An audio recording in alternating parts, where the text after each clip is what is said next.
Tarzan of the Apes by Edgar Rice Burroughs. Chapter 1, Out to Sea. I had this story from one who had no business to tell it to me, or to any other. I may credit the seductive influence of an old vintage upon the narrator for the beginning of it, and my own skeptical incredulity during the days that followed for the balance of the strange tale. When my convivial host discovered that he had told me so much, and that I was prone to doubtfulness, his foolish pride assumed the task the old vintage had commenced, and so he unearthed written evidence in the form of musty manuscript and dry official records of the British Colonial Office to support many of the salient features of his remarkable narrative. I do not say the story is true, for I did not witness the happenings which it portrays, but the fact that in the telling of it to you I have taken fictitious names for the principal characters quite sufficiently evidences the sincerity of my own belief that it may be true. The yellow, mildewed pages of the diary of a man long dead, and the records of the Colonial Office dovetail perfectly with the narrative of my convivial host, and so I give you the story as I painstakingly pieced it out from these several various agencies. If you do not find it credible, you will at least be as one with me in acknowledging that it is unique, remarkable, and interesting. From the records of the Colonial Office and from the dead man's diary, we learn that a certain young English nobleman, whom we shall call John Clayton, Lord Greystoke, was commissioned to make a peculiarly delicate investigation of conditions in a British West Coast African colony from whose simple native inhabitants another European power was known to be recruiting soldiers for its native army, which it used solely for the forcible collection of rubber and ivory from the savage tribes along the Congo and the Aruwimi. The natives of the British colony complained that many of their young men were enticed away through the medium of fair and glowing promises, but that few, if any, ever returned to their families. The Englishmen in Africa went even further, saying that these poor blacks were held in virtual slavery, since after their terms of enlistment expired, their ignorance was imposed upon by their white officers, and they were told that they had yet several years to serve. And so the Colonial Office appointed John Clayton to a new post in British West Africa, but his confidential instructions centered on a thorough investigation of the unfair treatment of black British subjects by the officers of a friendly European power. Why he was sent is, however, of little moment to this story, for he never made an investigation, nor, in fact, did he ever reach his destination. Clayton was the type of Englishman that one likes best to associate with the noblest monuments of historic achievement upon 1,000 victorious battlefields. A strong, virile man, mentally, morally, and physically. In stature he was above the average height. His eyes were gray, his features regular and strong, his carriage that of perfect, robust health influenced by his years of army training. Political ambition had caused him to seek transference from the army to the Colonial Office, and so we find him, still young, entrusted with a delicate and important commission in the service of the Queen. When he received this appointment he was both elated and appalled. The preferment seemed to him in the nature of a well-merited reward for painstaking and intelligent service, and as a stepping-stone to posts of greater importance and responsibility. But on the other hand, he had been married to the Honorable Alice Rutherford for scarce 3 months, and it was the thought of taking this fair young girl into the dangers and isolation of tropical Africa that appalled him. For her sake he would have refused the appointment, but she would not have it so. Instead, she insisted that he accept, and indeed, take her with him. There were mothers and brothers and sisters, and aunts and cousins to express various opinions on the subject, but as to what they severally advised, history is silent. We know only that on a bright May morning in 1888, John, Lord Greystoke, and Lady Alice sailed from Dover on their way to Africa. A month later they arrived at Freetown, where they chartered a small sailing vessel, the Fuwalda, which was to bear them to their final destination. And here John, Lord Greystoke, and Lady Alice's wife vanished from the eyes and from the knowledge of men. 2 months after they weighed anchor and cleared from the port of Freetown, a half-dozen British war vessels were scouring the South Atlantic for trace of them or their little vessel, and it was almost immediately that the wreckage was found upon the shores of St. Helena, which convinced the world that the Fuwalda had gone down with all on board, and hence the search was stopped ere it had scarce begun, though hope lingered in longing hearts for many years. The Fuwalda, a barkentine of about 100 tons, was a vessel of the type often seen in coastwise trade in the far southern Atlantic, their crews composed of the offscourings of the sea, unhanged murderers and cutthroats of every race and every nation. The Fuwalda was no exception to the rule. Her officers were swarthy bullies, hating and hated by their crew. The captain, while a competent seaman, was a brute in his treatment of his men. He knew, or at least he used, but 2 arguments in his dealings with them, a belaying pin and a revolver, nor it is likely that the motley aggregation he signed would have understood aught else. So it was that from the second day out from Freetown, John Clayton and his young wife witnessed scenes upon the deck of the Fuwalda, such as they had believed were never enacted outside the covers of printed stories of the sea. It was on the morning of the second day that the first link was forged in what was destined to form a chain of circumstances, ending in a life for one then unborn, such as has never been paralleled in the history of man. 2 sailors were washing down the decks of the Fuwalda.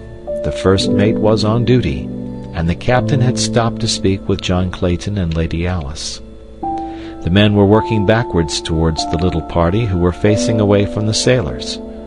Closer and closer they came, until one of them was directly behind the captain. In another moment he would have passed by, and this strange narrative would never have been recorded. But just that instant the officer turned to leave Lord and Lady Greystoke, and as he did so, tripped against the sailor and sprawled headlong upon the deck, overturning the water pail so that he was drenched in its dirty contents.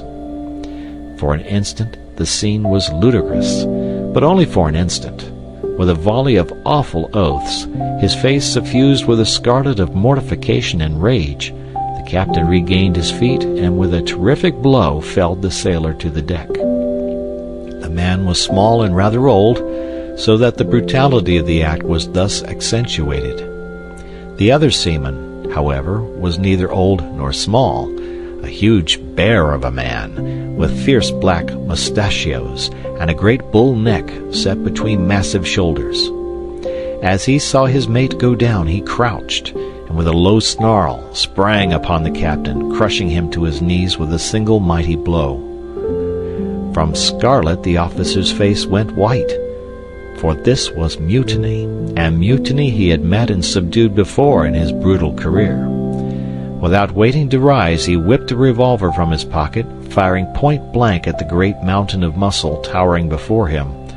But, quick as he was, John Clayton was almost as quick, so that the bullet which was intended for the sailor's heart lodged in the sailor's leg instead, for Lord Greystoke had struck down the captain's arm as he had seen the weapon flash in the sun.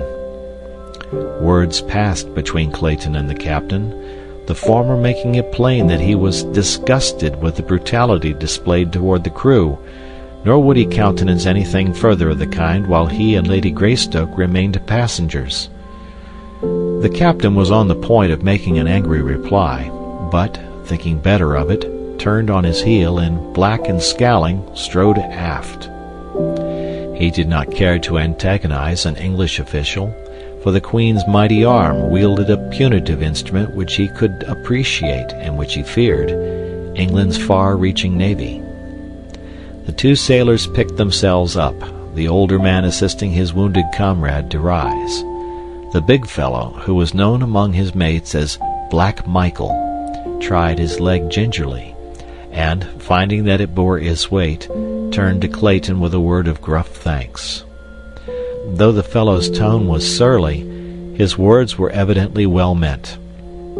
Ere he had scarce finished his little speech, he had turned and was limping off towards the forecastle with the very apparent intention of forestalling any further conversation. They did not see him again for several days, nor did the captain accord them more than the surliest of grunts when he was forced to speak to them. They took their meals in his cabin, as they had before the unfortunate occurrence, for the captain was careful to see that his duties never permitted him to eat at the same time. The other officers were coarse, illiterate fellows, but little above the villainous crew they bullied, and were only too glad to avoid social intercourse with the polished English noble and his lady, so that the Claytons were left very much to themselves. This in itself accorded perfectly with their desires, but it also rather isolated them from the life of the little ship, so that they were unable to keep in touch with the daily happenings, which were to culminate so soon in bloody tragedy. There was in the whole atmosphere of the craft that undefinable something which presages disaster. Outwardly, to the knowledge of the Claytons, all went on as before upon the little vessel, but that there was an undertow leading them towards some unknown danger both felt, though they did not speak of it to each other.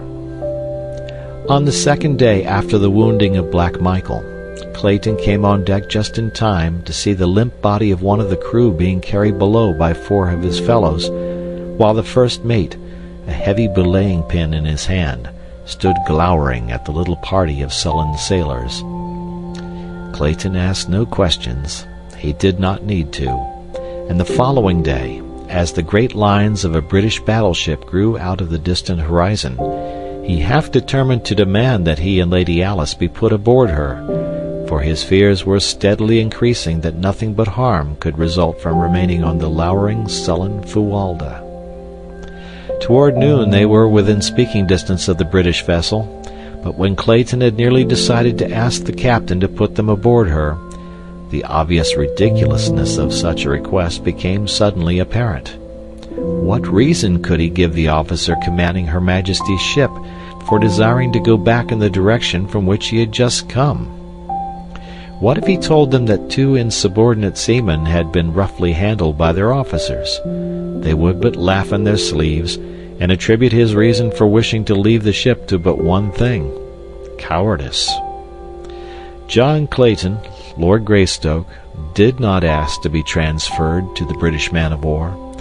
Late in the afternoon he saw her upper works fade below the far horizon, but not before he learned that which confirmed his greatest fears, and caused him to curse the false pride which had restrained him from seeking safety for his young wife a few short hours before, when safety was within reach, a safety which was now gone forever.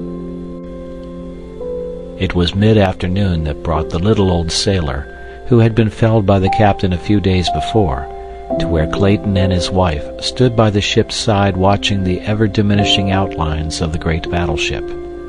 The old fellow was polishing brasses, and as he came edging along until close to Clayton, he said, in an undertone, "Hell's to pay, sir, on this here craft, and mark my word for it, sir, hell's to pay."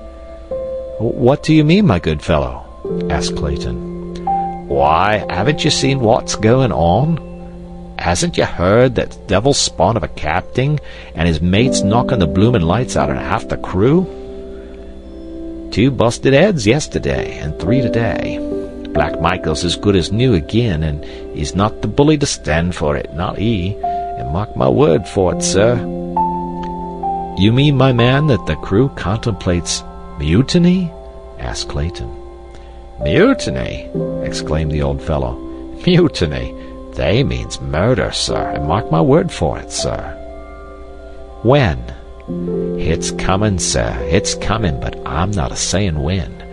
And I said too damn much now. But you was a good sort the other day, and I thought it no more'n right to warn you. But keep a still tongue in your head, and when you hear shootin', get below and stay there. That's all. Only keep a still tongue in your head, or they'll put a pill between your ribs, and mark my word for it, sir." And the old fellow went on with his polishing, which carried him away from where the Claytons were standing. "Deuced cheerful outlook, Alice," said Clayton. "You should warn the captain at once, John. Possibly the trouble may yet be averted," she said.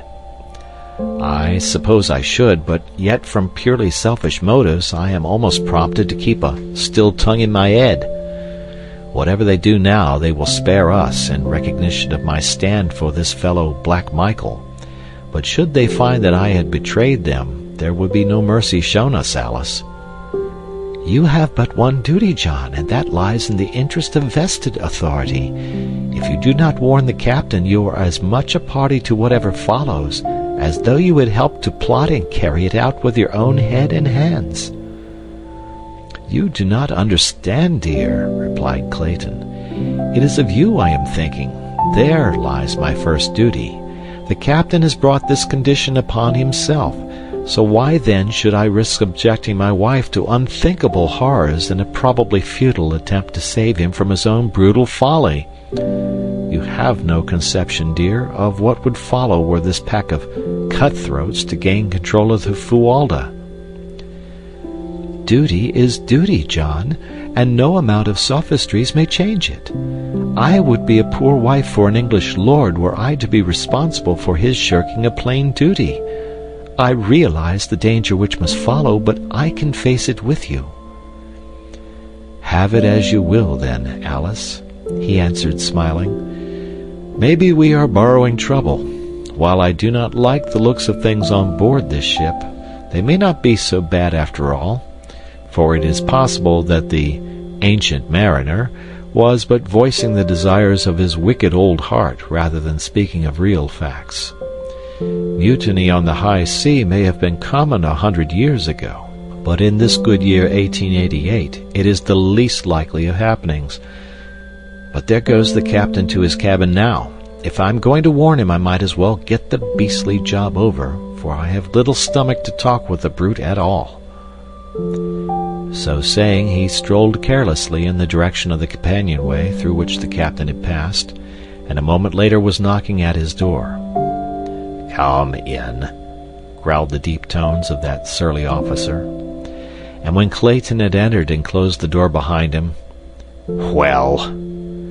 "I have come to report the gist of a conversation I heard today, because I feel that, while there may be nothing to it, it is as well that you be forearmed. In short, the men contemplate mutiny and murder." "It's a lie!" roared the captain. "And if you have been interfering again with the discipline of this ship, or meddling in affairs that don't concern you, you can take the consequences, and be damned. I don't care whether you are an English lord or not. I'm captain of this here ship, and from now on you keep your meddling nose out of my business." The captain had worked himself up to such a frenzy of rage that he was fairly purple of face, and he shrieked the last words at the top of his voice, emphasizing his remarks by a loud thumping of the table with one huge fist, and shaking the other in Clayton's face. Greystoke never turned a hair, but stood eyeing the excited man with level gaze. "Captain Billings," he drawled finally, "if you will pardon my candor, I might remark that you are something of an ass."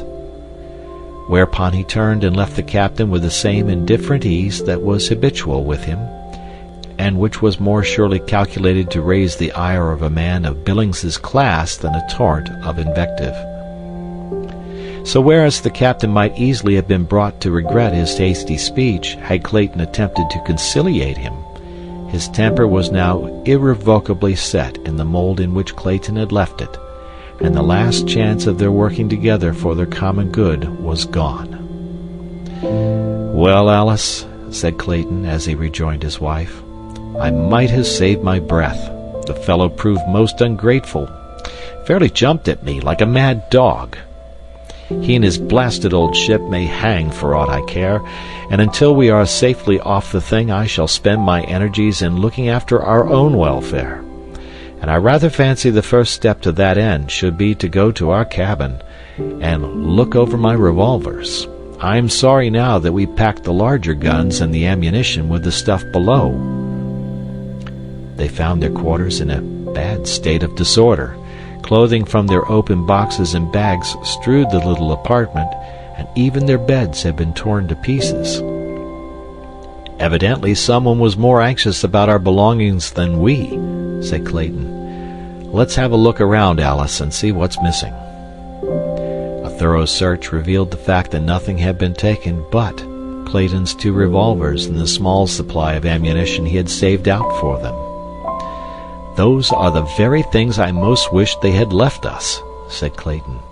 "And the fact that they wished for them and them alone is most sinister." "What are we to do, John?" asked his wife. "Perhaps you were right in that our best chance lies in maintaining a neutral position. If the officers are able to prevent a mutiny, we have nothing to fear, while if the mutineers are victorious, our one slim hope lies in not having attempted to thwart or antagonize them." "Right you are, Alice. We'll keep in the middle of the road." As they started to straighten up their cabin, Clayton and his wife simultaneously noticed the corner of a piece of paper protruding from beneath the door of their quarters. As Clayton stooped to reach for it, he was amazed to see it move further into the room, and then they realized that it was being pushed inward by someone from without. Quickly and silently he stepped toward the door, but as he reached for the knob to throw it open, his wife's hand fell upon his wrist. "No, John," she whispered. "They do not wish to be seen, and so we cannot afford to see them. Do not forget that we are keeping to the middle of the road." Clayton smiled and dropped his hand to his side. Thus he stood watching the little bit of white paper until it finally remained at rest upon the floor just inside the door. Then Clayton stooped and picked it up. It was a bit of grimy white paper, roughly folded into a ragged square. Opening it, they found a crude message printed almost illegibly, and with many evidences of an unaccustomed task. Translated, it was a warning to the Claytons to refrain from reporting the loss of the revolvers, or from repeating what the old sailor had told them, to refrain on pain of death. "I rather imagine we'll be good," said Clayton with a rueful smile. "About all we can do is to sit tight and wait for whatever may come." End of chapter.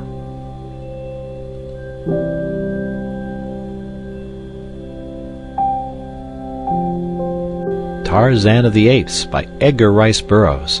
Chapter 2. The Savage Home.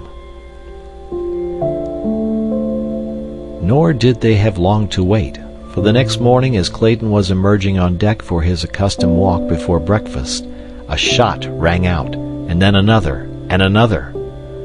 The sight which met his eyes confirmed his worst fears. Facing the little knot of officers was the entire motley crew of the Fuwalda, and at their head stood Black Michael.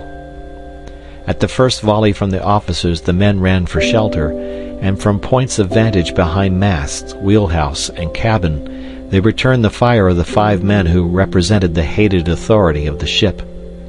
2 of their number had gone down before the captain's revolver. They lay where they had fallen between the combatants, but then the first mate lunged forward upon his face, and at a cry of command from Black Michael, the mutineers charged the remaining 4. The crew had been able to muster but 6 firearms, so most of them were armed with boathooks, axes, hatchets, and crowbars. The captain had emptied his revolver and was reloading as the charge was made. The second mate's gun had jammed, and so there were but 2 weapons opposed to the mutineers as they bore down upon the officers, who now started to give back before the infuriated rush of their men. Both sides were cursing and swearing in a frightful manner, which, together with the reports of the firearms and the screams and groans of the wounded, turned the deck of the Fuwalda into the likeness of a madhouse. Before the officers had taken a dozen backward steps, the men were upon them. An axe in the hands of a burly Negro cleft the captain from forehead to chin, and an instant later the others were down, dead or wounded from dozens of blows and bullet wounds.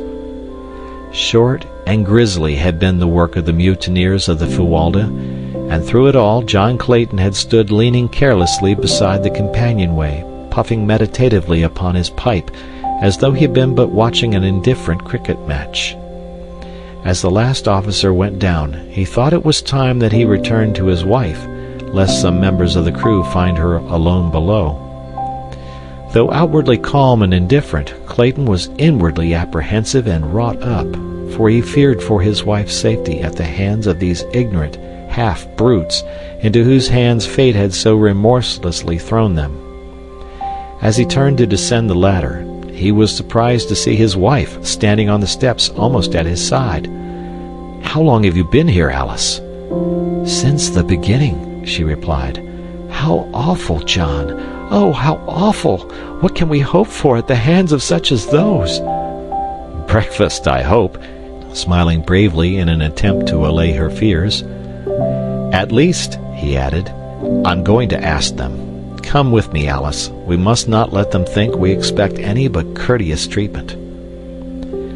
The men had by this time surrounded the dead and wounded officers, and without either partiality or compassion proceeded to throw both living and dead over the sides of the vessel. With equal heartlessness they disposed of their own dead and dying. Presently one of the crew spied the approaching Claytons, and with a cry of "Here's 2 more for the fishes," rushed towards them with uplifted axe. But Black Michael was even quicker, so that the fellow went down with a bullet in his back before he had taken a half-dozen steps. With a loud roar, Black Michael attracted the attention of the others, and pointing to Lord and Lady Greystoke, cried, "These here are my friends, and are to be left alone, do you understand? I'm captain of this ship now, and what I says goes," he added, turning to Clayton. "Just keep to yourselves, and nobody'll harm ye," and he looked threateningly on his fellows. The Claytons heeded Black Michael's instructions so well that they saw but little of the crew and knew nothing of the plans the men were making. Occasionally they heard faint echoes of brawls and quarreling among the mutineers, and on 2 occasions the vicious bark of firearms rang out on the still air. But Black Michael was a fit leader for this band of cutthroats, and withal held them in fair subjection to his rule. On the 5th day following the murder of the ship's officers, land was sighted by the lookout. Whether island or mainland, Black Michael did not know, but he announced to Clayton that if investigation showed that the place was habitable, he and Lady Greystoke were to be put ashore with their belongings. "You'll be all right there for a few months," he explained, "and by that time we'll have been able to make an inhabited coast somewhere and scatter a bit.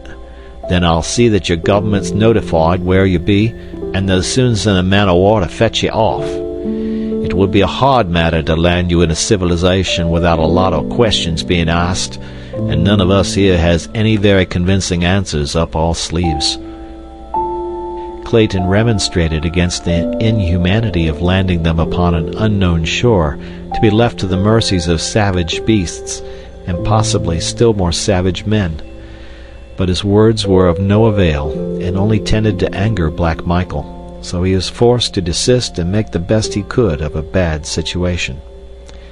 About 3 o'clock in the afternoon they came about off a beautiful wooded shore opposite the mouth of what appeared to be a landlocked harbor. Black Michael sent a small boat filled with men to sound the entrance in an effort to determine if the Fuwalda could be safely worked through the entrance. In about an hour they returned and reported deep water through the passage as well as far into the little basin. Before dark the barkentine lay peacefully at anchor upon the bosom of the still, mirror-like surface of the harbor. The surrounding shores were beautiful with semi-tropical verdure, while in the distance the country rose from the ocean in hill and tableland, almost uniformly clothed by primeval forest. No signs of habitation were visible, but that the land might easily support human life was evidenced by the abundant bird and animal life of which the watchers on the Fuwalda's deck caught occasional glimpses, as well as by the shimmer of a little river which emptied into the harbor, ensuring fresh water in plenitude. As darkness settled upon the earth, Clayton and Lady Alice still stood by the ship's rail in silent contemplation of their future abode. From the dark shadows of the mighty forest came the wild calls of savage beasts, the deep roar of the lion, and occasionally the shrill scream of a panther. The woman shrank closer to the man in terror-stricken anticipation of the horrors lying in wait for them in the awful blackness of the nights to come, when they should be alone upon that wild and lonely shore. Later in the evening, Black Michael joined them long enough to instruct them to make their preparations for landing on the morrow. They tried to persuade him to take them to some more hospitable coast, near enough to civilization so that they might hope to fall into friendly hands, but no pleas, or threats, or promises of reward could move him. I am the only man aboard who would not rather see you both safely dead, and while I know that's the sensible way to make sure of our own necks, yet Black Michael's not the man to forget a favor. You saved my life once, and in return I'm going to spare yours, and that's all I can do.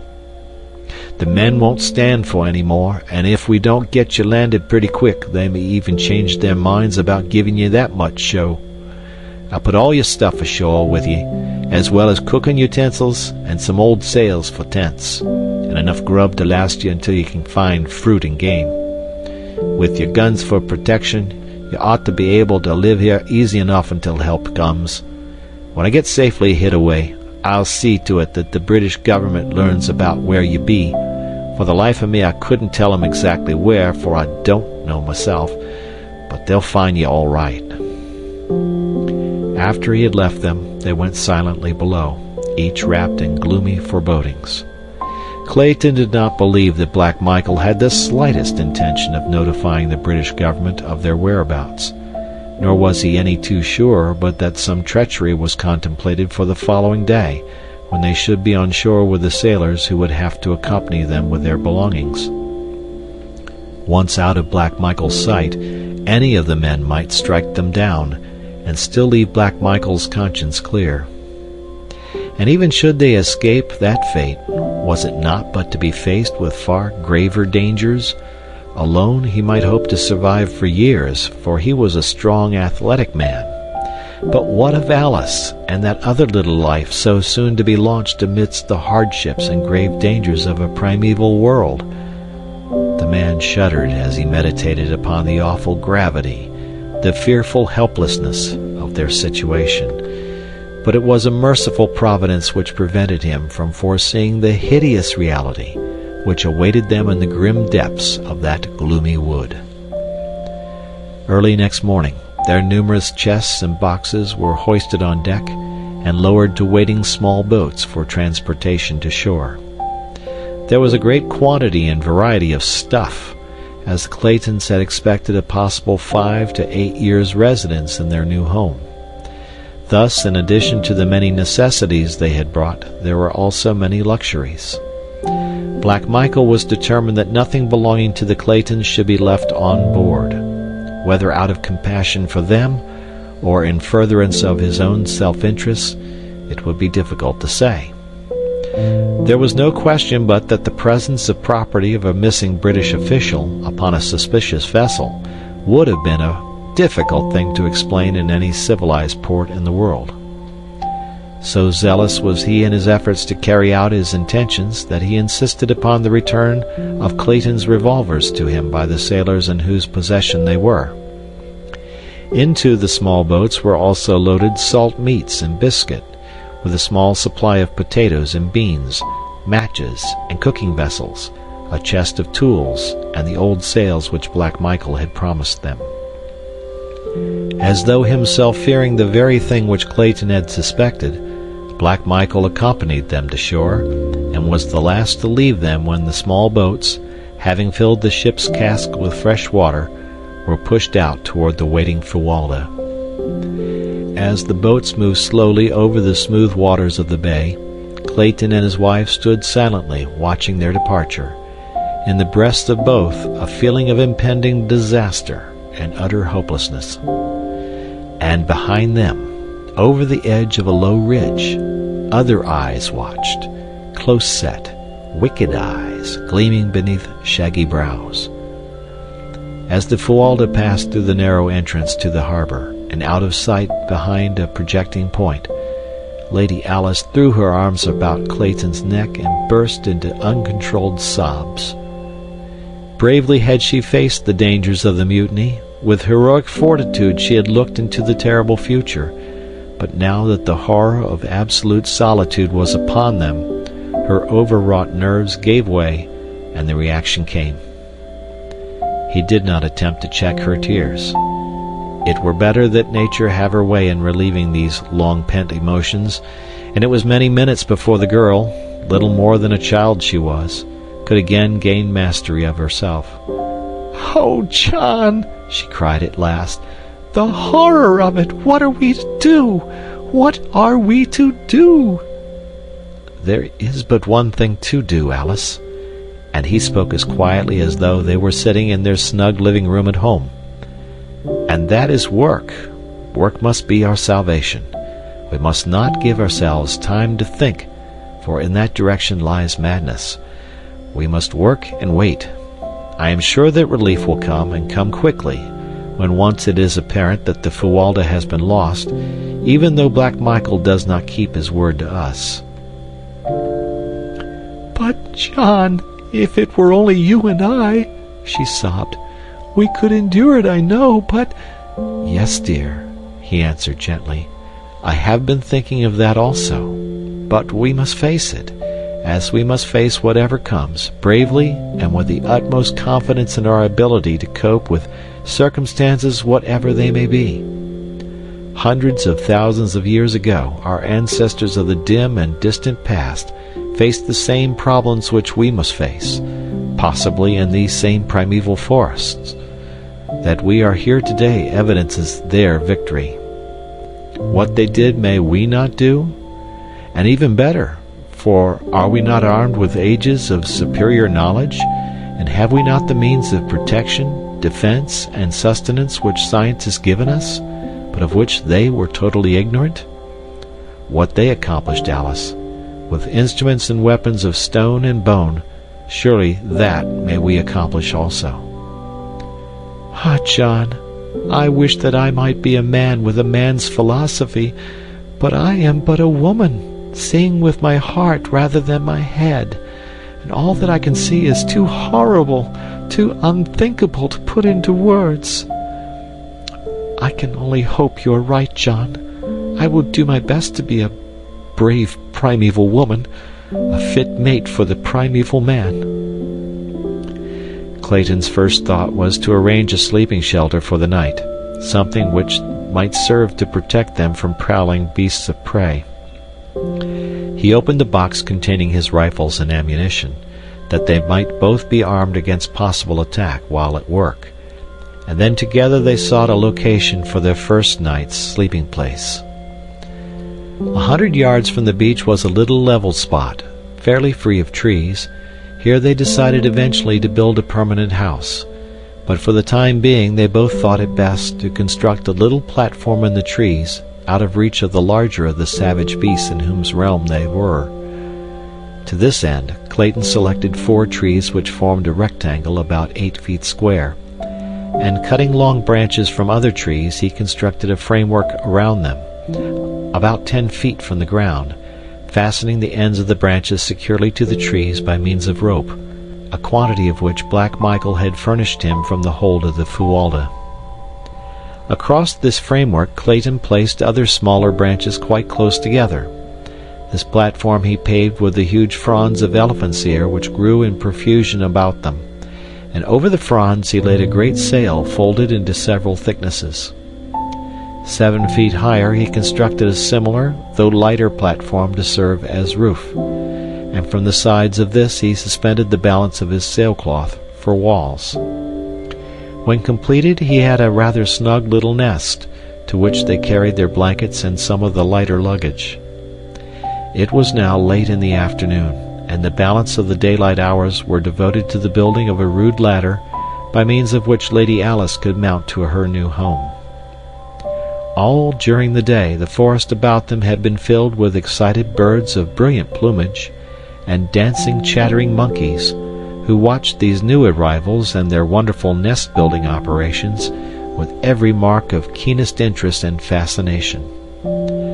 Notwithstanding that both Clayton and his wife kept a sharp lookout, they saw nothing of larger animals, though on 2 occasions they had seen their little simian neighbors come screaming and chattering from the nearby ridge, casting frightened glances back over their little shoulders, and evincing as plainly as though by speech that they were fleeing some terrible thing which lay concealed there. Just before dusk, Clayton finished his ladder, and filling a great basin with water from the nearby stream, the two mounted to the comparative safety of their aerial chamber. As it was quite warm, Clayton had left the side curtains thrown back over the roof, and as they sat like Turks upon their blankets, Lady Alice, straining her eyes into the darkening shadows of the wood, suddenly reached out and grasped Clayton's arms. "John," she whispered, "look! What is it, a man?" As Clayton turned his eyes in the direction she indicated, he saw silhouetted dimly against the shadows beyond a great figure standing upright upon the ridge. For a moment it stood as though listening, and then turned slowly and melted into the shadows of the jungle. "What is it, John?" "I do not know, Alice," he answered gravely. "It is too dark to see so far, and it may have been but a shadow cast by the rising moon." "No, John. If it was not a man, it was some huge and grotesque mockery of man. Oh, I am afraid." He gathered her into his arms, whispering words of courage and love into her ears. Soon after, he lowered the curtain walls, tying them securely to the trees so that, except for a little opening toward the beach, they were entirely enclosed. As it was now pitch dark within their tiny eyrie, they lay down upon their blankets to try to gain, through sleep, a brief respite of forgetfulness. Clayton lay facing the opening at the front, a rifle and a brace of revolvers at his hand. Scarcely had they closed their eyes than the terrifying cry of a panther rang out from the jungle behind them. Closer and closer it came until they could hear the great beast directly beneath them. For an hour or more they heard it sniffing and clawing at the trees which supported their platform, but at last it roamed away across the beach, where Clayton could see it clearly in the brilliant moonlight, a great handsome beast, the largest he had ever seen. During the long hours of darkness they caught but fitful snatches of sleep, for the night noises of a great jungle teeming with myriad animal life kept their overwrought nerves on edge, so that 100 times they were startled to wakefulness by piercing screams, or the stealthy moving of great bodies beneath them. End of chapter.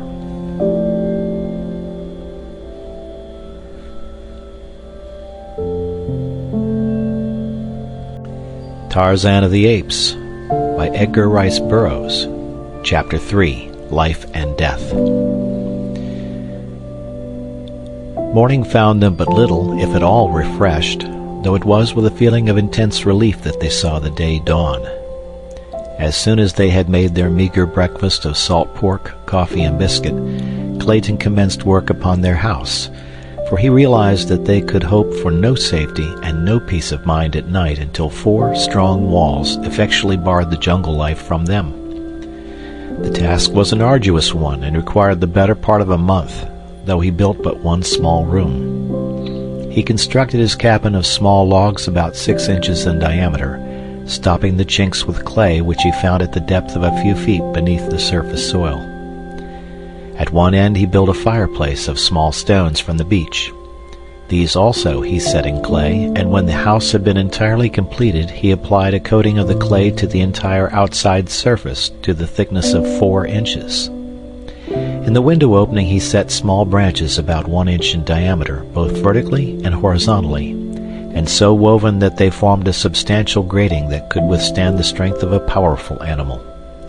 Thus they obtained air and proper ventilation without fear of lessening the safety of their cabin.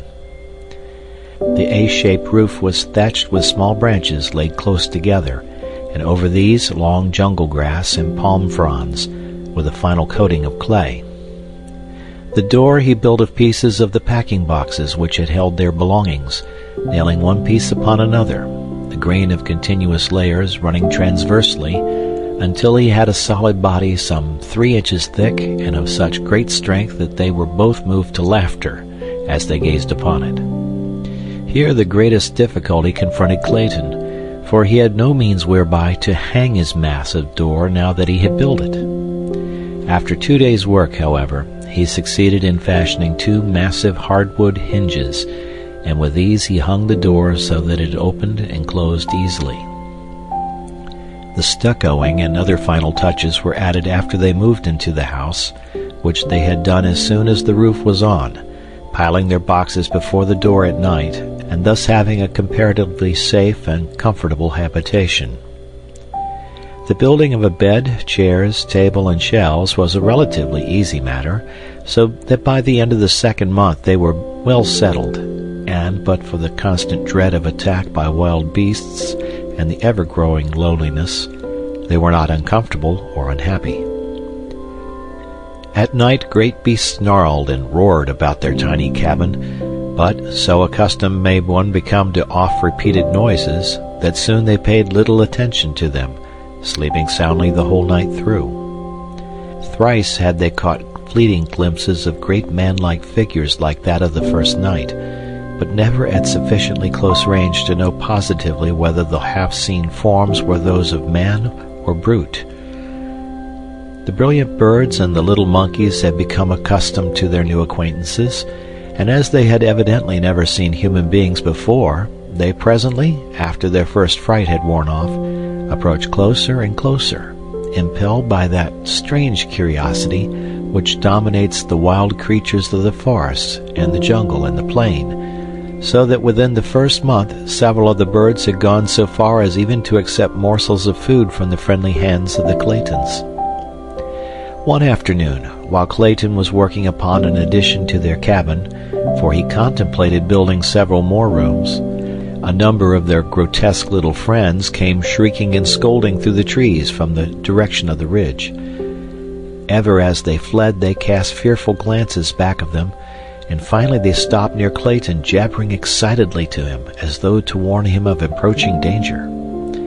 At last he saw it, the thing the little monkeys so feared, the man-brute of which the Claytons had caught occasional fleeting glimpses. It was approaching through the jungle in a semi-erect position, and now and then placing the backs of its close fists upon the ground, a great anthropoid ape, and as it advanced it emitted deep guttural growls and an occasional low barking sound.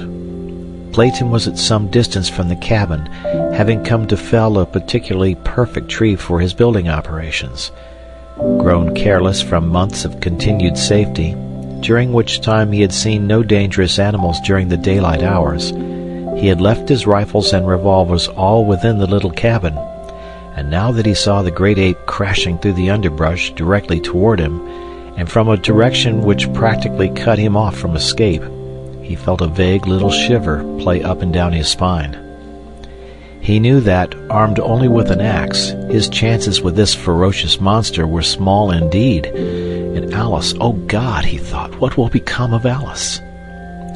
There was yet a slight chance of reaching the cabin. He turned and ran toward it, shouting an alarm to his wife to run in and close the great door in case the ape cut off his retreat.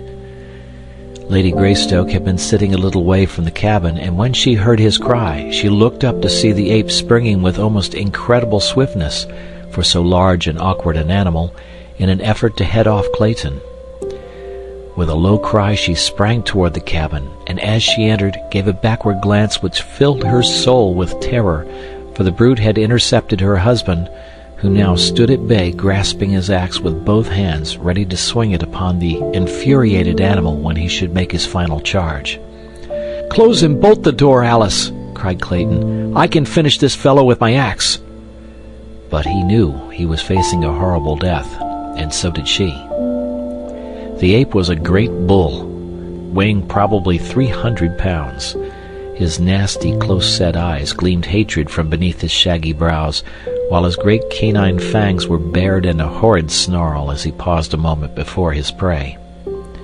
Over the brute's shoulder, Clayton could see the doorway of his cabin not 20 paces distant, and a great wave of horror and fear swept over him as he saw his young wife emerge, armed with one of his rifles. She had always been afraid of firearms and would never touch them, but now she rushed toward the ape with the fearlessness of a lioness protecting its young. "Back, Alice!" shouted Clayton. "For God's sake, go back!" But she would not heed, and just then the ape charged, so that Clayton could say no more. The man swung his axe with all his mighty strength, but the powerful brute seized it in those terrible hands, and tearing it from Clayton's grasp, hurled it far to one side. With an ugly snarl he closed upon his defenseless victim, but ere his fangs had reached the throat they thirsted for, there was a sharp report, and a bullet entered the ape's back between his shoulders. Throwing Clayton to the ground, the beast turned upon his new enemy.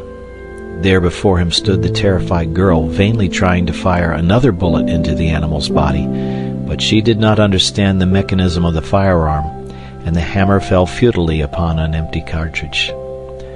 Almost simultaneously, Clayton regained his feet, and without thought of the utter hopelessness of it, he rushed forward to drag the ape from his wife's prostrate form. With little or no effort he succeeded, and the great bulk rolled inertly upon the turf before him. The ape was dead. The bullet had done its work. A hasty examination of his wife revealed no marks upon her, and Clayton decided that the huge brute had died the instant he had sprung toward Alice. Gently he lifted his wife's still unconscious form and bore her to the little cabin, but it was fully 2 hours before she regained consciousness. Her first words filled Clayton with vague apprehension. For some time after regaining her senses, Alice gazed wonderingly about the interior of the little cabin, and then with a satisfied sigh said, "Oh, John, it is so good to be really home. I've had an awful dream, dear. I thought we were no longer in London, but in some horrible place where great beasts attacked us." "There, there, Alice," he said, stroking her forehead. "Try to sleep again, and do not worry your head about bad dreams." That night, a little son was born in the tiny cabin beside the primeval forest, while a leopard screamed before the door, and the deep notes of a lion's roar sounded from beyond the ridge. Lady Greystoke never recovered from the shock of the great ape's attack, and though she lived for a year after her baby was born, she was never again outside the cabin, nor did she ever fully realize that she was not in England. Sometimes she would question Clayton as to the strange noises of the nights, the absence of servants and friends, and the strange rudeness of the furnishings within her room. But though he made no effort to deceive her, never could she grasp the meaning of it all. In other ways, she was quite rational, and the joy and happiness she took in the possession of her little son and the constant attentions of her husband made that year a very happy one for her, the happiest of her young life. That it would have been beset by worries and apprehension had she been in full command of her mental faculties, Clayton well knew, so that while he suffered terribly to see her so, there were times when he was almost glad, for her sake, that she could not understand. Long since had he given up any hope of rescue, except through accident. With unremitting zeal he had worked to beautify the interior of the cabin. Skins of lion and panther covered the floor. Cupboards and bookcases lined the walls. Odd vases made by his own hand from the clay of the region held beautiful tropical flowers. Curtains of grass and bamboo covered the windows, and, most arduous task of all, with his meager assortment of tools, he had fashioned lumber to neatly seal the walls and ceiling, and lay a smooth floor within the cabin. That he had been able to turn his hands at all to such unaccustomed labor was a source of mild wonder to him. But he loved the work because it was for her and the tiny life that had come to cheer them, though adding 100-fold to his responsibilities and to the terribleness of their situation. During the year that followed, Clayton was several times attacked by the great apes, which now seemed to continually infest the vicinity of the cabin, But as he never again ventured outside without both rifle and revolvers, he had little fear of the huge beasts. He had strengthened the window protections and fitted a unique wooden lock to the cabin door, so that when he hunted for game and fruits, as it was constantly necessary for him to do to ensure sustenance, he had no fear that any animal could break into the little home. At first he shot much of the game from the cabin windows, but toward the end the animals learned to fear this strange lair from whence issued the terrifying thunder of his rifle.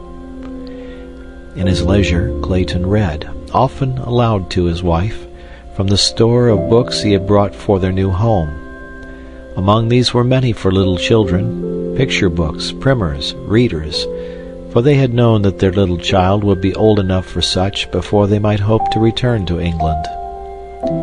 At other times, Clayton wrote in his diary, which he had always been accustomed to keep in French, and in which he recorded the details of their strange life. This book he kept locked in a little metal box. A year from the day her little son was born, Lady Alice passed quietly away in the night. So peaceful was her end that it was hours before Clayton could awake to a realization that his wife was dead. The horror of the situation came to him very slowly, and it is doubtful that he ever fully realized the enormity of his sorrow and the fearful responsibility that had devolved upon him with the care of that wee thing, his son, still a nursing babe. The last entry in his diary was made the morning following her death, and there he recites the sad details in a matter-of-fact way that adds to the pathos of it, for it breathes a tired apathy born of long sorrow and hopelessness, which even this cruel blow could scarcely awake to further suffering. My little son is crying for nourishment. Oh, Alice, Alice, what shall I do? And as John Clayton wrote the last words his hand was destined ever to pen, he dropped his head wearily upon his outstretched arms where they rested upon the table he had built for her, who lay still and cold in the bed beside him. For a long time no sound broke the death-like stillness of the jungle midday, save the piteous wailing of the tiny man-child. End of chapter.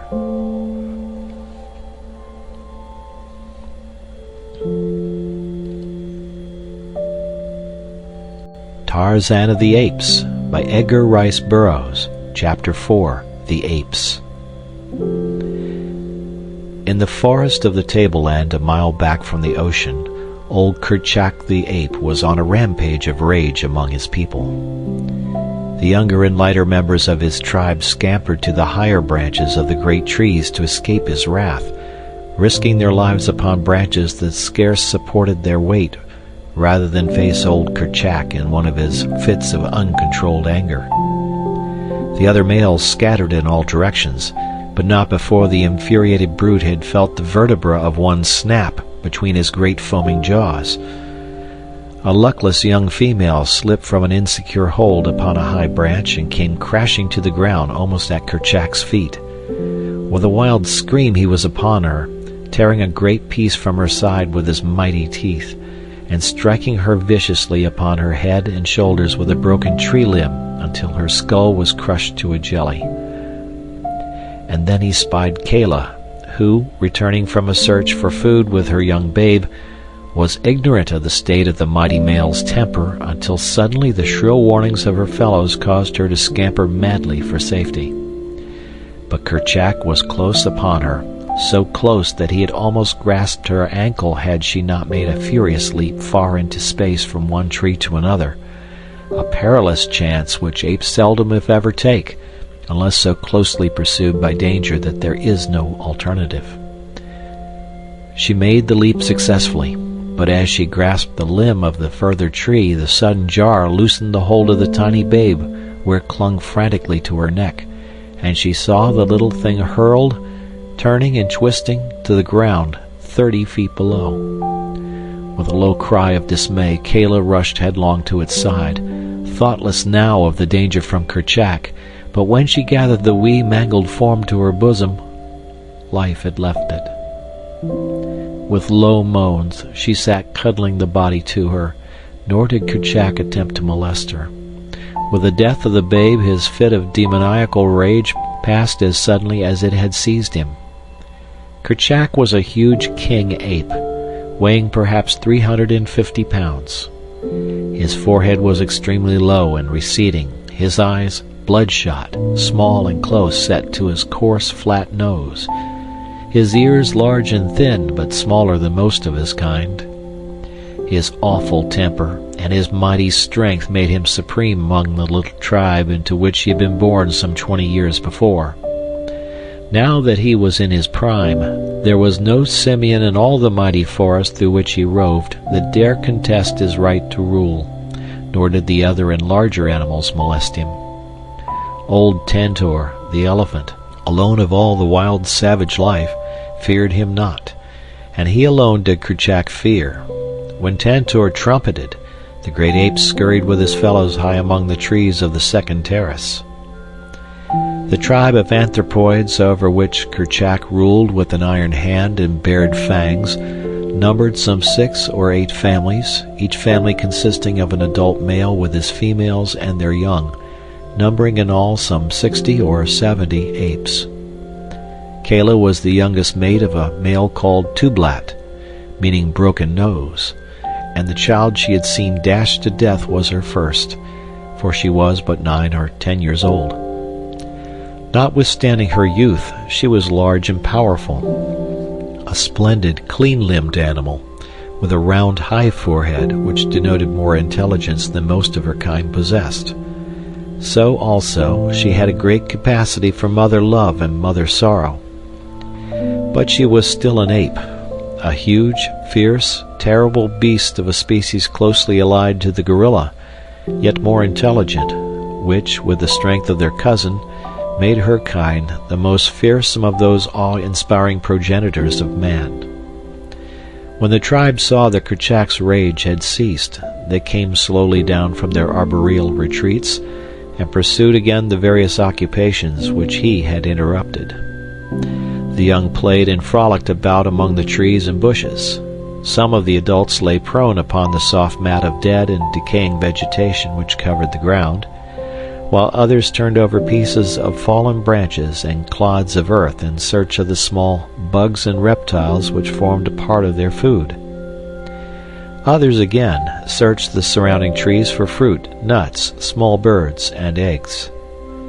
They had passed an hour or so thus when Kerchak called them together, and with a word of command to them to follow him, set off toward the sea.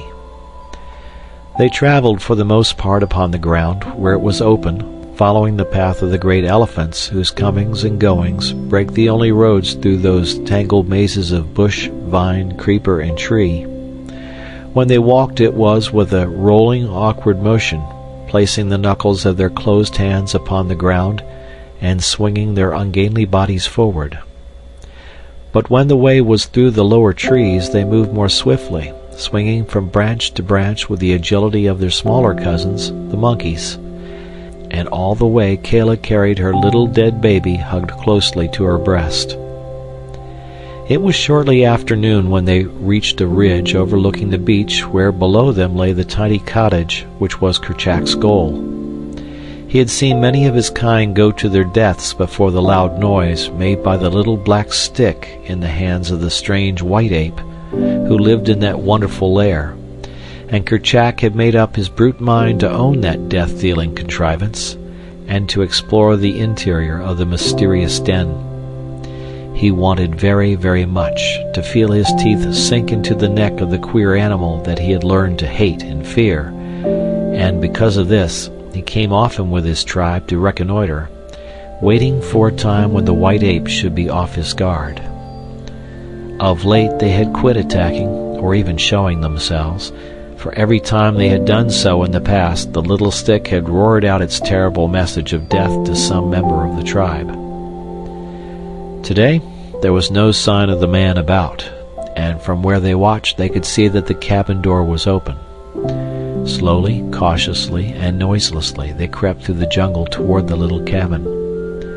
There were no growls, no fierce screams of rage. The little black stick had taught them to come quietly lest they awaken it. On they came until Kerchak himself slunk stealthily to the very door and peered within. Behind him were two males, and then Kayla, closely straining the little dead form to her breast. Inside the den, they saw the strange white ape lying half across a table, his head buried in his arms, and on the bed lay a figure covered by a sailcloth, while from a tiny rustic cradle came the plaintive wailing of a babe. Noiselessly Kerchak entered, crouching for the charge, and then John Clayton rose with a sudden start and faced them. The sight that met his eyes must have frozen him with horror, for there within the door stood 3 great bull apes, while behind them crowded many more. How many he never knew, for his revolvers were hanging on the far wall beside his rifle, and Kerchak was charging. When the king ape released the limp form which had been John Clayton, Lord Greystoke, he turned his attention toward the little cradle. But Kayla was there before him, and when he would have grasped the child, she snatched it herself, and before he could intercept her, she had bolted through the door and taken refuge in a high tree. As she took up the little live baby of Alice Clayton, she dropped the dead body of her own into the empty cradle, for the wail of the living had answered the call of universal motherhood within her wild breast, which the dead could not still. High up among the branches of a mighty tree, she hugged the shrieking infant to her bosom, and soon the instinct that was as dominant in this fierce female as it had been in the breast of his tender and beautiful mother, the instinct of mother love, reached out to the tiny man-child's half-formed understanding, and he became quiet. Then hunger closed the gap between them, and the son of an English lord and an English lady nursed at the breast of Kayla, the great ape. In the meantime, the beasts within the cabin were warily examining the contents of this strange lair. Once satisfied that Clayton was dead, Kerchak turned his attention to the thing which lay upon the bed, covered by a piece of sailcloth. Gingerly he lifted one corner of the shroud, but when he saw the body of the woman beneath, he tore the cloth roughly from her form and seized the still white throat in his huge hairy hands. A moment he let his fingers sink deep into the cold flesh, and then, realizing that she was already dead, he turned from her to examine the contents of the room, nor did he again molest the body of either Lady Alice or Sir John. The rifle hanging upon the wall caught his first attention. It was for this strange, death-dealing thunderstick that he had yearned for months. But now that it was within his grasp, he scarcely had the temerity to seize it. Cautiously he approached the thing, ready to flee precipitately should it speak in its deep roaring tones, as he had heard it speak before, the last words to those of his kind who, through ignorance or rashness, had attacked the wonderful white ape that had borne it. Deep in the beast's intelligence was something which assured him that the thunderstick was only dangerous when in the hands of one who could manipulate it, but yet it was several minutes ere he could bring himself to touch it. Instead, he walked back and forth along the floor before it, turning his head so that never once did his eyes leave the object of his desire. Using his long arms as a man uses crutches, and rolling his huge carcass from side to side with each stride, the great king ape paced to and fro, uttering deep growls, occasionally punctuated with the ear-piercing scream, than which there is no more terrifying noise in all the jungle. Presently he halted before the rifle. Slowly he raised a huge hand until it almost touched the shining barrel, only to withdraw it once more and continue his hurried pacing. It was as though the great brute, by this show of fearlessness, and through the medium of his wild voice, was endeavoring to bolster up his courage to the point which would permit him to take the rifle in his hand. Again he stopped, and this time succeeded in forcing his reluctant hand to the cold steel, only to snatch it away almost immediately and resume his restless beat. Time after time this strange ceremony was repeated, but on each occasion with increased confidence, until finally the rifle was torn from its hook and lay in the grasp of the great brute. Finding that it harmed him not, Kerchak began to examine it closely. He felt of it from end to end, peered down the black depths of the muzzle, fingered the sights, the breech, the stock, and finally the trigger. During all these operations, the apes who had entered sat huddled near the door watching their chief, while those outside strained and crowded to catch a glimpse of what transpired within. Suddenly Kerchak's finger closed upon the trigger. There was a deafening roar in the little room, and the apes at and beyond the door fell over one another in their wild anxiety to escape. Kerchak was equally frightened, so frightened, in fact, that he quite forgot to throw aside the author of that fearful noise, but bolted for the door with it tightly clutched in one hand. As he passed through the opening, the front sight of the rifle caught upon the edge of the in-swung door with sufficient force to close it tightly after the fleeing ape. When Kerchak came to a halt a short distance from the cabin and discovered that he still held the rifle, he dropped it as he might have dropped a red-hot iron, nor did he again attempt to recover it. The noise was too much for his brute nerves, but he was now quite convinced that the terrible stick was quite harmless by itself if left alone. It was an hour before the apes could again bring themselves to approach the cabin to continue their investigations, and when they finally did so, they found to their chagrin that the door was closed and so securely fastened that they could not force it. The cleverly constructed latch which Clayton had made for the door had sprung as Kerchak passed out, nor could the apes find means of ingress through the heavily barred windows.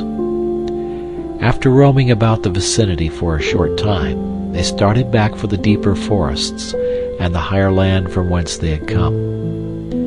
Kayla had not once come to earth with her little adopted babe, but now Kerchak called to her to descend with the rest, and as there was no note of anger in his voice, she dropped lightly from branch to branch and joined the others on their homeward march. Those of the apes who attempted to examine Kayla's strange baby were repulsed with bared fangs and low menacing growls, accompanied by words of warning from Kayla. When they assured her that they meant the child no harm, she permitted them to come close, but would not allow them to touch her charge. It was as though she knew that her baby was frail and delicate, and feared lest the rough hands of her fellows might injure the little thing. Another thing she did, and which made her traveling an onerous trial for her. Remembering the death of her own little one, she clung desperately to the new babe with one hand whenever they were upon the march. The other young rode upon their mothers' backs, their little arms tightly clasping the hairy necks before them, while their legs were locked beneath their mother's armpits.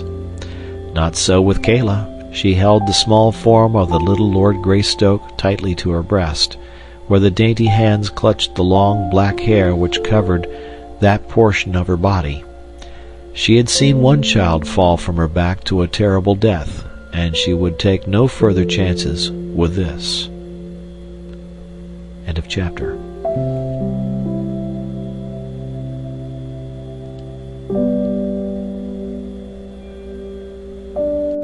Tarzan of the Apes by Edgar Rice Burroughs. Chapter 5. The White Ape. Tenderly Kayla nursed her little waif, wondering silently why it did not gain strength and agility as did the little apes of other mothers.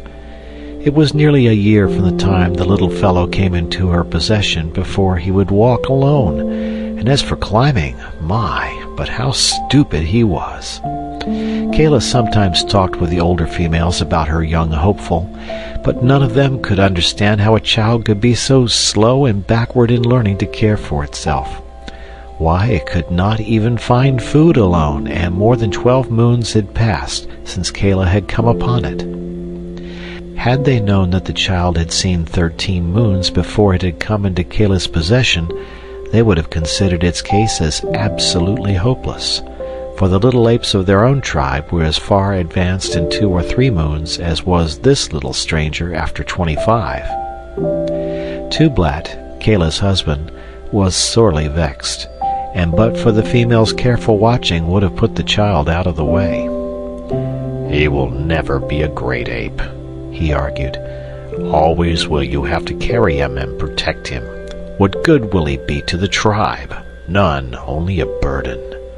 Let us leave him quietly sleeping among the tall grasses, that you may bear other and stronger apes to guard us in our old age." "Never, Broken Nose," replied Kayla. "If I must carry him forever, so be it." And then Tublat went to Kerchak to urge him to use his authority with Kayla, and force her to give up little Tarzan, which was the name they had given to the tiny Lord Greystoke, and which meant white-skin. But when Kerchak spoke to her about it, Kayla threatened to run away from the tribe if they did not leave her in peace with the child. And as this is one of the inalienable rights of the jungle folk, if they be dissatisfied among their own people, they bothered her no more, for Kayla was a fine, clean-limbed young female, and they did not wish to lose her. As Tarzan grew, he made more rapid strides, so that by the time he was 10 years old he was an excellent climber, and on the ground could do many wonderful things which were beyond the powers of his little brothers and sisters. In many ways did he differ from them, and they often marveled at his superior cunning, but in strength and size he was deficient, for at 10 the great anthropoids were fully grown, some of them towering over 6 feet in height, while little Tarzan was still but a half-grown boy. Yet such a boy! From early childhood he had used his hands to swing from branch to branch after the manner of his giant mother, and as he grew older he spent hour upon hour daily speeding through the treetops with his brothers and sisters. He could spring 20 feet across space at the dizzy heights of the forest top, and grasp with unerring precision and without apparent jar a limb waving wildly in the path of an approaching tornado. He could drop 20 feet at a stretch from limb to limb in rapid descent to the ground, or he could gain the utmost pinnacle of the loftiest tropical giant with the ease and swiftness of a squirrel. Though but 10 years old, he was fully as strong as the average man of 30, and far more agile than the most practiced athlete ever becomes, and day by day his strength was increasing. His life among these fierce apes had been happy, for his recollection held no other life, nor did he know that there existed within the universe aught else than his little forest and the wild jungle animals with which he was familiar. He was nearly 10 before he commenced to realize that a great difference existed between himself and his fellows. His little body, burned brown by exposure, suddenly caused him feelings of intense shame, for he realized that it was entirely hairless, like some low snake or other reptile. He attempted to obviate this by plastering himself from head to foot with mud, but this dried and fell off. Besides, it felt so uncomfortable that he quickly decided that he preferred the shame to the discomfort. In the higher land which his tribe frequented was a little lake, and it was here that Tarzan first saw his face in the clear, still waters of its bosom. It was on a sultry day of the dry season that he and one of his cousins had gone down to the bank to drink. As they leaned over, both little faces were mirrored on the placid pool, the fierce and terrible features of the ape beside those of the aristocratic scion of an old English house. Tarzan was appalled. It had been bad enough to be hairless, but to own such a countenance! He wondered that the other apes could look at him at all. That tiny slit of a mouth and those puny white teeth, how they looked beside the mighty lips and powerful fangs of his more fortunate brothers! And the little pinched nose of his, so thin was it that it looked half-starved.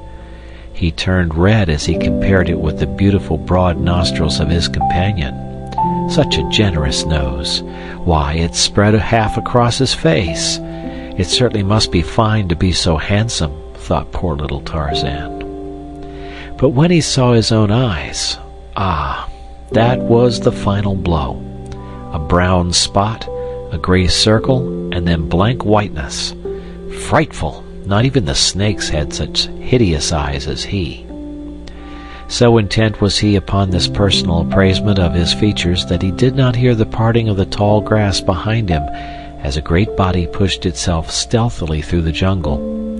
Nor did his companion, the ape, hear either, for he was drinking, and the noise of his sucking lips and gurgles of satisfaction drowned the quiet approach of the intruder. Not 30 paces behind the two she crouched, Sabor, the huge lioness, lashing her tail. Cautiously, she moved a great padded paw forward, noiselessly placing it before she lifted the next.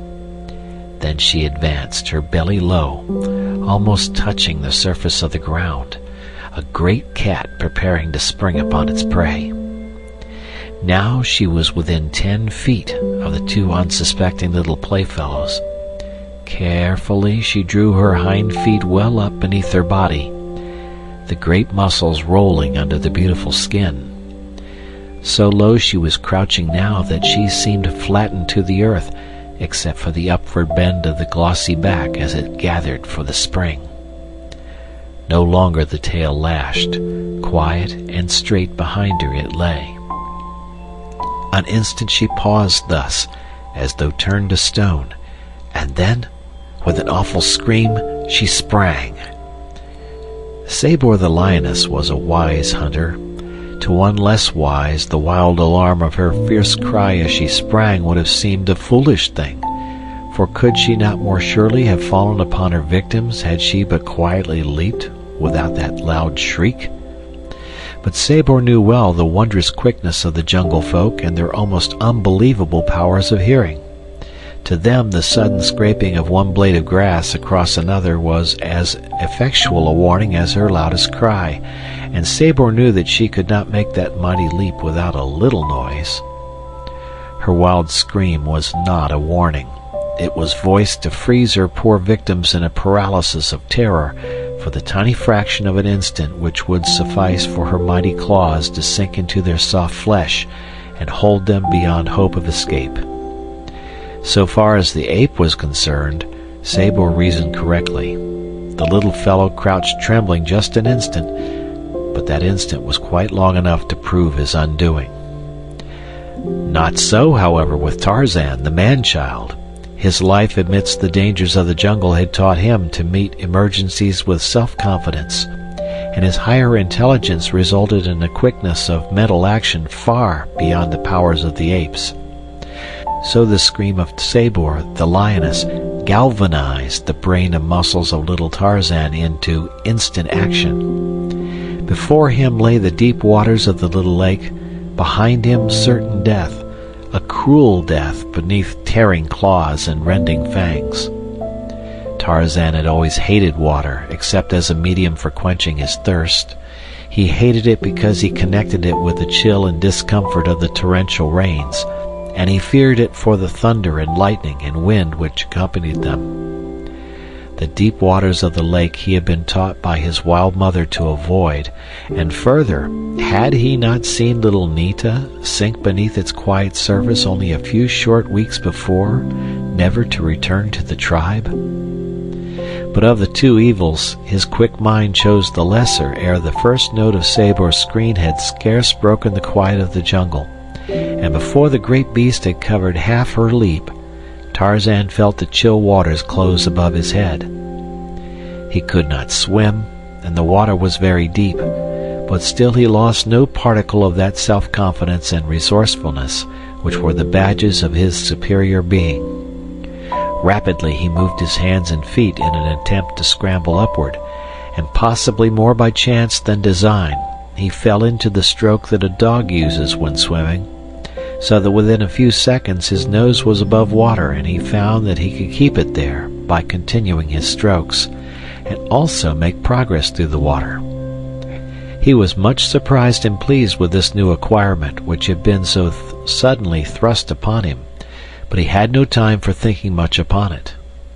He was now swimming parallel to the bank, and there he saw the cruel beast that would have seized him, crouching upon the still form of his little playmate. The lioness was intently watching Tarzan, evidently expecting him to return to shore, but this the boy had no intention of doing. Instead, he raised his voice in the call of distress common to his tribe, adding to it the warning which would prevent would-be rescuers from running into the clutches of Sabor. Almost immediately, there came an answer from the distance, and presently 40 or 50 great apes swung rapidly and majestically through the trees toward the scene of tragedy. In the lead was Kala, for she had recognized the tones of her best beloved, and with her was the mother of the little ape who lay dead beneath cruel Sabor. Though more powerful and better equipped for fighting than the apes, the lioness had no desire to meet these enraged adults, and with a snarl of hatred she sprang quickly into the brush and disappeared. Tarzan now swam to shore and clambered quickly upon dry land. The feeling of freshness and exhilaration which the cool waters had imparted to him filled his little being with grateful surprise, and ever after he lost no opportunity to take a daily plunge in lake or stream or ocean when it was possible to do so. For a long time, Kala could not accustom herself to the sight, for though her people could swim when forced to it, they did not like to enter water, and never did so voluntarily. The adventure with the lioness gave Tarzan food for pleasurable memories, for it was such affairs which broke the monotony of his daily life, otherwise but a dull round of searching for food, eating, and sleeping. The tribe to which he belonged roamed a tract extending roughly 25 miles along the seacoast and some 50 miles inland. This they traversed almost continually, occasionally remaining for months in one locality, but as they moved through the trees with great speed they often covered the territory in a very few days. Much depended upon food supply, climatic conditions, and the prevalence of animals of the more dangerous species, though Kerchak often led them on long marches for no other reason than that he had tired of remaining in the same place. At night they slept where darkness overtook them, lying upon the ground, and sometimes covering their heads, and more seldom their bodies, with the great leaves of the elephant's ear. 2 or 3 might lie cuddled in each other's arms for additional warmth if the night were chill, and thus Tarzan had slept in Kala's arms nightly for all these years. That the huge, fierce brute loved this child of another race is beyond question, and he, too, gave to the great hairy beast all the affection that would have belonged to his fair young mother had she lived. When he was disobedient she cuffed him, it is true, but she was never cruel to him, and was more often caressing him than chastising him. Tublat, her mate, always hated Tarzan, and on several occasions had come near ending his youthful career. Tarzan on his part never lost an opportunity to show that he fully reciprocated his foster father's sentiments, and whenever he could safely annoy him, or make faces at him, or hurl insults upon him from the safety of his mother's arms, or the slender branches of the higher trees, he did so. His superior intelligence and cunning permitted him to invent 1,000 diabolical tricks to add to the burdens of Tublat's life. Early in his boyhood, he had learned to form ropes by twisting and tying long grasses together, and with these he was forever tripping Tublat or attempting to hang him from some overhanging branch. By constant playing and experimenting with these, he learned to tie rude knots and make sliding nooses, and with these he and the younger apes amused themselves. What Tarzan did they tried to do also, but he alone originated and became proficient. One day while playing thus, Tarzan had thrown his rope at one of his fleeing companions, retaining the other end in his grasp. By accident the noose fell squarely about the running ape's neck, bringing him to a sudden and surprising halt. Ah, here was a new game, a fine game, thought Tarzan, and immediately he attempted to repeat the trick. and thus by painstaking and continued practice he learned the art of roping. Now indeed was the life of Tublat a living nightmare. In sleep, upon the march, night or day, he never knew when that quiet noose would slip about his neck and nearly choke the life out of him. Kala punished, Tublat swore dire vengeance, and old Kerchak took notice and warned and threatened, but all to no avail. Tarzan defied them all, and the thin, strong noose continued to settle about Tublat's neck whenever he least expected it. The other apes derived unlimited amusement from Tublat's discomfiture, for Broken Nose was a disagreeable old fellow whom no one liked anyway. In Tarzan's clever little mind many thoughts revolved, and back of these was his divine power of reason. If he could catch his fellow apes with his long arm of many grasses, why not Sabor, the lioness? It was the germ of a thought, which, however, was destined to mull around in his conscious and subconscious mind until it resulted in magnificent achievement. But that came in later years. End of chapter.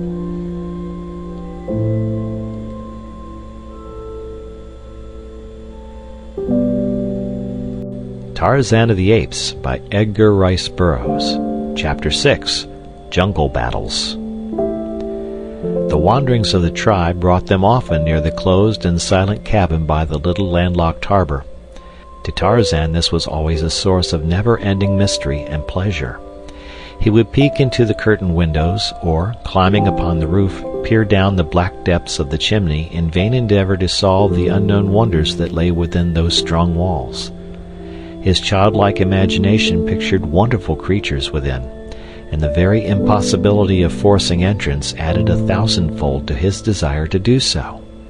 He would clamber about the roof and windows for hours, attempting to discover means of ingress, but to the door he paid little attention, for this was apparently as solid as the walls.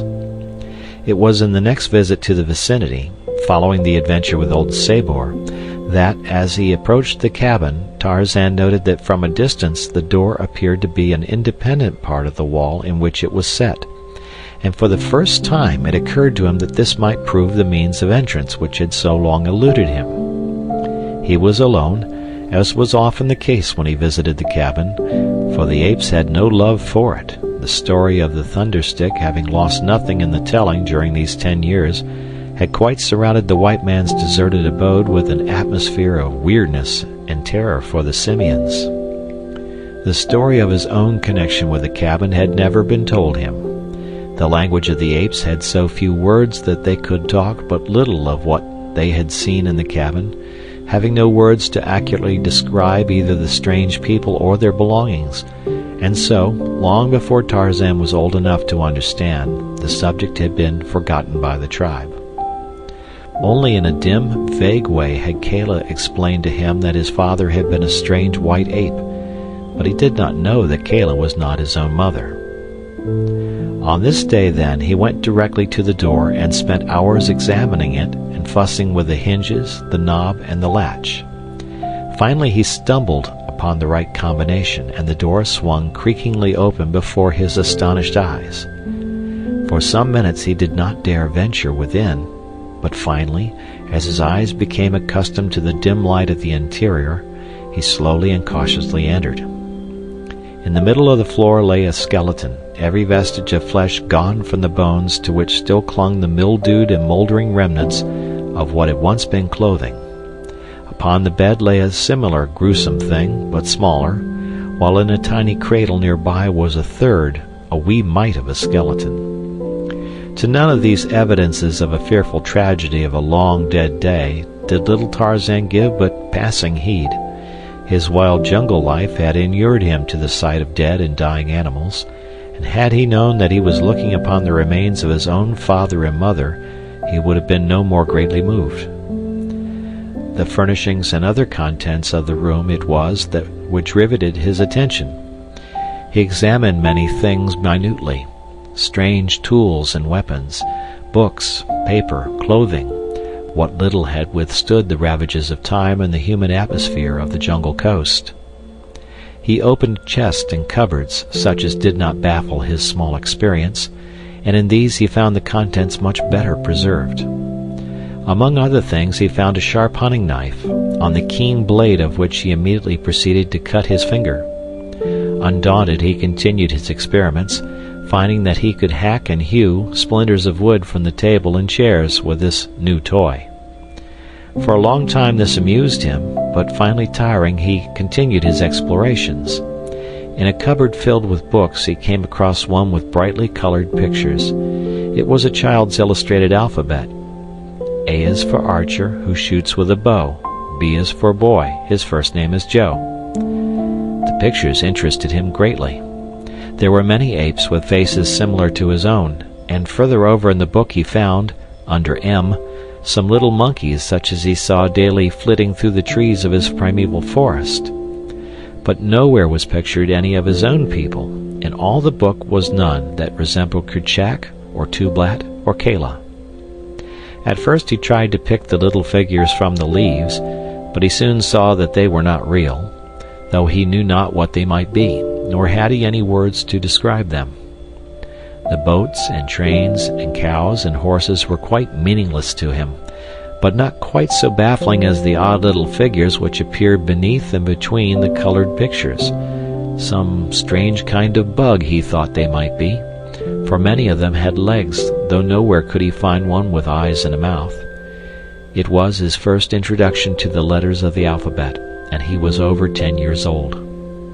Of course he had never before seen print, or ever had spoken with any living thing which had the remotest idea that such a thing as a written language existed, nor ever had he seen anyone reading. So what wonder that the little boy was quite at a loss to guess the meaning of these strange figures. Near the middle of the book he found his old enemy, Sabor the lioness, and further on coiled Hista, the snake. Oh, it was most engrossing. Never before in all his 10 years had he enjoyed anything so much. So absorbed was he that he did not note the approaching dusk until it was quite upon him and the figures were blurred. He put the book back in the cupboard and closed the door, for he did not wish anyone else to find and destroy his treasure, and as he went out into the gathering darkness he closed the great door of the cabin behind him, as it had been before he discovered the secret of its lock. But before he left he had noticed the hunting knife lying where he had thrown it upon the floor, and this he picked up and took with him to show to his fellows. He had taken scarce a dozen steps toward the jungle when a great form rose up before him from the shadows of a low bush. At first he thought it was one of his own people, but in another instant he realized it was Bolgani, the huge gorilla. So close was he that there was no chance for flight, and little Tarzan knew that he must stand and fight for his life, for these great beasts were the deadly enemies of his tribe, and neither one nor the other ever asked or gave quarter. Had Tarzan been a full-grown bull-ape of the species of his tribe, he would have been more than a match for the gorilla, but being only a little English boy, though enormously muscular for such, he stood no chance against his cruel antagonist. In his veins, though, flowed the blood of the best of a race of mighty fighters, and back of this was the training of his short lifetime among the fierce brutes of the jungle. He knew no fear, as we know it. His little heart beat the faster, but from the excitement and exhilaration of adventure. Had the opportunity presented itself, he would have escaped, but solely because his judgment told him he was no match for the great thing which confronted him. And since reason showed him that successful flight was impossible, he met the gorilla squarely and bravely, without a tremor of a single muscle, or any sign of panic. In fact, he met the brute midway in its charge, striking its huge body with his closed fists, and as futilely as if he had been a fly attacking an elephant. But in one hand he still clutched the knife he had found in the cabin of his father, and as the brute, striking and biting, closed upon him, the boy accidentally turned the point toward the hairy breast. As the knife sank deep into its body, the gorilla shrieked in pain and rage. but the boy had learned in that brief second a use for his sharp and shining toy, so that, as the tearing, striking beast dragged him to earth, he plunged the blade repeatedly and to the hilt into its breast. The gorilla, fighting after the manner of its kind, struck terrific blows with its open hand, and tore the flesh at the boy's throat and chest with its mighty tusks. For a moment they rolled upon the ground in the fierce frenzy of combat. More and more weakly the torn and bleeding arm struck home with the long sharp blade. Then the little figure stiffened with a spasmodic jerk, and Tarzan, the young Lord Greystoke, rolled unconscious upon the dead and decaying vegetation which carpeted his jungle home. A mile back in the forest the tribe had heard the fierce challenge of the gorilla, and as was his custom when any danger threatened, Kerchak called his people together, partly for mutual protection against a common enemy, since this gorilla might be but one of a party of several, and also to see that all members of the tribe were accounted for. It was soon discovered that Tarzan was missing, and Tublat was strongly opposed to sending assistance. Kerchak himself had no liking for the strange little waif, so he listened to Tublat, and finally, with a shrug of his shoulders, turned back to the pile of leaves on which he had made his bed. But Kala was of a different mind. In fact, she had not waited but to learn that Tarzan was absent ere she was fairly flying through the matted branches toward the point from which the cries of the gorilla were still plainly audible. Darkness had now fallen, and an early moon was sending its faint light to cast strange, grotesque shadows among the dense foliage of the forest. Here and there the brilliant rays penetrated to earth, but for the most part they only served to accentuate the Stygian blackness of the jungle's depths. Like some huge phantom, Kala swung noiselessly from tree to tree, now running nimbly along a great branch, now swinging through space at the end of another, only to grasp that of a farther tree in her rapid progress toward the scene of the tragedy her knowledge of jungle life told her was being enacted a short distance before her. The cries of the gorilla proclaimed that it was in mortal combat with some other denizen of the fierce wood. Suddenly those cries ceased, and the silence of death reigned throughout the jungle. Kala could not understand, for the voice of Bolgani had at last been raised in the agony of suffering and death, but no sound had come to her by which she possibly could determine the nature of his antagonist. That her little Tarzan could destroy a great bull gorilla she knew to be improbable, and so, as she neared the spot from which the sounds of the struggle had come, she moved more warily, and at last slowly and with extreme caution she traversed the lowest branches, peering eagerly into the moon-splashed blackness for a sign of the combatants. Presently she came upon them, lying in a little open space full under the brilliant light of the moon, little Tarzan's torn and bloody form, and beside it a great bull gorilla, stone dead.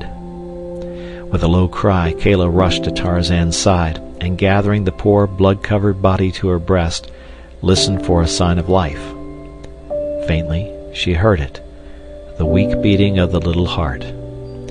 Tenderly she bore him back through the inky jungle to where the tribe lay, and for many days and nights she sat guard beside him, bringing him food and water, and brushing the flies and other insects from his cruel wounds.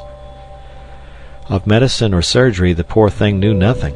She could but lick the wounds, and thus she kept them cleansed, that healing nature might the more quickly do her work. At first Tarzan would eat nothing, but rolled and tossed in a wild delirium of fever. All he craved was water, and this she brought him in the only way she could, bearing it in her own mouth. No human mother could have shown more unselfish and sacrificing devotion than did this poor wild brute for the little orphaned waif whom fate had thrown into her keeping. At last the fever abated, and the boy commenced to mend. No word of complaint passed his tight-set lips, though the pain of his wounds was excruciating. A portion of his chest was laid bare to the ribs, 3 of which had been broken by the mighty blows of the gorilla. One arm was nearly severed by the giant fangs, and a great piece had been torn from his neck, exposing his jugular vein, which the cruel jaws had missed but by a miracle. With the stoicism of the brutes who had raised him, he endured his suffering quietly, preferring to crawl away from the others and lie huddled in some clump of tall grasses, rather than to show his misery before their eyes. Kayla alone he was glad to have with him, but now that he was better she was gone longer at a time in search of food, for the devoted animal had scarcely eaten enough to support her own life while Tarzan had been so low, and was in consequence reduced to a mere shadow of her former self. End of chapter.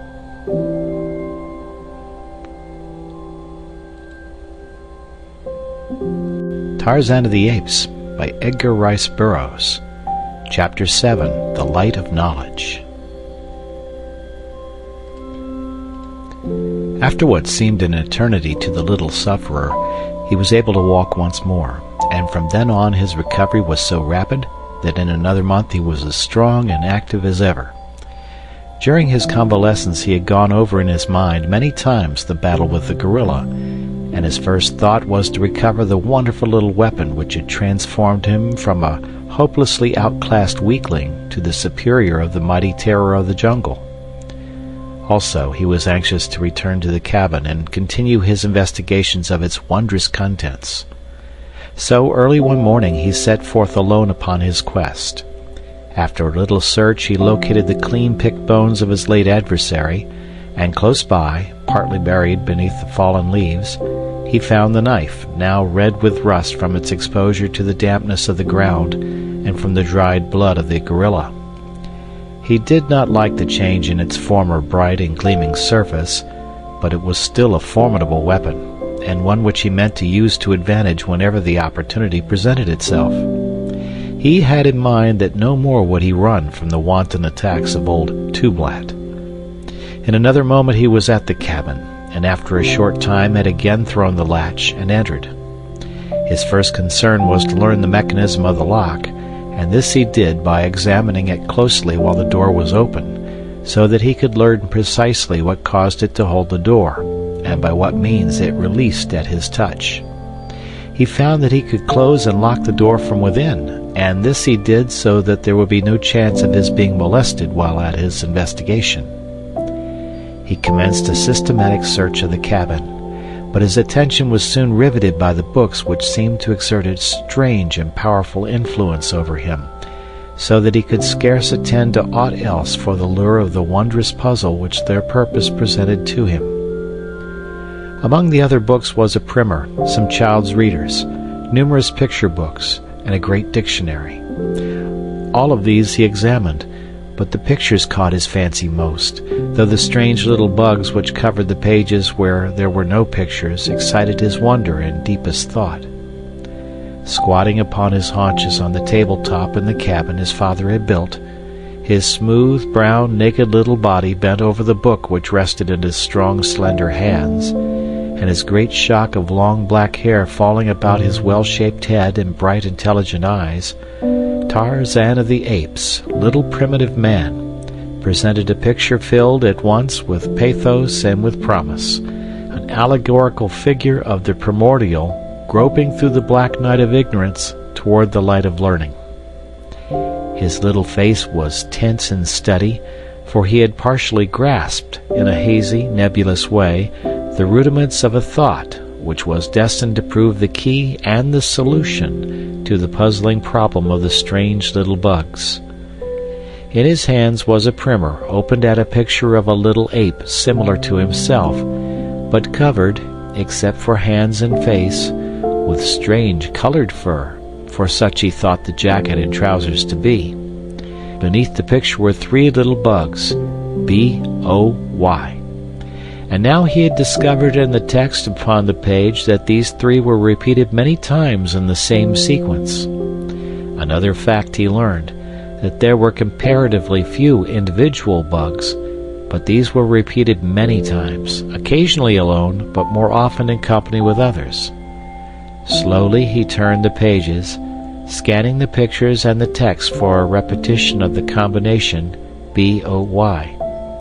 Presently he found it beneath the picture of another little ape, and a strange animal which went upon 4 legs like the jackal, and resembled him not a little. Beneath this picture the bugs appeared as a boy and a dog.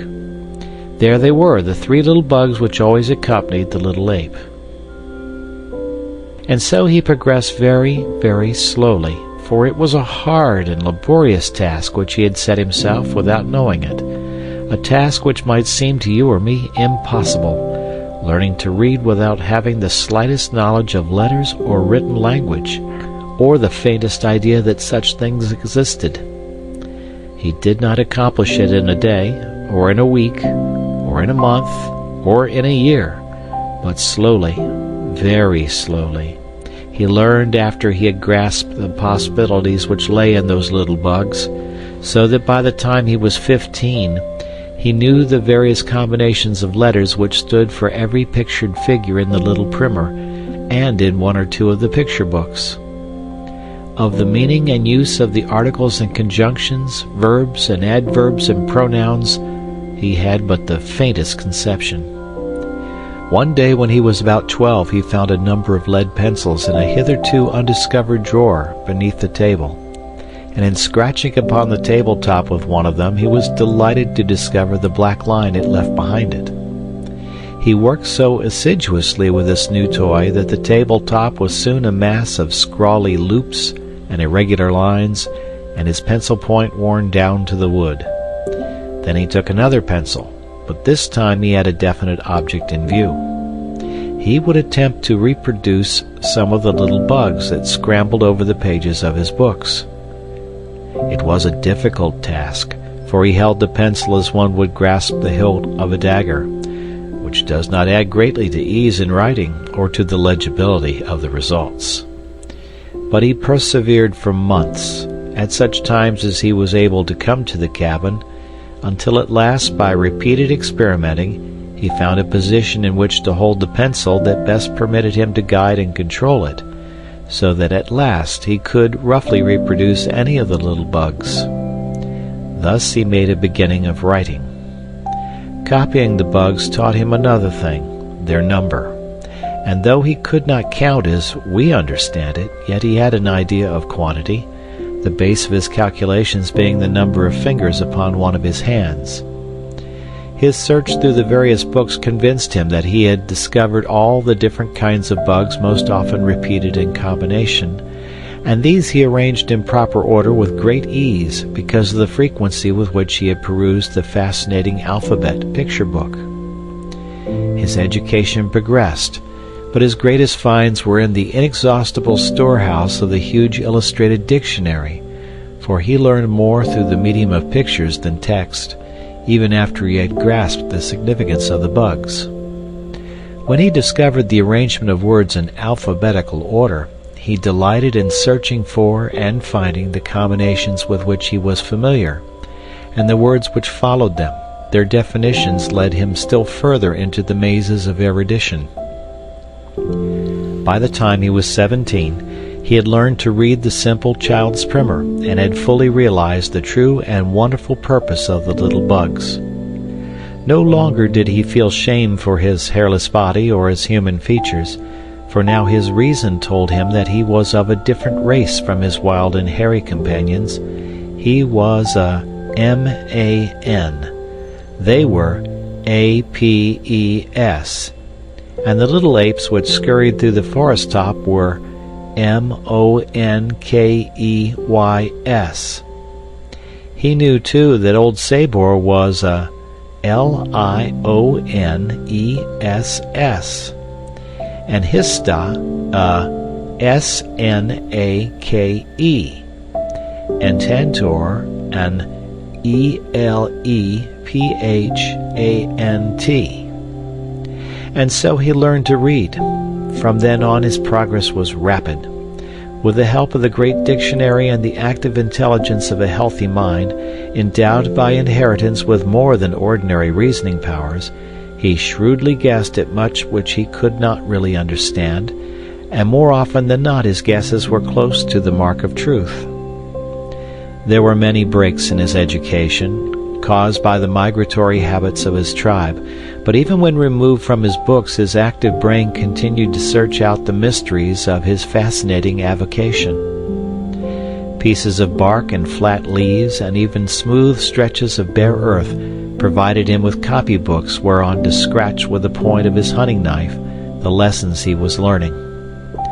Nor did he neglect the sterner duties of life while following the bent of his inclination toward the solving of the mystery of his library. He practiced with his rope and played with his sharp knife, which he had learned to keep keen by whetting upon flat stones. The tribe had grown larger since Tarzan had come among them, for under the leadership of Kerchak they had been able to frighten the other tribes from their part of the jungle, so that they had plenty to eat and little or no loss from predatory incursions of neighbors.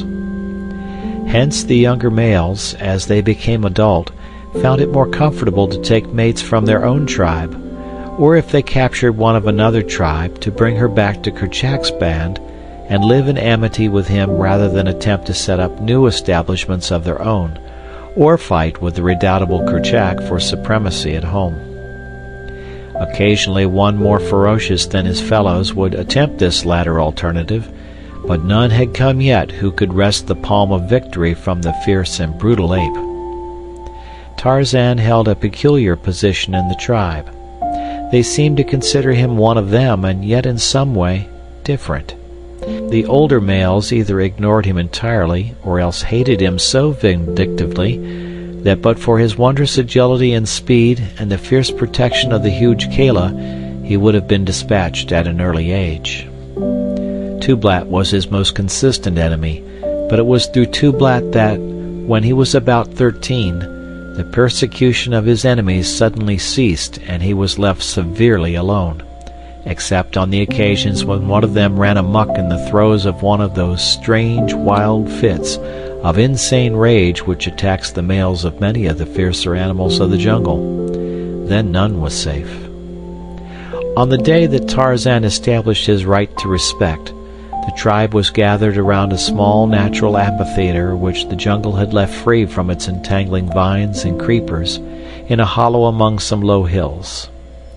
The open space was almost circular in shape. Upon every hand rose the mighty giants of the untouched forest, with the matted undergrowth banked so closely between the huge trunks that the only opening into the little level arena was through the upper branches of the trees. Here, safe from interruption, the tribe often gathered. In the center of the amphitheater was one of those strange earthen drums which the anthropoids build for the queer rites the sounds of which men have heard in the fastnesses of the jungle, but which none has ever witnessed. Many travelers have seen the drums of the great apes, and some have heard the sounds of their beating and the noise of the wild, weird revelry of these first lords of the jungle. But Tarzan, Lord Greystoke, is doubtless the only human being who ever joined in the fierce, mad, intoxicating revel of the dum-dum. From this primitive function has arisen, unquestionably, all the forms and ceremonials of modern church and state, for through all the countless ages, back beyond the uttermost ramparts of a dawning humanity, our fierce, hairy forebears danced out the rites of the dum-dum to the sound of their earthen drums, beneath the bright light of a tropical moon, in the depth of a mighty jungle which stands unchanged today, as it stood on that long, forgotten night in the dim, unthinkable vistas of the long-dead past, when our first shaggy ancestor swung from a swaying bough and dropped lightly upon the soft turf of the first meeting place. On the day that Tarzan won his emancipation from the persecution that had followed him remorselessly for 12 of his 13 years of life, the tribe, now a full 100 strong, trooped silently through the lower terrace of the jungle trees and dropped noiselessly upon the floor of the amphitheater. The rites of the dum-dum marked important events in the life of the tribe: a victory, the capture of a prisoner, the killing of some large, fierce denizen of the jungle, the death or accession of a king, and were conducted with set ceremonialism. Today it was the killing of a giant ape, a member of another tribe, and as the people of Kerchak entered the arena, 2 mighty bulls were seen bearing the body of the vanquished between them. They laid their burden before the earthen drum and then squatted there beside it as guards, while the other members of the community curled themselves in grassy nooks to sleep until the rising moon should give the signal for the commencement of their savage orgy. For hours absolute quiet reigned in the little clearing, except as it was broken by the discordant notes of brilliantly feathered parrots, or the screeching and twittering of the 1,000 jungle birds flitting ceaselessly amongst the vivid orchids and flamboyant blossoms which festooned the myriad moss-covered branches of the forest kings. At length, as darkness settled upon the jungle, the apes commenced to bestir themselves, and soon they formed a great circle about the earthen drum. The females and young squatted in a thin line at the outer periphery of the circle, while just in front of them ranged the adult males. Before the drum sat 3 old females, each armed with a knotted branch 15 or 18 inches in length. Slowly and softly they began tapping upon the resounding surface of the drum as the first faint rays of the ascending moon silvered the encircling treetops. As the light in the amphitheater increased, the females augmented the frequency and force of their blows, until presently a wild rhythmic din pervaded the great jungle for miles in every direction. Huge fierce brutes stopped in their hunting, with up-pricked ears and raised heads, to listen to the dull booming that betokened the dum-dum of the apes. Occasionally one would raise his shrill scream or thunderous roar in answering challenge to the savage din of the anthropoids, but none came near to investigate or attack, for the great apes, assembled in all the power of their numbers, filled the breasts of their jungle neighbors with deep respect.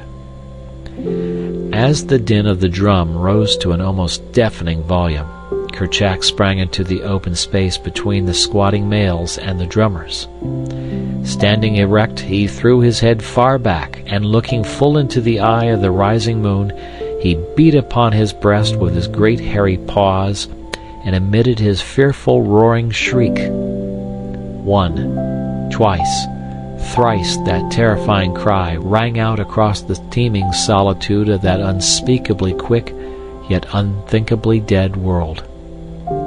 Then, crouching, Kerchak slunk noiselessly around the open circle, veering far away from the dead body lying before the altar drum, but, as he passed, keeping his little fierce wicked red eyes upon the corpse.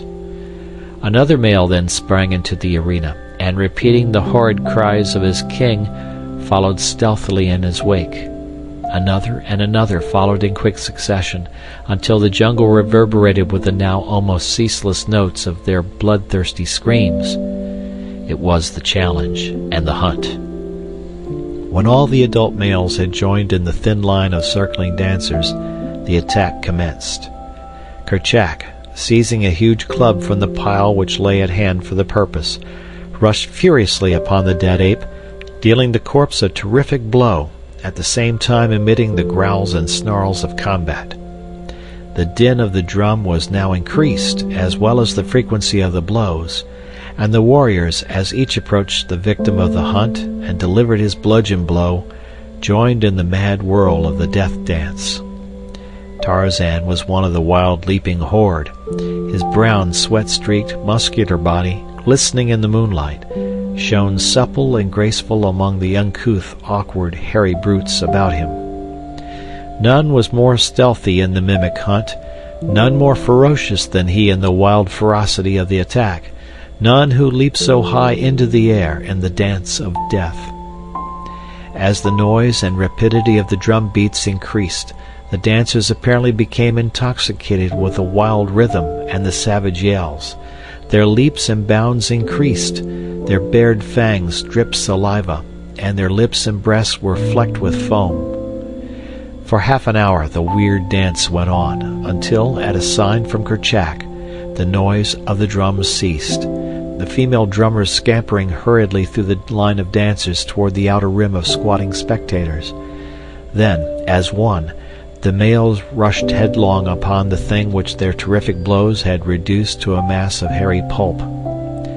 Flesh seldom came to their jaws in satisfying quantities, So a fit finale to their wild revel was a taste of fresh-killed meat, and it was to the purpose of devouring their late enemy that they now turned their attention. Great fangs sunk into the carcass, tearing away huge hunks, the mightiest of the apes obtaining the choicest morsels, while the weaker circled the outer edge of the fighting, snarling pack, awaiting their chance to dodge in and snatch a dropped tidbit or filch a remaining bone before all was gone. Tarzan, more than the apes, craved and needed flesh. Descended from a race of meat-eaters, never in his life, he thought, had he once satisfied his appetite for animal food, and so now his agile little body wormed its way far into the mass of struggling, rending apes in an endeavor to obtain a share which his strength would have been unequal to the task of winning for him. At his side hung the hunting knife of his unknown father in a sheath self-fashioned in copy of one he had seen among the pictures of his treasure books.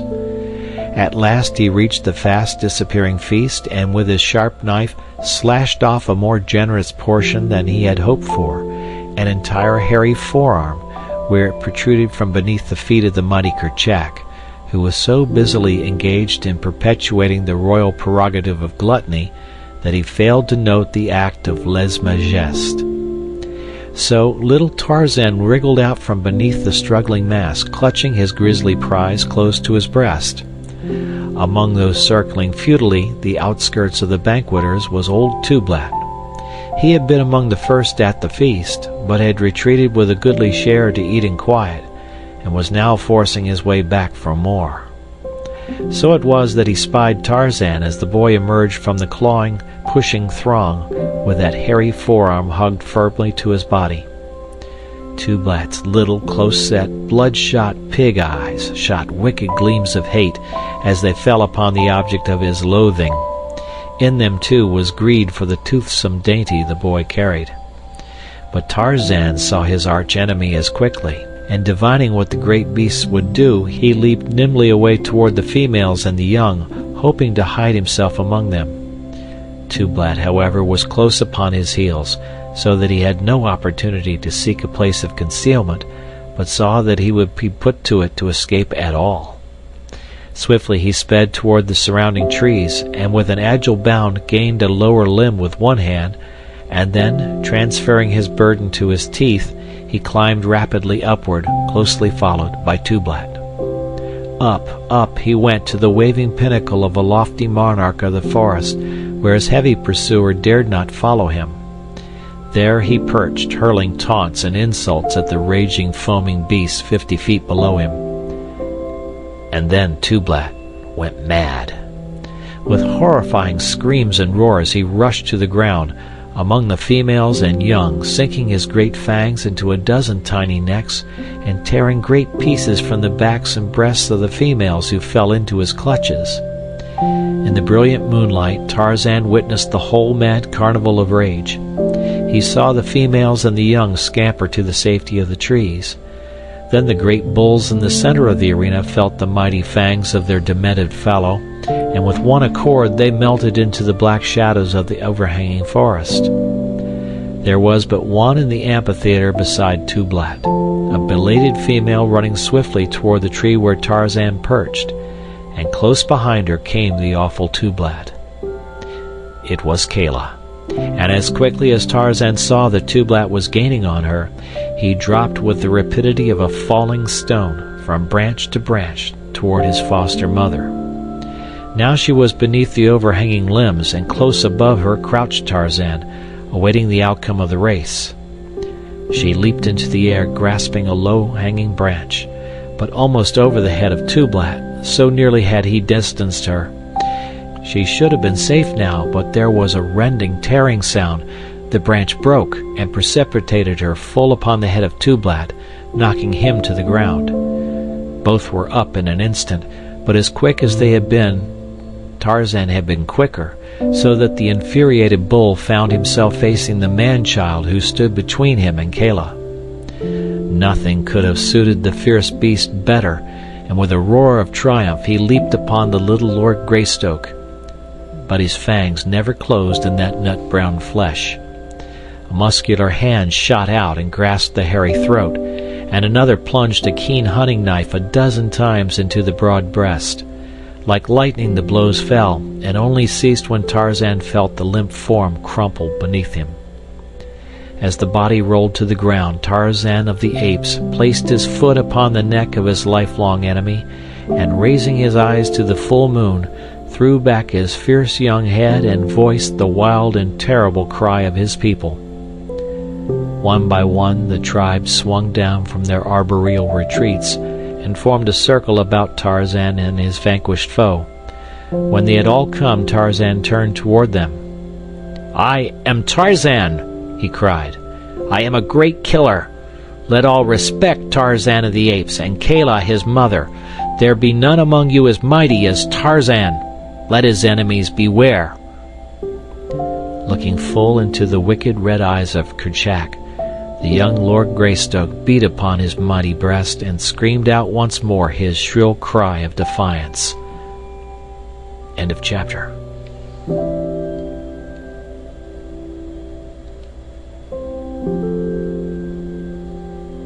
Tarzan of the Apes by Edgar Rice Burroughs. Chapter 8. The Treetop Hunter. The morning after the Dum-Dum, the tribe started slowly back through the forest towards the coast. The body of Tublat lay where it had fallen, for the people of Kerchak do not eat their own dead. The march was but a leisurely search for food. Cabbage palm and gray plum, pisang and citamine they found in abundance, with wild pineapple and occasionally small mammals, birds, eggs, reptiles, and insects. The nuts they cracked between their powerful jaws, or, if too hard, broke by pounding between stones. Once old Sabor, crossing their path, sent them scurrying to the safety of the higher branches, for if she respected their number and their sharp fangs, they on their part held her cruel and mighty ferocity in equal esteem. Upon a low-hanging branch sat Tarzan directly above the majestic supple body as it forged silently through the thick jungle. He hurled a pineapple at the ancient enemy of his people. The great beast stopped, and turning, eyed the taunting figure above her. With an angry lash of her tail she bared her yellow fangs, curling her great lips in a hideous snarl that wrinkled her bristling snout in serried ridges and closed her wicked eyes to two narrow slits of rage and hatred. With laid-back ears she looked straight into the eyes of Tarzan of the Apes and sounded her fierce, shrill challenge. And from the safety of his overhanging limb the ape-child sent back the fearsome answer of his kind. For a moment the two eyed each other in silence, and then the great cat turned into the jungle, which swallowed her as the ocean engulfs a tossed pebble. But into the mind of Tarzan a great plan sprang. He had killed the fierce Tublat, so was he not therefore a mighty fighter? Now would he track down the mighty Sabor and slay her likewise. He would be a mighty hunter also. At the bottom of his little English heart beat the great desire to cover his nakedness with clothes, for he had learned from his picture books that all men were so covered, while monkeys and apes and every other living thing went naked. Clothes, therefore, must be truly a badge of greatness, the insignia of the superiority of man over all other animals, for surely there could be no other reason for wearing the hideous things. Many moons ago, when he had been much smaller, he had desired the skin of Sabor the lioness, or Numa the lion, or Sheeta the leopard to cover his hairless body, that he might no longer resemble hideous Hista the snake. But now he was proud of his sleek skin, for it betokened his descent from a mighty race, and the conflicting desires to go naked in prideful proof of his ancestry, or to conform to the customs of his own kind and wear hideous and uncomfortable apparel, found first one and then the other in the ascendancy. As the tribe continued their slow way through the forest after the passing of Sabor, Tarzan's head was filled with his great scheme for slaying his enemy, and for many days thereafter he thought of little else. On this day, however, he presently had other and more immediate interests to attract his attention. Suddenly it became as midnight. The noises of the jungle ceased. The trees stood motionless, as though in paralyzed expectancy of some great and imminent disaster. All nature waited, but not for long. Faintly from a distance came a low, sad moaning. Nearer and nearer it approached, mounting louder and louder in volume. The great trees bent in unison as though pressed earthward by a mighty hand. Farther and farther toward the ground they inclined, and still there was no sound save the deep and awesome moaning of the wind. Then, suddenly, the jungle giants whipped back, lashing their mighty tops in angry and deafening protests. A vivid and blinding light flashed from the whirling, inky clouds above. The deep cannonade of roaring thunder belched forth its fearsome challenge. The deluge came. All hell broke loose upon the jungle. The tribe, shivering from the cold rain, huddled at the bases of great trees. The lightning, darting and flashing through the blackness, showed wildly waving branches, whipping streamers, and bending trunks. Now and again some ancient patriarch of the woods, rent by a flashing bolt, would crash in 1,000 pieces among the surrounding trees, carrying down numberless branches and many smaller neighbors to add to the tangled confusion of the tropical jungle. Branches, great and small, torn away by the ferocity of the tornado, hurtled through the wildly waving verdure, carrying death and destruction to countless unhappy denizens of the thickly peopled world below. For hours the fury of the storm continued without surcease, and still the tribe huddled close in shivering fear. In constant danger from falling trunks and branches, and paralyzed by the vivid flashing of lightning and the bellowing of thunder, they crouched in pitiful misery until the storm passed. The end was as sudden as the beginning. The wind ceased, the sun shone forth, nature smiled once more.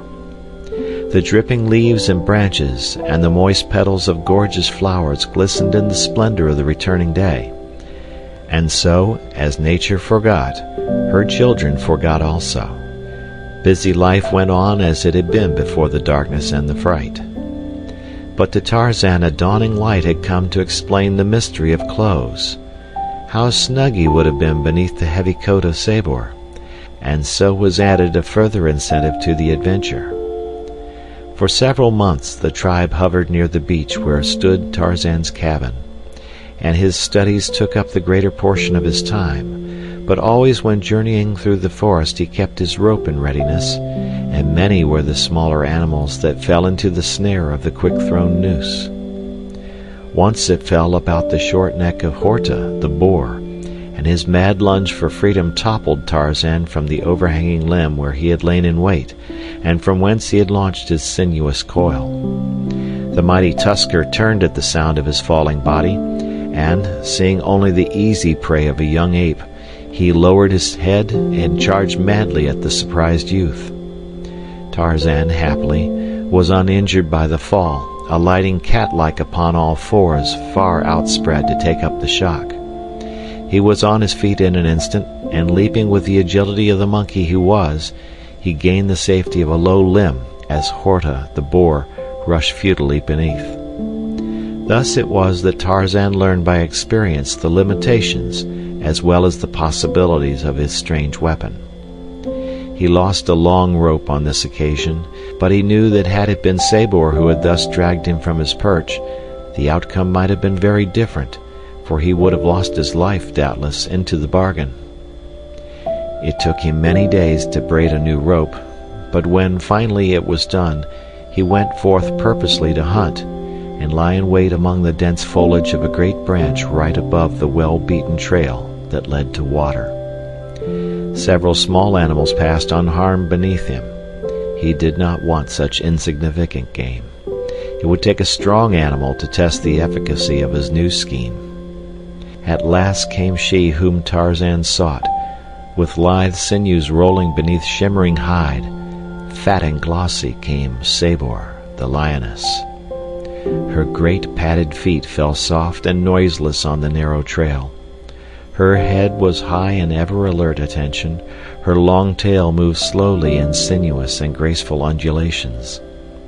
Nearer and nearer she came to where Tarzan of the Apes crouched upon his limb, the coils of his long rope poised ready in his hand. Like a thing of bronze, motionless as death, sat Tarzan. Sabor passed beneath. One stride beyond she took, a second, a third, and then the silent coil shot out above her. For an instant the spreading noose hung above her head like a great snake, and then, as she looked upward to detect the origin of the swishing sound of the rope, it settled about her neck. With a quick jerk, Tarzan snapped the noose tight about the glossy throat, and then he dropped the rope and clung to his support with both hands. Sabor was trapped. With a bound, the startled beast turned into the jungle, but Tarzan was not to lose another rope through the same cause as the first. He had learned from experience. The lioness had taken but half her second bound when she felt the rope tighten about her neck. Her body turned completely over in the air, and she fell with a heavy crash upon her back. Tarzan had fastened the end of the rope securely to the trunk of the great tree on which he sat. Thus far his plan had worked to perfection, but when he grasped the rope, bracing himself behind a crotch of two mighty branches, he found that dragging the mighty, struggling, clawing, biting, screaming mass of iron-muscled fury up to the tree and hanging her was a very different proposition. The weight of old Sabor was immense, and when she braced her huge paws, nothing less than Tantor, the elephant himself, could have budged her. The lioness was now back in the path where she could see the author of the indignity which had been placed upon her.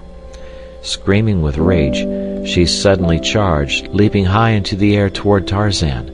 But when her huge body struck the limb on which Tarzan had been, Tarzan was no longer there. Instead, he perched lightly upon a smaller branch 20 feet above the raging captive. For a moment, Sabor hung half across the branch, while Tarzan mocked and hurled twigs and branches at her unprotected face. Presently the beast dropped to the earth again, and Tarzan came quickly to seize the rope. But Sabor had now found that it was only a slender cord that held her, and grasping it in her huge paws, severed it before Tarzan could tighten the strangling noose a second time. Tarzan was much hurt. His well-laid plan had come to naught, so he sat there screaming at the roaring creature beneath him and making mocking grimaces at it. Sabor paced back and forth beneath the tree for hours. 4 times she crouched and sprang at the dancing sprite above her, but might as well have clutched at the elusive wind that murmured through the treetops. At last Tarzan tired of the sport, and with a parting roar of challenge and a well-aimed ripe fruit that spread soft and sticky over the snarling face of his enemy, he swung rapidly through the trees, 100 feet above the ground, and in a short time was among the members of his tribe. Here he recounted the details of his adventure, with swelling chest and so considerable swagger that he quite impressed even his bitterest enemies, while Kala fairly danced for joy and pride. End of chapter.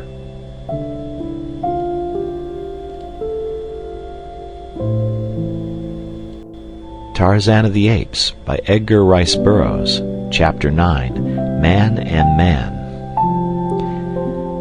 Tarzan of the Apes lived on in his wild jungle existence with little change for several years, only that he grew stronger and wiser, and learned from his books more and more of the strange worlds which lay somewhere outside his primeval forest. To him life was never monotonous or stale. There was always Pisa the fish to be caught in the many streams and the little lakes, and Sabor with their ferocious cousins to keep one ever on the alert and give zest to every instant that one spent upon the ground. Often they hunted him, and more often he hunted them, but though they never quite reached him with those cruel, sharp claws of theirs, yet there were times when one could scarce have passed a thick leaf between their talons and his smooth hide. Quick was Sabor the lioness, and quick were Numa and Sheeta, but Tarzan of the Apes was lightning. With Tantor the elephant he made friends. How? Ask not. But this is known to the denizens of the jungle, that on many moonlight nights Tarzan the Apes and Tantor the Elephant walked together, and where the way was clear Tarzan rode, perched high upon Tantor's mighty back. Many days during these years he spent in the cabin of his father, where lay still, untouched, the bones of his parents and the skeleton of Kayla's baby. At 18 he read fluently and understood nearly all he read in the many and varied volumes on the shelves. Also could he write with printed letters, rapidly and plainly, but script he had not mastered, for though there were several copybooks among his treasure, there was so little written English in the cabin that he saw no use for bothering with this other form of writing, though he could read it laboriously. Thus, at 18 we find him, an English lordling, who could speak no English, and yet who could read and write his native language. Never had he seen a human being other than himself, for the little area traversed by his tribe was watered by no greater river to bring down the savage natives of the interior. High hills shut it off on 3 sides, the ocean on the 4th. It was alive with lions and leopards and poisonous snakes. Its untouched mazes of matted jungle had as yet invited no hardy pioneer from the human beasts beyond its frontier. But as Tarzan of the Apes sat one day in the cabin of his father, delving into the mysteries of a new book, the ancient security of his jungle was broken forever. At the far eastern confine a strange cavalcade strung in single file over the brow of a low hill. In advance were 50 black warriors, armed with slender wooden spears with ends hard baked over slow fires, and long bows and poisoned arrows. On their backs were oval shields, in their noses huge rings, while from the kinky wool of their heads protruded tufts of gay feathers. Across their foreheads were tattooed 3 parallel lines of color, and on each breast 3 concentric circles. Their yellow teeth were filed to sharp points, and their great protruding lips added still further to the low and bestial brutishness of their appearance. Following them were several hundred women and children, the former bearing upon their heads great burdens of cooking pots, household utensils, and ivory. In the rear were 100 warriors, similar in all respects to the advance guard. That they more greatly feared an attack from the rear than whatever unknown enemies lurked in their advance was evidenced by the formation of the column, and such was the fact, for they were fleeing from the white man's soldiers, who had so harassed them for rubber and ivory that they had turned upon their conquerors one day and massacred a white officer and a small detachment of his black troops. For many days they had gorged themselves on meat, but eventually a stronger body of troops had come and fallen upon their village by night to revenge the death of their comrades. That night the black soldiers of the white man had had meat aplenty, and this little remnant of a once powerful tribe had slunk off into the gloomy jungle toward the unknown and freedom. But that which meant freedom and the pursuit of happiness to these savage blacks meant consternation and death to many of the wild denizens of their new home. For 3 days the little cavalcade marched slowly through the heart of this unknown and untracked forest, until finally, early in the 4th day, they came upon a little spot near the banks of a small river, which seemed less thickly overgrown than any ground they had yet encountered. Here they set to work to build a new village, and in a month a great clearing had been made, huts and palisades erected, plantains, yams, and maize planted, and they had taken up their old life in their new home. Here there were no white men, no soldiers, nor any rubber or ivory to be gathered for cruel and thankless taskmasters. Several moons passed by ere the blacks ventured far into the territory surrounding their new village. Several had already fallen prey to old Sabor, and because the jungle was so infested with these fierce and bloodthirsty cats, and with lions and leopards, the ebony warriors hesitated to trust themselves far from the safety of their palisades. But one day Kulonga, a son of the old king Mbonga, wandered far into the dense mazes to the west. Warily he stepped, his slender lance ever ready, his long oval shield firmly grasped in his left hand close to his sleek ebony body. At his back his bow, and in the quiver upon his shield many slim, straight arrows, well smeared with a thick, dark, tarry substance that rendered deadly their tiniest needle prick. Night found Kulonga far from the palisades of his father's village, but still headed westward, and climbing into the fork of a great tree he fashioned a rude platform and curled himself for sleep. 3 miles to the west slept the tribe of Kerchak. Early the next morning the apes were astir, moving through the jungle in search of food. Tarzan, as was his custom, prosecuted his search in the direction of the cabin, so that by leisurely hunting on the way his stomach was filled by the time he reached the beach. The apes scattered by ones and twos and threes in all directions, but ever within sound of a signal of alarm. Kala had moved slowly along an elephant track toward the east, and was busily engaged in turning over rotted limbs and logs in search of succulent bugs and fungi, when the faintest shadow of a strange noise brought her to startled attention. For 50 yards before her the trail was straight, and down this leafy tunnel she saw the stealthy, advancing figure of a strange and fearful creature. It was Kulonga. Kala did not wait to see more, but turning, moved rapidly back along the trail. She did not run, but after the manner of her kind when not aroused, sought rather to avoid than to escape. Close after her came Kulonga. Here was meat. He could make a killing and feast well this day. On he hurried, his spear poised for the throw. At a turning of the trail he came in sight of her again upon another straight stretch. His spear hand went far back. The muscles rolled lightning-like beneath the sleek hide. Out shot the arm, and the spear sped toward Kala. A poor cast. It but grazed her side. With a cry of rage and pain, the she-ape turned upon her tormentor. In an instant the trees were crashing beneath the weight of her hurrying fellows, swinging rapidly toward the scene of trouble in answer to Kala's scream. As she charged, Kulonga unslung his bow and fitted an arrow with an almost unthinkable quickness. Drawing the shaft far back, he drove the poisoned missile straight into the heart of the great anthropoid. With a horrid scream, Kala plunged forward upon her face before the astonished members of her tribe. Roaring and shrieking, the apes dashed toward Kulonga, but that wary savage was fleeing down the trail like a frightened antelope. He knew something of the ferocity of these wild, hairy men, and his one desire was to put as many miles between himself and them as he possibly could. They followed him, racing through the trees for a long distance, but finally, one by one, they abandoned the chase and returned to the scene of the tragedy. None of them had ever seen a man before, other than Tarzan, and so they wondered vaguely what strange manner of creature it might be that had invaded their jungle.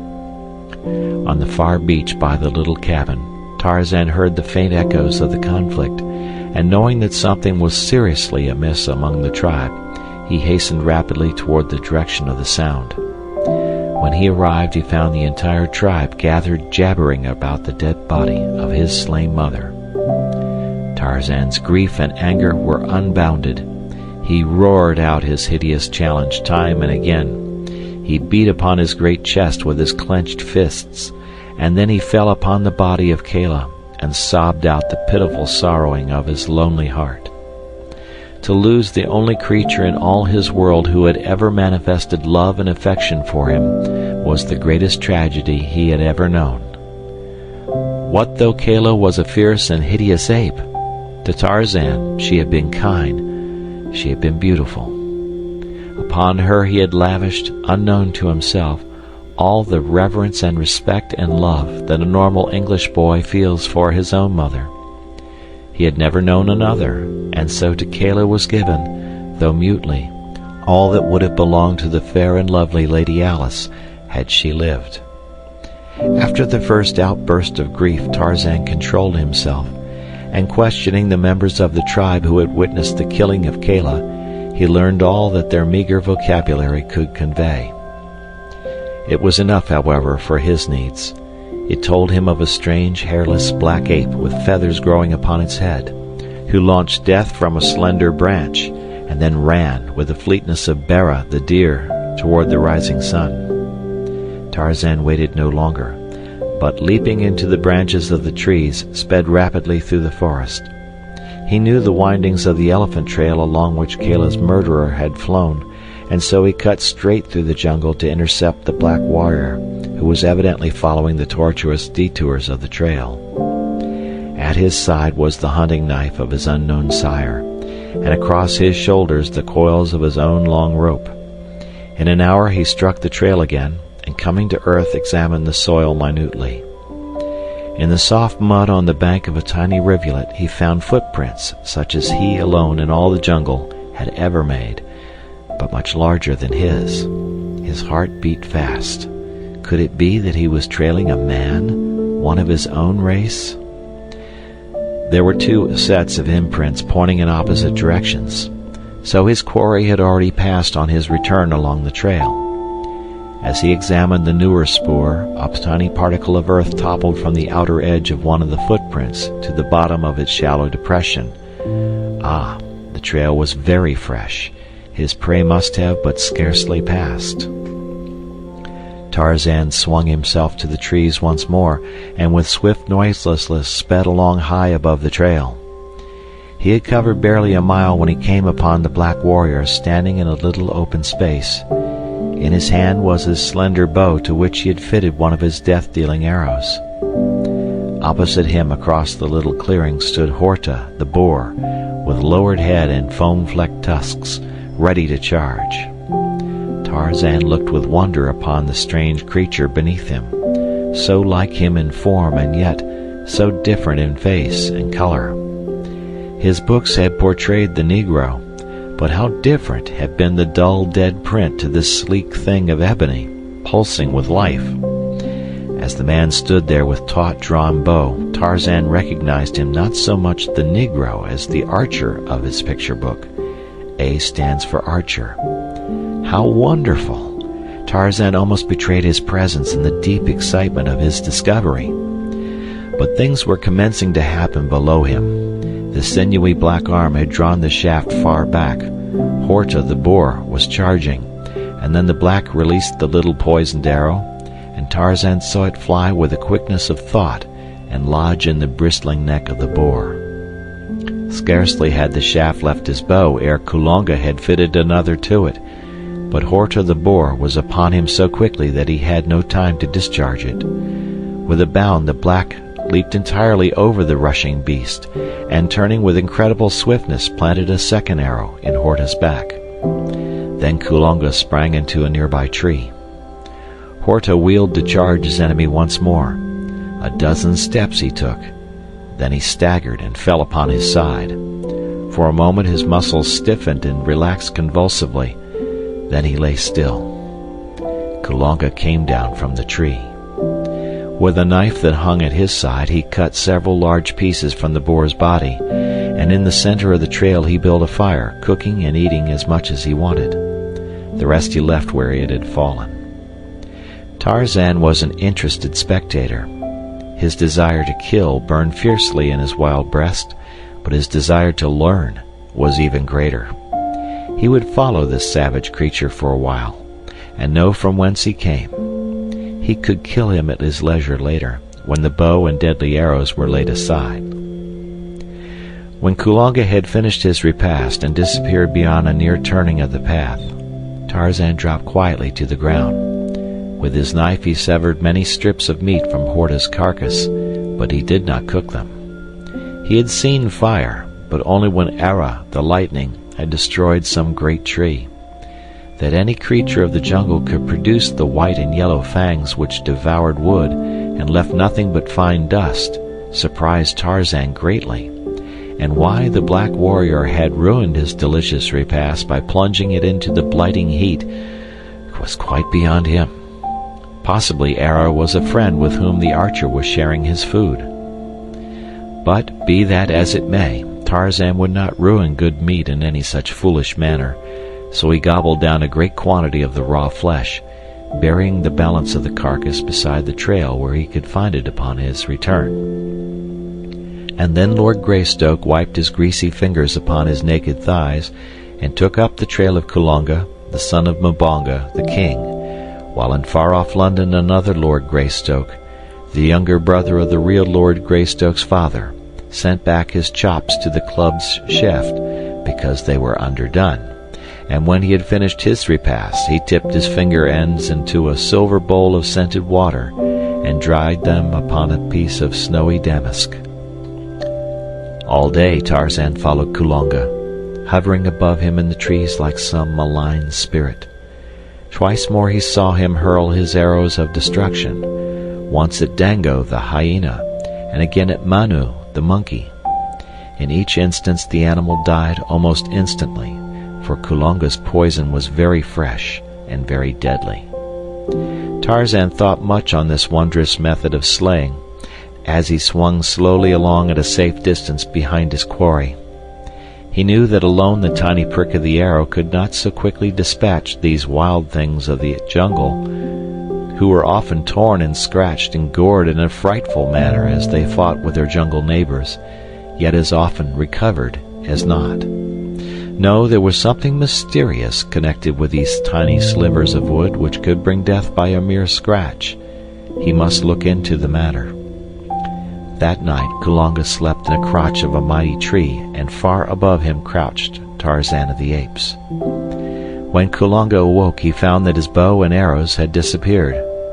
The black warrior was furious and frightened, but more frightened than furious. He searched the ground below the tree, and he searched the tree above the ground, but there was no sign of either bow or arrows or of the nocturnal marauder. Kulonga was panic-stricken. His spear he had hurled at Kala and had not recovered, and, now his bow and arrows were gone, he was defenseless except for a single knife. His only hope lay in reaching the village of Mbonga as quickly as his legs would carry him. That he was not far from home he was certain, so he took the trail at a rapid trot. From a great mass of impenetrable foliage a few yards away emerged Tarzan of the Apes to swing quietly in his wake. Kulonga's bow and arrows were securely tied high in the top of a giant tree from which a patch of bark had been removed by a sharp knife near to the ground, and a branch half cut through and left hanging about 50 feet higher up. Thus Tarzan blazed the forest trails and marked his caches. As Kulonga continued his journey, Tarzan closed on him until he traveled almost over the black's head. His rope he now held coiled in his right hand. He was almost ready for the kill. The moment was delayed only because Tarzan was anxious to ascertain the black warrior's destination, and presently he was rewarded, for he came suddenly in view of a great clearing, at one end of which lay many strange lairs. Tarzan was directly over Kulonga as he made the discovery. The forest ended abruptly, and beyond lay 200 yards of planted fields between the jungle and the village. Tarzan must act quickly or his prey would be gone, but Tarzan's life training left so little space between decision and action when an emergency confronted him that there was not even room for the shadow of a thought between. So it was that as Kulonga emerged from the shadow of the jungle, a slender coil of rope sped sinuously above him from the lowest branch of a mighty tree directly upon the edge of the fields of Mbonga, and ere the king's son had taken a half-dozen steps into the clearing, a quick noose tightened about his neck. So quickly did Tarzan of the Apes drag back his prey that Kulonga's cry of alarm was throttled in his windpipe. Hand over hand Tarzan drew the struggling black until he had him hanging by his neck in mid-air. Then Tarzan climbed to a larger branch, drawing the still threshing victim well up into the sheltering verdure of the tree. Here he fastened the rope securely to a stout branch, and then, descending, plunged his hunting knife into Kulonga's heart. Kalo was avenged. Tarzan examined the black minutely, for he had never seen any other human being. The knife with its sheath and belt caught his eye. He appropriated them. A copper anklet also took his fancy, and this he transferred to his own leg. He examined and admired the tattooing on the forehead and breast. He marveled at the sharp filed teeth.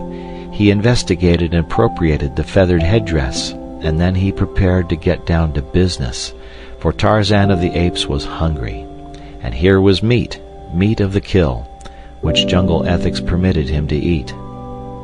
How may we judge him? By what standards? This ape man with the heart and head and body of an English gentleman and the training of a wild beast. Tublat, whom he had hated and who had hated him, he had killed in a fair fight, and yet never had the thought of eating Tublat's flesh entered his head. It could have been as revolting to him as is cannibalism to us. But who was Kulonga that he might not be eaten as fairly as Horta the boar or Bara the deer? Was he not simply another of the countless wild things of the jungle, who preyed upon one another to satisfy the cravings of hunger? Suddenly a strange doubt stayed his hand. Had not his books taught him that he was a man? And was not the archer a man also? Did men eat men? Alas, he did not know. Why, then, this hesitancy? Once more he essayed the effort, but a qualm of nausea overwhelmed him. He did not understand. All he knew was that he could not eat the flesh of this black man, and thus hereditary instinct, ages old, usurped the functions of his untaught mind and saved him from transgressing a worldwide law of whose very existence he was ignorant. Quickly he lowered Kulonga's body to the ground, removed the noose, and took to the trees again. End of chapter.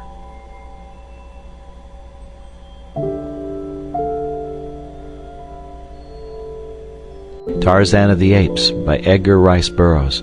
Chapter 10. The Fear Phantom. From a lofty perch Tarzan viewed the village of thatched huts across the intervening plantation. He saw that at one point the forest touched the village, and to this spot he made his way, lured by a fever of curiosity to behold animals of his own kind, and to learn more of their ways and view the strange lairs in which they lived.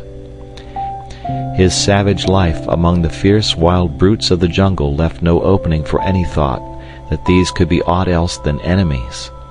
Similarity of form led him into no erroneous conception of the welcome that would be accorded him should he be discovered by these, the first of his own kind he had ever seen. Tarzan of the Apes was no sentimentalist. He knew nothing of the brotherhood of man. All things outside his own tribe were his deadly enemies, with a few exceptions of which Tantor the elephant was a marked example. And he realized all this without malice or hatred. To kill was the law of the wild world he knew. Few were his primitive pleasures, but the greatest of these was to hunt and kill, and so he accorded to others the right to cherish the same desires as he, even though he himself might be the object of their hunt. His strange life had left him neither morose nor bloodthirsty. That he joyed in killing, and that he killed with a joyous laugh upon his handsome lips, betokened no innate cruelty. He killed for food most often, but, being a man, he sometimes killed for pleasure, a thing which no other animal does. For it has remained for man alone among all creatures to kill senselessly and wantonly, for the mere pleasure of inflicting suffering and death. And when he killed for revenge or in self-defense, he did that also without hysteria, for it was a very business-like proceeding which admitted of no levity. So it was that now, as he cautiously approached the village of Mbonga, he was quite prepared either to kill or be killed should he be discovered. He proceeded with unwonted stealth, for Kulonga had taught him great respect for the little sharp splinters of wood which dealt death so swiftly and unerringly. At length he came to a great tree, heavy laden with thick foliage and loaded with pendant loops of giant creepers. From this almost impenetrable bower above the village he crouched, looking down upon the scene below him, wondering over every feature of this new, strange life. There were naked children running and playing in the village street. There were women grinding dried plantain in crude stone mortars, while others were fashioning cakes from the powdered flour. Out in the fields he could see still other women hoeing, weeding, and gathering. All wore strange protruding girdles of dried grass about their hips, and many were loaded with brass and copper anklets, armlets, and bracelets. Around many a dusky neck hung curiously coiled strands of wire, while several were further ornamented by huge nose rings. Tarzan of the Apes looked with growing wonder at these strange creatures. Dozing in the shade he saw several men, while at the extreme outskirts of the clearing he occasionally caught glimpses of armed warriors, apparently guarding the village against surprise from an attacking enemy. He noticed that the women alone worked. Nowhere was there evidence of a man tilling the fields or performing any of the homely duties of the village. Finally his eyes rested upon a woman directly beneath him.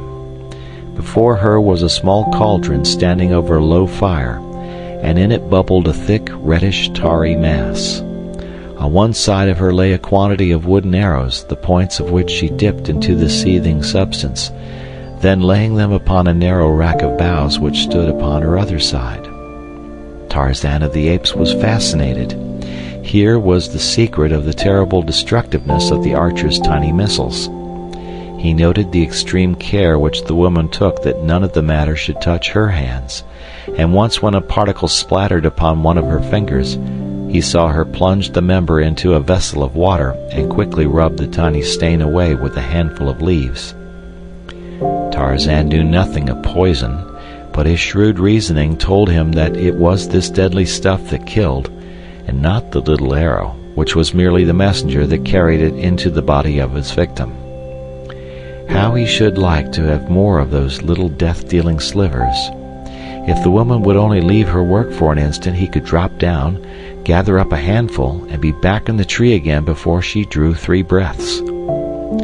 As he was trying to think out some plan to distract her attention, he heard a wild cry from across the clearing. He looked and saw a black warrior standing beneath the very tree in which he had killed the murderer of Kala an hour before.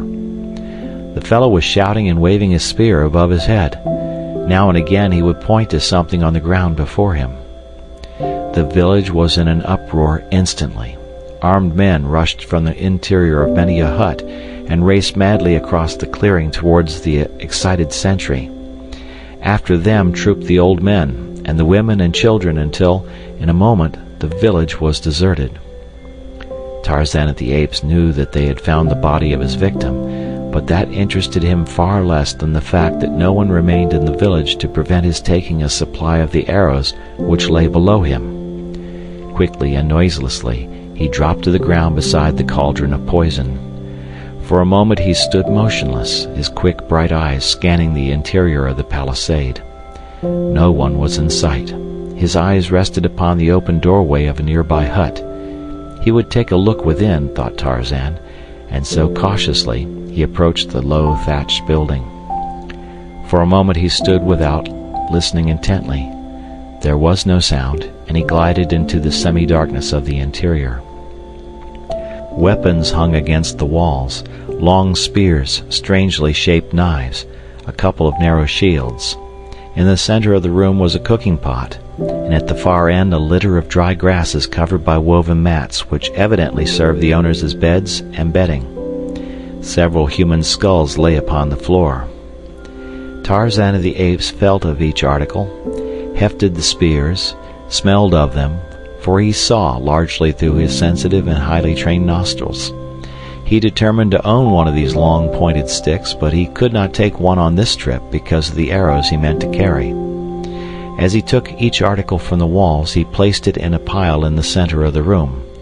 On top of all he placed the cooking pot, inverted, and on top of this he laid one of the grinning skulls, upon which he fastened the headdress of the dead Kulonga. Then he stood back, surveyed his work, and grinned. Tarzan of the Apes enjoyed a joke. But now he heard outside the sounds of many voices, and long mournful howls, and mighty wailing. He was startled. Had he remained too long? Quickly he reached the doorway and peered down the village street toward the village gate. The natives were not yet in sight, though he could plainly hear them approaching across the plantation. They must be very near. Like a flash he sprang across the opening to the pile of arrows.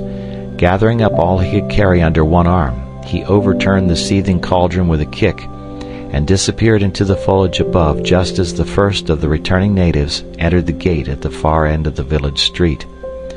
Then he turned to watch the proceeding below, poised like some wild bird, ready to take swift wing at the first sign of danger. The natives filed up the street, 4 of them bearing the dead body of Kulonga. Behind trailed the women, uttering strange cries and weird lamentation. On they came to the portals of Kulonga's hut, the very one in which Tarzan had wrought his depredations. Scarcely had half a dozen entered the building ere they came rushing out in wild, jabbering confusion. The others hastened to gather about. There was much excited gesticulating, pointing, and chattering. Then several of the warriors approached and peered within. Finally, an old fellow with many ornaments of metal about his arms and legs, and a necklace of dried human hands depending upon his chest, entered the hut. It was Mbonga, the king, father of Kulonga. For a few moments all was silent. Then Mbonga emerged, a look of mingled wrath and superstitious fear writ upon his hideous countenance. He spoke a few words to the assembled warriors, and in an instant the men were flying through the little village, searching minutely every hut and corner within the palisades.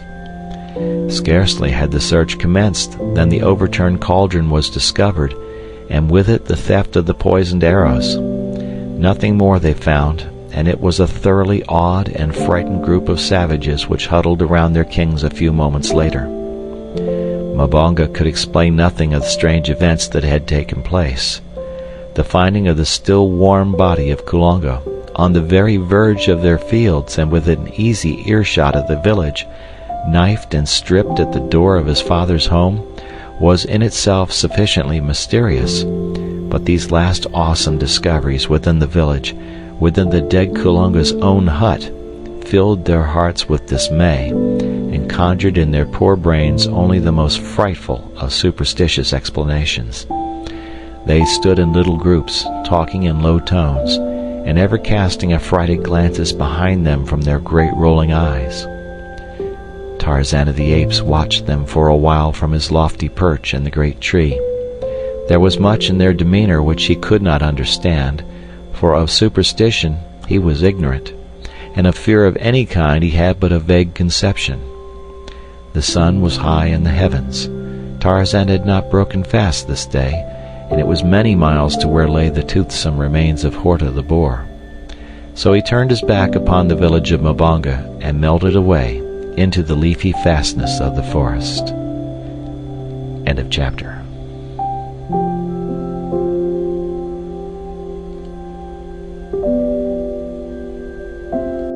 Tarzan of the Apes by Edgar Rice Burroughs. Chapter 11. King of the Apes. It was not yet dark when he reached the tribe, though he stopped to exhume and devour the remains of the wild boar he had cached the preceding day, and again to take Kulonga's bow and arrows from the treetop in which he had hidden them. It was a well-laden Tarzan who dropped from the branches into the midst of the tribe of Kerchak. With swelling chest he narrated the glories of his adventure and exhibited the spoils of conquest. Kerchak grunted and turned away, for he was jealous of this strange member of his band. In his little evil brain he sought for some excuse to wreak his hatred upon Tarzan. The next day Tarzan was practicing with his bow and arrows at the first gleam of dawn. At first he lost nearly every bolt he shot, but finally he learned to guide the little shafts with fair accuracy, and ere a month had passed he was no mean shot, but his proficiency had cost him nearly his entire supply of arrows. The tribe continued to find the hunting good in the vicinity of the beach, and so Tarzan of the Apes varied his archery practice with further investigation of his father's choice, though little store of books. It was during this period that the young English lord found hidden in the back of one of the cupboards in the cabin a small metal box. The key was in the lock, and a few moments of investigation and experimentation were rewarded with the successful opening of the receptacle. In it he found a faded photograph of a smooth-faced young man, a golden locket studded with diamonds, linked to a small gold chain, a few letters, and a small book. Tarzan examined these all minutely. The photograph he liked most of all, for the eyes were smiling, and the face was open and frank. It was his father. The locket, too, took his fancy, and he placed the chain about his neck in imitation of the ornamentation he had seen to be so common among the black men he had visited. The brilliant stones gleamed strangely against his smooth brown hide. The letters he could scarcely decipher, for he had learned little or nothing of script, so he put them back in the box with the photograph and turned his attention to the book. This was almost entirely filled with fine script, but while the little bugs were all familiar to him, their arrangement and the combinations in which they occurred were strange and entirely incomprehensible. Tarzan had long since learned the use of the dictionary, but much to his sorrow and perplexity it proved of no avail to him in this emergency.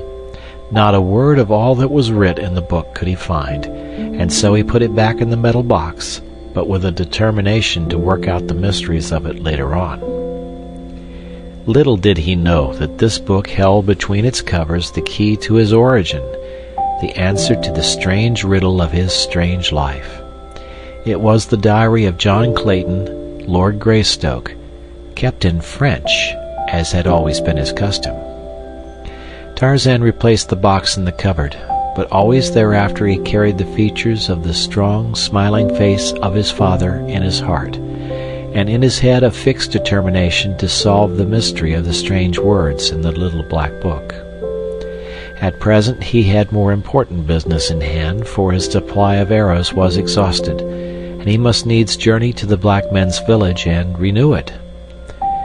Early the following morning he set out, and traveling rapidly, he came before midday to the clearing. Once more he took up his position in the great tree, and as before he saw the women in the fields and the village street, and the cauldron of bubbling poison directly beneath him.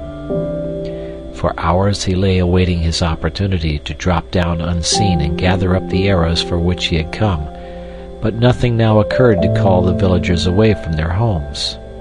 The day wore on, and still Tarzan of the Apes crouched above the unsuspecting woman at the cauldron. Presently the workers in the fields returned. The hunting warriors emerged from the forest, and when all were within the palisade, the gates were closed and barred. Many cooking pots were now in evidence about the village. Before each hut, a woman presided over a boiling stew, while little cakes of plantain and cassava puddings were to be seen on every hand. Suddenly there came a hail from the edge of the clearing. Tarzan looked. It was a party of belated hunters returning from the north, and among them they half led, half carried a struggling animal. As they approached the village, the gates were thrown open to admit them, and then, as the people saw the victim of the chase, a savage cry rose to the heavens, for the quarry was a man. As he was dragged, still resisting, into the village street, the women and children set upon him with sticks and stones, and Tarzan of the Apes, young and savage beast of the jungle, wondered at the cruel brutality of his own kind. Sheeta, the leopard, alone of all the jungle folk, tortured his prey. The ethics of all the others meted a quick and merciful death to their victims. Tarzan had learned from his books but scattered fragments of the ways of human beings. When he had followed Kulonga through the forest, he had expected to come to a city of strange houses on wheels, puffing clouds of black smoke from a huge tree stuck in the roof of one of them, or to a sea covered with mighty floating buildings, which he had learned were called, variously, ships and boats and steamers and craft. He had been sorely disappointed with the poor little village of the blacks, hidden away in his own jungle, and with not a single house as large as his own cabin upon the distant beach. He saw that these people were more wicked than his own apes, and as savage and cruel as Sabor herself. Tarzan began to hold his own kind in low esteem. Now they had tied their poor victim to a great post near the center of the village, directly before Mbonga's hut, and here they'd formed a dancing, yelling circle of warriors about him, alive with flashing knives and menacing spears. In a larger circle squatted the women, yelling and beating upon drums. It reminded Tarzan of the Dum-Dum, and so he knew what to expect. He wondered if they would spring upon their meat while it was still alive. The apes did not do such things as that. The circle of warriors about the cringing captive drew closer and closer to their prey as they danced in wild and savage abandon to the maddening music of the drums. Presently a spear reached out and pricked the victim. It was the signal for 50 others. Eyes, ears, arms, and legs were pierced. Every inch of the poor writhing body that did not cover a vital organ became the target of the cruel lancers. The women and children shrieked their delight. The warriors licked their hideous lips in anticipation of the feast to come, and vied with one another in the savagery and loathsomeness of the cruel indignities with which they tortured the still conscious prisoner. Then it was that Tarzan of the Apes saw his chance. All eyes were fixed upon the thrilling spectacle at the stake. The light of day had given place to the darkness of a moonless night, and only the fires in the immediate vicinity of the orgy had been kept alight to cast a restless glow upon the restless scene. Gently the lithe boy dropped to the soft earth at the end of the village street. Quickly he gathered up the arrows, all of them this time, for he had brought a number of long fibers to bind them into a bundle. Without haste he wrapped them securely, and then, ere he turned to leave, the devil of capriciousness entered his heart. He looked about for some hint of a wild prank to play upon these strange, grotesque creatures, that they might be again aware of his presence among them. Dropping his bundle of arrows at the foot of the tree, Tarzan crept among the shadows at the side of the street until he came to the same hut he had entered on the occasion of his first visit. Inside all was darkness, but his groping hands soon found the object for which he sought, and without further delay he turned again toward the door. He had taken but a step, however, ere his quick ear caught the sound of approaching footsteps immediately without. In another instant the figure of a woman darkened the entrance of the hut. Tarzan drew back silently to the far wall, and his hand sought the long, keen hunting knife of his father. The woman came quickly to the center of the hut. There she paused for an instant, feeling about with her hands for the thing she sought. Evidently it was not in its accustomed place, for she explored ever nearer and nearer the wall where Tarzan stood. So close was she now that the ape-man felt the animal warmth of her naked body. Up went the hunting knife, and then the woman turned to one side, and soon a guttural "ah" proclaimed that her search had at last been successful. Immediately she turned and left the hut, and as she passed through the doorway, Tarzan saw that she carried a cooking pot in her hand. He followed closely after her, and as he reconnoitered from the shadows of the doorway, he saw that all the women of the village were hastening to and from the various huts with pots and kettles. These they were filling with water and placing over a number of fires near the stake where the dying victim now hung, an inert and bloody mass of suffering. Choosing a moment when none seemed near, Tarzan hastened to his bundle of arrows beneath the great tree at the end of the village street. As on the former occasion, he overthrew the cauldron before leaping, sinuous and cat-like, into the lower branches of the forest giant. Silently he climbed to a great height until he found a point where he could look through a leafy opening upon the scene beneath him. The women were now preparing the prisoner for their cooking pots, while the men stood about resting after the fatigue of their mad revel. Comparative quiet reigned in the village. Tarzan raised aloft the thing he had pilfered from the hut, and with aim made true by years of fruit and coconut throwing, launched it toward the group of savages. Squarely among them it fell, striking one of the warriors full upon the head and felling him to the ground. Then it rolled among the women and stopped beside the half-butchered thing they were preparing to feast upon. All gazed in consternation at it for an instant, and then, with one accord, broke and ran for their huts. It was a grinning human skull which looked up at them from the ground. The dropping of the thing out of the open sky was a miracle well aimed to work upon their superstitious fears. Thus Tarzan of the Apes left them filled with terror at this new manifestation of the presence of some unseen and unearthly evil power which lurked in the forest about their village. Later, when they discovered the overturned cauldron and that once more their arrows had been pilfered, it commenced to dawn upon them that they had offended some great god by placing their village in this part of the jungle without propitiating him. From then on, an offering of food was daily placed below the great tree from whence the arrows had disappeared, in an effort to conciliate the mighty one. But the seed of fear was deep sown, and had he but known it, Tarzan of the Apes had laid the foundation for much future misery for himself and his tribe.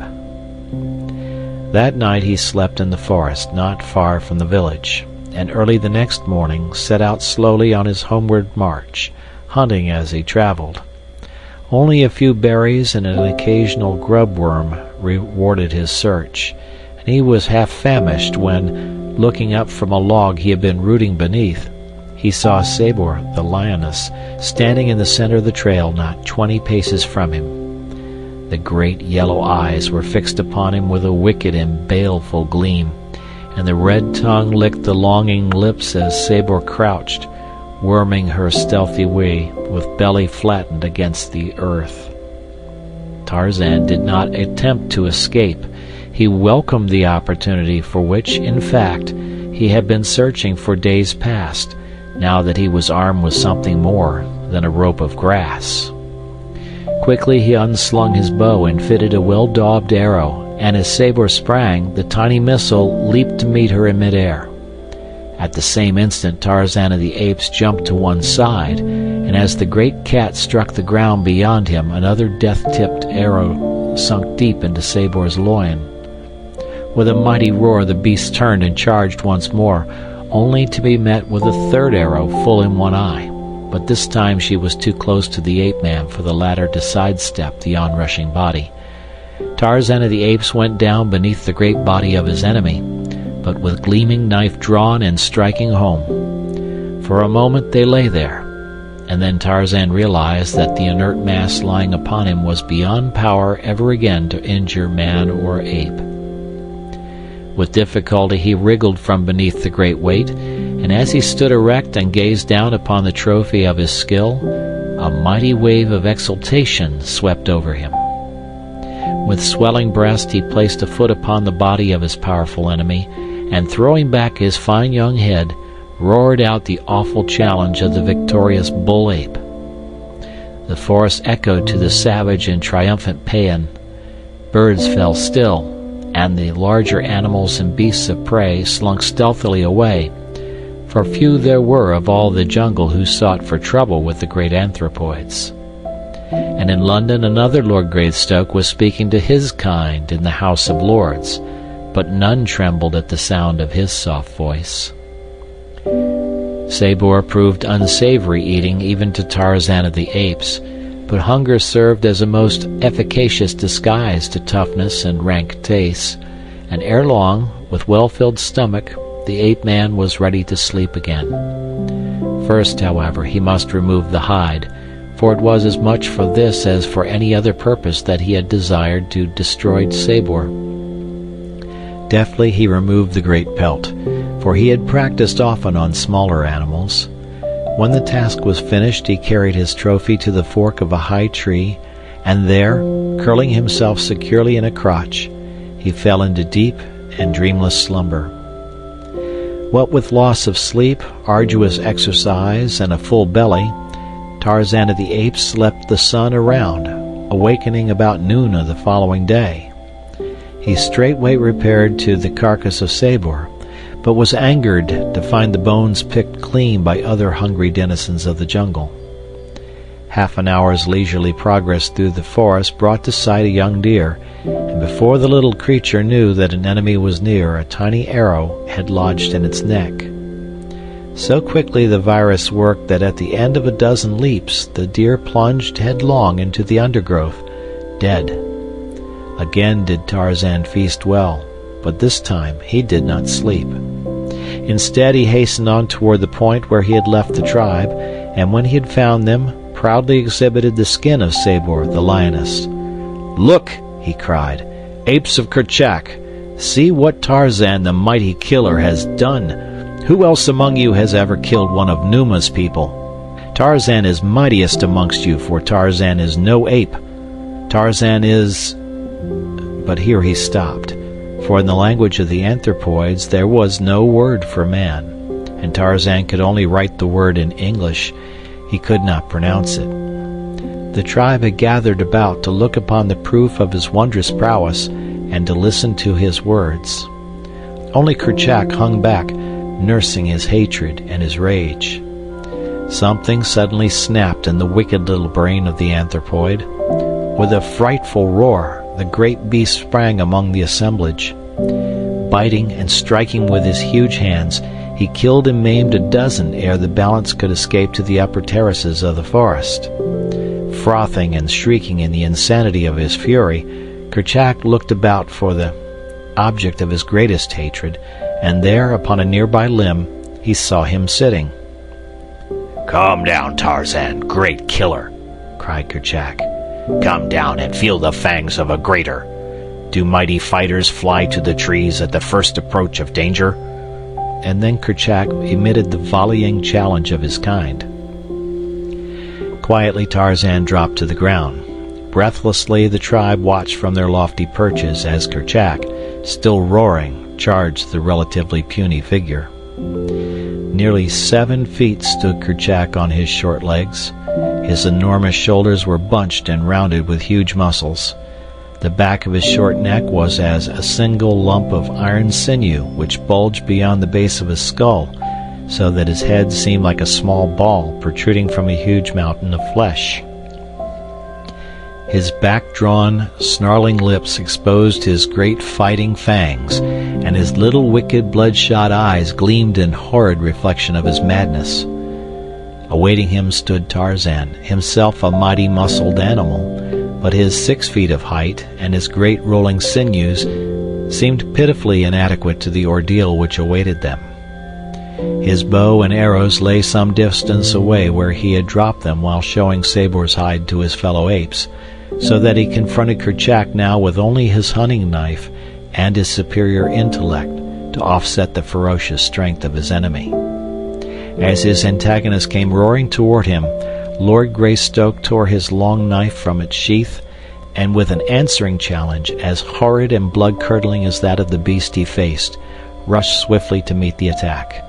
He was too shrewd to allow those long, hairy arms to encircle him, and just as their bodies were about to crash together, Tarzan of the Apes grasped one of the huge wrists of his assailant, and springing lightly to one side, drove his knife to the hilt into Kerchak's body, below the heart. Before he could wrench the blade free again, the bull's quick lunge to seize him in those awful arms had torn the weapon from Tarzan's grasp. Kerchak aimed a terrific blow at the ape-man's head with the flat of his hand, a blow which, had it landed, might easily have crushed in the side of Tarzan's skull. The man was too quick, and ducking beneath it, himself delivered a mighty one with a clenched fist in the pit of Kerchak's stomach. The ape was staggered, and what with the mortal wound in his side had almost collapsed when, with one mighty effort, he rallied for an instant, just long enough to enable him to wrest his arm free from Tarzan's grasp and close in a terrific clinch with his wiry opponent. Straining the ape-man close to him, his great jaws sought Tarzan's throat, but the young lord's sinewy fingers were at Kerchak's own before the cruel fangs could close on the sleek brown skin. Thus they struggled, the one to crush out his opponent's life with those awful teeth, the other to close forever the windpipe beneath his strong grasp, while he held the snarling mouth from him. The greater strength of the ape was slowly prevailing, and the teeth of the straining beast were scarce an inch from Tarzan's throat when, with a shuddering tremor, the great body stiffened for an instant and then sank limply to the ground. Kerchak was dead. Withdrawing the knife that had so often rendered him master of far mightier muscles than his own, Tarzan of the Apes placed his foot upon the neck of his vanquished enemy, and once again loud through the forest rang the fierce, wild cry of the conqueror. And thus came the young Lord Greystoke into the kingship of the apes. End of chapter.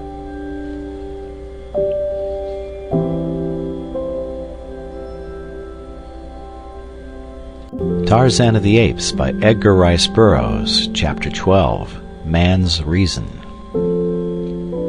There was one of the tribe of Tarzan who questioned his authority, and that was Terkoz, the son of Tublat. But he so feared the keen knife and the deadly arrows of his new lord that he confined the manifestation of his objections to petty disobediences and irritating mannerisms.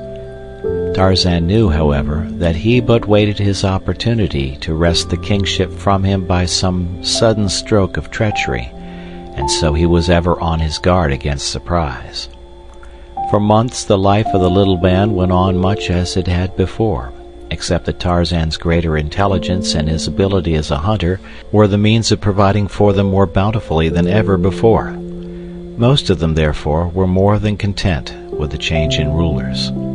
Tarzan led them by night to the fields of the black men, and there, warned by their chief's superior wisdom, they ate only what they required, nor ever did they destroy what they could not eat, as is the way of Manu, the monkey, and of most apes. So, while the blacks were wroth at the continued pilfering of their fields, they were not discouraged in their efforts to cultivate the land, as would have been the case had Tarzan permitted his people to lay waste the plantation wantonly. During this period, Tarzan paid many nocturnal visits to the village, where he often renewed his supply of arrows. He soon noticed the food always standing at the foot of the tree which was his avenue into the palisade, and after a little he commenced to eat whatever the blacks put there. When the awestruck savages saw that the food disappeared overnight, they were filled with consternation and dread, for it was one thing to put food out to propitiate a god or a devil, but quite another thing to have this spirit really come into the village and eat it. Such a thing was unheard of, and it clouded their superstitious minds with all manner of vague fears. Nor was this all. The periodic disappearance of their arrows, and the strange pranks perpetrated by unseen hands, had wrought them to such a state that life had become a veritable burden in their new home, and now it was that Mbonga and his headmen began to talk of abandoning the village and seeking a site farther on in the jungle. Presently the black warriors began to strike farther and farther south into the heart of the forest when they went to hunt, looking for a site for a new village. More often was the tribe of Tarzan disturbed by these wandering huntsmen. Now was the quiet, fierce solitude of the primeval forest broken by new strange cries. No longer was there safety for bird or beast. Man had come. Other animals passed up and down the jungle by day and by night, fierce, cruel beasts, but their weaker neighbors only fled from their immediate vicinity to return again when the danger was past. With man, it is different. When he comes, many of the larger animals instinctively leave the district entirely, seldom if ever to return, and thus it has always been with the great anthropoids. They flee man as man flees a pestilence. For a short time, the tribe of Tarzan lingered in the vicinity of the beach because their new chief hated the thought of leaving the treasured contents of the little cabin forever. But when one day a member of the tribe discovered the blacks in great numbers on the banks of a little stream that had been their watering place for generations, and in the act of clearing a space in the jungle and erecting many huts, the apes would remain no longer, and so Tarzan led them inland for many marches to a spot as yet undefiled by the foot of a human being. Once every moon, Tarzan would go swinging rapidly back through the swaying branches to have a day with his books, and to replenish his supply of arrows. This latter task was becoming more and more difficult, for the blacks had taken to hiding their supply away at night in granaries and living huts. This necessitated watching by day on Tarzan's part to discover where the arrows were being concealed. Twice had he entered huts at night while the inmates lay sleeping upon their mats, and stolen the arrows from the very sides of the warriors. But this method he realized to be too fraught with danger, and so he commenced picking up solitary hunters with his long, deadly noose, stripping them of weapons and ornaments, and dropping their bodies from a high tree into the village street during the still watches of the night. These various escapades again so terrorized the blacks that, had it not been for the monthly respite between Tarzan's visits, in which they had opportunity to renew hope that each fresh incursion would prove the last, they soon would have abandoned their new village. The blacks had not as yet come upon Tarzan's cabin on the distant beach, but the ape-man lived in constant dread that, while he was away with the tribe, they would discover and despoil his treasure. So it came that he spent more and more time in the vicinity of his father's last home, and less with the tribe. Presently the members of his little community began to suffer on account of his neglect, for disputes and quarrels constantly arose which only the king might settle peaceably. At last some of the older apes spoke to Tarzan on the subject, and for a month thereafter he remained constantly with the tribe. The duties of kingship among the anthropoids are not many or arduous. In the afternoon comes Thaka, possibly, to complain that old Mungo has stolen his new wife. Then must Tarzan summon all before him, and if he finds that the wife prefers her new lord, he commands that matters remain as they are, or possibly that Mungo give Thaka one of his daughters in exchange. Whatever his decision, the apes accept it as final, and return to their occupations satisfied. Then comes Tana, shrieking and holding tight her side from which blood is streaming. Gunto, her husband, has cruelly bitten her, and Gunto, summoned, says that Tana is lazy and will not bring him nuts and beetles, or scratch his back for him. So Tarzan scolds them both and threatens Gunto with a taste of the death-bearing slivers if he abuses Tana further, and Tana, for her part, is compelled to promise better attention to her wifely duties. And so it goes, little family differences for the most part, which, if left unsettled, would result finally in greater factional strife, and the eventual dismemberment of the tribe. But Tarzan tired of it, as he found that kingship meant the curtailment of his liberty. He longed for the little cabin and the sun-kissed sea, for the cool interior of the well-built house, and for the never-ending wonders of the many books. As he had grown older, he found that he had grown away from his people. Their interests and his were far removed. They had not kept pace with him, nor could they understand aught of the many strange and wonderful dreams that passed through the active brain of their human king. So limited was their vocabulary that Tarzan could not even talk with them of the many new truths, and the great fields of thought that his reading had opened up before his longing eyes, or make known ambitions which stirred his soul. Among the tribe he no longer had friends as of old. A little child may find companionship in many strange and simple creatures, but to a grown man there must be some semblance of equality in intellect as the basis for agreeable association. Had Kala lived, Tarzan would have sacrificed all else to remain near her. But now that she was dead, and the playful friends of his childhood grown into fierce and surly brutes, he felt that he much preferred the peace and solitude of his cabin to the irksome duties of leadership amongst a horde of wild beasts. The hatred and jealousy of Turkaz, son of Tublat, did much to counteract the effect of Tarzan's desire to renounce his kingship among the apes, for, stubborn young Englishman that he was, he could not bring himself to retreat in the face of so malignant an enemy. That Turkaz would be chosen leader in his stead he knew full well, For time and again the ferocious brute had established his claim to physical supremacy over the few bull apes who had dared resent his savage bullying. Tarzan would have liked to subdue the ugly beast without recourse to knife or arrows. So much had his great strength and agility increased in the period following his maturity that he had come to believe that he might master the redoubtable Terkoz in a hand-to-hand fight, were it not for the terrible advantage the anthropoid's huge fighting fangs gave him over the poorly armed Tarzan. The entire matter was taken out of Tarzan's hands one day by force of circumstances, and his future left open to him so that he might go or stay without any stain upon his savage escutcheon. It happened thus. The tribe was feeding quietly, spread over a considerable area, when a great screaming arose some distance east of where Tarzan lay upon his belly beside a limpid brook, attempting to catch an elusive fish in his quick brown hands.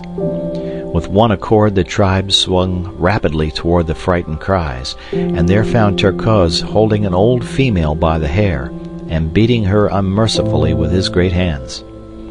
As Tarzan approached, he raised his hand aloft for Terkoz to desist, for the female was not his, but belonged to a poor old ape whose fighting days were long over, and who therefore could not protect his family. Terkoz knew that it was against the laws of his kind to strike this woman of another, but, being a bully, he had taken advantage of the weakness of the female's husband to chastise her because she had refused to give up to him a tender young rodent she had captured. When Terkoz saw Tarzan approaching without his arrows, he continued to belabor the poor woman in a studied effort to affront his hated chieftain.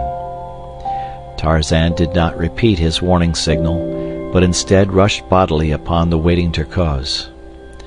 Never had the ape-man fought so terrible a battle since that long-gone day when Bolgani, the great king gorilla, had so horribly manhandled him ere the new-found knife had, by accident, pricked the savage heart. Tarzan's knife on the present occasion but barely offset the gleaming fangs of Terkoz, and what little advantage the ape had over the man in brute strength was almost balanced by the latter's wonderful quickness and agility.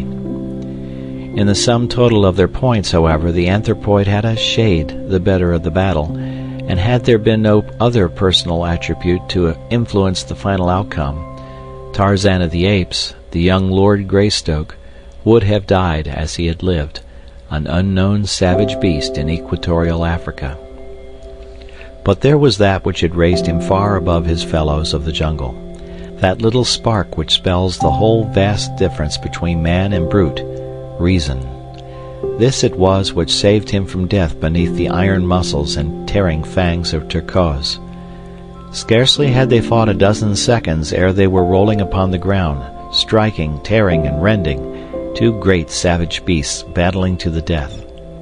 Terkoz had a dozen knife wounds on head and breast, and Tarzan was torn and bleeding, his scalp in one place half torn from his head, so that a great piece hung down over one eye, obstructing his vision. But so far the young Englishman had been able to keep those horrible fangs from his jugular, and now, as they fought less fiercely for a moment to regain their breath, Tarzan formed a cunning plan. He would work his way to the other's back, and, clinging there with tooth and nail, drive his knife home until Terkoz was no more. The maneuver was accomplished more easily than he had hoped, for the stupid beast, not knowing what Tarzan was attempting, made no particular effort to prevent the accomplishment of the design. But when finally he realized that his antagonist was fastened to him where his teeth and fists alike were useless against him, Terkoz hurled himself about upon the ground so violently that Tarzan could but cling desperately to the leaping, turning, twisting body, and ere he had struck a blow the knife was hurled from his hand by a heavy impact against the earth, and Tarzan found himself defenseless. During the rollings and squirmings of the next few minutes, Tarzan's hold was loosened a dozen times, until finally an accidental circumstance of those swift and ever-changing evolutions gave him a new hold with his right hand, which he realized was absolutely unassailable. His arm was passed beneath Terkoz's arm from behind, and his hand and forearm encircled the back of Terkoz's neck.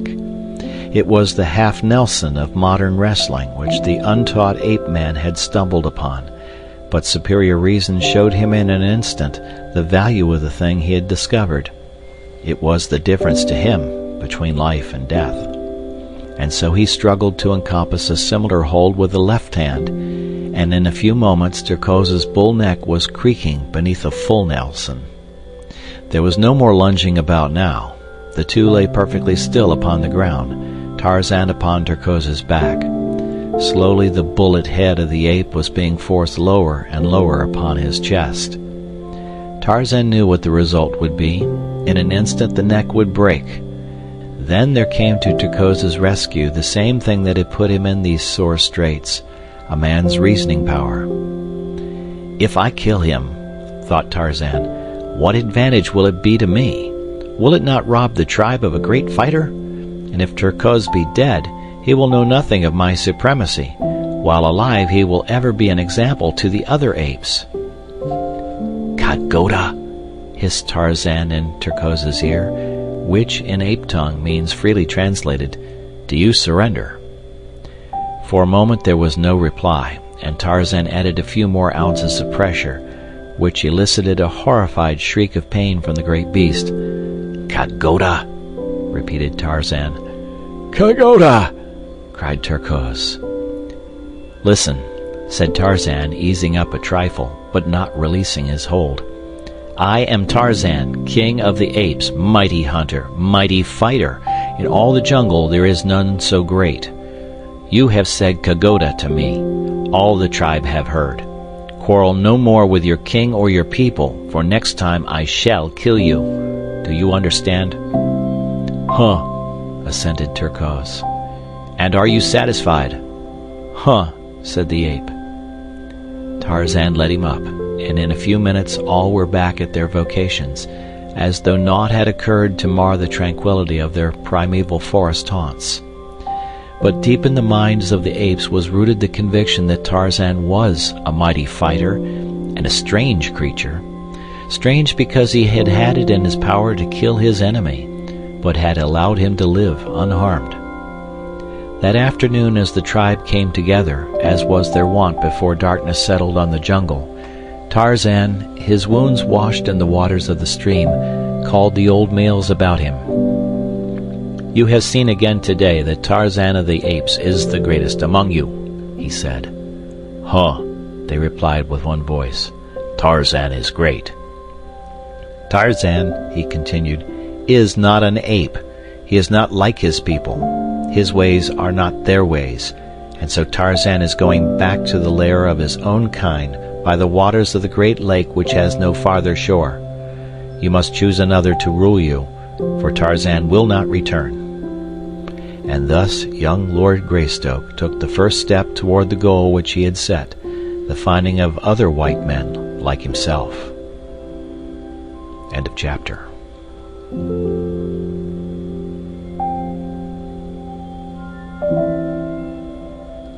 Tarzan of the Apes by Edgar Rice Burroughs. Chapter 13. His Own Kind. The following morning, Tarzan, lame and sore from the wounds of his battle with Terkoz, set out toward the west and the seacoast. He traveled very slowly, sleeping in the jungle at night and reaching his cabin late the following morning.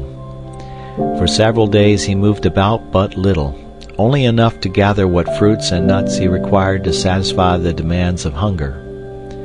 In 10 days he was quite sound again, except for a terrible half-healed scar, which, starting above his left eye, ran across the top of his head, ending at the right ear.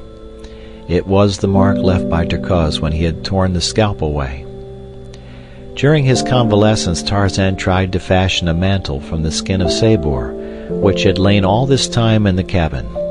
But he found the hide had dried as stiff as a board, and as he knew naught of tanning, he was forced to abandon his cherished plan. Then he determined to filch what few garments he could from one of the black men of Mbonga's village, for Tarzan of the Apes had decided to mark his evolution from the lower orders in every possible manner, and nothing seemed to him a more distinguishing badge of manhood than ornaments and clothing. To this end, therefore, he collected the various arm and leg ornaments he had taken from the black warriors who had succumbed to his swift and silent noose, and donned them all after the way he had seen them worn. About his neck hung the golden chain from which depended the diamond-encrusted locket of his mother, the Lady Alice. At his back was a quiver of arrows slung from a leathern shoulder-belt, another piece of loot from some vanquished black. About his waist was a belt of tiny strips of rawhide fashioned by himself as a support for the homemade scabbard in which hung his father's hunting knife. The long bow which had been Kulonga's hung over his left shoulder. The young Lord Greystoke was indeed a strange and warlike figure, his mass of black hair falling to his shoulders behind and cut with his hunting knife to a rude bang upon his forehead, that it might not fall before his eyes. His straight and perfect figure, muscled as the best of the ancient Roman gladiators must have been muscled, and yet with the soft and sinuous curves of a Greek god, told at a glance the wondrous combination of enormous strength with suppleness and speed. A personification was Tarzan of the Apes, of the primitive man, the hunter, the warrior. With the noble poise of his handsome head upon those broad shoulders, and the fire of life and intelligence in those fine clear eyes, he might readily have typified some demigod of a wild and warlike bygone people of his ancient forest. But of these things Tarzan did not think.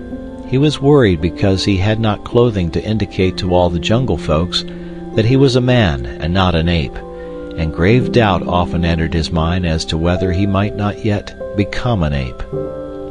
Was not hair commencing to grow upon his face? All the apes had hair upon theirs, but the black men were entirely hairless, with very few exceptions. True, he had seen pictures in his books of men with great masses of hair upon lip and cheek and chin, but nevertheless Tarzan was afraid. Almost daily he whetted his keen knife and scraped and whittled at his young beard to eradicate this degrading emblem of apehood. And so he learned to shave, rudely and painfully it is true, but nevertheless effectively. When he felt quite strong again, after his bloody battle with Turcos, Tarzan set off one morning toward Mbonga's village. He was moving carelessly along a winding jungle trail instead of making his progress through the trees, when suddenly he came face to face with a black warrior. The look of surprise on the savage face was almost comical, and before Tarzan could unsling his bow, the fellow had turned and fled down the path, crying out in alarm as though to others before him. Tarzan took to the trees in pursuit, and in a few moments came in view of the men desperately striving to escape. There were 3 of them, and they were racing madly in single file through the dense undergrowth. Tarzan easily distanced them, nor did they see his silent passage above their heads, nor note the crouching figure squatted upon a low branch ahead of them, beneath which the trail led them. Tarzan let the first 2 pass beneath him, but as the 3rd came swiftly on, the quiet noose dropped about the black throat. A quick jerk drew it taut. There was an agonized scream from the victim, and his fellows turned to see his struggling body rise by magic slowly into the dense foliage of the trees above. With frightened shrieks they wheeled once more and plunged on in their efforts to escape. Tarzan dispatched his prisoner quickly and silently, removed the weapons and ornaments, and the greatest joy of all, a handsome deerskin breechcloth, which he quickly transferred to his own person. Now indeed was he dressed as a man should be. None there was who could now doubt his high origin. How he should have liked to have returned to the tribe to parade before their envious gaze this wondrous finery. Taking the body across his shoulder, he moved more slowly through the trees toward the little palisaded village, for he again needed arrows. As he approached quite close to the enclosure, he saw an excited group surrounding the 2 fugitives who, trembling with fright and exhaustion, were scarce able to recount the uncanny details of their adventure. Mirando, they said, who had been ahead of them a short distance, had suddenly come screaming toward them, crying that a terrible white and naked warrior was pursuing him. The three of them had hurried toward the village as rapidly as their legs would carry them. Again Mirando's shrill cry of mortal terror had caused them to look back, and there they had seen the most horrible sight, their companion's body flying upwards into the trees, his arms and legs beating the air, and his tongue protruding from his open mouth. No other sound did he utter, nor was there any creature in sight about him. The villagers were worked up into a state of fear bordering on panic, but wise old Mbonga affected to feel considerable skepticism regarding the tale, and attributed the whole fabrication to their fright in the face of some real danger. "You tell us this great story," he said, "because you do not dare to speak the truth. You do not dare admit that when the lion sprang upon Mirando you ran away and left him. You are cowards." Scarcely had Mbonga ceased speaking when a great crashing of branches in the trees above them caused the blacks to look up in renewed terror. The sight that met their eyes made even wise old Mbonga shudder, for there, turning and twisting in the air, came the dead body of Mirando, to sprawl with a sickening reverberation upon the ground at their feet. With one accord the blacks took to their heels, nor did they stop until the last of them was lost in the dense shadows of the surrounding jungle.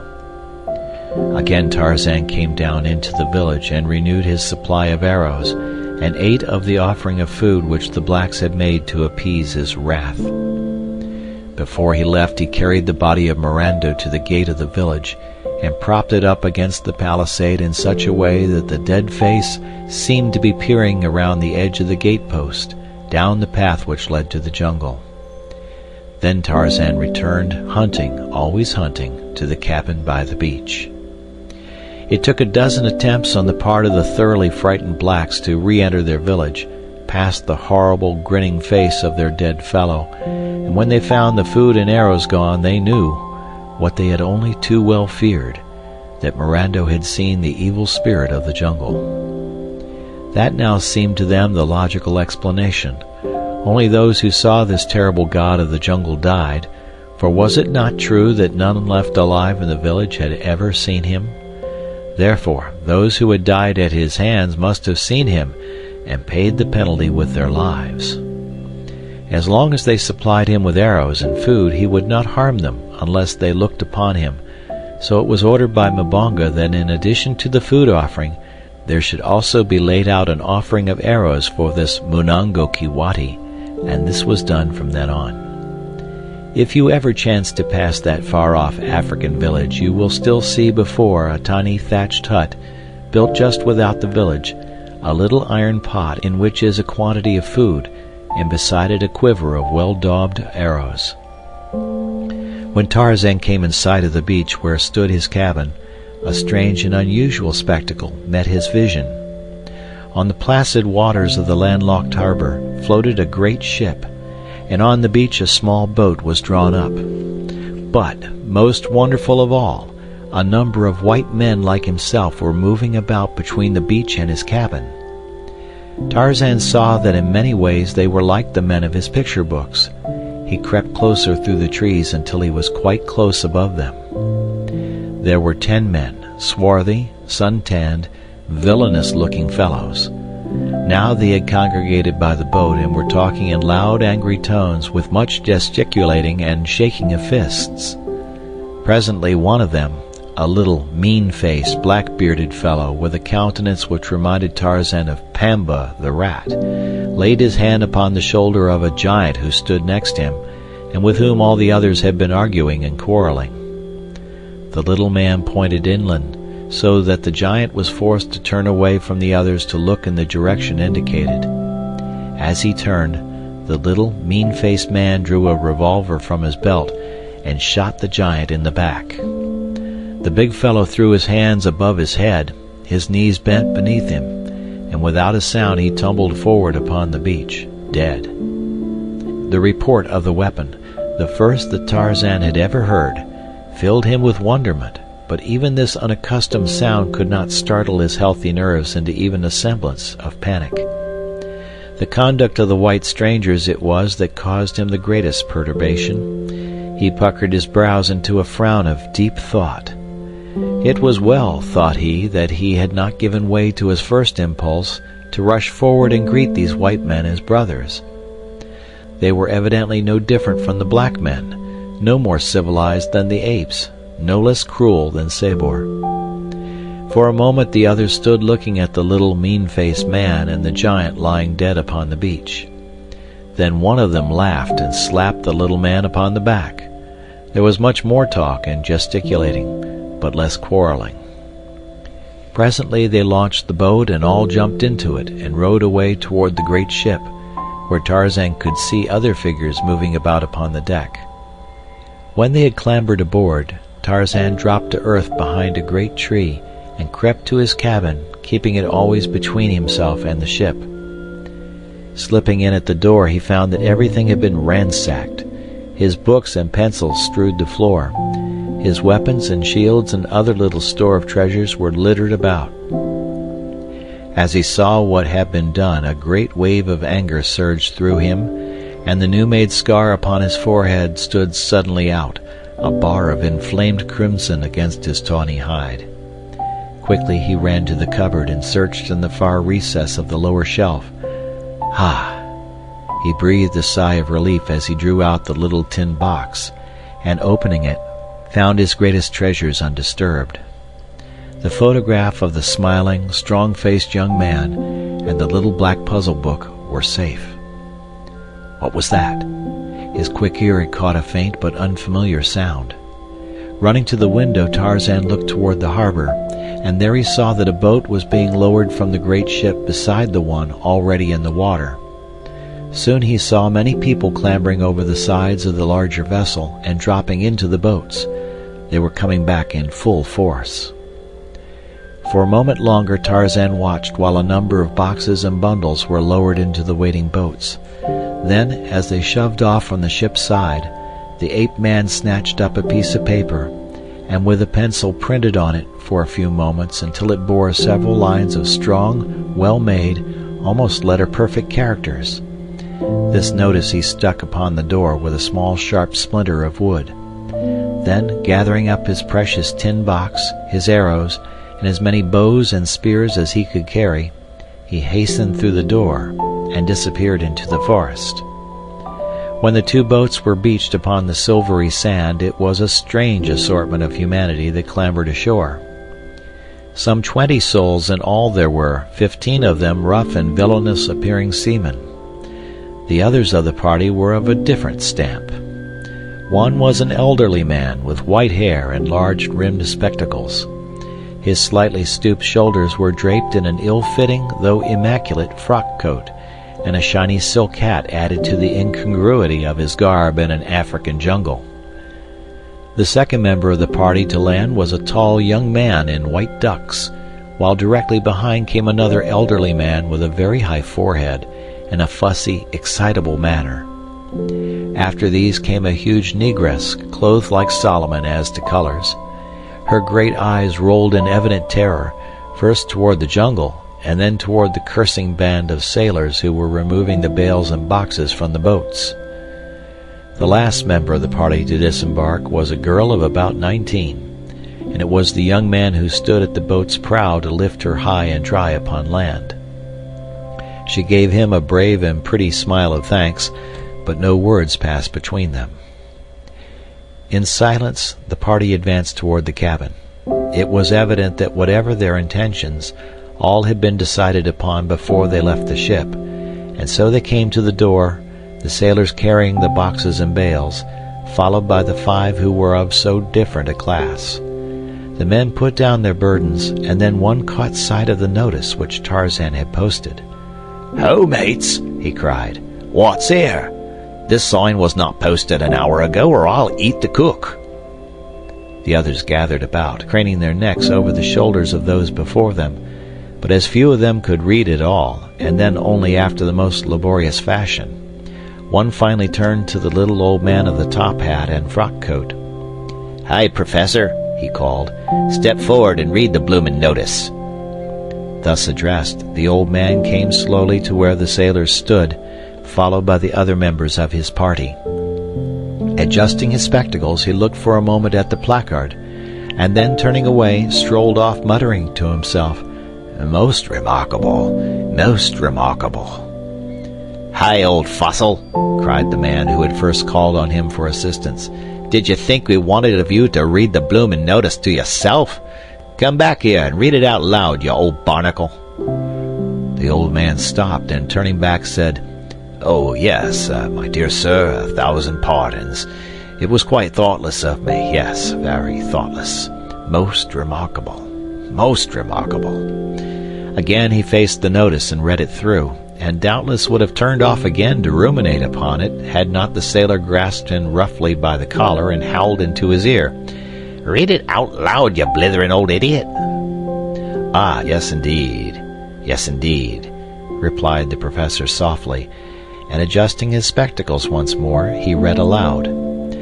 "This is the house of Tarzan, the killer of beasts and many black men. Do not harm the things which are Tarzan's. Tarzan watches. Tarzan of the Apes." "Who the devil is Tarzan?" cried the sailor who had before spoken. "He evidently speaks English," said the young man. "But what does Tarzan of the Apes mean?" cried the girl. "I do not know, Miss Porter," replied the young man, "unless we have discovered a runaway simian from the London Zoo who has brought back an European education to his jungle home. What do you make of it, Professor Porter?" he added, turning to the old man. Professor Archimedes Q. Porter adjusted his spectacles. "Ah, yes, indeed, most remarkable, said the professor. "But I can add nothing further to what I have already remarked in elucidation of this truly momentous occurrence." And the professor turned slowly in the direction of the jungle.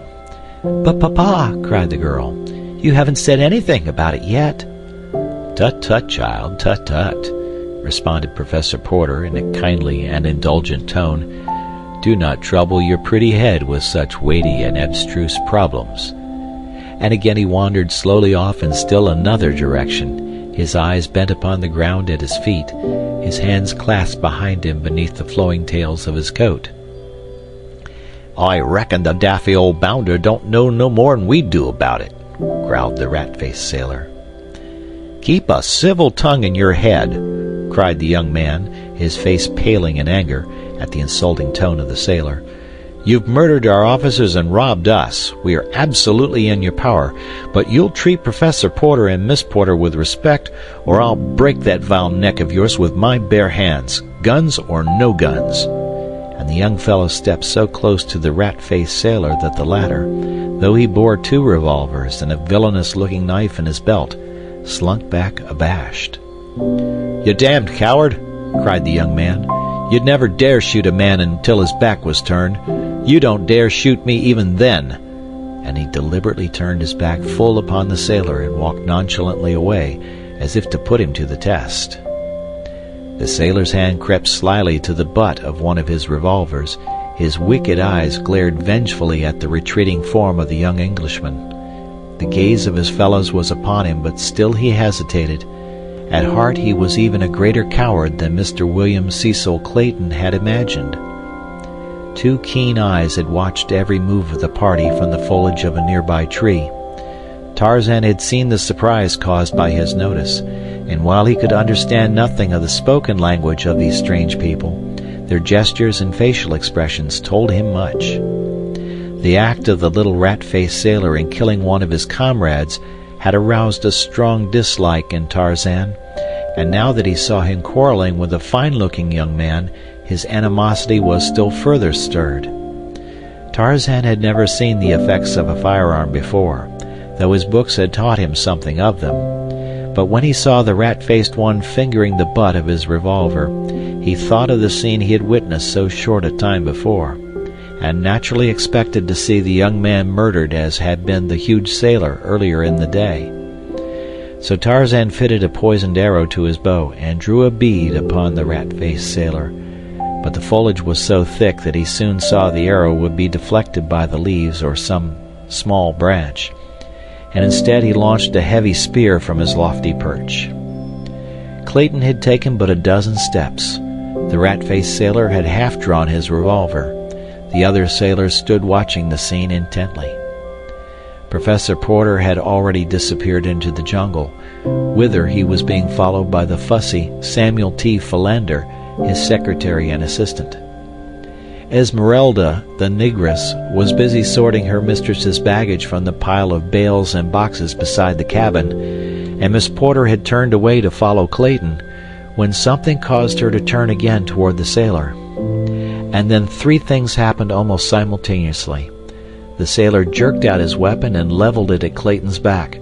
Miss Porter screamed a warning, and a long metal-shod spear shot like a bolt from above and passed entirely through the right shoulder of the rat-faced man.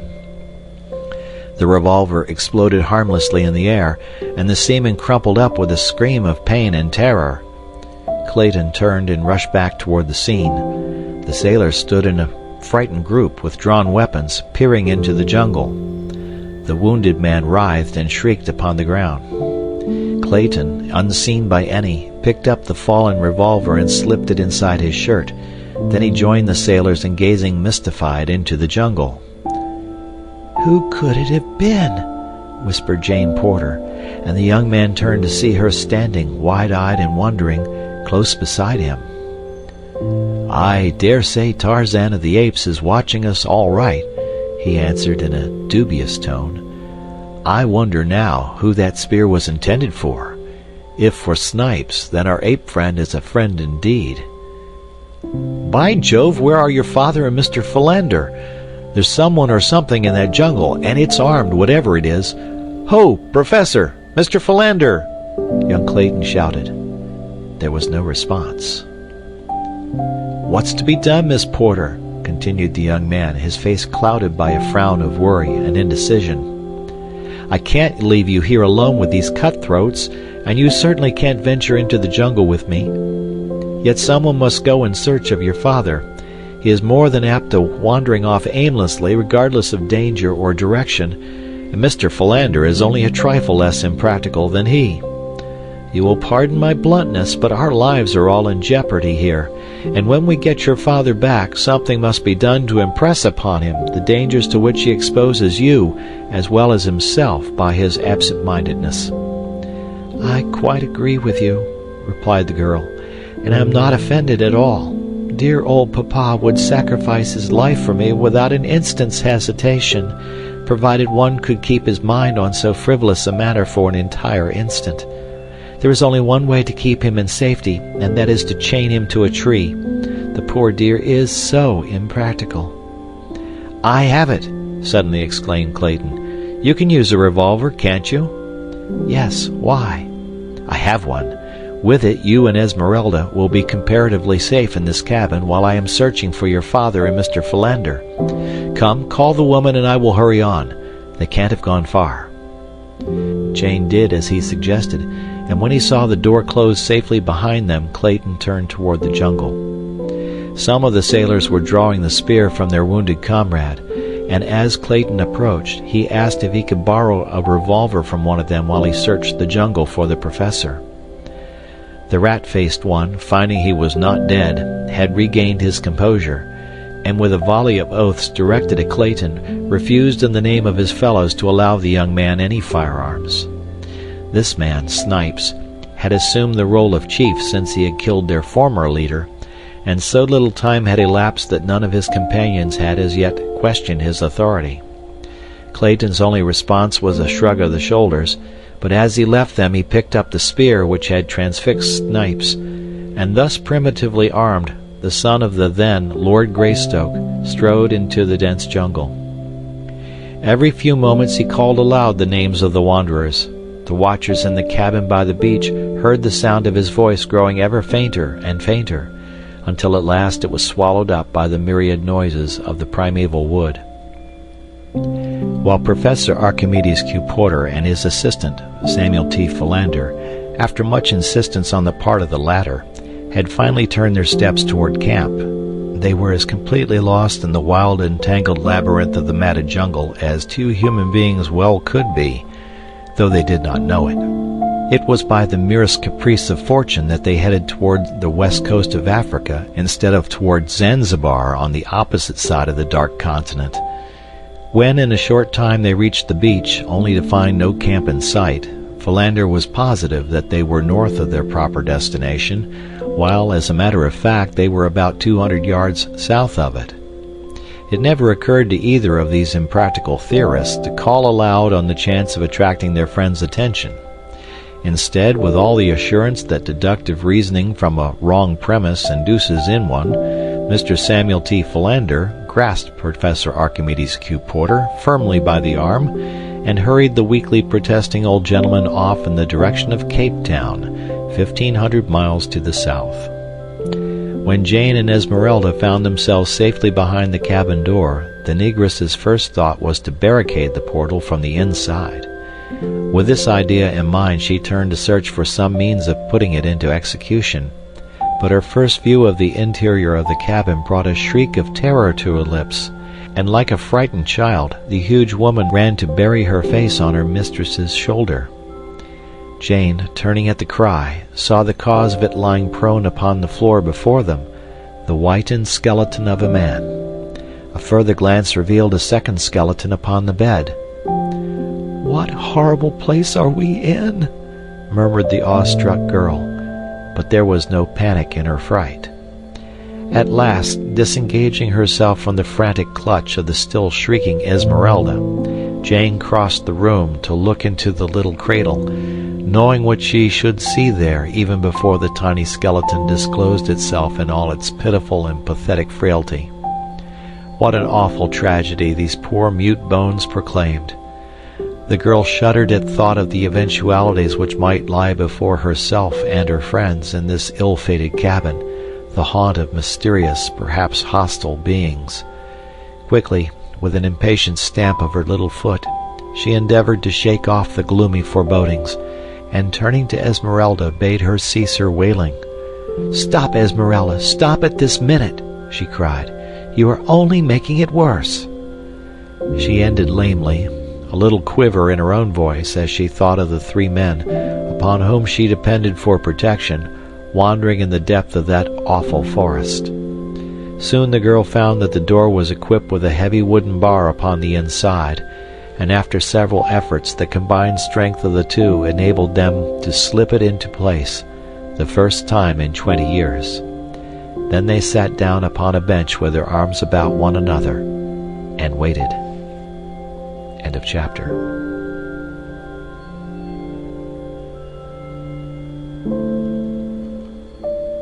Tarzan of the Apes by Edgar Rice Burroughs. Chapter 14, At the Mercy of the Jungle. After Clayton had plunged into the jungle, the sailors, mutineers of the Arrow, fell into a discussion of their next step, but on one point all were agreed, that they should hasten to put off to the anchored Arrow, where they could at least be safe from the spears of their unseen foe. And so, while Jane Porter and Esmeralda were barricading themselves within the cabin, the cowardly crew of cutthroats were pulling rapidly for their ship in the two boats that had brought them ashore. So much had Tarzan seen that day that his head was in a whirl of wonder, but the most wonderful sight of all to him was the face of the beautiful white girl.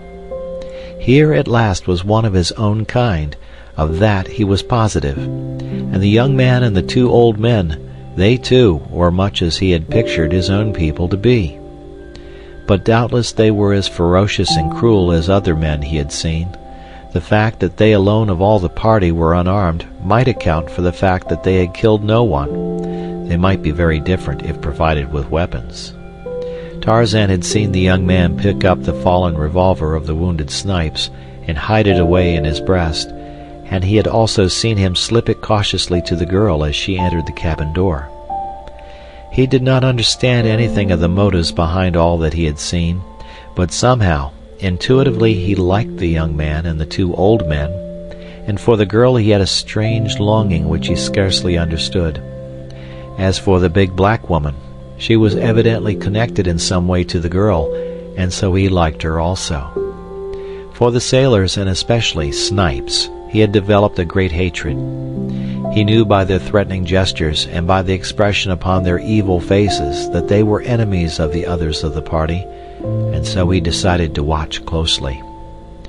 Tarzan wondered why the men had gone into the jungle, nor did it ever occur to him that one could become lost in that maze of undergrowth, which to him was as simple as is the main street of your own hometown to you.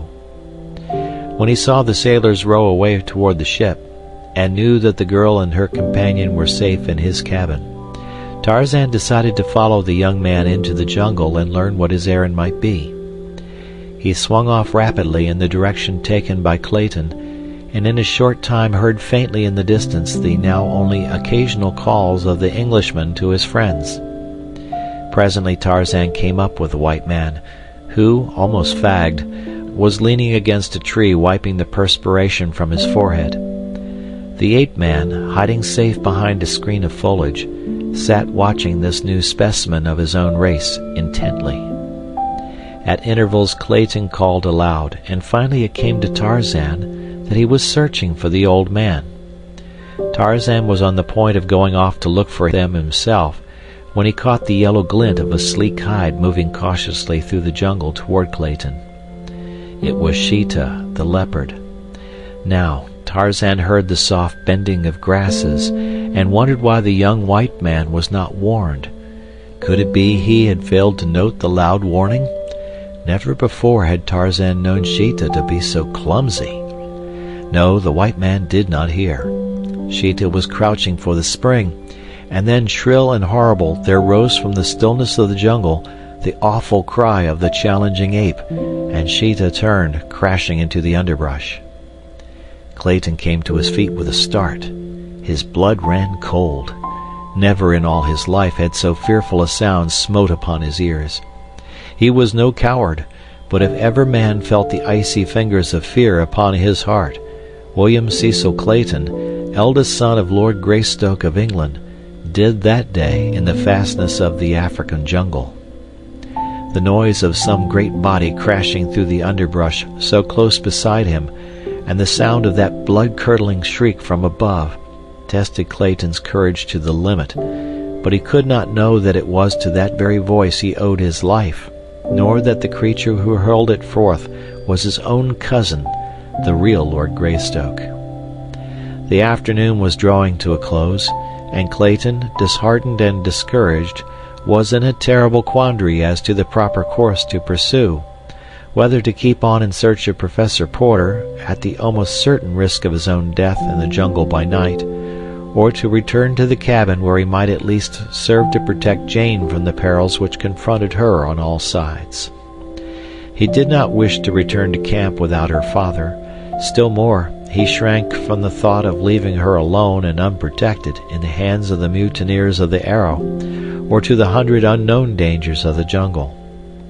Possibly, too, he thought, the professor and Philander might have returned to camp. Yes, that was more than likely. At least he would return and see, before he continued what seemed to be a most fruitless quest. And so he started, stumbling back through the thick and matted underbrush in the direction that he thought the cabin lay. To Tarzan's surprise, the young man was heading farther into the jungle in the general direction of Mbonga's village, and the shrewd young ape-man was convinced that he was lost. To Tarzan this was scarcely incomprehensible. His judgment told him that no man would venture toward the village of the cruel blacks armed only with a spear which, from the awkward way in which he carried it, was evidently an unaccustomed weapon to this white man. Nor was he following the trail of the old men. That they had crossed and left long since, though it had been fresh and plain before Tarzan's eyes. Tarzan was perplexed. The fierce jungle would make easy prey of this unprotected stranger in a very short time if he were not guided quickly to the beach. Yes, there was Numa, the lion, even now, stalking the white man a dozen paces to the right. Clayton heard the great body paralleling his course, and now there rose upon the evening air the beast's thunderous roar. The man stopped with upraised spear and faced the brush from which issued the awful sound. The shadows were deepening. Darkness was settling in. God! To die here alone, beneath the fangs of wild beasts, to be torn and rended, to feel the hot breath of the brute on his face as the great paw crushed down on his breast. For a moment all was still. Clayton stood rigid, with raised spear. Presently a faint rustling of the bush apprised him of the stealthy creeping of the thing behind. It was gathering for the spring. At last he saw it, not 20 feet away, the long, lithe, muscular body and tawny head of a huge black-maned lion. The beast was upon its belly, moving forward very slowly. As its eyes met Clayton's, it stopped, and deliberately, cautiously gathered its hindquarters behind it. In agony the man watched, fearful to launch his spear, powerless to fly. He heard a noise in the tree above him. Some new danger, he thought, but he dared not take his eyes from the yellow-green orbs before him. There was a sharp twang, as of a broken banjo string, and at the same instant an arrow appeared in the yellow hide of the crouching lion. With a roar of pain and anger, the beast sprang, but somehow Clayton stumbled to one side, and as he turned again to face the infuriated king of beasts, he was appalled at the sight which confronted him. Almost simultaneously with the lion's turning to renew the attack, a half-naked giant dropped from the tree above squarely on the brute's back. With lightning speed, an arm that was banded layers of iron muscle encircled the huge neck, and the great beast was raised from behind, roaring and pawing the air, raised as easily as Clayton would have lifted a pet dog. The scene he witnessed there in the twilight depths of the African jungle was burned forever into the Englishman's brain. The man before him was the embodiment of physical perfection and giant strength, yet it was not upon these he depended in his battle with the great cat, for mighty as were his muscles, they were as nothing by comparison with Numa's.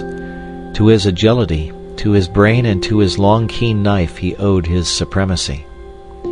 His right arm encircled the lion's neck, while the left hand plunged the knife time and again into the unprotected side behind the left shoulder. The infuriated beast pulled up and backwards until he stood upon his hind legs, struggled impotently in this unnatural position. Had the battle been of a few seconds longer duration, the outcome might have been different, but it was all accomplished so quickly that the lion had scarce time to recover from the confusion of its surprise ere it sank lifeless to the ground. Then the strange figure which had vanquished it stood erect upon the carcass, and throwing back the wild and handsome head, gave out the fearsome cry which a few moments earlier had so startled Clayton. Before him he saw the figure of a young man, naked except for a loincloth and a few barbaric ornaments about his arms and legs, on the breast a priceless diamond locket gleaming against the smooth, brown skin. The hunting knife had been returned to its homely sheath, and the man was gathering up his bow and quiver from where he had tossed them when he leaped to attack the lion. Clayton spoke to the stranger in English, thanking him for his brave rescue, and complimenting him on the wondrous strength and dexterity he had displayed, but the only answer was a steady stare and a faint shrug of the mighty shoulders, which might betoken either disparagement of the service rendered or ignorance of Clayton's language. When the bow and quiver had been slung to his back, the wild man, for such Clayton now thought him, once more drew his knife and deftly carved a dozen large strips of meat from the lion's carcass. Then, squatting upon his haunches, he proceeded to eat, first motioning Clayton to join him.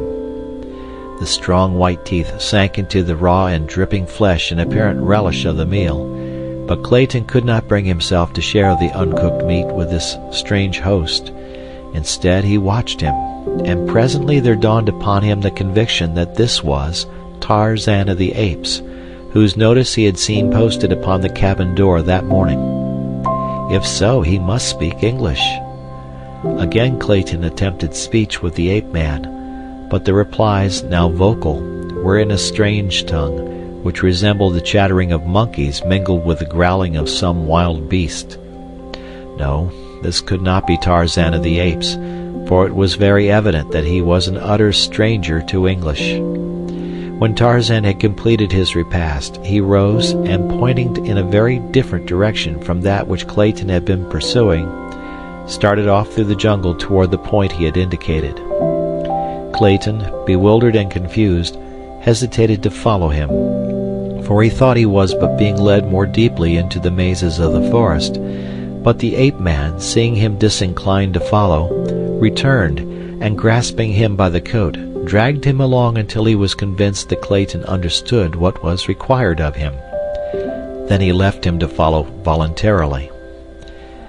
The Englishman, finally concluding that he was a prisoner, saw no alternative open but to accompany his captor, and thus they traveled slowly through the jungle while the sable mantle of the impenetrable forest night fell about them, and the stealthy footfalls of padded claws mingled with the breaking of twigs, and the wild calls of the savage life that Clayton felt closing in upon him.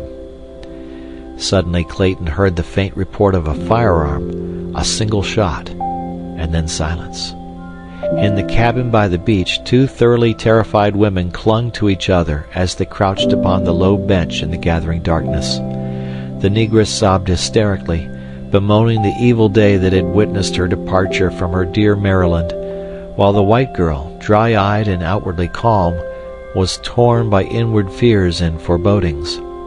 She feared not more for herself than for the three men whom she knew to be wandering in the abysmal depths of the savage jungle, from which she now heard issuing the almost incessant shrieks and roars, barkings and growlings of its terrifying and fearsome denizens as they sought their prey.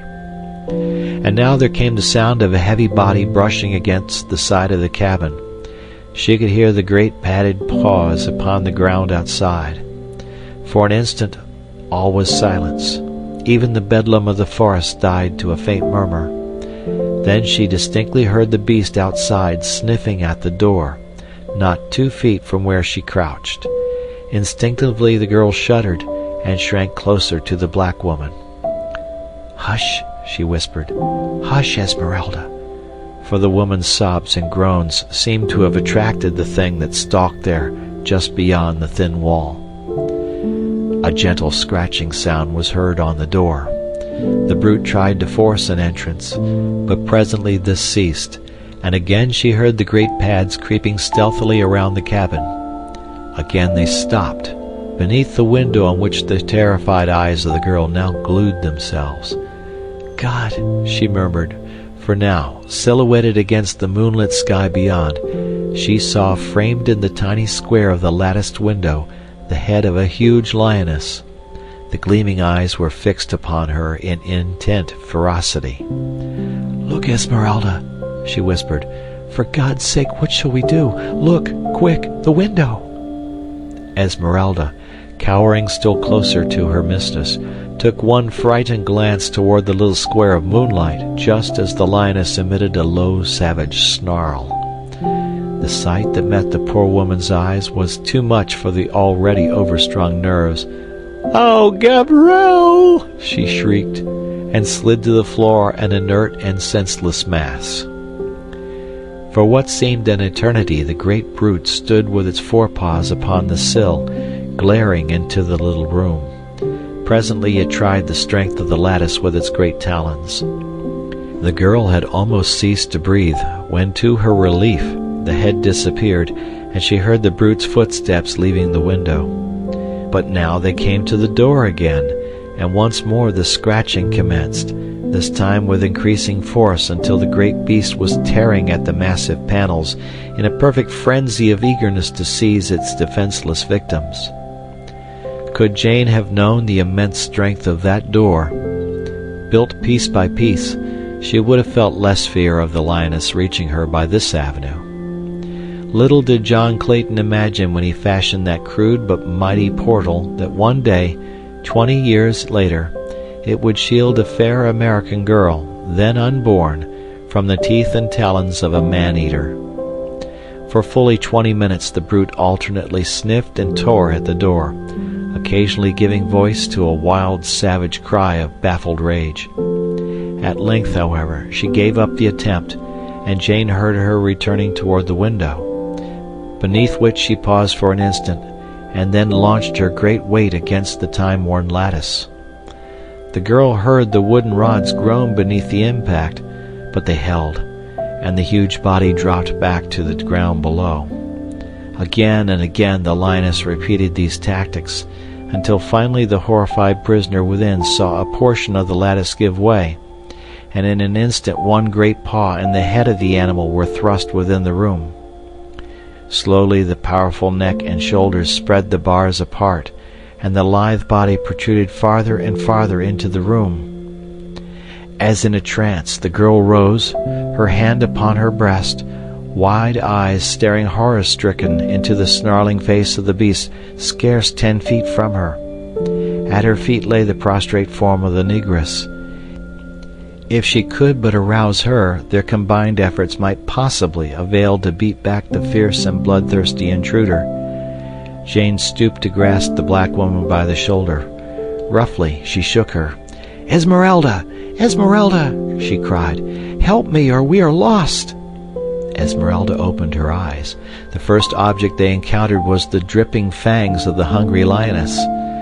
With a horrified scream, the poor woman rose to her hands and knees, and in this position scurried across the room, shrieking, "Oh, Gabrielle! Oh, Gabrielle!" at the top of her lungs.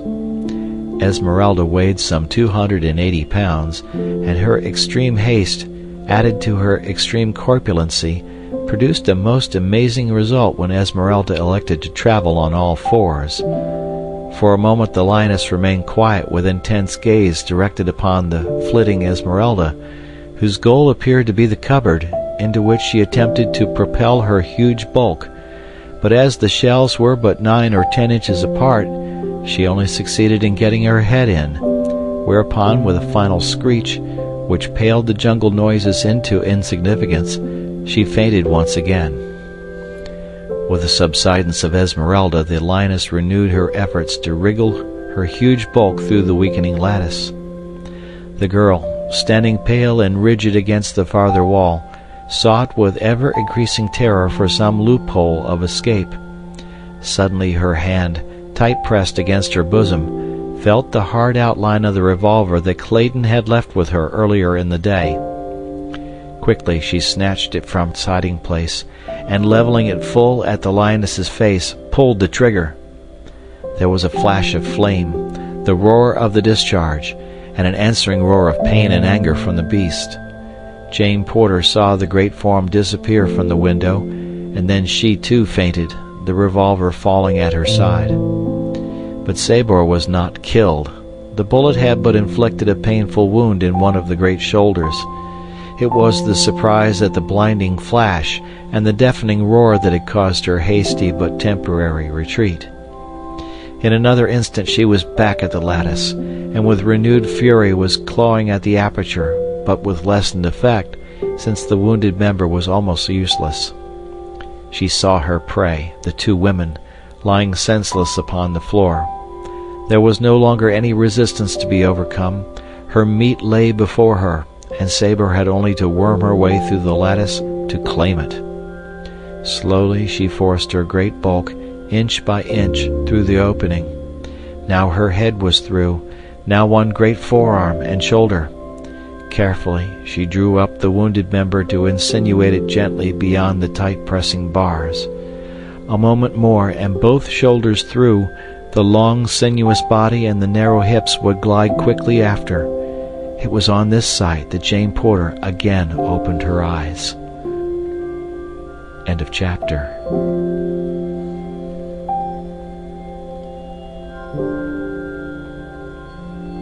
Tarzan of the Apes by Edgar Rice Burroughs. Chapter 15. The Forest God. When Clayton heard the report of the firearm, he fell into an agony of fear and apprehension. He knew that one of the sailors might be the author of it, but the fact that he had left the revolver with Jane, together with the overwrought condition of his nerves, made him morbidly positive that she was threatened with some great danger. Perhaps even now she was attempting to defend herself against some savage man or beast. What were the thoughts of his strange captor or guide? Clayton could only vaguely conjecture, but that he had heard the shot and was in some manner affected by it was quite evident, for he quickened his pace so appreciably that Clayton, stumbling blindly in his wake, was down a dozen times in as many minutes in a vain effort to keep pace with him, and soon was left hopelessly behind. Fearing that he would again be irretrievably lost, he called aloud to the wild man ahead of him, and in a moment had the satisfaction of seeing him drop lightly to his side from the branches above. For a moment Tarzan looked at the young man closely, as though undecided as to just what was best to do. Then, stooping down before Clayton, he motioned him to grasp him about the neck, and, with the white man upon his back, Tarzan took to the trees. The next few minutes the young Englishman never forgot. High into bending and swaying branches he was borne with what seemed to him incredible swiftness, while Tarzan chafed at the slowness of his progress. From one lofty branch the agile creature swung with Clayton through a dizzy arc to a neighboring tree. Then for 100 yards maybe the sure feet threaded a maze of interwoven limbs, balancing like a tightrope walker high above the black depths of verdure beneath.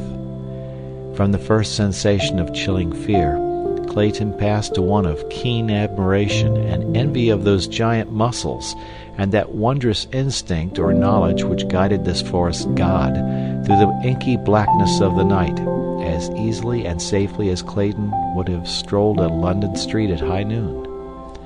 Occasionally they would enter a spot where the foliage above was less dense, and the bright rays of the moon lit up before Clayton's wondering eyes the strange path they were traversing.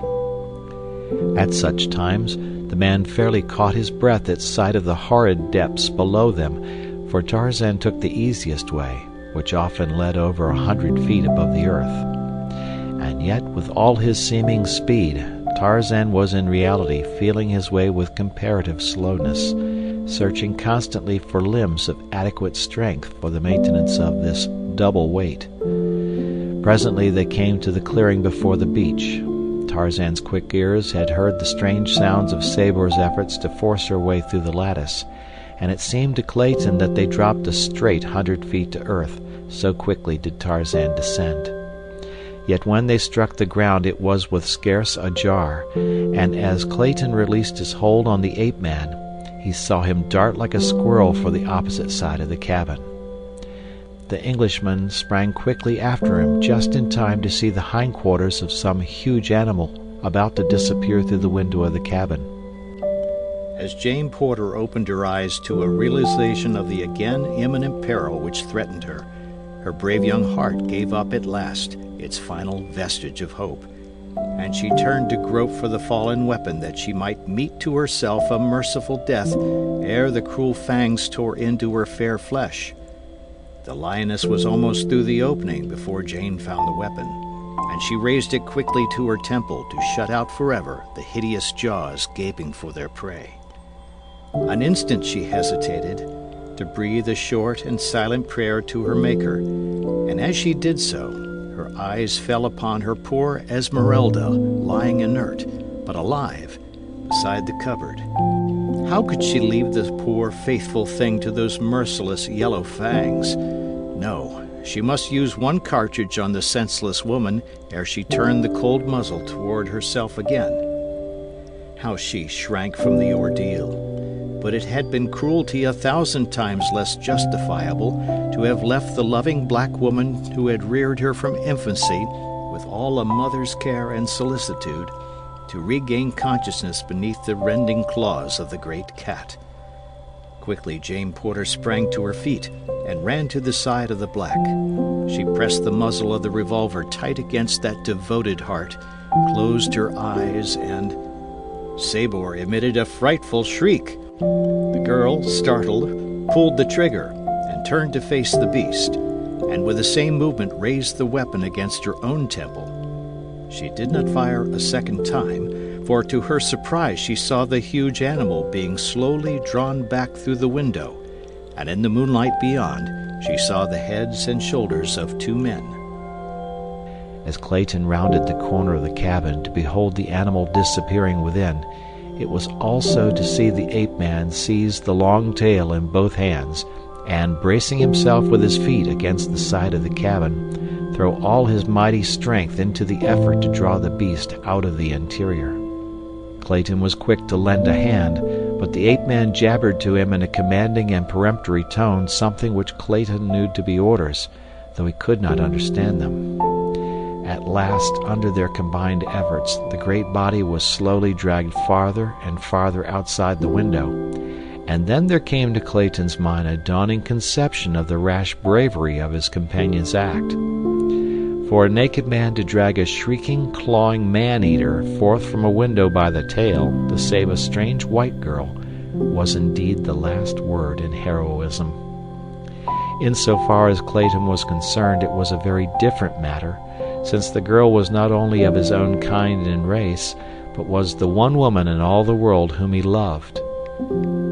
Though he knew that the lioness would make short work of both of them, he pulled with a will to keep it from Jane Porter.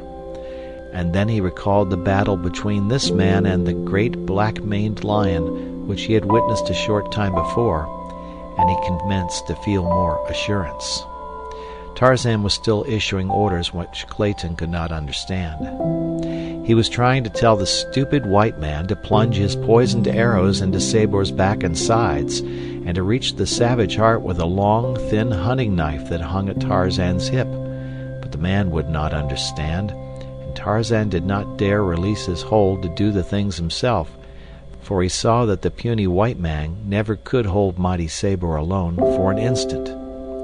Slowly the lioness was emerging from the window. At last her shoulders were out. And then Clayton saw an incredible thing. Tarzan, racking his brains for some means to cope single-handed with the infuriated beast, had suddenly recalled his battle with Terkoz, and as the great shoulders came clear of the window, so that the lioness hung upon the sill only by her forepaws, Tarzan suddenly released his hold upon the brute. With the quickness of a striking rattler, he launched himself full upon Sabor's back, his strong young arms seeking and gaining a full half-Nelson upon the beast, as he had learned it that other day during his bloody wrestling victory over Terkoz. With the roar, the lioness turned completely over upon her back, falling fully upon her enemy, but the black-haired giant only closed tighter his hold.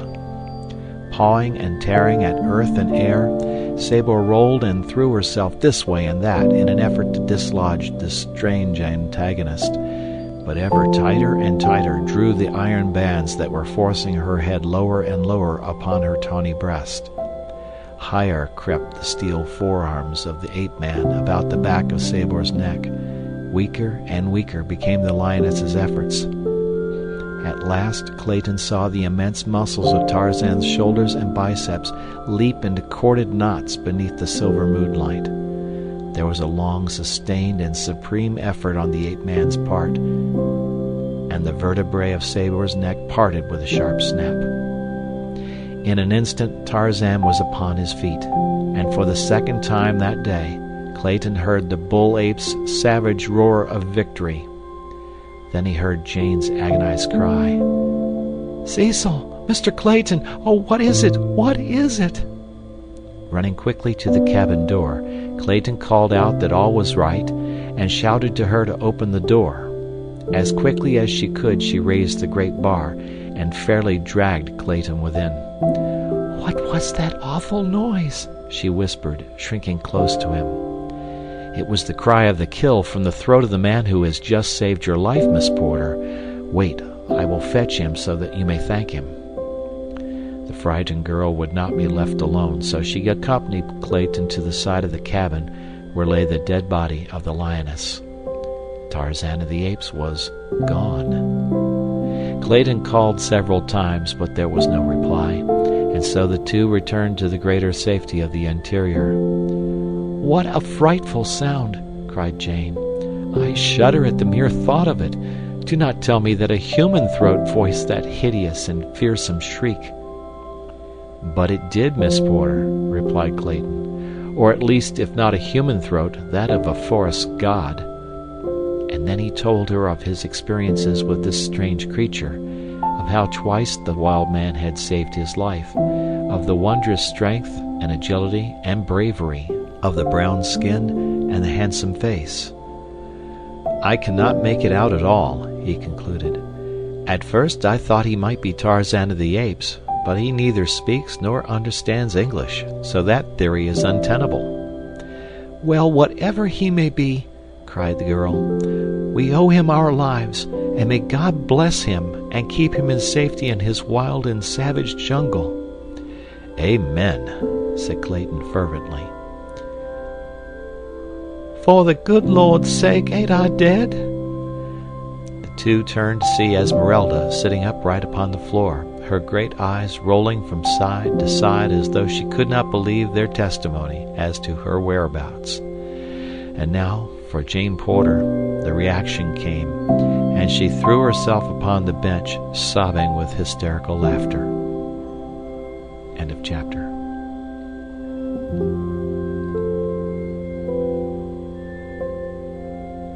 Tarzan of the Apes by Edgar Rice Burroughs.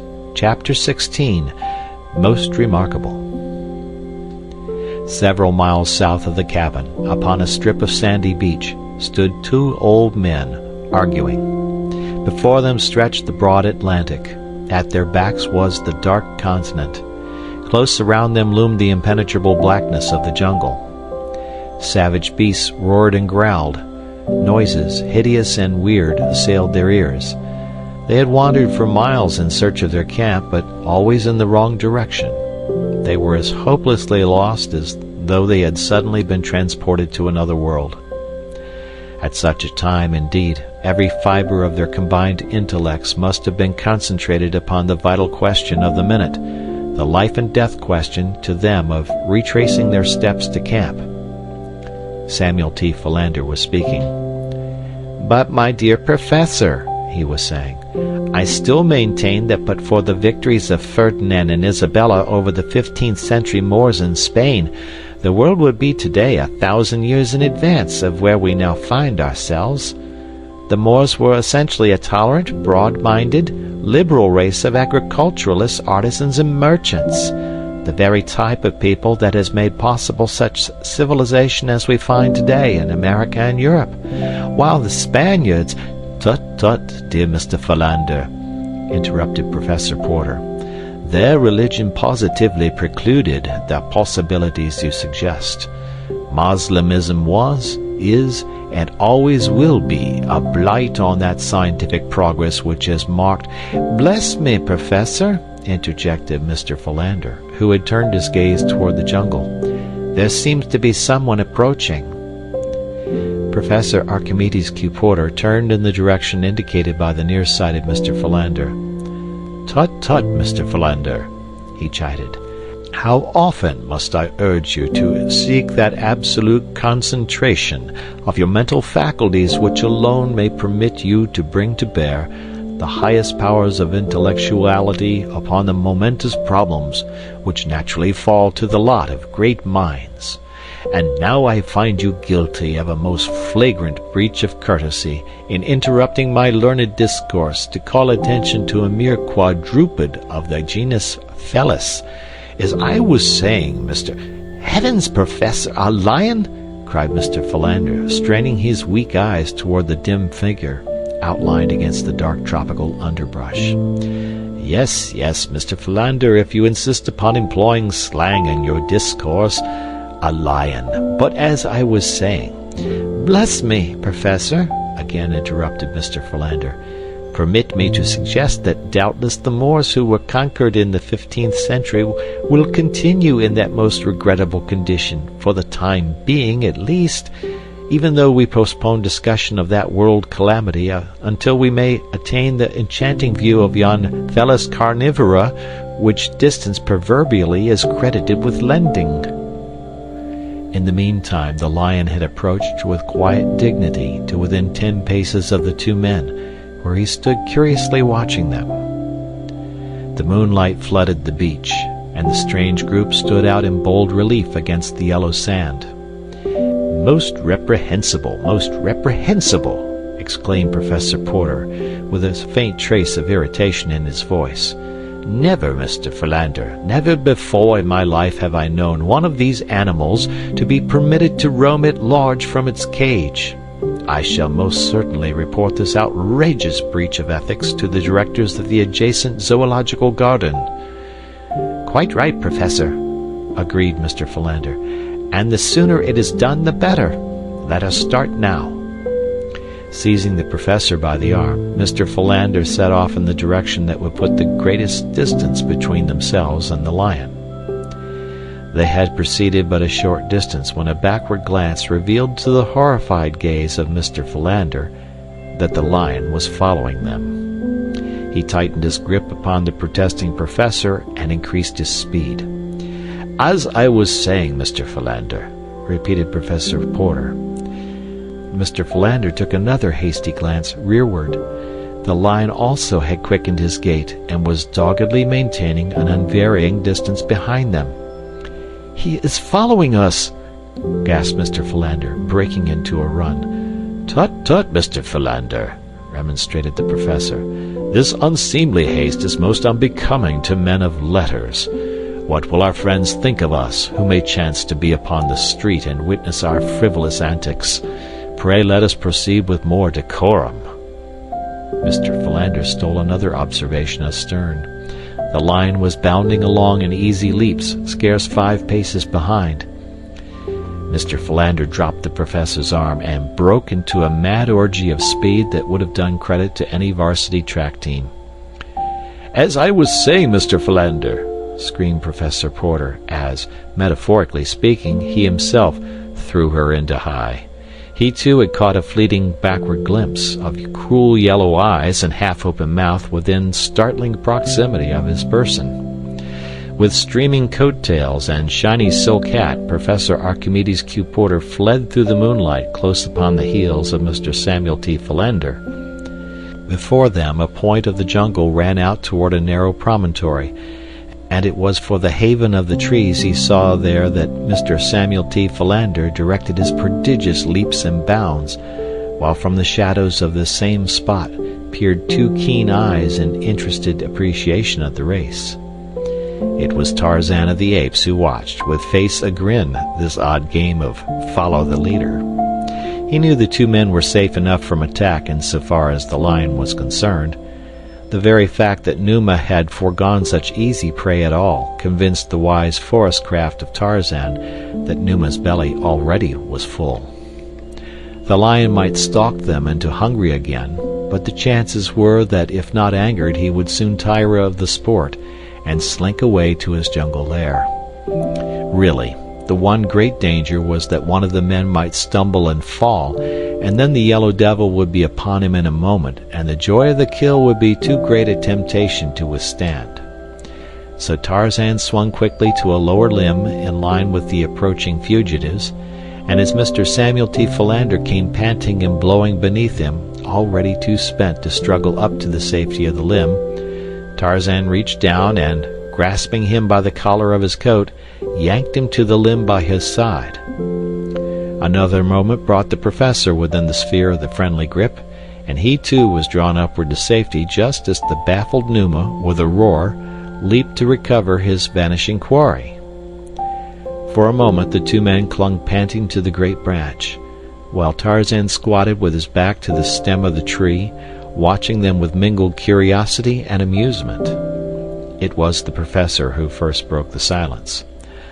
"I am deeply pained, Mr. Philander, that you should have evinced such a paucity of manly courage in the presence of one of the lower orders, and by your crass timidity have caused me to exert myself to such an unaccustomed degree in order that I might resume my discourse. As I was saying, Mr. Philander, when you interrupted me, the Moors—" "Professor Archimedes Q. Porter," broke in Mr. Philander in icy tones, "the time has arrived when patience becomes a crime and mayhem appears garbed in the mantle of virtue. You have accused me of cowardice. You have insinuated that you ran only to overtake me, not to escape the clutches of the lion. Have a care, Professor Archimedes Q. Porter. I am a desperate man. Goaded by long-suffering patience, the worm will turn." Tut, tut, Mr. Philander, tut, tut, cautioned Professor Porter. You forget yourself. I forget nothing as yet, Professor Archimedes Q. Porter, but believe me, sir, I am tottering on the verge of forgetfulness as to your exalted position in the world of science, and your gray hairs. The professor sat in silence for a few minutes, and the darkness hid the grim smile that wreathed his wrinkled countenance. Presently he spoke. Look here, Skinny Philander, he said in belligerent tones. If you are looking for a scrap, peel off your coat and come on down on the ground, and I'll punch your head just as I did 60 years ago in the alley back of Porky Evans' barn. Ark! Gasped the astonished Mr. Philander. Lordy, how good that sounds. When you're human, Ark, I love you. But somehow it seems as though you had forgotten how to be human for the last 20 years. The professor reached out a thin, trembling old hand through the darkness until it found his old friend's shoulder. Forgive me, Skinny, he said softly. It hasn't been quite 20 years, and God alone knows how hard I have tried to be human for Jane's sake, and yours too, since he took my other Jane away. Another old hand stole up from Mr. Philander's side to clasp the one that lay upon his shoulder, and no other message could better have translated the one heart to the other. They did not speak for some minutes. The lion below them paced nervously back and forth. The third figure in the tree was hidden by the dense shadows near the stem. He too was silent, motionless as a graven image. You certainly pulled me up into this tree just in time, said the professor at last. I want to thank you. You saved my life. But I didn't pull you up here, Professor, said Mr. Philander. Bless me, the excitement of the moment quite caused me to forget that I myself was drawn up here by some outside agency. There must be someone or something in this tree with us. Eh? Ejaculated Professor Porter. Are you quite positive, Mr. Philander? Most positive, Professor, replied Mr. Philander. And, he added, I think we should thank the party. He may be sitting right next to you now, Professor. Eh? What's that? Tut, tut, Mr. Philander, tut, tut, said Professor Porter, edging cautiously nearer to Mr. Philander. Just then it occurred to Tarzan of the Apes that Numa had loitered beneath the tree for a sufficient length of time, so he raised his young head toward the heavens, and there rang out upon the terrified ears of the two old men the awful warning challenge of the anthropoid. The two friends, huddling, trembling in their precarious position on the limb, saw the great lion halt in his restless pacing as the blood-curdling cry smote his ears, and then slink quickly into the jungle, to be instantly lost to view. Even the lion trembles in fear, whispered Mr. Philander. Most remarkable, murmured Professor Porter, clutching frantically at Mr. Philander to regain the balance which the sudden fright had so perilously endangered. Unfortunately for them both, Mr. Philander's center of equilibrium was at that very moment hanging upon the ragged edge of nothing, so that it needed but the gentle impetus supplied by the additional weight of Professor Porter's body to topple the devoted secretary from the limb. For a moment they swayed uncertainly, and then, with mingled and most unscholarly shrieks, they pitched headlong from the tree, locked in frenzied embrace. It was quite some moments ere either moved, for both were positive that any such attempt would reveal so many breaks and fractures as to make further progress impossible. At length Professor Porter made an attempt to move one leg. To his surprise, it responded to his will as in days gone by. He now drew up its mate and stretched it forth again. Most remarkable, he murmured. Thank God, Professor, whispered Mr. Philander fervently. You are not dead, then? Tut, tut, Mr. Philander, tut, tut, cautioned Professor Porter. I do not know with accuracy as yet. With infinite solicitude, Professor Porter wiggled his right arm. Joy! It was intact. Breathlessly he waved his left arm above his prostrate body. It waved. Most remarkable, he said. To whom are you signaling, Professor? Asked Mr. Philander in an excited tone. Professor Porter deigned to make no response to this puerile inquiry. Instead, he raised his head gently from the ground, nodding it back and forth a half-dozen times. Most remarkable, he breathed. It remains intact.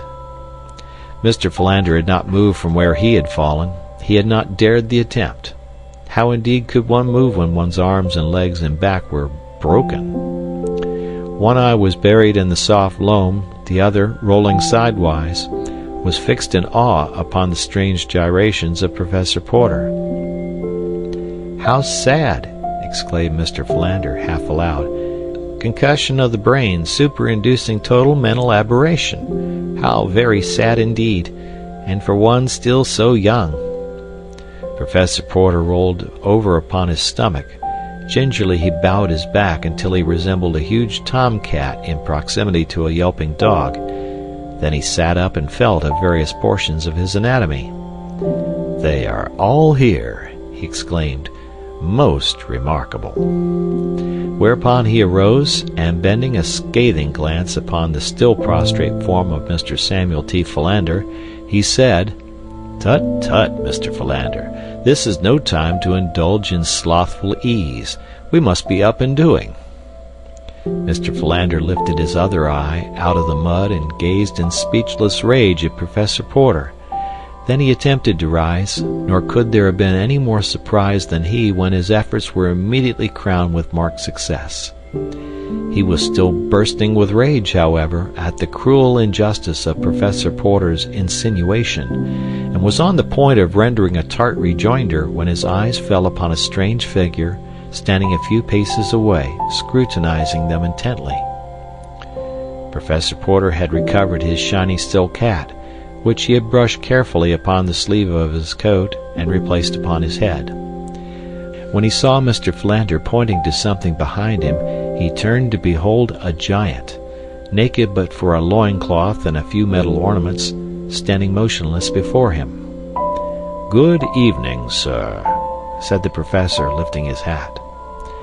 For reply, the giant motioned them to follow him, and set off up the beach in the direction from which they had recently come. "I think it is the better part of discretion to follow him," said Mr. Philander. "Tut, tut, Mr. Philander," returned the professor. "A short time since you were advancing a most logical argument in substantiation of your theory that camp lay directly south of us. I was skeptical, but you finally convinced me. So now I am positive that toward the south we must travel to reach our friends. Therefore I shall continue south." "But, Professor Porter, this man may know better than either of us. He seems to be indigenous to this part of the world. Let us at least follow him for a short distance." "Tut, tut, Mr. Philander," repeated the professor. "I am a difficult man to convince, but when once convinced, my decision is unalterable. I shall continue in the proper direction if I have to circumambulate the continent of Africa to reach my destination." Further argument was interrupted by Tarzan, who, seeing that these strange men were not following him, had returned to their side. Again he beckoned to them, but still they stood in argument. Presently the ape-man lost patience with their stupid ignorance. He grasped the frightened Mr. Philander by the shoulder, and before that worthy gentleman knew whether he was being killed or merely maimed for life, Tarzan had tied one end of his rope securely about Mr. Philander's neck. "Tut, tut, Mr. Philander," remonstrated Professor Porter. "It is most unbeseeming in you to submit to such indignities." But scarcely were the words out of his mouth ere he, too, had been seized and securely bound by the neck with the same rope. Then Tarzan set off toward the north, leading the now thoroughly frightened professor and his secretary.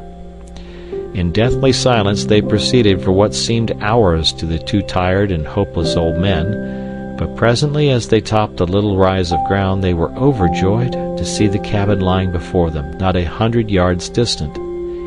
Here Tarzan released them, and pointing toward the little building, vanished into the jungle beside them.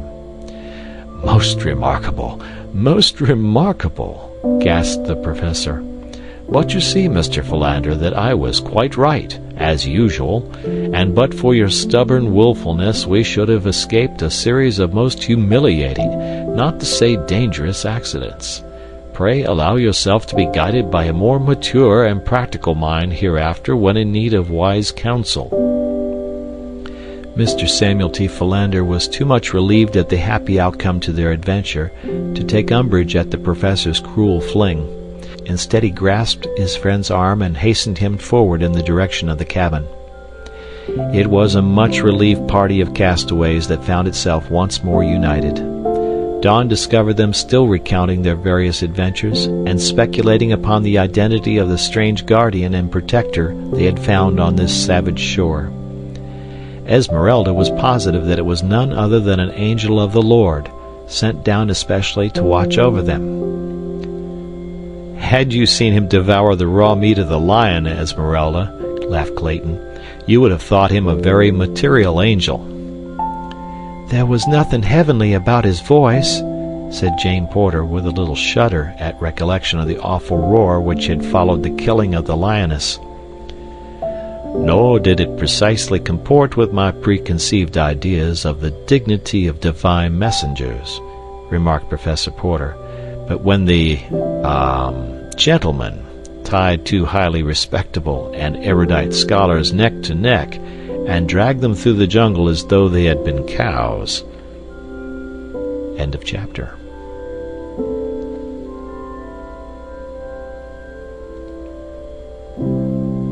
Tarzan of the Apes by Edgar Rice Burroughs. Chapter 17. Burials.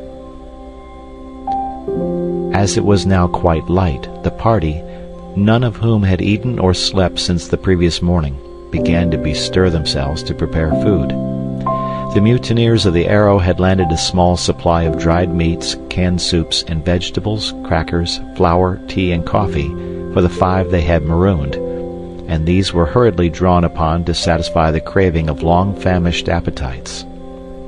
The next task was to make the cabin habitable, and to this end it was decided to at once remove the gruesome relics of the tragedy which had taken place there on some bygone day. Professor Porter and Mr. Philander were deeply interested in examining the skeletons. The 2 larger, they stated, had belonged to a male and female of one of the higher white races.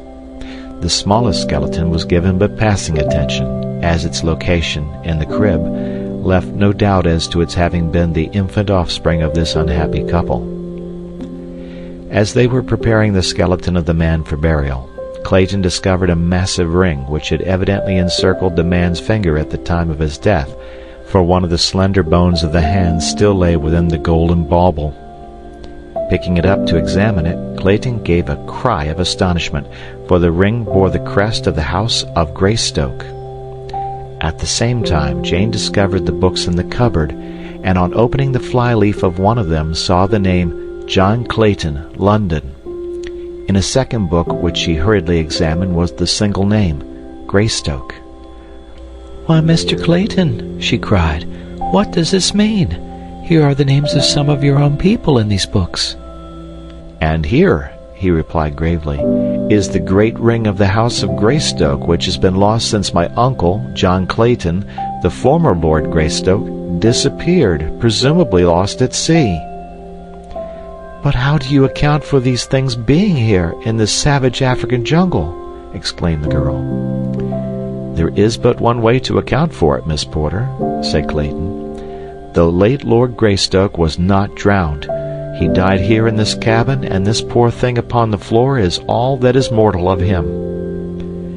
"Then this must have been Lady Greystoke," said Jane reverently, indicating the poor mass of bones upon the bed. "The beautiful Lady Alice," replied Clayton, "of whose many virtues and remarkable personal charms I often have heard my mother and father speak. Poor woman," he murmured sadly. With deep reverence and solemnity the bodies of the late Lord and Lady Greystoke were buried beside their little African cabin, and between them was placed the tiny skeleton of the baby of Kala, the ape. As Mr. Philander was placing the frail bones of the infant in a bit of sailcloth, he examined the skull minutely. Then he called Professor Porter to his side, and the two argued in low tones for several minutes. Most remarkable, said Professor Porter. Bless me, said Mr. Philander. We must acquaint Mr. Clayton with our discovery at once. Tut, Mr. Philander, tut, remonstrated Professor Archimedes Q. Porter. Let the dead past bury its dead. And so the white-haired old man repeated the burial service over this strange grave, while his four companions stood with bowed and uncovered heads about him. From the trees Tarzan of the Apes watched the solemn ceremony, but most of all he watched the sweet face and graceful figure of Jane Porter. In his savage, untutored breast new emotions were stirring. He could not fathom them. He wondered why he felt so great an interest in these people, why he had gone to such pains to save the three men. But he did not wonder why he had torn Sabor from the tender flesh of the strange girl. Surely the men were stupid and ridiculous and cowardly. Even Manu, the monkey, was more intelligent than they. If these were creatures of his own kind, he was doubtful if his past pride in blood was warranted. But the girl, that was a different matter. He did not reason here. He knew that she was created to be protected, and that he was created to protect her. He wondered why they had dug a great hole in the ground merely to bury dry bones. Surely there was no sense in that. No one wanted to steal dry bones. Had there been meat upon them, he could have understood, for thus alone might one keep his meat from Dango, the hyena, and the other robbers of the jungle.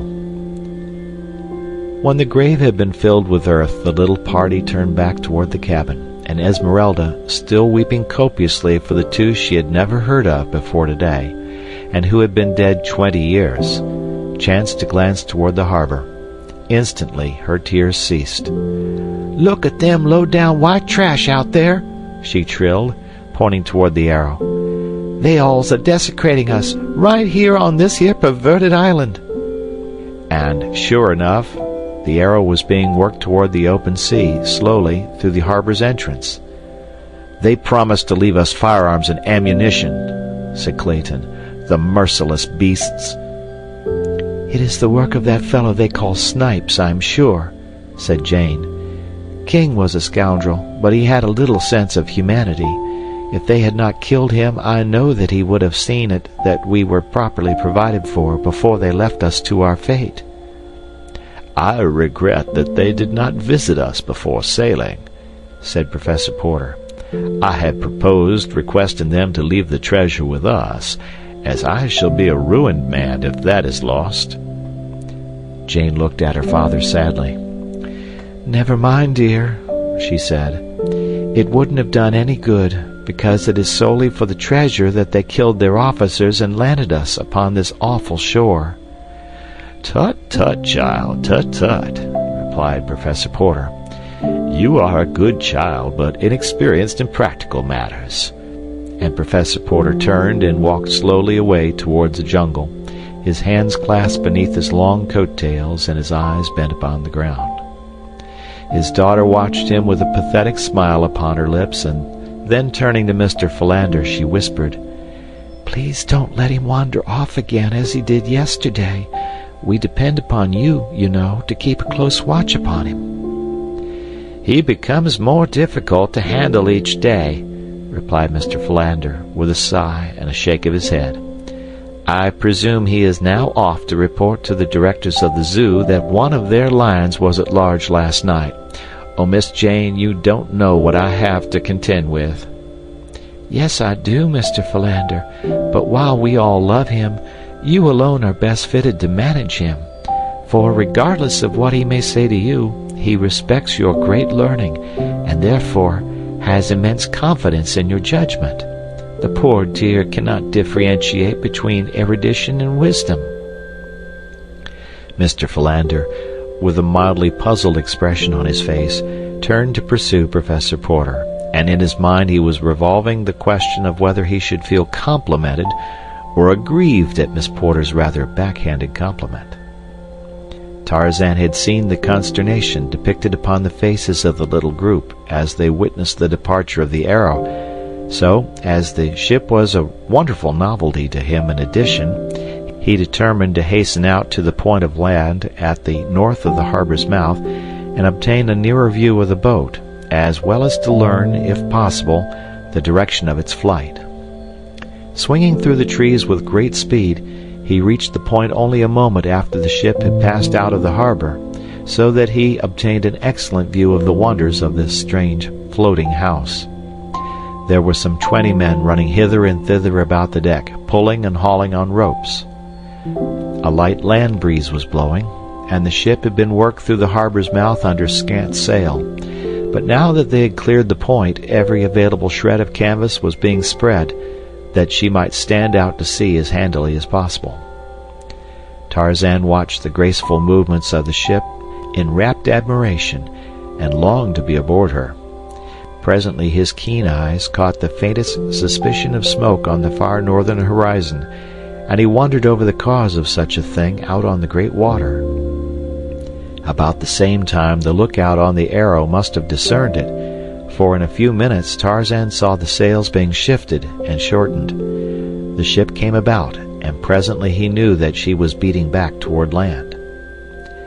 A man at the bows was constantly heaving into the sea a rope to the end of which a small object was fastened. Tarzan wondered what the purpose of this action might be. At last the ship came up directly into the wind, the anchor was lowered, down came the sails. There was great scurrying about on deck. A boat was lowered, and in it a great chest was placed. Then a dozen sailors bent to the oars and pulled rapidly toward the point where Tarzan crouched in the branches of a tree. In the stern of the boat, as it drew nearer, Tarzan saw the rat-faced man. It was but a few minutes later that the boat touched the beach. The men jumped out and lifted the great chest to the sand. They were on the north side of the point, so that their presence was concealed from those at the cabin. The men argued angrily for a moment. Then the rat-faced one, with several companions, ascended the low bluff on which stood the tree that concealed Tarzan. They looked about for several minutes. "Here is a good place," said the rat-faced sailor, indicating a spot beneath Tarzan's tree. "It is as good as any," replied one of his companions. "If they catch us with the treasure aboard, it will all be confiscated anyway. We might as well bury it here in the chance that some of us will escape the gallows to come back and enjoy it later." The rat-faced one now called to the men who had remained at the boat, and they came slowly up the bank carrying picks and shovels. "Hurry, you!" cried Snipes. "Stow it," retorted one of the men in a surly tone. "You're no admiral, you damn shrimp." "I'm captain here, though, I'll have you understand, you swab!" shrieked Snipes with a volley of frightful oaths. "Steady, boys," cautioned one of the men who had not spoken before. "It ain't going to get us nothing but fighting amongst ourselves." "Right enough," replied the sailor who had resented Snipes' autocratic tones. "But it ain't a-going to get nobody nothing to put on airs in this bloomin' company, neither." "You fellas dig here," said Snipes, indicating a spot beneath the tree. "And while you're digging, Peter can be making a map of the location so's we can find it again. You, Tom, and Bill, take a couple more down and fetch up the chest." "What are you a-going to do?" asked he of the previous altercation. "Just boss?" "Get busy there," growled Snipes. "You didn't think your captain was a-going to dig with a shovel, did you?" The men all looked up angrily. None of them liked Snipes, and this disagreeable show of authority since he had murdered King, the real head and ringleader of the mutineers, had only added fuel to the flames of their hatred. "Do you mean to say that you don't intend to take a shovel and lend a hand with this work? Your shoulder's not hurt so all-fired bad as that," said Tarrant, the sailor who had before spoken. "Not by a damn sight," replied Snipes, fingering the butt of his revolver nervously. "Then by God," replied Tarrant, If you won't take a shovel, you'll take a pickaxe." With the words he raised his pick above his head, and with a mighty blow he buried the point in Snipe's brain. For a moment the men stood silently looking at the result of their fellow's grim humor. Then one of them spoke. "Served the skunk jolly well right," he said. One of the others commenced to ply his pick to the ground. The soil was soft, and he threw aside the pick and grasped a shovel. Then the others joined him. There was no further comment on the killing, but the men worked in a better frame of mind than they had since Snipes had assumed command. When they had a trench of ample size to bury the chest, Terence suggested that they enlarge it and inter Snipes' body on top of the chest. "It might help fool any as happen to be digging hereabouts," he explained. The others saw the cunning of the suggestion, and so the trench was lengthened to accommodate the corpse, and in the center a deeper hole was excavated for the box, which was first wrapped in sailcloth and then lowered to its place, which brought its top about a foot below the bottom of the grave. Earth was shoveled in and tramped down about the chest until the bottom of the grave showed level and uniform. Two of the men rolled the rat-faced corpse unceremoniously into the grave, after first stripping it of its weapons and various other articles which the several members of the party coveted for their own. They then filled the grave with earth and tramped upon it until it would hold no more. The balance of the loose earth was thrown far and wide, and a mass of dead undergrowth spread in as natural a manner as possible over the new-made grave to obliterate all signs of the ground having been disturbed. Their work done, the sailors returned to the small boat and pulled off rapidly toward the Arrow. The breeze had increased considerably, and as the smoke upon the horizon was now plainly discernible in considerable volume, the mutineers lost no time in getting under full sail and bearing away toward the southwest. Tarzan, an interested spectator of all that had taken place, sat speculating on the strange actions of these peculiar creatures. Men were indeed more foolish and more cruel than the beasts of the jungle. How fortunate was he who lived in the peace and security of the great forest. Tarzan wondered what the chest they had buried contained. If they did not want it, why did they not merely throw it into the water? That would have been much easier. Ah, he thought, but they do want it. They have hidden it here because they intend returning for it later. Tarzan dropped to the ground and commenced to examine the earth about the excavation. He was looking to see if these creatures had dropped anything which he might like to own. Soon he discovered a spade hidden by the underbrush which they had laid upon the grave. He seized it and attempted to use it as he had seen the sailors do. It was awkward work and hurt his bare feet, but he persevered until he had partially uncovered the body. This he dragged from the grave and laid to one side. Then he continued digging until he had unearthed the chest. This also he dragged to the side of the corpse. Then he filled in the smaller hole below the grave, replaced the body and the earth around and above it, covered it over with underbrush, and returned to the chest. 4 sailors had sweated beneath the burden of its weight. Tarzan of the Apes picked it up as though it had been an empty packing case, and with the spade slung to his back by a piece of rope, carried it off into the densest part of the jungle. He could not well negotiate the trees with his awkward burden, but he kept to the trails and so made fairly good time. For several hours he traveled a little north of east until he came to an impenetrable wall of matted and tangled vegetation. Then he took to the lower branches, and in another 15 minutes he emerged into the amphitheater of the apes, where they met in council, or to celebrate the rites of the dum-dum. Near the center of the clearing, and not far from the drum or altar, he commenced to dig. This was harder work than turning up the freshly excavated earth at the grave, but Tarzan of the Apes was persevering, and so he kept at his labor until he was rewarded by seeing a hole sufficiently deep to receive the chest and effectually hide it from view. Why had he gone to all this labor without knowing the value of the contents of the chest? Tarzan of the Apes had a man's figure and a man's brain, but he was an ape by training and environment. His brain told him that the chest contained something valuable, or the men would not have hidden it. His training had taught him to imitate whatever was new and unusual, and now the natural curiosity, which is as common to men as to apes, prompted him to open the chest and examine its contents. But the heavy lock and massive iron bands baffled both his cunning and his immense strength, so that he was compelled to bury the chest without having his curiosity satisfied. By the time Tarzan had hunted his way back to the vicinity of the cabin, feeding as he went, it was quite dark. Within the little building a light was burning, for Clayton had found an unopened tin of oil which had stood intact for 20 years, a part of the supplies left with the Claytons by Black Michael. The lamps also were still usable, and thus the interior of the cabin appeared as bright as day to the astonished Tarzan. He had often wondered at the exact purpose of the lamps.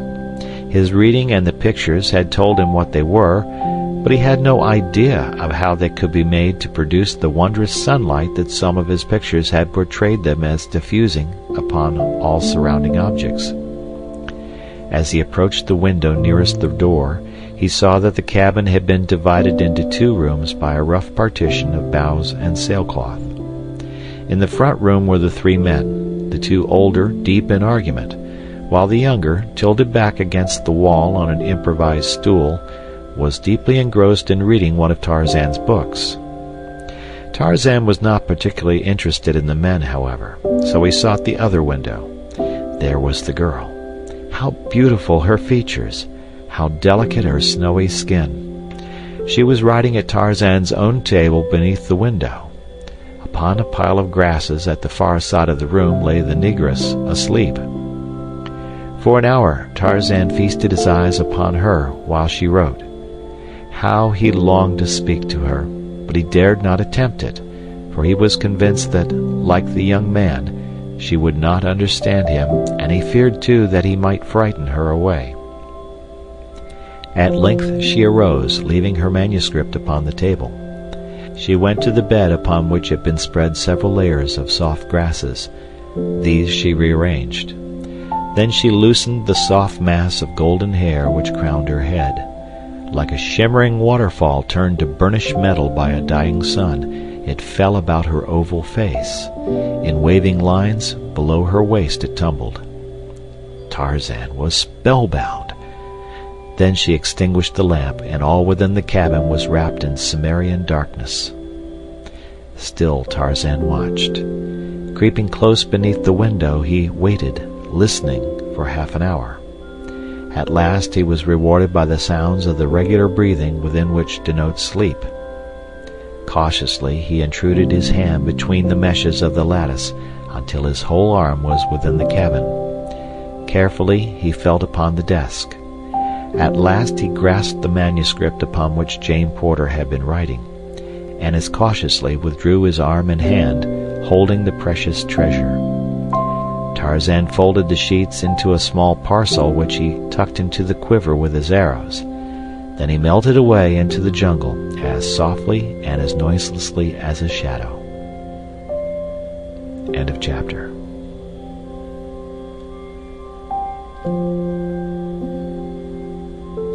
Tarzan of the Apes by Edgar Rice Burroughs. Chapter 18. The Jungle Toll.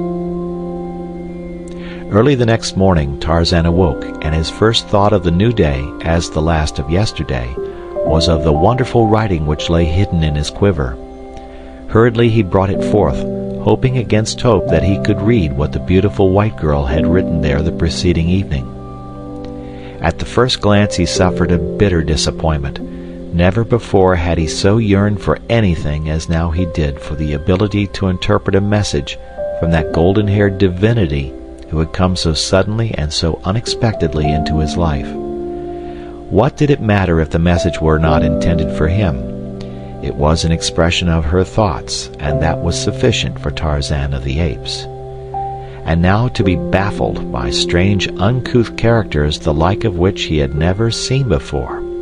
Why, they even tipped in the opposite direction from all that he had ever examined, either in printed books or the difficult script of the few letters he had found. Even the little bugs of the black book were familiar friends, though their arrangement meant nothing to him, but these bugs were new and unheard of. For 20 minutes he pored over them, when suddenly they commenced to take familiar, though distorted shapes. Ah, they were his old friends, but badly crippled. Then he began to make out a word here and a word there. His heart leaped for joy. He could read it, and he would. In another half hour he was progressing rapidly, and but for an exceptional word now and again he found it very plain sailing. Here is what he read. West coast of Africa, about 10 degrees south latitude, so Mr. Clayton says. February 3, 1909. Dearest Hazel, it seems foolish to write you a letter that you may never see, but I simply must tell somebody of our awful experiences since we sailed from Europe on the ill-fated Arrow. If we never return to civilization, as now seems only too likely, this will at least prove a brief record of the events which led up to our final fate, whatever it may be. As you know, we were supposed to have set out upon a scientific expedition to the Congo. Papa was presumed to entertain some wondrous theory of an unthinkably ancient civilization, the remains of which lay buried somewhere in the Congo Valley. But after we were well under sail, the truth came out. It seems that an old bookworm who has a book and curio shop in Baltimore discovered between the leaves of a very old Spanish manuscript a letter written in 1550 detailing the adventures of a crew of mutineers of a Spanish galleon bound from Spain to South America with a vast treasure of doubloons and pieces of 8, I suppose, for they certainly sound weird and piratey. The writer had been one of the crew, and the letter was to his son, who was, at the very time the letter was written, master of a Spanish merchantman.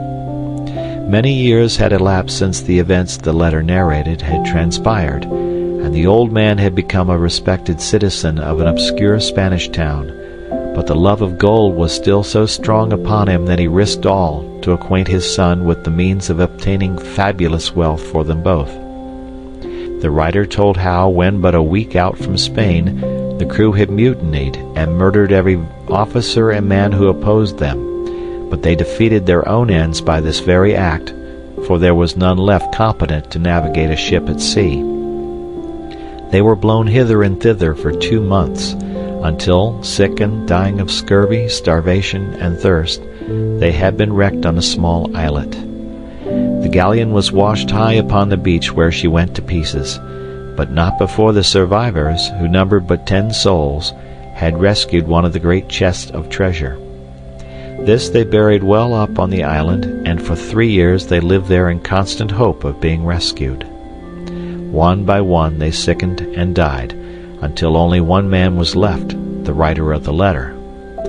The men had built a boat from the wreckage of the galleon, but having no idea where the island was located, they had not dared to put it to sea.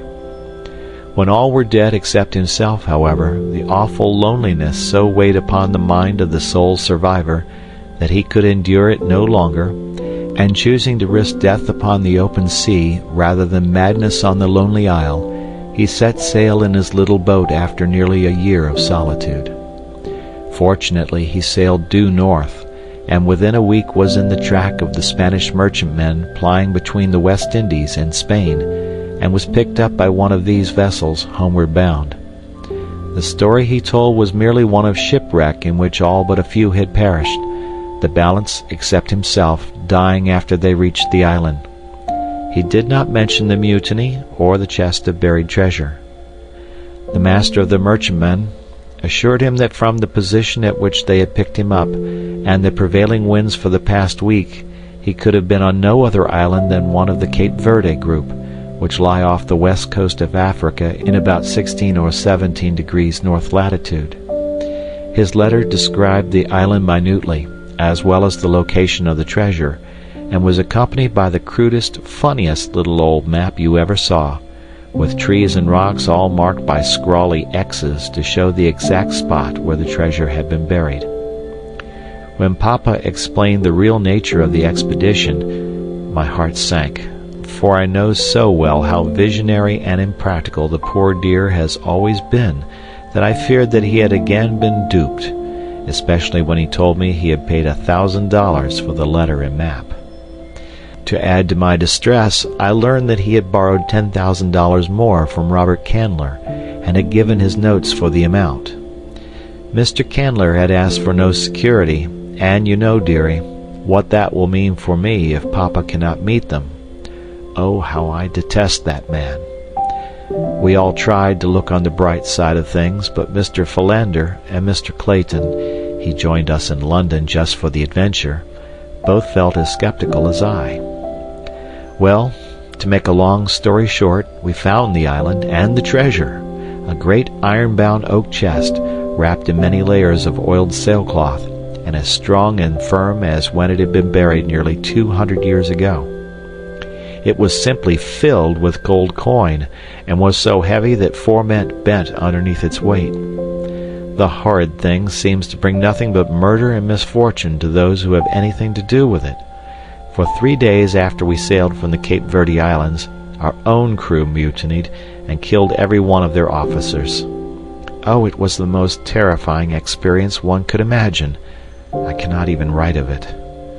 They were going to kill us too, but one of them, the leader, named King, would not let them, and so they sailed south along the coast to a lonely spot where they found a good harbor, and here they landed and have left us. They sailed away with the treasure today, but Mr. Clayton says they will meet with a fate similar to the mutineers of the ancient galleon, because King, the only man aboard who knew aught of navigation, was murdered on the beach by one of the men the day we landed. I wish you could know Mr. Clayton. He is the dearest fellow imaginable, and unless I am mistaken, he has fallen very much in love with me. He is the only son of Lord Greystoke, and some day will inherit the title and estates. In addition, he is wealthy in his own right, but the fact that he is going to be an English lord makes me very sad. You know what my sentiments have always been relative to American girls who married titled foreigners. Oh, if he were only a plain American gentleman. But it isn't his fault, poor fellow, and in everything except birth he would do credit to my country, and that is the greatest compliment I know how to pay any man. We have had the most weird experiences since we were landed here. Papa and Mr. Philander lost in the jungle and chased by a real lion. Mr. Clayton lost and attacked twice by wild beasts. Esmeralda and I cornered in an old cabin by a perfectly awful man-eating lioness. Oh, it was simply terrifical, as Esmeralda would say. But the strangest part of it all is the wonderful creature who rescued us. I have not seen him, but Mr. Clayton and Papa and Mr. Philander have, and they say that he is a perfectly godlike white man tanned to a dusky brown, with the strength of a wild elephant, the agility of a monkey, and the bravery of a lion. He speaks no English, and vanishes as quickly and as mysteriously after he has performed some valorous deed as though he were a disembodied spirit. Then we have another weird neighbor who printed a beautiful sign in English and tacked it on the door of his cabin, which we have preempted, warning us to destroy none of his belongings and signing himself Tarzan of the Apes. We have never seen him, though we think he is about, for one of the sailors who was going to shoot Mr. Clayton in the back received a spear in his shoulder from some unseen hand in the jungle. The sailors left us but a meager supply of food, so, as we have only a single revolver with but 3 cartridges left in it, we do not know how we can procure meat, though Mr. Philander says that we can exist indefinitely on the wild fruit and nuts which abound in the jungle. I am very tired now, so I shall go to my funny bed of grasses which Mr. Clayton gathered for me, but will add to this from day to day as things happen. Lovingly, Jane Porter. To Hazel Strong, Baltimore, Maryland. Tarzan sat in a brown study for a long time after he finished reading the letter. It was filled with so many new and wonderful things that his brain was in a whirl as he attempted to digest them all. So they did not know that he was Tarzan of the Apes. He would tell them. In his tree he had constructed a rude shelter of leaves and boughs, beneath which, protected from the rain, he had placed a few treasures brought from the cabin. Among these were some pencils. He took one, and beneath Jane Porter's signature he wrote, "I am Tarzan of the Apes." He thought that would be sufficient. Later he would return the letter to the cabin. In the matter of food, thought Tarzan, they had no need to worry. He would provide, and he did. The next morning Jane found her missing letter in the exact spot from which it had disappeared 2 nights before. She was mystified, but when she saw the printed words beneath her signature, she felt a cold, clammy chill run up her spine. She showed the letter, or rather the last sheet with the signature, to Clayton. "And to think," she said, "that uncanny thing was probably watching me all the time that I was writing. Ooh, it makes me shudder just to think of it." "But he must be friendly," reassured Clayton, "for he has returned your letter, nor did he offer to harm you, and unless I am mistaken he left a very substantial memento of his friendship outside the cabin door last night, for I just found the carcass of a wild boar there as I came out." From then on, scarcely a day passed that did not bring its offering of game or other food. Sometimes it was a young deer, again a quantity of strange cooked food, cassava cakes pilfered from the village of Mbonga, or a boar, or leopard, and once a lion. Tarzan derived the greatest pleasure of his life in hunting meat for these strangers. It seemed to him that no pleasure on earth could compare with laboring for the welfare and protection of the beautiful white girl. Some day he would venture into the camp in daylight and talk with these people through the medium of the little bugs which were familiar to them and to Tarzan.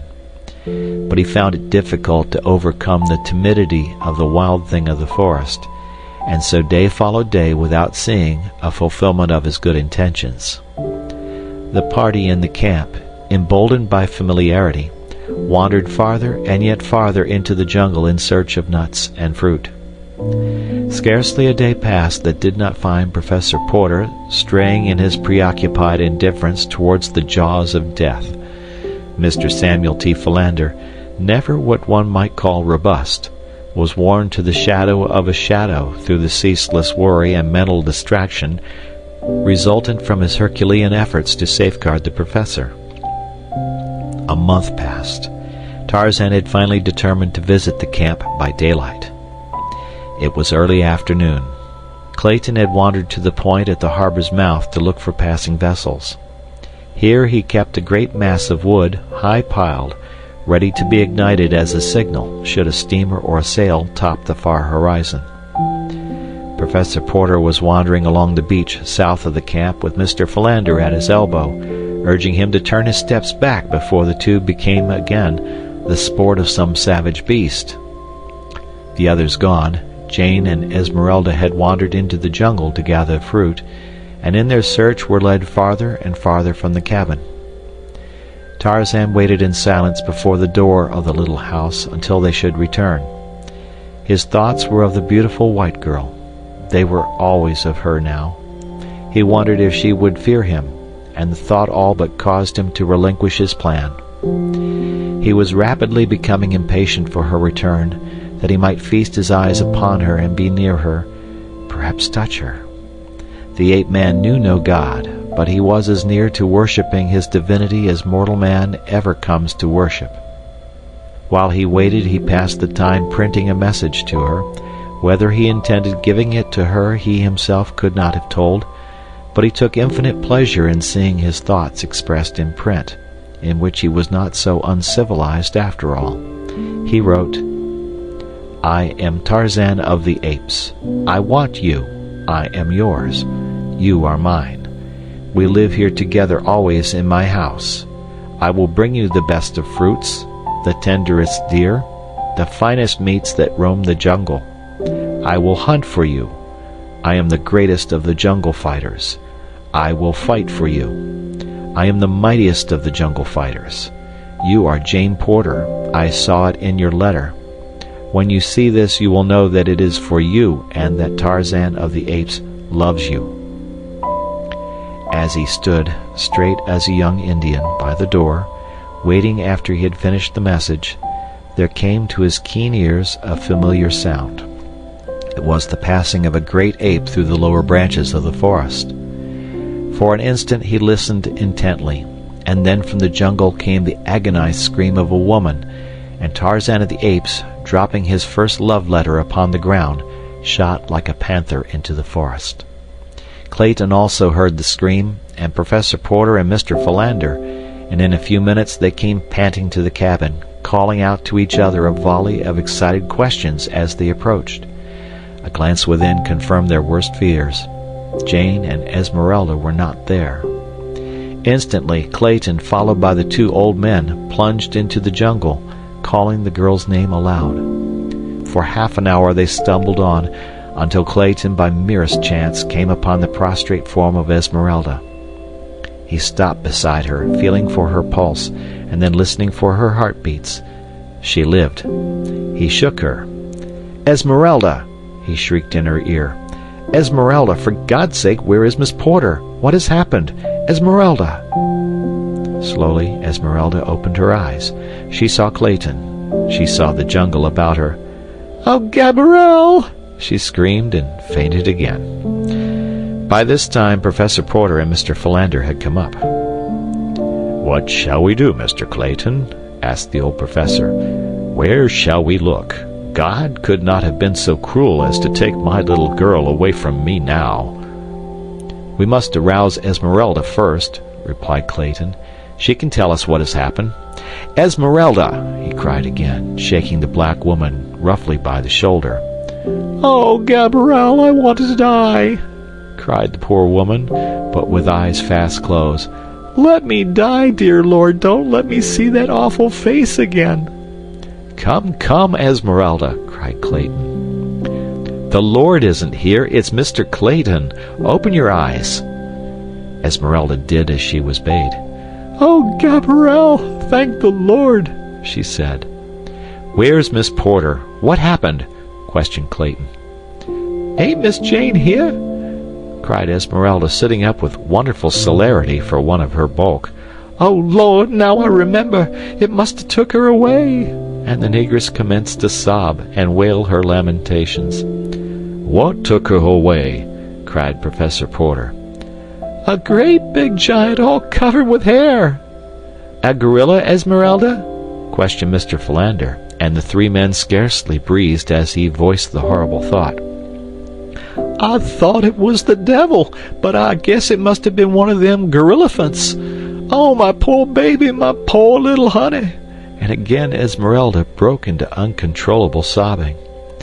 Clayton immediately began to look about for tracks, but he could find nothing save a confusion of trampled grasses in the close vicinity, and his woodcraft was too meager for the translation of what he did see. All the balance of the day they sought through the jungle, but as night drew on they were forced to give up in despair and hopelessness, for they did not even know in what direction the thing had borne Jane. It was long after dark ere they reached the cabin, and a sad and grief-stricken party it was that sat silently within the little structure. Professor Porter finally broke the silence. His tones were no longer those of the erudite pedant, theorizing upon the abstract and the unknowable, but those of the man of action, determined, but tinged also by a note of indescribable hopelessness and grief which wrung an answering pang from Clayton's heart. "I shall lie down now," said the old man, "and try to sleep. Early tomorrow, as soon as it is light, I shall take what food I can carry, and continue the search until I have found Jane. I will not return without her." His companions did not reply at once. Each was immersed in his own sorrowful thoughts, and each knew, as did the old professor, what the last words meant. Professor Porter would never return from the jungle. At length Clayton arose and laid his hand gently upon Professor Porter's bent old shoulder. "I shall go with you, of course," he said. "I knew that you would offer, that you would wish to go, Mr. Clayton, but you must not. Jane is beyond human assistance now. What was once my dear little girl shall not lie alone and friendless in the awful jungle. The same vines and leaves will cover us, the same rains beat upon us, and when the spirit of her mother is abroad, it will find us together in death, as it has always found us in life. No, it is I alone who may go, for she was my daughter, all that was left on earth for me to love. I shall go with you, said Clayton simply. The old man looked up, regarding the strong, handsome face of William Cecil Clayton intently. Perhaps he read there the love that lay in the heart beneath, the love for his daughter. He had been too preoccupied with his own scholarly thoughts in the past to consider the little occurrences, the chance words, which would have indicated to a more practical man that these young people were being drawn more and more closely to one another. Now they came back to him, one by one. "As you wish," he said. "You may count on me also," said Mr. Philander. "No, my dear old friend," said Professor Porter. "We may not all go. It would be cruelly wicked to leave poor Esmeralda here alone, and 3 of us would be no more successful than 1. There be enough dead things in the cruel forest as it is. Come, let us try to sleep a little." End of chapter.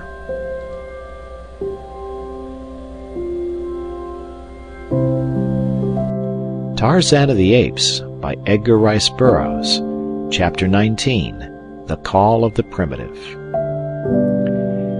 From the time Tarzan left the tribe of great anthropoids in which he had been raised, it was torn by continual strife and discord.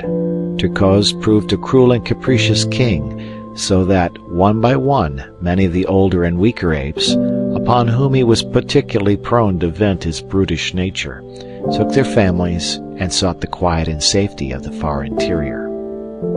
But at last those who remained were driven to desperation by the continued truculence of Terkoz, and it so happened that one of them recalled the parting admonition of Tarzan.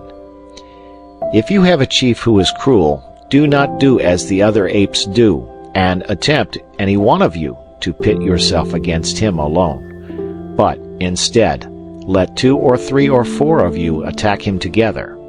Then, if you will do this, no chief will dare to be other than he should be, for 4 of you can kill any chief who may ever be over you." And the ape who recalled this wise counsel repeated it to several of his fellows, so that when Terkoz returned to the tribe that day, he found a warm reception awaiting him. There were no formalities. As Terkoz reached the group, 5 huge, hairy beasts sprang upon him. At heart, he was an arrant coward, which is the way with bullies among apes as well as among men. So he did not remain to fight and die, but tore himself away from them as quickly as he could, and fled into the sheltering boughs of the forest. 2 more attempts he made to rejoin the tribe, but on each occasion he was set upon and driven away. At last he gave it up, and turned, foaming with rage and hatred, into the jungle. For several days he wandered aimlessly, nursing his spite and looking for some weak thing on which to vent his pent anger. It was in this state of mind that the horrible, man-like beast, swinging from tree to tree, came suddenly upon 2 women in the jungle. He was right above them when he discovered them. The first intimation Jane Porter had of his presence was when the great hairy body dropped to the earth beside her, and she saw the awful face and the snarling, hideous mouth thrust within a foot of her. One piercing scream escaped her lips as the brute hand clutched her arm. Then she was dragged toward those awful fangs which yawned at her throat. But ere they touched that fair skin, another mood claimed the anthropoid. The tribe had kept his women. He must find others to replace them. This hairless white ape would be the first of his new household, and so he threw her roughly across his broad, hairy shoulders and leaped back into the trees, bearing Jane away. Esmeralda's scream of terror had mingled once with that of Jane, and then, as was Esmeralda's manner under stress of emergency which required presence of mind, she swooned. But Jane did not once lose consciousness. It is true that that awful face, pressing close to hers, and the stench of the foul breath beating upon her nostrils, paralyzed her with terror, but her brain was clear, and she comprehended all that transpired. With what seemed to her marvelous rapidity, the brute bore her through the forest, but still she did not cry out or struggle. The sudden advent of the ape had confused her to such an extent that she thought now that he was bearing her toward the beach.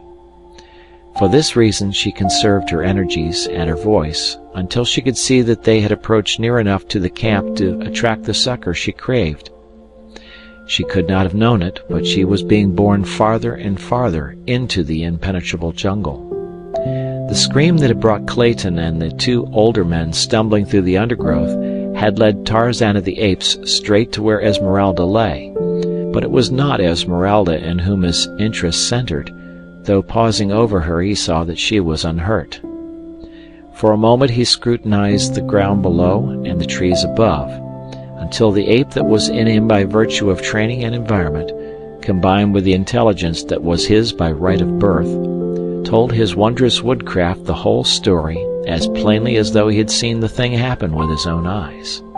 And then he was gone again into the swaying trees, following the high-flung spoor which no other human eye could have detected, much less translated. At boughs' ends, where the anthropoid swings from one tree to another, there is most to mark the trail, but least to point the direction of the quarry, for there the pressure is downward always, toward the small end of the branch, whether the ape be leaving or entering a tree. Nearer the center of the tree, where the signs of passage are fainter, the direction is plainly marked. Here on this branch a caterpillar has been crushed by the fugitive's great foot, and Tarzan knows instinctively where that same foot would touch in the next stride. Here he looks to find a tiny particle of the demolished larva, ofttimes not more than a speck of moisture. Again a minute bit of bark has been upturned by the scraping hand, and the direction of the break indicates the direction of the passage. Or some great limb, or the stem of the tree itself has been brushed by the hairy body, and a tiny shred of hair tells him by the direction from which it is wedged beneath the bark that he is on the right trail. Nor does he need to check his speed to catch these seemingly faint records of the fleeing beast. To Tarzan they stand out boldly against all the myriad other scars and bruises and signs upon the leafy way. But strongest of all is the scent, for Tarzan is pursuing up the wind, and his trained nostrils are as sensitive as a hound's. There are those who believe that the lower orders are specially endowed by nature with better olfactory nerves than man, but it is merely a matter of development. Man's survival does not hinge so greatly upon the perfection of his senses. His power to reason has relieved them of many of their duties, and so they have to some extent atrophied, as have the muscles which move the ears and scalp, merely from disuse. The muscles are there, about the ears and beneath the scalp, and so are the nerves which transmit sensations to the brain, but they are underdeveloped because they are not needed. Not so with Tarzan of the Apes. From early infancy his survival had depended upon acuteness of eyesight, hearing, smell, touch, and taste, far more than upon the more slowly developed organ of reason. The least developed of all in Tarzan was the sense of taste, for he could eat luscious fruits or raw flesh long buried with almost equal appreciation, but in that he differed but slightly from more civilized epicures. Almost silently the ape-man sped on in the track of Terkoz and his prey, but the sound of his approach reached the ears of the fleeing beast and spurred it on to greater speed. 3 miles were covered before Tarzan overtook them, and then Terkoz, seeing that further flight was futile, dropped to the ground in a small open glade that he might turn and fight for his prize, or be free to escape unhampered if he saw that the pursuer was more than a match for him. He still grasped Jane in one great arm as Tarzan bounded like a leopard into the arena which nature had provided for this primeval-like battle. When Terkoz saw that it was Tarzan who pursued him, he jumped to the conclusion that this was Tarzan's woman, since they were of the same kind, white and hairless, and so he rejoiced at this opportunity for double revenge upon his hated enemy. To Jane, the strange apparition of this godlike man was as wine to sick nerves. From the description which Clayton and her father and Mr. Philander had given her, she knew that it must be the same wonderful creature who had saved them, and she saw in him only a protector and a friend. But as Terkoz pushed her roughly aside to meet Tarzan's charge, and she saw the great proportions of the ape and the mighty muscles and the fierce fangs, her heart quailed. How could any vanquish such a mighty antagonist? Like two charging bulls they came together, and like two wolves sought each other's throat. Against the long canines of the ape was pitted the thin blade of the man's knife. Jane, her lithe young form flattened against the trunk of a great tree, her hands tightly pressed against her rising and falling bosom, and her eyes wide with mingled horror, fascination, fear, and admiration, watched the primordial ape battle with the primeval man for possession of a woman, for her. As the great muscles of the man's back and shoulders knotted beneath the tension of his efforts, and the huge biceps and forearm held at bay those mighty tusks, the veil of centuries of civilization and culture were swept from the blurred vision of the Baltimore girl. When the long knife drank deep a dozen times of Terkoz's heart's blood, and the great carcass rolled lifeless upon the ground, it was a primeval woman who sprang forward with outstretched arms toward the primeval man who had fought for her and won her. And Tarzan? He did what no red-blooded man needs lessons in doing. He took his woman in his arms and smothered her upturned, panting lips with kisses. For a moment Jane lay there with half-closed eyes. For a moment, the first in her young life, she knew the meaning of love. But as suddenly as the veil had been withdrawn, it dropped again, and an outraged conscience suffused her face with its scarlet mantle, and a mortified woman thrust Tarzan of the Apes from her and buried her face in her hands. Tarzan had been surprised when he had found the girl he had learned to love after a vague and abstract manner, a willing prisoner in his arms. Now he was surprised that she repulsed him. He came close to her once more and took hold of her arm. She turned upon him like a tigress, striking his great breast with her tiny hands. Tarzan could not understand it. A moment ago, and it had been his intention to hasten Jane back to her people, but that little moment was lost now in the dim and distant past of things which were, but can never be again, and with it the good intentions had gone to join the impossible. Since then Tarzan of the Apes had felt a warm, lithe form close pressed to his. Hot, sweet breath against his cheek and mouth had fanned a new flame to life within his breast, and perfect lips had clung to his in burning kisses that had seared a deep brand into his soul, a brand which marked a new Tarzan. Again he laid his hand upon her arm. Again she repulsed him. And then Tarzan of the Apes did just what his first ancestor would have done. He took his woman in his arms and carried her into the jungle. Early the following morning, the four within the little cabin by the beach were awakened by the booming of a cannon. Clayton was the first to rush out, and there, beyond the harbor's mouth, he saw two vessels lying at anchor. One was the Arrow, and the other a small French cruiser. The sides of the latter were crowded with men gazing shoreward, and it was evident to Clayton, as to the others who had now joined him, that the gun which they had heard had been fired to attract their attention if they still remained at the cabin. Both vessels lay at a considerable distance from shore, and it was doubtful if their glasses would locate the waving hats of the little party far in between the harbor's points. Esmeralda had removed her red apron and was waving it frantically above her head. But Clayton, still fearing that even this might not be seen, hurried off toward the northern point, where lay his signal pyre ready for the match. It seemed an age to him, as to those who waited breathlessly behind, ere he reached the great pile of dry branches and underbrush. As he broke from the dense wood and came in sight of the vessels again, he was filled with consternation to see that the Arrow was making sail, and that the cruiser was already underway. Quickly lighting the pyre in a dozen places, he hurried to the extreme point of the promontory, where he stripped off his shirt and, tying it to a fallen branch, stood waving it back and forth above him. But still the vessels continued to stand out, and he had given up all hope, when the great column of smoke, rising above the forest in one dense vertical shaft, attracted the attention of a lookout aboard the cruiser, and instantly a dozen glasses were leveled on the beach. Presently Clayton saw the two ships come about again, and while the Arrow lay drifting quietly on the ocean, the cruiser steamed slowly back toward shore. At some distance away she stopped, and a boat was lowered and dispatched toward the beach.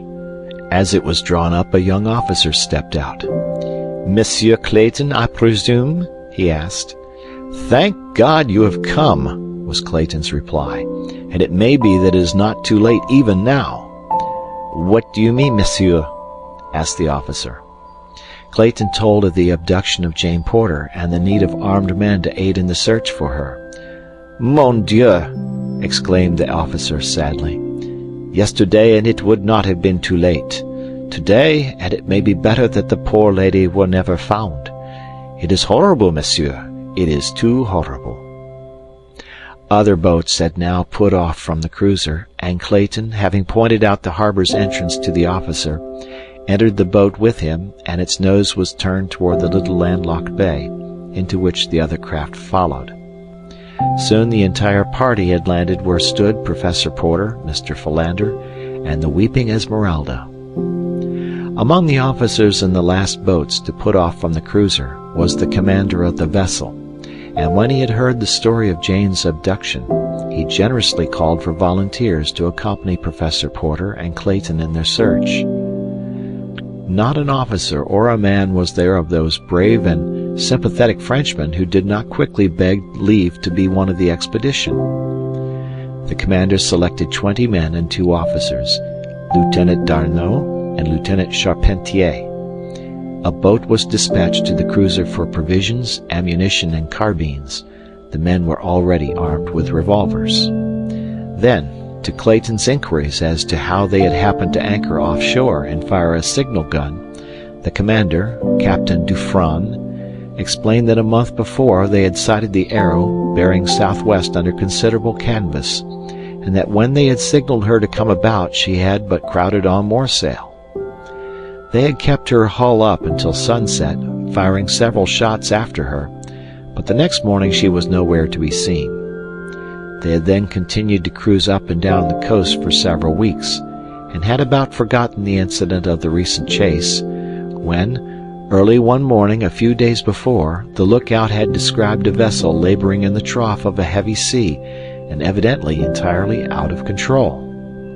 As they steamed nearer to the derelict, they were surprised to note that it was the same vessel that had run from them a few weeks earlier. Her forestaysail and mizzen spanker were set as though an effort had been made to hold her head up into the wind, but the sheets had parted, and the sails were tearing to ribbons in the half-gale of wind. In the high sea that it was running, it was a difficult and dangerous task to attempt to put a prize crew aboard her, and as no signs of life had been seen above deck, it was decided to stand by until the wind and sea abated. But just then a figure was seen clinging to the rail and feebly waving a mute signal of despair toward them. Immediately a boat's crew was ordered out, and an attempt was successfully made to board the Arrow. The sight that met the Frenchmen's eyes as they clambered over the ship's side was appalling. A dozen dead and dying men rolled hither and thither upon the pitching deck, the living intermingled with the dead. 2 of the corpses appeared to have been partially devoured as though by wolves. The prize crew soon had the vessel under proper sail once more, and the living members of the ill-starred company carried below to their hammocks. The dead were wrapped in tarpaulins and lashed on deck to be identified by their comrades before being consigned to the deep. None of the living was conscious when the Frenchmen reached the Arrow's deck. Even the poor devil who had waved the single despairing signal of distress had lapsed into unconsciousness before he had learned whether it had availed or not. It did not take the French officer long to learn what had caused the terrible condition aboard, for when water and brandy were sought to restore the men, it was found that there was none, nor even food of any description. He immediately signaled to the cruiser to send water, medicine, and provisions, and another boat made the perilous trip to the Arrow. When restoratives had been applied, several of the men regained consciousness, and then the whole story was told. That part of it we know up to the sailing of the Arrow after the murder of Snipes and the burial of his body above the treasure chest. It seems that the pursuit by the cruiser had so terrorized the mutineers that they had continued out across the Atlantic for several days after losing her, but on discovering the meager supply of water and provisions aboard, they had turned back toward the east. With no one on board who understood navigation, discussions soon arose as to their whereabouts, and as 3 days' sailing to the east did not raise land, they bore off to the north, fearing that the high north winds that had prevailed had driven them south of the southern extremity of Africa. They kept on a north-northeasterly course for 2 days, when they were overtaken by a calm which lasted for nearly a week. Their water was gone, and in another day they would be without food. Conditions changed rapidly from bad to worse. One man went mad and leaped overboard. Soon another opened his veins and drank his own blood. When he died, they threw him overboard also, though there were those among them who wanted to keep the corpse on board. Hunger was changing them from human beasts to wild beasts. 2 days before they had been picked up by the cruiser, they had become too weak to handle the vessel, and that same day 3 men died. On the following morning it was seen that one of the corpses had been partially devoured. All that day the men lay glaring at each other like beasts of prey, and the following morning 2 of the corpses lay almost entirely stripped of flesh. The men were but little stronger for their ghoulish repast, for the want of water was by far the greatest agony with which they had to contend, and then the cruiser had come. When those who could had recovered, the entire story had been told to the French commander, but the men were too ignorant to be able to tell him at just what point on the coast the professor and his party had been marooned. So the cruiser had steamed slowly along within sight of land, firing occasional signal guns and scanning every inch of the beach with glasses. They had anchored by night so as not to neglect a particle of the shoreline, and it had happened that the preceding night had brought them off the very beach where lay the little camp they sought. The signal guns of the afternoon before had not been heard by those on shore, it was presumed, because they had doubtless been in the thick of the jungle searching for Jane Porter, where the noise of their own crashing through the underbrush would have drowned the report of a far distant gun. By the time the 2 parties had narrated their several adventures, the cruiser's boat had returned with supplies and arms for the expedition. Within a few minutes, the little body of sailors and the 2 French officers, together with Professor Porter and Clayton, set off upon their hopeless and ill-fated quest into the untracked jungle. End of chapter.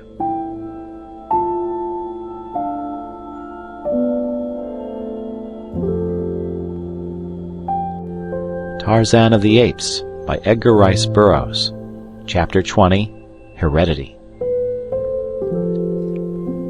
When Jane realized that she was being borne away a captive by the strange forest creature who had rescued her from the clutches of the ape, she struggled desperately to escape, but the strong arms that held her as easily as though she had been but a day-old babe only pressed a little more tightly. So presently she gave up the futile effort and lay quietly, looking through half-closed lids at the faces of the man who strode easily through the tangled undergrowth with her. The face above her was one of extraordinary beauty, a perfect type of the strongly masculine, unmarred by dissipation or brutal or degrading passions. For, though Tarzan of the Apes was a killer of men and of beasts, he killed as the hunter kills, dispassionately, except on those rare occasions when he had killed for hate, though not the brooding, malevolent hate which marks the features of its own with hideous lines. When Tarzan killed, he more often smiled than scowled, and smiles are the foundation of beauty. One thing the girl had noticed particularly when she had seen Tarzan rushing upon Turcos, the vivid scarlet band upon his forehead, from above the left eye to the scalp. But now as she scanned his features, she noticed that it was gone, and only a thin white line marked the spot where it had been. As she lay more quietly in his arms, Tarzan slightly relaxed his grip upon her. Once he looked down into her eyes and smiled, and the girl had to close her own to shut out the vision of that handsome, winning face. Presently Tarzan took to the trees, and Jane, wondering that she felt no fear, began to realize that in many respects she had never felt more secure in her whole life than now, as she lay in the arms of this strong, wild creature, being born, God alone knew where or to what fate, deeper and deeper into the savage fastness of the untamed forest. When, with closed eyes, she commenced to speculate upon the future, and terrifying fears were conjured by a vivid imagination, she had but to raise her lids and look upon that noble face so close to hers to dissipate the last remnant of apprehension. No, he could never harm her. Of that she was convinced when she translated the fine features and the frank, brave eyes above her into the chivalry which they proclaimed. On and on they went through what seemed to Jane a solid mass of verdure. Yet ever there appeared to open before this forest god a passage, as by magic, which closed behind them as they passed. Scarce a branch scraped against her, yet above and below, before and behind, the view presented naught but a solid mass of inextricably interwoven branches and creepers. As Tarzan moved steadily onward, his mind was occupied with many strange and new thoughts. Here was a problem the like of which he had never encountered, and he felt rather than reasoned that he must meet it as a man and not as an ape. The free movement through the middle terrace, which was the route he had followed for the most part, had helped to cool the ardor of the first fierce passion of his newfound love. Now he discovered himself speculating upon the fate which would have fallen to the girl had he not rescued her from Turcos. He knew why the ape had not killed her, and he commenced to compare his intentions with those of Turcos. True, it was the order of the jungle for the male to take his mate by force, but could Tarzan be guided by the laws of the beasts? Was not Tarzan a man? What did men do? He was puzzled, for he did not know. He wished that he might ask the girl, and then it came to him that she had already answered him in the futile struggle she had made to escape and to repulse him. But now they had come to their destination, and Tarzan of the Apes, with Jane in his strong arms, swung lightly to the turf of the arena where the great apes held their councils and danced the wild orgy of the dum-dum. Though they had come many miles, it was still but mid-afternoon, and the amphitheater was bathed in the half-light which filtered through the maze of encircling foliage. The green turf looked soft and cool and inviting. The myriad noises of the jungle seemed far distant and hushed to a mere echo of blurred sounds, rising and falling like the surf upon a remote shore. A feeling of dreamy peacefulness stole over Jane as she sank down upon the grass where Tarzan had placed her, and as she looked up at his great figure towering above her, there was added a strange sense of perfect security. As she watched him from beneath half-closed lids, Tarzan crossed the little circular clearing toward the trees upon the farther side. She noted the graceful majesty of his carriage, the perfect symmetry of his magnificent figure, and the poise of his well-shaped head upon his broad shoulders. What a perfect creature! There could be naught of cruelty or baseness beneath that godlike exterior.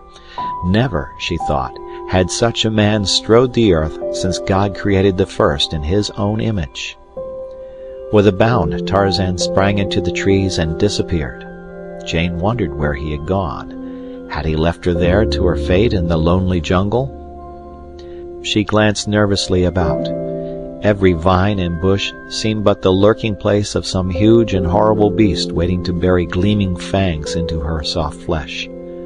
Every sound she magnified into the stealthy creeping of a sinuous and malignant body. How different now that he had left her!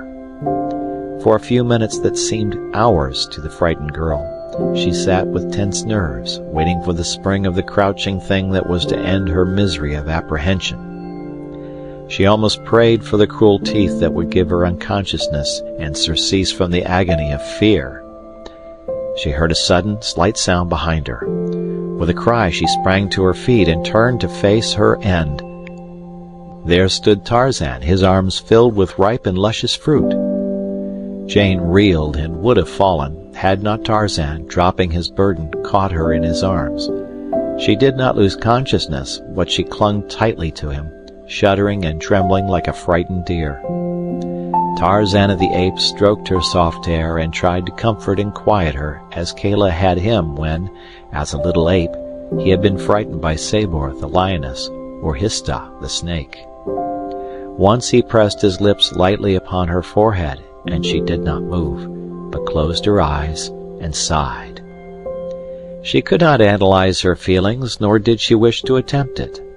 She was satisfied to feel the safety of those strong arms, and to leave her future to fate, for the last few hours had taught her to trust this strange wild creature of the forest, as she would have trusted but few of the men of her acquaintance. As she thought of the strangeness of it, there commenced to dawn upon her the realization that she had, possibly, learned something else which she had never really known before. Love. She wondered, and then she smiled. And still smiling, she pushed Tarzan gently away, and looking at him with a half-smiling, half-quizzical expression that made her face wholly entrancing, she pointed to the fruit upon the ground, and seated herself upon the edge of the earthen drum of the anthropoids, for hunger was asserting itself. Tarzan quickly gathered up the fruit, and bringing it, laid it at her feet, and then he too sat upon the drum beside her, and with his knife opened and prepared the various fruits for her meal. Together and in silence they ate, occasionally stealing sly glances at one another, until finally Jane broke into a merry laugh in which Tarzan joined. "I wish you spoke English," said the girl. Tarzan shook his head, and an expression of wistful and pathetic longing sobered his laughing eyes. Then Jane tried speaking to him in French, and then in German, but she had to laugh at her own blundering attempt at the latter tongue. "Anyway," she said to him in English, "you understand my German as well as they did in Berlin."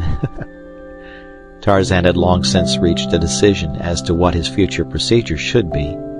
He had had time to recollect all that he had read of the ways of men and women in the books at the cabin. He would act as he imagined the men in the books would have acted were they in his place. Again he rose and went into the trees, but first he tried to explain by means of signs that he would return shortly, and he did so well that Jane understood and was not afraid when he had gone. Only a feeling of loneliness came over her, and she watched the point where he had disappeared, with longing eyes, awaiting his return. As before, she was appraised of his presence by a soft sound behind her, and turned to see him coming across the turf with a great armful of branches. Then he went back again into the jungle, and in a few minutes reappeared with a quantity of soft grasses and ferns. 2 more trips he made until he had quite a pile of material at hand. Then he spread the ferns and grasses upon the ground in a soft, flat bed, and above it leaned many branches together so that they met a few feet over its center. Upon these he spread layers of huge leaves of the great elephant's ear, and with more branches and more leaves he closed one end of the little shelter he had built. Then they sat down together again upon the edge of the drum and tried to talk by signs. The magnificent diamond locket which hung about Tarzan's neck had been a source of much wonderment to Jane. She pointed to it now, and Tarzan removed it and handed the pretty bauble to her. She saw that it was the work of a skilled artisan, and that the diamonds were of great brilliancy and superbly set, but the cutting of them denoted that they were of a former day. She noticed too that the locket opened, and, pressing the hidden clasp, she saw the two halves spring apart to reveal in either section an ivory miniature. One was of a beautiful woman, and the other might have been a likeness of the man who sat beside her, except for a subtle difference of expression that was scarcely definable.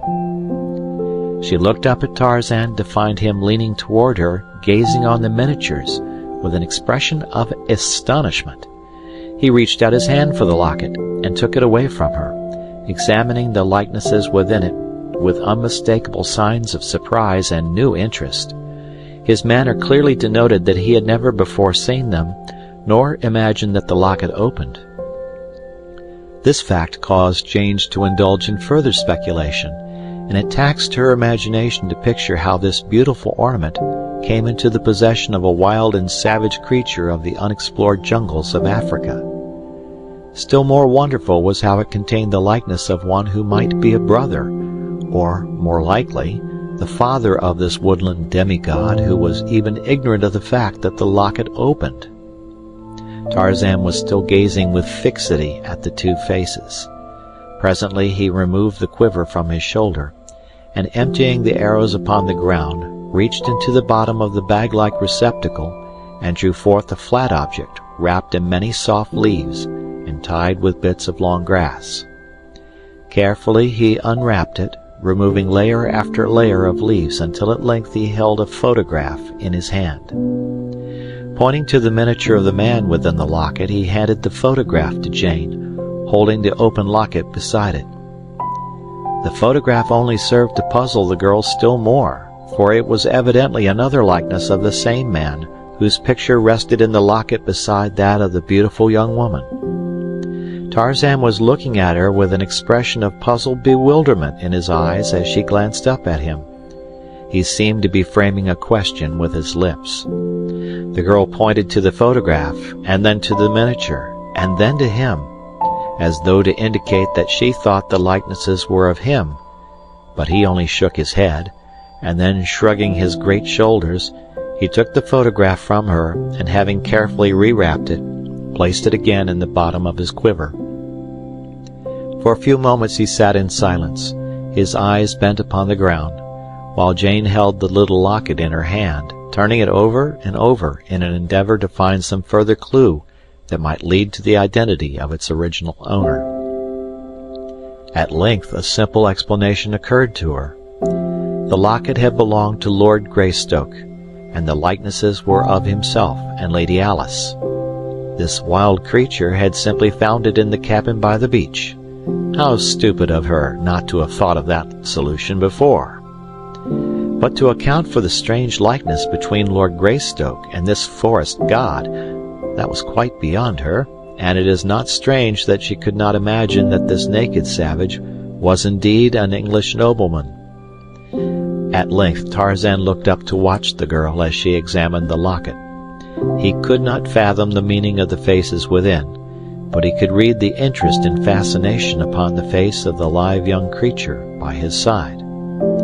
She noticed that he was watching her, and thinking that he wished his ornament again, she held it out to him. He took it from her, and taking the chain in his two hands, he placed it about her neck, smiling at her expression of surprise at this unexpected gift. Jane shook her head vehemently and would have removed the golden links from about her throat, but Tarzan would not let her. Taking her hands in his, when she insisted upon it, he held them tightly to prevent her. At last she desisted, and with a little laugh raised the locket to her lips. Tarzan did not know precisely what she meant, but he guessed correctly that it was her way of acknowledging the gift, and so he rose, and taking the locket in his hand, stooped gravely like some courtier of old, and pressed his lips upon it where hers had rested. It was a stately and gallant little compliment, performed with the grace and dignity of utter unconsciousness of self. It was the hallmark of his aristocratic birth, the natural outcropping of many generations of fine breeding, an hereditary instinct of graciousness which a lifetime of uncouth and savage training and environment could not eradicate. It was growing dark now, and so they ate again of the fruit, which was both food and drink for them. Then Tarzan rose, and leading Jane to the little bower he had erected, motioned her to go within. For the first time in hours, a feeling of fear swept over her, and Tarzan felt her draw away as though shrinking from him. Contact with this girl for half a day had left a very different Tarzan from the one on whom the morning sun had risen. Now, in every fiber of his being, heredity spoke louder than training. He had not in one swift transition become a polished gentleman from a savage ape-man, but at last the instincts of the former predominated, and over all was the desire to please the woman he loved, and to appear well in her eyes. So Tarzan of the Apes did the only thing he knew to assure Jane of her safety. He removed his hunting knife from its sheath, and handed it to her hilt first, again motioning her into the bower.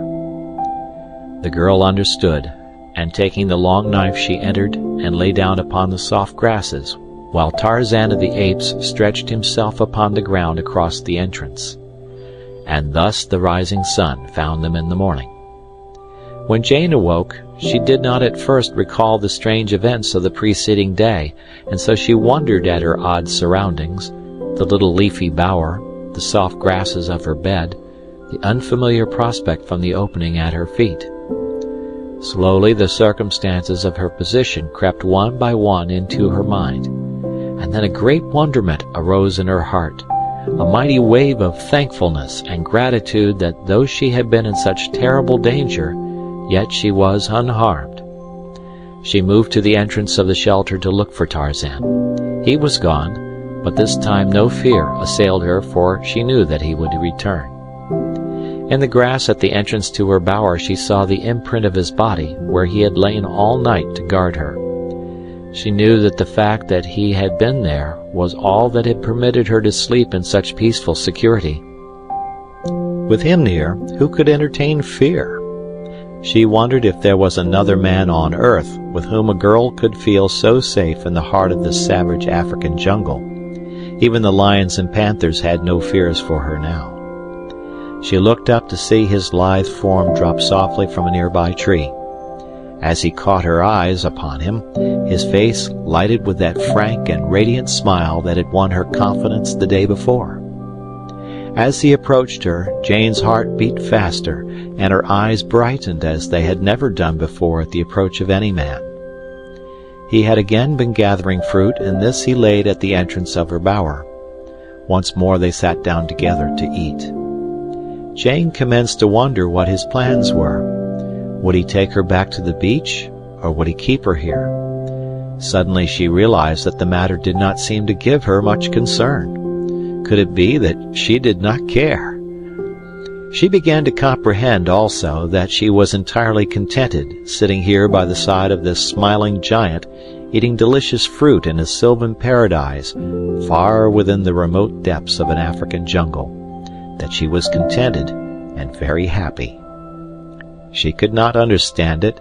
Her reason told her that she should be torn by wild anxieties, weighted by dread fears, cast down by gloomy forebodings. But instead, her heart was singing, and she was smiling into the answering face of the man beside her. When they had finished their breakfast, Tarzan went to her bower and recovered his knife. The girl had entirely forgotten it. She realized that it was because she had forgotten the fear that prompted her to accept it. Motioning her to follow, Tarzan walked towards the trees at the edge of the arena, and taking her in one strong arm swung to the branches above. The girl knew that he was taking her back to her people, and she could not understand the sudden feeling of loneliness and sorrow which crept over her. For hours they swung slowly along. Tarzan of the Apes did not hurry.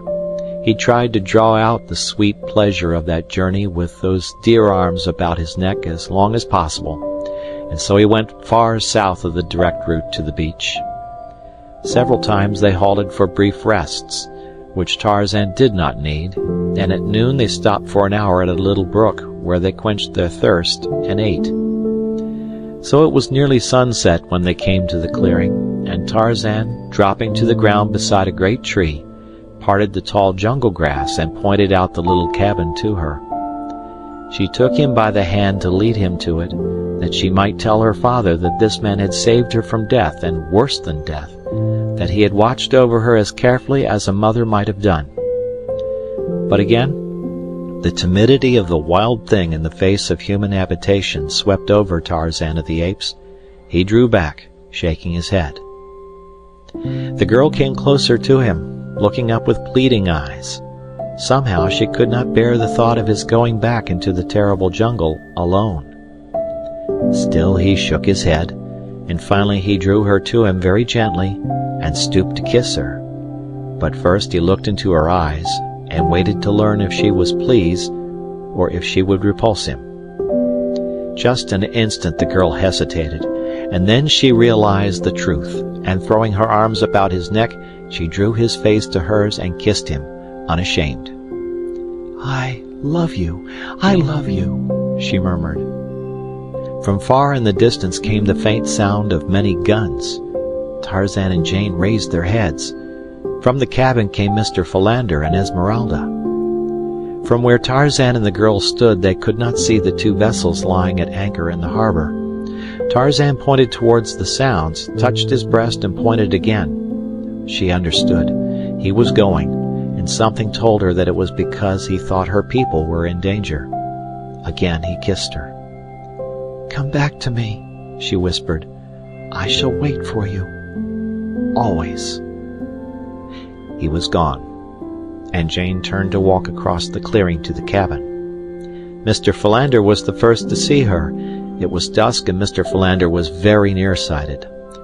"Quickly, Esmeralda," he cried. "Let us seek safety within. It is a lioness. Bless me." Esmeralda did not bother to verify Mr. Philander's vision. His tone was enough. She was within the cabin and had slammed and bolted the door before he had finished pronouncing her name.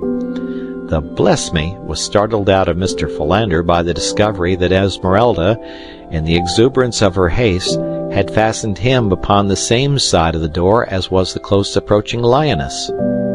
He beat furiously upon the heavy portal. "Esmeralda! Esmeralda!" he shrieked. "Let me in!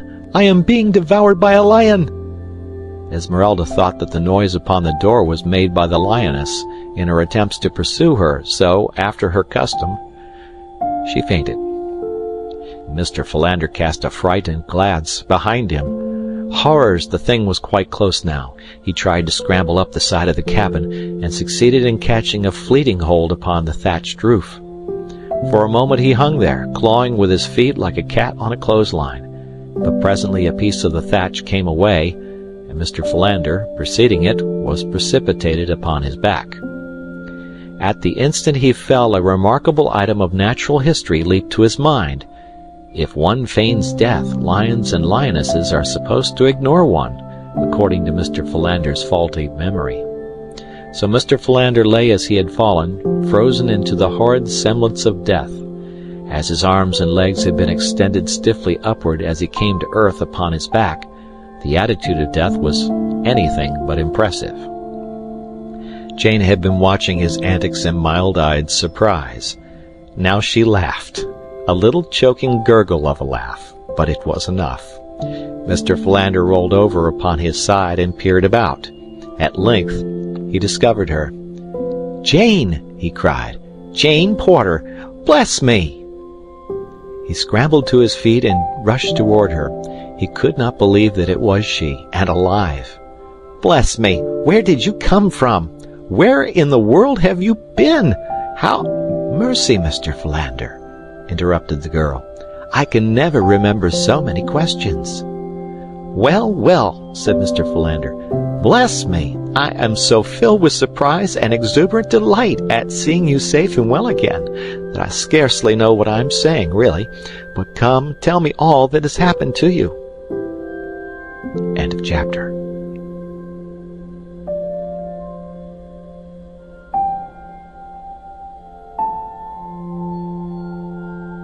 Tarzan of the Apes by Edgar Rice Burroughs. Chapter 21. The Village of Torture. As the little expedition of sailors toiled through the dense jungle, searching for signs of Jane Porter, the futility of their venture became more and more apparent, but the grief of the old man and the hopeless eyes of the young Englishman prevented the kind-hearted D'Arnot from turning back. He thought that there might be a bare possibility of finding her body, or the remains of it, for he was positive that she had been devoured by some beast of prey. He deployed his men into a skirmish line from the point where Esmeralda had been found, and in this extended formation they pushed their way, sweating and panting, through the tangled vines and creepers. It was slow work.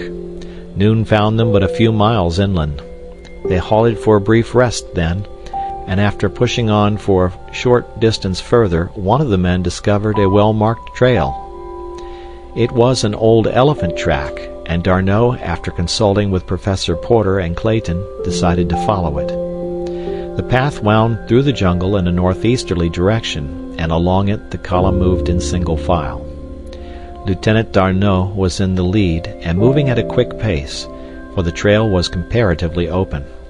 Immediately behind him came Professor Porter, but as he could not keep pace with the younger man, D'Arnot was 100 yards in advance, when suddenly a half-dozen black warriors arose about him.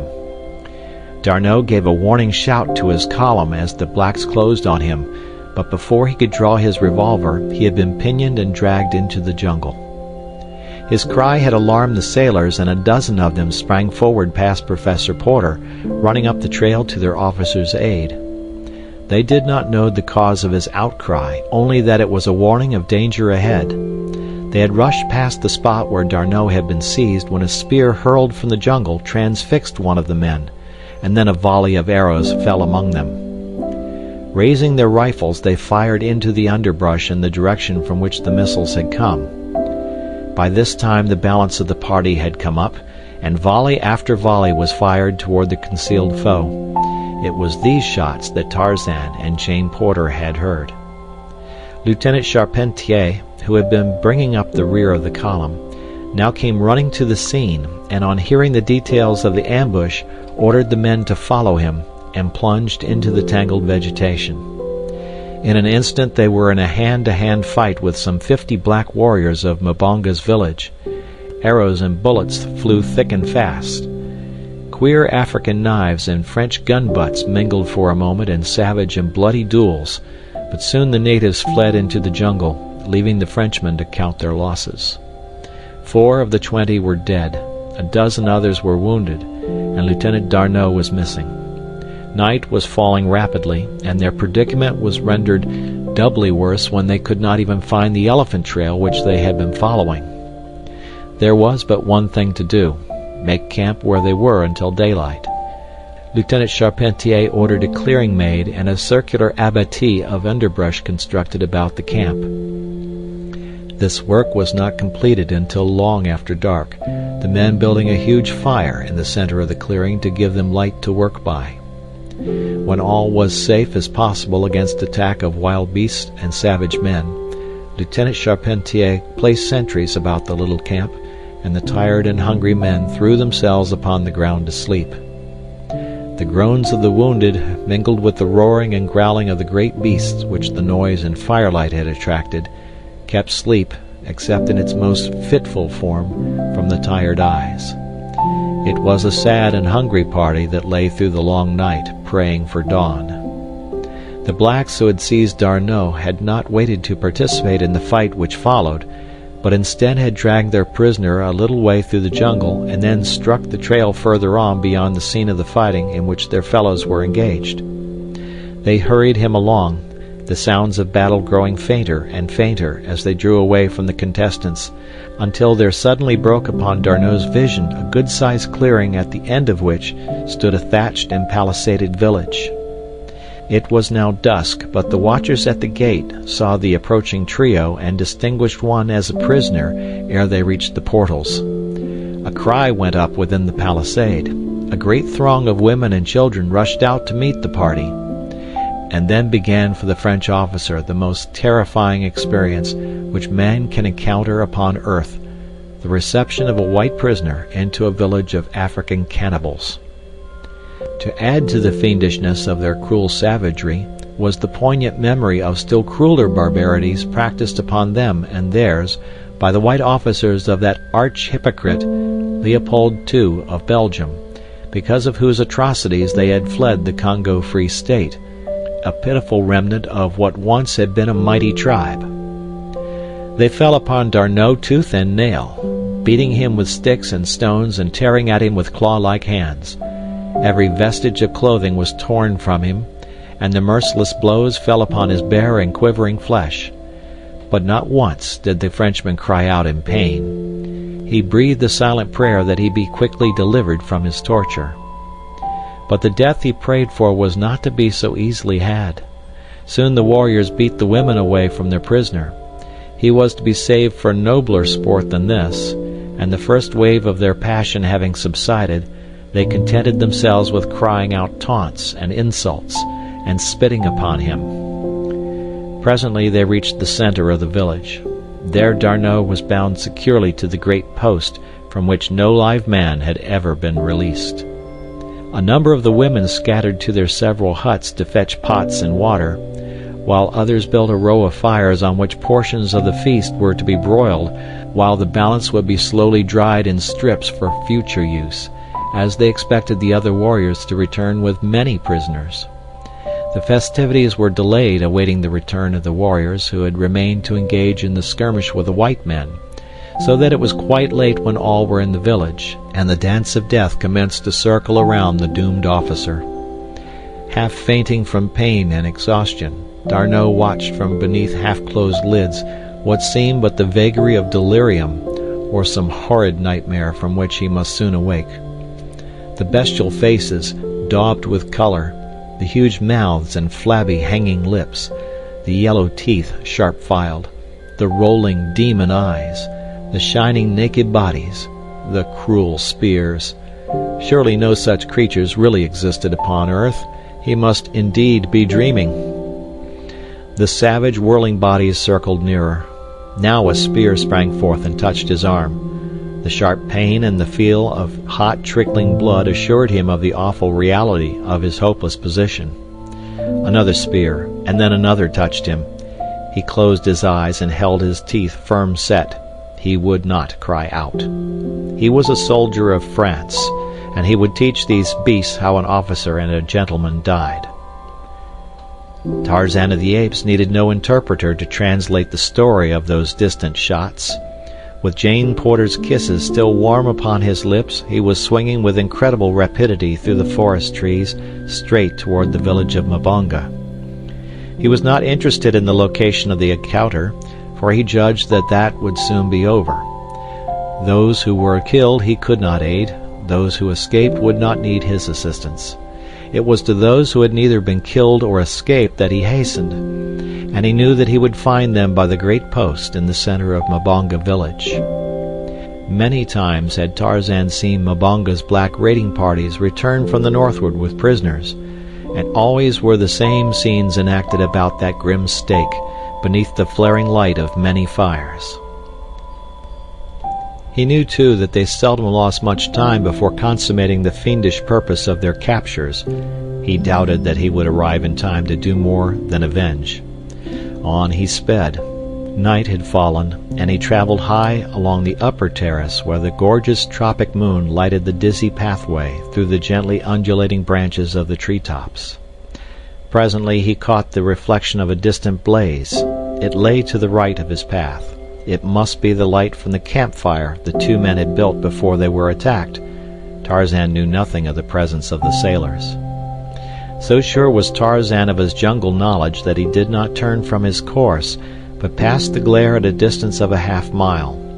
It was the campfire of the Frenchman. In a few minutes more Tarzan swung into the trees above Mbonga's village. Ah, he was not quite too late. Or was he? He could not tell. The figure at the stake was very still, yet the black warriors were but pricking it. Tarzan knew their customs. The death blow had not been struck. He could tell almost to a minute how far the dance had gone. In another instant Mbonga's knife would sever one of the victim's ears. That would mark the beginning of the end, for very shortly after only a writhing mass of mutilated flesh would remain. There would still be life in it, but death then would be the only charity it craved. The stake stood 40 feet from the nearest tree. Tarzan coiled his rope.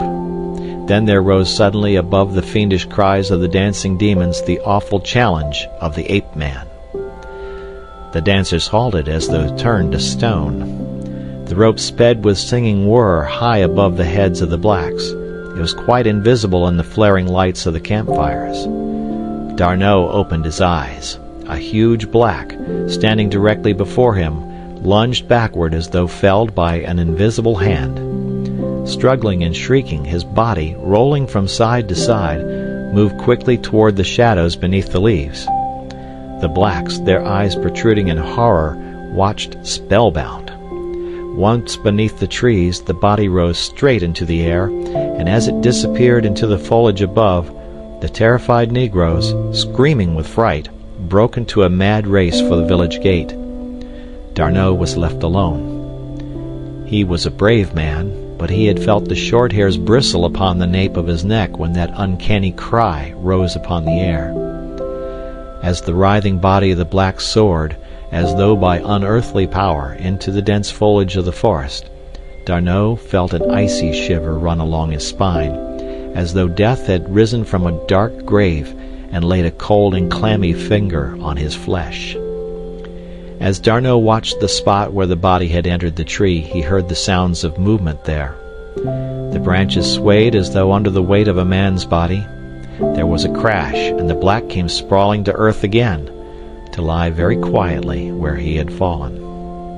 Immediately after him came a white body, but this one alighted erect. D'Arnot saw a clean-limbed young giant emerge from the shadows into the firelight and come quickly toward him. What could it mean? Who could it be? Some new creature of torture and destruction, doubtless. D'Arnot waited. His eyes never left the face of the advancing man, nor did the other's frank, clear eyes waver beneath D'Arnot's fixed gaze. D'Arnot was reassured, but still without much hope, though he felt that that face could not mask a cruel heart. Without a word, Tarzan of the Apes cut the bonds which held the Frenchman. Weak from suffering and loss of blood, he would have fallen but for the strong arm that caught him. He felt himself lifted from the ground. There was a sensation as of flying, and then he lost consciousness. End of chapter.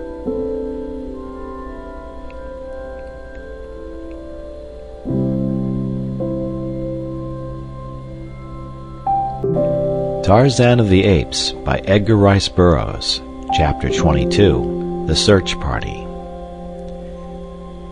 When dawn broke upon the little camp of Frenchmen in the heart of the jungle, it found a sad and disheartened group.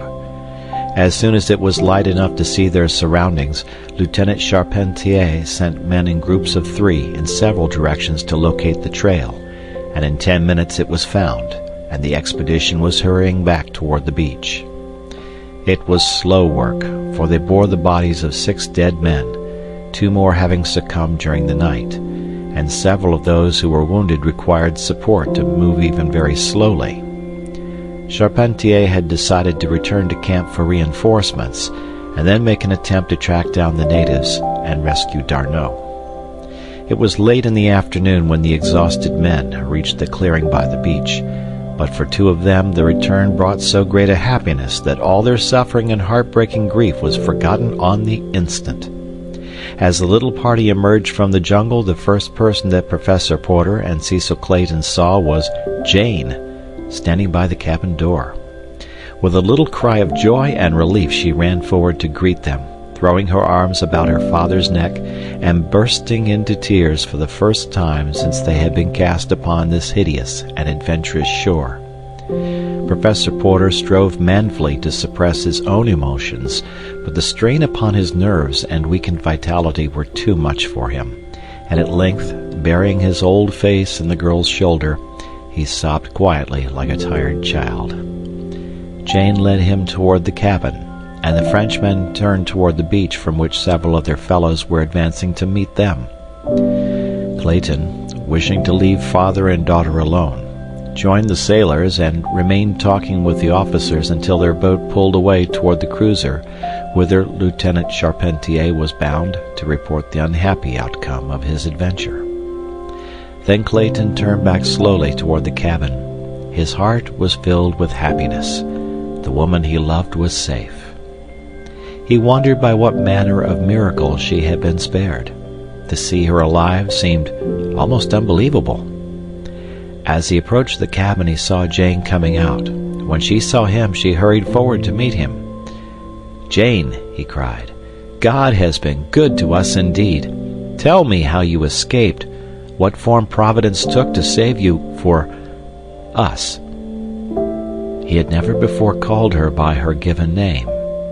48 hours before, it would have suffused Jane with a soft glow of pleasure to have heard that name from Clayton's lips. Now it frightened her. "Mr. Clayton," she said quietly, extending her hand, "first let me thank you for your chivalrous loyalty to my dear father.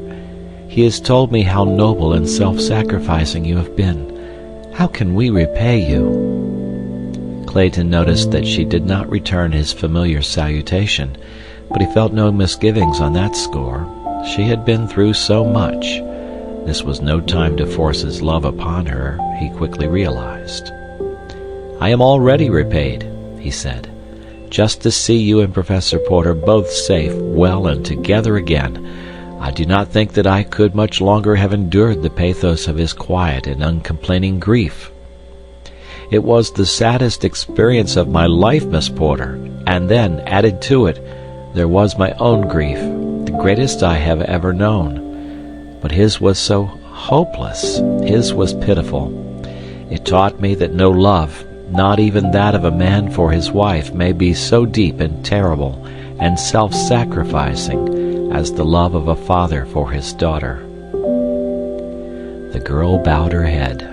There was a question she wanted to ask, but it seemed almost sacrilegious in the face of the love of these two men and the terrible suffering they had endured while she sat laughing and happy beside a godlike creature of the forest, eating delicious fruits and looking with eyes of love into answering eyes. But love is a strange master, and human nature is still stranger, so she asked her question. "Where is the forest man who went to rescue you? Why did he not return?" "I do not understand," said Clayton. "Whom do you mean?" "He who has saved each of us, who saved me from the gorilla." "Oh!" cried Clayton in surprise. "It was he who rescued you. You have not told me anything of your adventure, you know." "But the woodman," she urged, "have you not seen him? When we heard the shots in the jungle, very faint and far away, he left me. We had just reached the clearing, and he hurried off in the direction of the fighting. I know he went to aid you."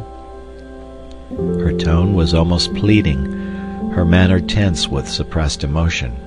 Clayton could not but notice it, and he wondered, vaguely, why she was so deeply moved, so anxious to know the whereabouts of this strange creature. Yet a feeling of apprehension of some impending sorrow haunted him, and in his breast, unknown to himself, was implanted the first germ of jealousy and suspicion of the ape-man, to whom he owed his life. "We did not see him," he replied quietly. "He did not join us." And then, after a moment of thoughtful pause, "Possibly he joined his own tribe, the men who attacked us." He did not know why he had said it, for he did not believe it. The girl looked at him wide-eyed for a moment. "No!" she exclaimed vehemently, much too vehemently, he thought. "It could not be. They were savages." Clayton looked puzzled. "He is a strange, half-savage creature of the jungle, Miss Porter. We know nothing of him. He neither speaks nor understands any European tongue, and his ornaments and weapons are those of the West Coast savages." Clayton was speaking rapidly. "There are no other human beings than savages within hundreds of miles, Miss Porter. He must belong to the tribes which attacked us, or to some other equally savage. He may even be a cannibal." Jane blanched. "I will not believe it," she half whispered. "It is not true. You shall see," she said, addressing Clayton, "that he will come back and that he will prove that you are wrong. You do not know him as I do. I tell you that he is a gentleman." Clayton was a generous and chivalrous man, but something in the girl's breathless defense of the forest man stirred him to unreasoning jealousy, so that for the instant he forgot all that they owed to this wild demigod, and he answered her with a half-sneer upon his lip. "Possibly you are right, Miss Porter," he said, "but I do not think that any of us need worry about our carrion-eating acquaintance. The chances are that he is some half-demented castaway who will forget us more quickly, but no more surely, than we shall forget him. He is only a beast of the jungle, Miss Porter." The girl did not answer, for she felt her heart shrivel within her. She knew that Clayton spoke merely what he thought, and for the first time she began to analyze the structure which supported her newfound love, and to subject its object to a critical examination. Slowly she turned and walked back to the cabin. She tried to imagine her wood god by her side in the saloon of an ocean liner. She saw him eating with his hands, tearing into his food like a beast of prey, and wiping his greasy fingers upon his thighs. She shuddered. She saw him as she introduced him to her friends, uncouth, illiterate, a boor, and the girl winced. She had reached her room now, and as she sat upon the edge of her bed of ferns and grasses, with one hand resting upon her rising and falling bosom, she felt the hard outlines of the man's locket. She drew it out, holding it in the palm of her hand for a moment with tear-blurred eyes bent upon it. Then she raised it to her lips, and crushing it there, buried her face in the soft ferns, sobbing. "Beast," she murmured. "Then God make me a beast, for man or beast, I am yours." She did not see Clayton again that day. Esmeralda brought her supper to her, and she sent word to her father that she was suffering from the reaction following her adventure. The next morning Clayton left early with the relief expedition in search of Lieutenant D'Arnot. There were 200 armed men this time, with 10 officers and 2 surgeons, and provisions for a week. They carried bedding and hammocks, the latter for transporting their sick and wounded. It was a determined and angry company, a punitive expedition as well as one of relief. They reached the site of the skirmish of the previous expedition shortly after noon, for they were now traveling a known trail, and no time was lost in exploring. From there on, the elephant track led straight to Mbonga's village. It was but 2 o'clock when the head of the column halted upon the edge of the clearing. Lieutenant Charpentier, who was in command, immediately sent a portion of his force through the jungle to the opposite side of the village. Another detachment was dispatched to a point before the village gate, while he remained with the balance upon the south side of the clearing. It was arranged that the party which was to take its position to the north, and which would be the last to gain its station, should commence the assault, and that their opening volley should be the signal for a concerted rush from all sides in an attempt to carry the village by storm at the first charge. For half an hour the men with Lieutenant Charpentier crouched in the dense foliage of the jungle, waiting the signal. To them it seemed like hours. They could see natives in the fields and others moving in and out of the village gate. At length the signal came, a sharp rattle of musketry, and like one man, an answering volley tore from the jungle to the west and to the south. The natives in the field dropped their implements and broke madly for the palisade. The French bullets mowed them down, and the French sailors bounded over their prostrate bodies straight for the village gate. So sudden and unexpected the assault had been that the whites reached the gates before the frightened natives could bar them, and in another minute the village street was filled with armed men fighting hand to hand in inextricable tangle. For a few moments the blacks held their ground within the entrance to the street, but the revolvers, rifles, and cutlasses of the Frenchmen crumpled the native spearmen and struck down the black archers with their bows half drawn. Soon the battle turned to a wild rout, and then to a grim massacre, for the French sailors had seen bits of D'Arnot's uniform upon several of the black warriors who opposed them.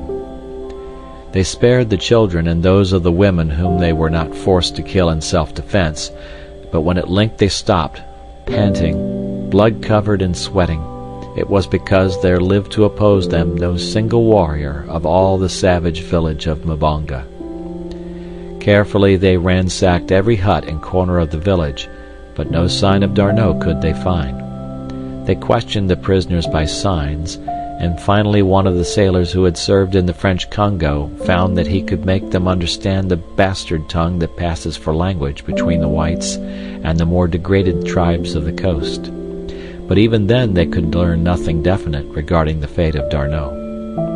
Only excited gestures and expressions of fear could they obtain in response to their inquiries concerning their fellow, and at last they became convinced that these were but evidences of the guilt of these demons who had slaughtered and eaten their comrade 2 nights before.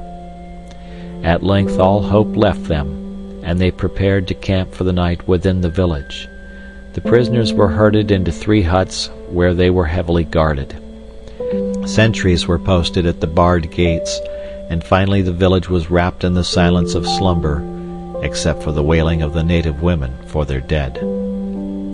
The next morning they set out upon the return march. Their original intention had been to burn the village, but this idea was abandoned and the prisoners were left behind, weeping and moaning, but with roofs to cover them and a palisade for refuge from the beasts of the jungle. Slowly the expedition retraced its steps of the preceding day. 10 loaded hammocks retarded its pace. In 8 of them lay the more seriously wounded, while 2 swung beneath the weight of the dead. Clayton and Lieutenant Charpentier brought up the rear of the column, the Englishman silent in respect for the other's grief, for D'Arnot and Charpentier had been inseparable friends since boyhood. Clayton could not but realize that the Frenchman felt his grief the more keenly because D'Arnot's sacrifice had been so futile, since Jane had been rescued before D'Arnot had fallen into the hands of the savages, and again because the service in which he had lost his life had been outside his duty and for strangers and aliens. But when he spoke of it to Lieutenant Charpentier, the latter shook his head. "No, monsieur," he said. "D'Arnot would have chosen to die thus. I only grieve that I could not have died for him, or at least with him. I wish that you could have known him better, monsieur. He was indeed an officer and a gentleman, a title conferred on many, but deserved by so few. He did not die futilely, for his death in the cause of a strange American girl will make us, his comrades, face our ends the more bravely, however they may come to us." Clayton did not reply, but within him rose a new respect for Frenchmen which remained undimmed ever after. It was quite late when they reached the cabin by the beach. A single shot before they emerged from the jungle had announced to those in camp as well as on the ship that the expedition had been too late, for it had been prearranged that when they came within a mile or 2 of camp 1 shot was to be fired to denote failure, or 3 for success, while 2 would have indicated that they found no sign of either D'Arnot or his black captors. So it was a solemn party that awaited their coming, and few words were spoken as the dead and wounded men were tenderly placed in boats and rowed silently toward the cruiser. Clayton, exhausted from his 5 days of laborious marching through the jungle and from the effects of his 2 battles with the blacks, turned toward the cabin to seek a mouthful of food and then the comparative ease of his bed of grasses after 2 nights in the jungle. By the cabin door stood Jane. "The poor lieutenant?" she asked. "Did you find no trace of him?" "We were too late, Miss Porter," he replied sadly. "Tell me, what had happened?" she asked. "I cannot, Miss Porter. It is too horrible." "You do not mean that they had tortured him?" she whispered. "We do not know what they did to him before they killed him," he answered, his face drawn with fatigue and the sorrow he felt for poor D'Arnot, and he emphasized the word before. "Before they killed him? What do you mean? They are not... She was thinking of what Clayton had said of the forest man's probable relationship to this tribe, and she could not frame the awful word. "Yes, Miss Porter, they were cannibals," he said almost bitterly, for to him, too, had suddenly come the thought of the forest man, and the strange, unaccountable jealousy he had felt 2 days before swept over him once more. And then in sudden brutality that was as unlike Clayton as courteous consideration is unlike an ape, he blurted out, "When your forest god left you, he was doubtless hurrying to the feast." He was sorry ere the words were spoken, though he did not know how cruelly they had cut the girl. His regret was for his baseless disloyalty to one who had saved the lives of every member of his party, and offered harm to none. The girl's head went high. "There could be but one suitable reply to your assertion, Mr. Clayton," she said icily, "and I regret that I am not a man that I might make it." She turned quickly and entered the cabin. Clayton was an Englishman, so the girl had passed quite out of sight before he deduced what reply a man would have made.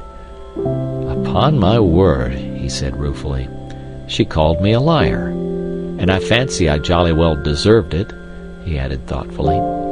"Clayton, my boy, I know you were tired out and unstrung, but that's no reason why you should make an ass of yourself.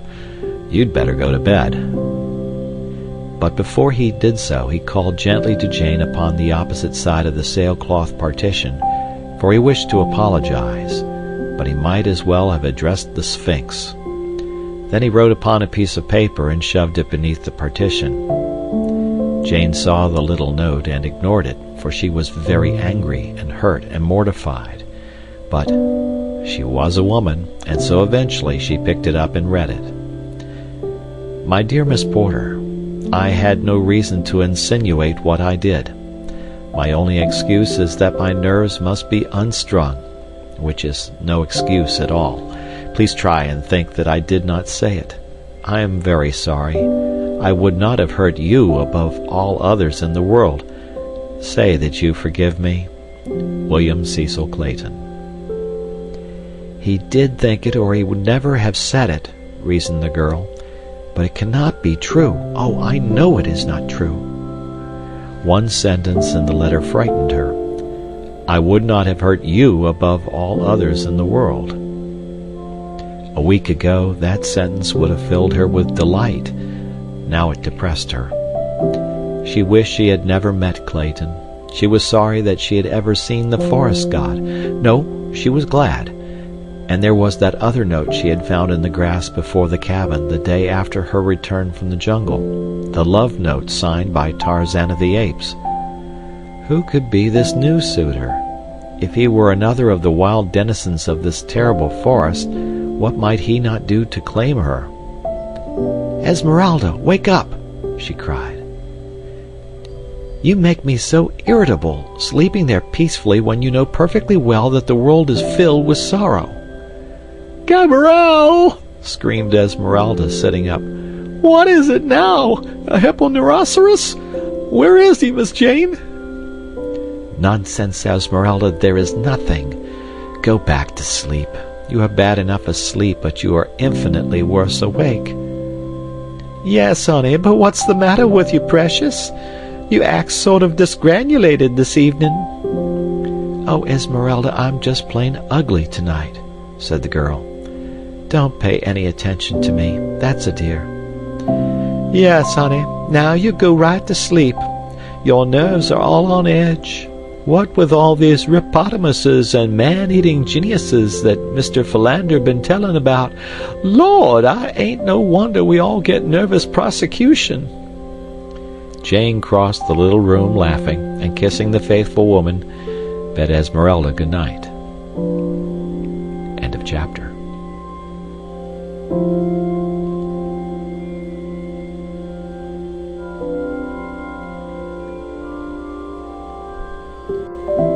Tarzan of the Apes by Edgar Rice Burroughs. Chapter 23. Brother Men. When D'Arnot regained consciousness, he found himself lying upon a bed of soft ferns and grasses beneath a little A-shaped shelter of boughs. At his feet an opening looked out upon a green sward, and at a little distance beyond was the dense wall of jungle and forest. He was very lame and sore and weak, and as full consciousness returned he felt the sharp torture of many cruel wounds and the dull aching of every bone and muscle in his body as a result of the hideous beating he had received. Even the turning of his head caused him such excruciating agony that he lay still with closed eyes for a long time. He tried to piece out the details of his adventure prior to the time he lost consciousness to see if they would explain his present whereabouts. He wondered if he were among friends or foes. At length he recollected the whole hideous scene at the stake, and finally recalled the strange white figure in whose arms he had sunk into oblivion. D'Arnot wondered what fate lay in store for him now. He could neither see nor hear any signs of life about him. The incessant hum of the jungle, the rustling of millions of leaves, the buzz of insects, the voices of the birds and monkeys, seemed blended into a strangely soothing purr, as though he lay apart, far from the myriad life whose sounds came to him only as a blurred echo. At length he fell into a quiet slumber, nor did he awake again until afternoon. Once more he experienced the strange sense of utter bewilderment that had marked his earlier awakening, but soon he recalled the recent past, and looking through the opening at his feet he saw the figure of a man squatting on his haunches. The broad, muscular back was turned toward him, but tanned though it was, D'Arnot saw that it was the back of a white man, and he thanked God.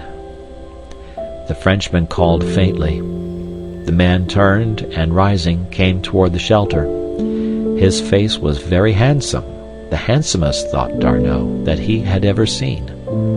Stooping, he crawled into the shelter beside the wounded officer, and placed a cool hand upon his forehead. D'Arnot spoke to him in French, but the man only shook his head, sadly, it seemed to the Frenchman. Then D'Arnot tried English, but still the man shook his head. Italian, Spanish, and German brought similar discouragement. D'Arnot knew a few words of Norwegian, Russian, Greek, and also had a smattering of the language of one of the West Coast Negro tribes. The man denied them all. After examining D'Arnot's wounds, the man left the shelter and disappeared. In half an hour he was back with fruit and a hollow gourd-like vegetable filled with water. D'Arnot drank and ate a little. He was surprised that he had no fever. Again he tried to converse with his strange nurse, but the attempt was useless. Suddenly the man hastened from the shelter, only to return a few minutes later with several pieces of bark and, wonder of wonders, a lead pencil. Squatting beside D'Arnot, he wrote for a minute on the smooth inner surface of the bark. Then he handed it to the Frenchman. D'Arnot was astonished to see, in plain print-like characters, a message in English. "I am Tarzan of the Apes. Who are you? Can you read this language?" D'Arnot seized the pencil. Then he stopped. This strange man wrote English. Evidently, he was an Englishman. "Yes," said D'Arnot. "I read English. I speak it also. Now we may talk. First, let me thank you for all that you have done for me." The man only shook his head and pointed to the pencil and the bark. "Mon Dieu!" cried D'Arnot. "If you are English, why is it that you cannot speak English?" And then in a flash it came to him. The man was a mute, possibly a deaf mute. So D'Arnot wrote a message on the bark in English. "I am Paul D'Arnot, Lieutenant in the Navy of France. I thank you for what you have done for me. You have saved my life, and all that I have is yours. May I ask how it is that one who writes English does not speak it?" Tarzan's reply filled D'Arnot with still greater wonder. "I speak only the language of my tribe, the great apes who were Kerchaks, and a little of the languages of Tantor, the elephant, and Numa, the lion, and of the other folks of the jungle I understand. With a human being I have never spoken, except once with Jane Porter, by signs. This is the first time I have spoken with another of my kind through written words." D'Arnot was mystified. It seemed incredible that there lived upon earth a full-grown man who had never spoken with a fellow man, and still more preposterous that such a one could read and write. He looked again at Tarzan's message. Except once with Jane Porter. That was the American girl who had been carried into the jungle by a gorilla. A sudden light commenced to dawn on D'Arnot. This then was the gorilla. He seized the pencil and wrote, "Where is Jane Porter?" And Tarzan replied below, "Back with her people in the cabin of Tarzan of the Apes." "She is not dead then? Where was she? What happened to her?" "She is not dead. She was taken by Terkoz to be his wife, but Tarzan of the Apes took her away from Terkoz and killed him before he could harm her. None in all the jungle may face Tarzan of the Apes in battle and live. I am Tarzan of the Apes, mighty fighter." D'Arnot wrote, "I am glad she is safe. It pains me to write. I will rest a while." And then Tarzan, "Yes, rest. When you are well, I shall take you back to your people." For many days D'Arnot lay upon his bed of soft ferns. The second day a fever had come, and D'Arnot thought that it meant infection, and he knew that he would die. An idea came to him. He wondered why he had not thought of it before. He called Tarzan and indicated by signs that he would write, and when Tarzan had fetched the bark and pencil, D'Arnot wrote, "Can you go to my people and lead them here? I will write a message that you may take to them, and they will follow you." Tarzan shook his head, and taking the bark wrote, "I had thought of that the first day, but I dared not.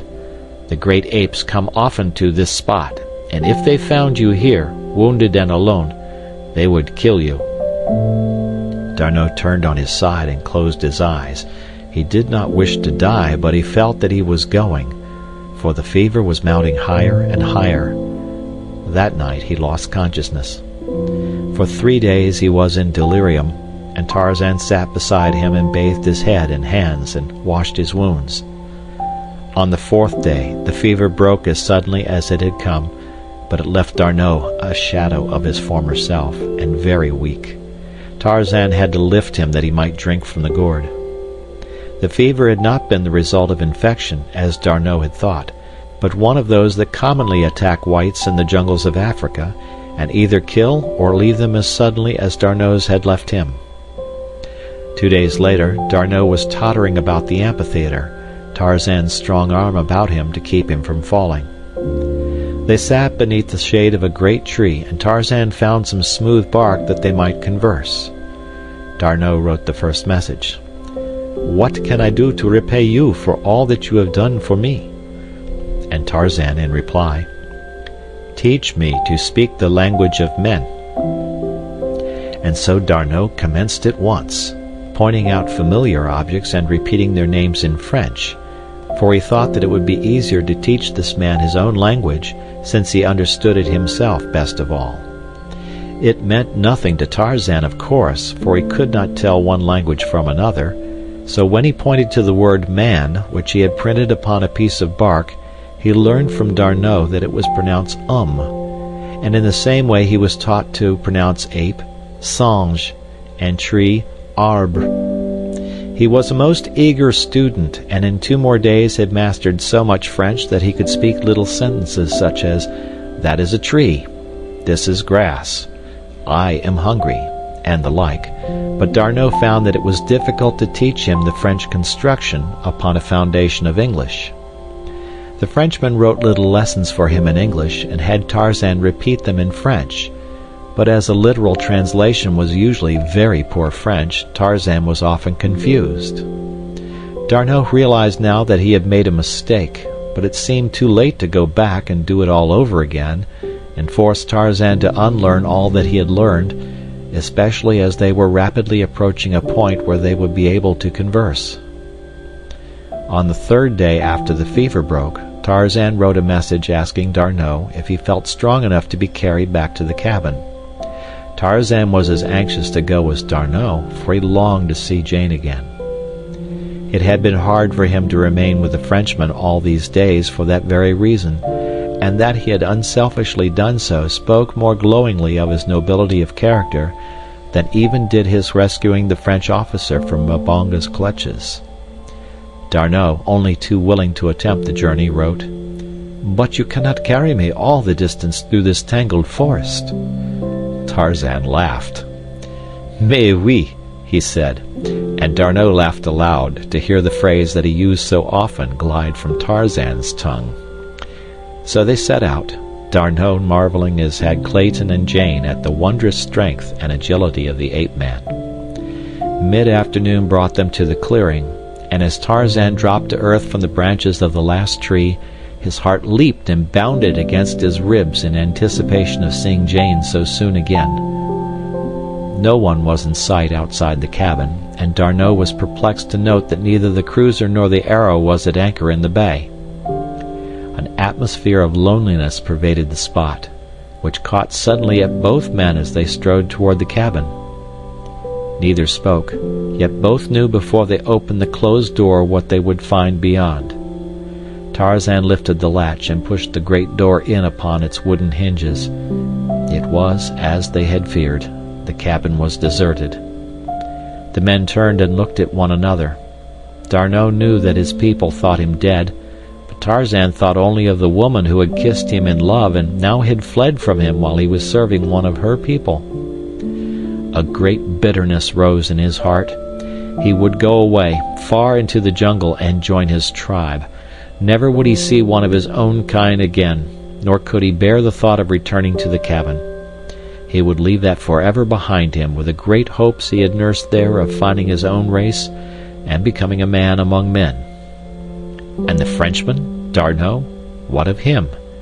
He could get along as Tarzan had. Tarzan did not want to see him more. He wanted to get away from everything that might remind him of Jane. As Tarzan stood upon the threshold brooding, D'Arnot had entered the cabin. Many comforts he saw that had been left behind. He recognized numerous articles from the cruiser, a camp oven, some kitchen utensils, a rifle and many rounds of ammunition, canned foods, blankets, 2 chairs and a cot, and several books and periodicals, mostly American. They must intend returning, thought D'Arnot. He walked over to the table that John Clayton had built so many years before to serve as a desk, and on it he saw 2 notes addressed to Tarzan of the Apes. One was in a strong masculine hand and was unsealed. The other, in a woman's hand, was sealed. "Here are 2 messages for you, Tarzan of the Apes," cried D'Arnot, turning toward the door, but his companion was not there. D'Arnot walked to the door and looked out. Tarzan was nowhere in sight. He called aloud, but there was no response. "Mon Dieu!" exclaimed D'Arnot. "He has left me. I feel it. He has gone back into his jungle and left me here alone." And then he remembered the look on Tarzan's face when they had discovered that the cabin was empty, such a look as the hunter sees in the eyes of the wounded deer he has wantonly brought down. The man had been hard hit. D'Arnot realized it now. But why? He could not understand. The Frenchman looked about him. The loneliness and the horror of the place commenced to get on his nerves, already weakened by the ordeal of suffering and sickness he had passed through. To be left here alone beside this awful jungle, never to hear a human voice or see a human face, in constant dread of savage beasts and more terribly savage men, a prey to solitude and hopelessness. It was awful. And far to the east, Tarzan of the Apes was speeding through the middle terrace back to his tribe. Never had he traveled with such reckless speed. He felt that he was running away from himself, that by hurtling through the forest like a frightened squirrel, he was escaping from his own thoughts. But no matter how fast he went, he found them always with him. He passed above the sinuous body of Sabor, the lioness, going in the opposite direction. Toward the cabin, thought Tarzan. What could D'Arnot do against Sabor? Or if Bolgani the gorilla should come upon him? Or Numa the lion? Or cruel Sheeta? Tarzan paused in his flight. "What are you, Tarzan?" he asked aloud. "An ape or a man? If you are an ape, you will do as the apes would do. Leave one of your kind to die in the jungle if it suited your whim to go elsewhere. If you are a man, you will return to protect your kind. You will not run away from one of your own people, because one of them has run away from you." D'Arnot closed the cabin door. He was very nervous. Even brave men, and D'Arnot was a brave man, are sometimes frightened by solitude. He loaded one of the rifles and placed it within easy reach. Then he went to the desk and took up the unsealed letter addressed to Tarzan. Possibly it contained word that his people had but left the beach temporarily. He felt that it would be no breach of ethics to read this letter, so he took the enclosure from the envelope and read, "To Tarzan of the Apes, we thank you for the use of your cabin, and are sorry that you did not permit us the pleasure of seeing and thanking you in person. We have harmed nothing, but have left many things for you which may add to your comfort and safety here in your lonely home. If you know the strange white man who saved our lives so many times, and brought us food, and if you can converse with him, thank him also for his kindness. We sail within the hour, never to return, but we wish you and that other jungle friend to know that we shall always thank you for what you did for strangers on your shore, and that we should have done infinitely more to reward you both had you given us the opportunity. Very respectfully, William Cecil Clayton." "Never to return," muttered D'Arnot, and threw himself face downward upon the cot. An hour later he started up, listening. Something was at the door trying to enter. D'Arnot reached for the loaded rifle and placed it to his shoulder. Dusk was falling, and the interior of the cabin was very dark, but the man could see the latch moving from its place. He felt his hair rising upon his scalp. Gently the door opened until a thin crack showed something standing just beyond. D'Arnot sighted along the blue barrel at the crack of the door, and then he pulled the trigger. End of chapter.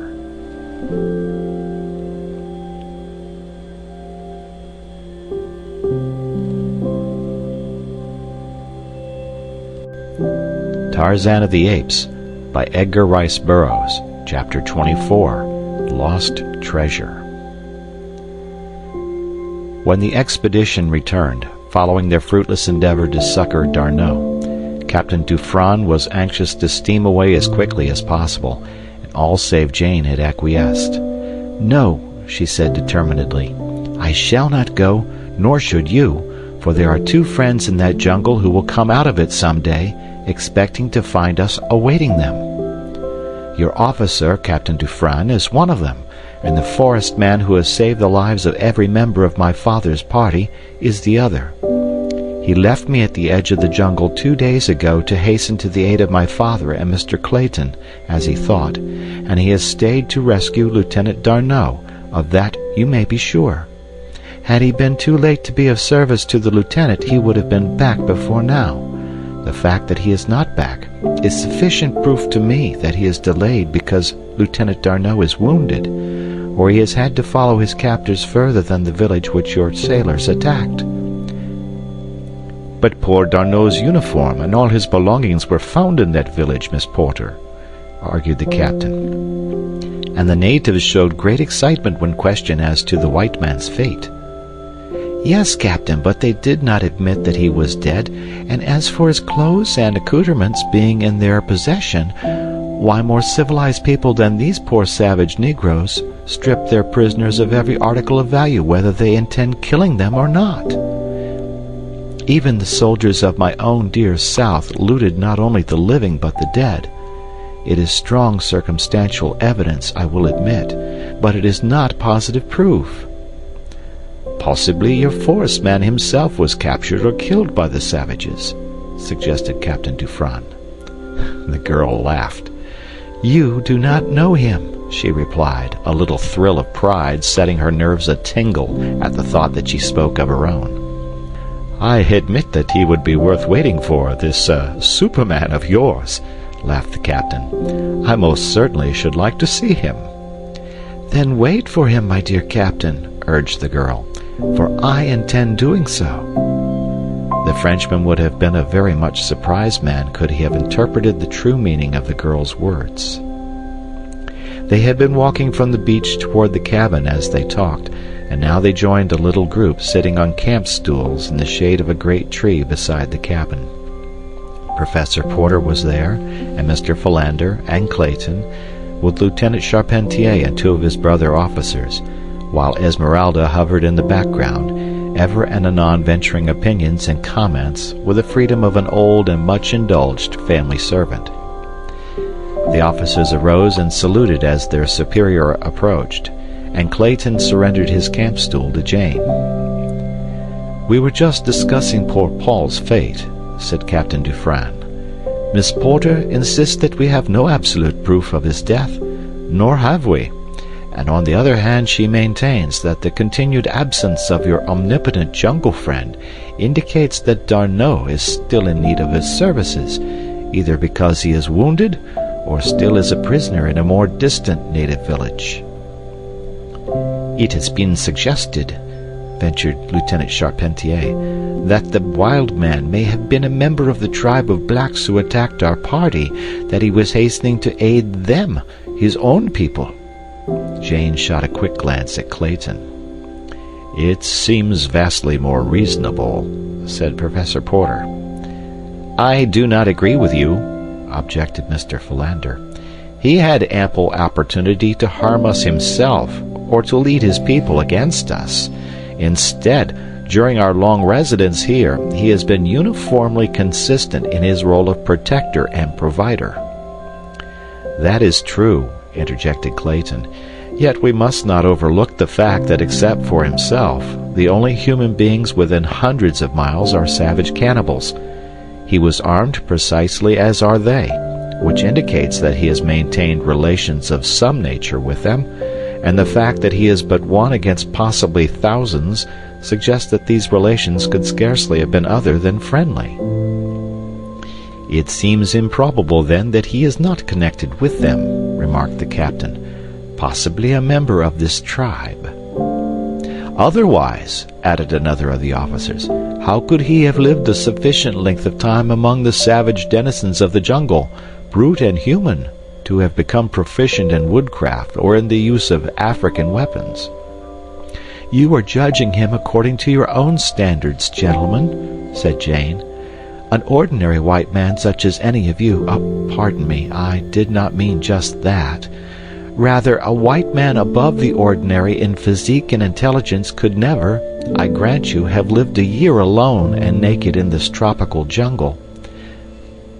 But this man not only surpasses the average white man in strength and agility, but as far transcends our trained athletes and strong men as they surpass a day-old babe, and his courage and ferocity in battle are those of the wild beast." "He has certainly won a loyal champion, Miss Porter," said Captain Dufranne, laughing. "I am sure that there be none of us here but would willingly face death 100 times in its most terrifying forms to deserve the tributes of one even half so loyal or so beautiful."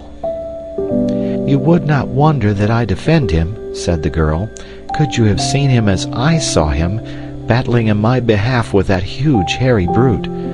Could you have seen him charge the monster as a bull might charge a grizzly, absolutely without sign of fear or hesitation, you would have believed him more than human. Could you have seen those mighty muscles knotting under the brown skin, could you have seen them force back those awful fangs, you too would have thought him invincible.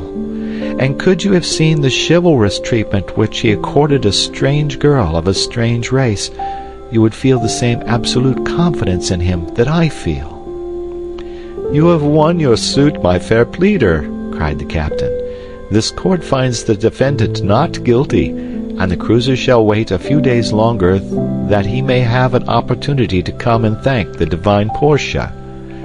"For the Lord's sake, honey," cried Esmeralda, "you all don't mean to tell me that you're going to stay right here in this here land of carnivorable animals when you all got the opportunity to escapade on that boat?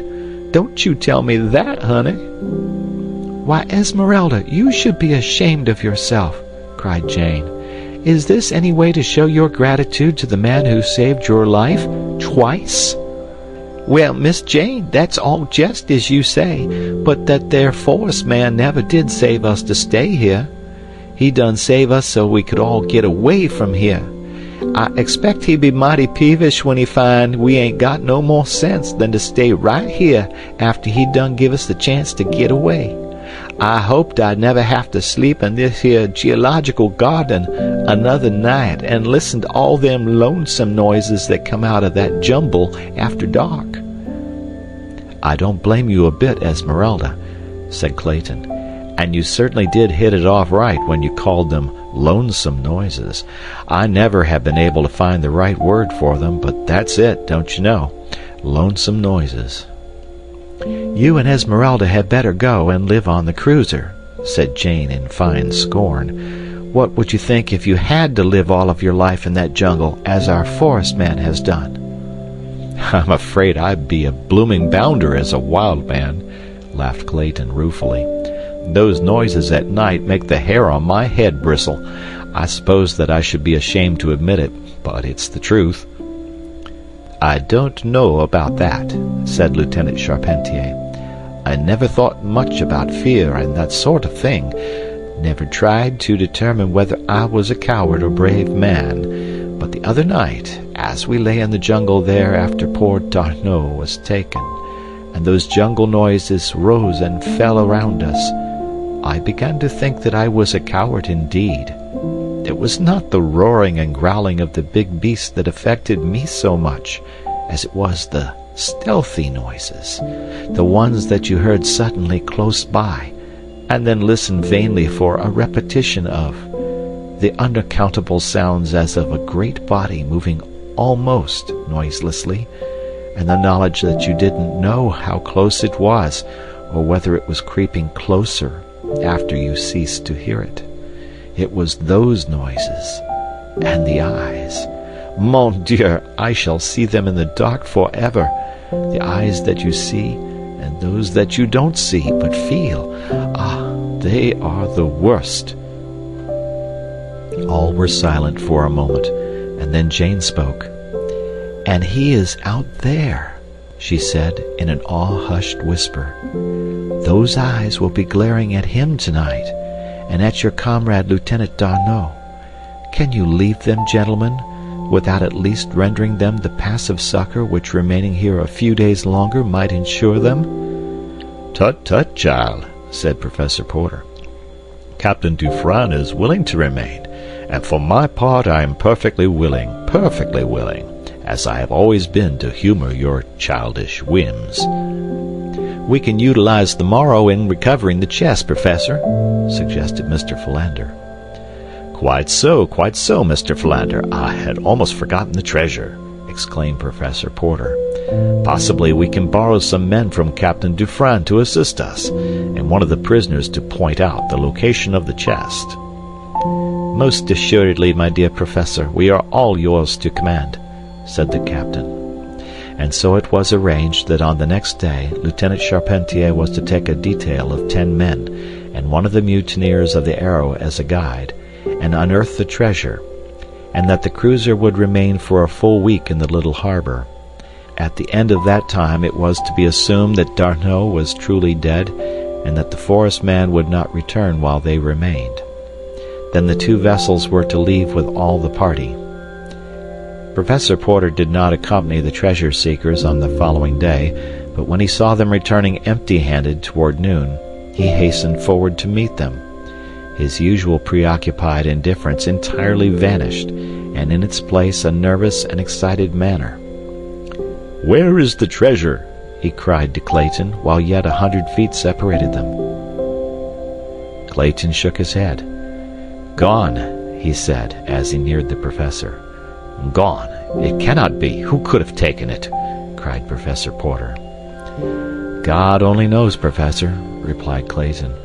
"We might have thought the fellow who guided us was lying about the location, but his surprise and consternation on finding no chest beneath the body of the murdered Snipes were too real to be feigned, and then our spades showed us that something had been buried beneath the corpse, for a hole had been there, and it had been filled with loose earth." "But who could have taken it?" repeated Professor Porter. "Suspicion might naturally fall on the men of the cruiser," said Lieutenant Charpentier, "but for the fact that Sub-Lieutenant Janvier here assures me that no men had had shore leave, that none has been on shore since we anchored here except under command of an officer. I do not know that you would suspect our men, but I am glad that there is now no chance for suspicion to fall on them," he concluded.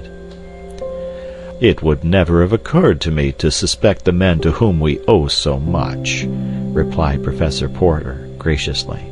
I would as soon suspect my dear Clayton here, or Mr. Philander. The Frenchman smiled, both officers and sailors. It was plain to see that a burden had been lifted from their minds. The treasure has been gone for some time, continued Clayton. In fact, the body fell apart as we lifted it, which indicates that whoever removed the treasure did so while the corpse was still fresh, for it was intact when we first uncovered it. "There must have been several in the party," said Jane, who had joined them. "You remember that it took 4 men to carry it." "By Jove!" cried Clayton. "That's right. It must have been done by a party of blacks. Probably one of them saw the men bury the chest, and then returned immediately after with a party of his friends and carried it off." "Speculation is futile," said Professor Porter sadly. "The chest is gone. We shall never see it again, nor the treasure that was in it." Only Jane knew what the loss meant to her father, and none there knew what it meant to her. 6 days later, Captain Dufresne announced that they would sail early on the morrow. Jane would have begged for a further reprieve had it not been that she too had begun to believe that her forest lover would return no more. In spite of herself, she began to entertain doubts and fears. The reasonableness of the arguments of these disinterested French officers commenced to convince her against her will. That he was a cannibal she would not believe, but that he was an adopted member of some savage tribe at length seemed possible to her. She would not admit that he could be dead. It was impossible to believe that that perfect body, so filled with triumphant life, could ever cease to harbor the vital spark, as soon believe that immortality were dust. As Jane permitted herself to harbor these thoughts, others equally unwelcome forced themselves upon her. If he belonged to some savage tribe, he had a savage wife, a dozen of them perhaps, and wild half-caste children. The girl shuddered, and when they told her that the cruiser would sail on the morrow, she was almost glad. It was she, though, who suggested that arms, ammunition, supplies, and comforts be left behind in the cabin, ostensibly for that intangible personality who had signed himself Tarzan of the Apes, and for D'Arnot should he still be living, but really, she hoped, for her forest god, even though his feet should prove of clay. At the last minute she left a message for him, to be transmitted by Tarzan of the Apes. She was the last to leave the cabin, returning on some trivial pretext after the others had started for the boat. She kneeled down beside the bed in which she had spent so many nights, and offered up a prayer for the safety of her primeval man, and crushing his locket to her lips, she murmured, "I love you, and because I love you, I believe in you. But if I did not believe, still should I love. Had you come back for me, and had there been no other way, I would have gone into the jungle with you, forever." End of chapter.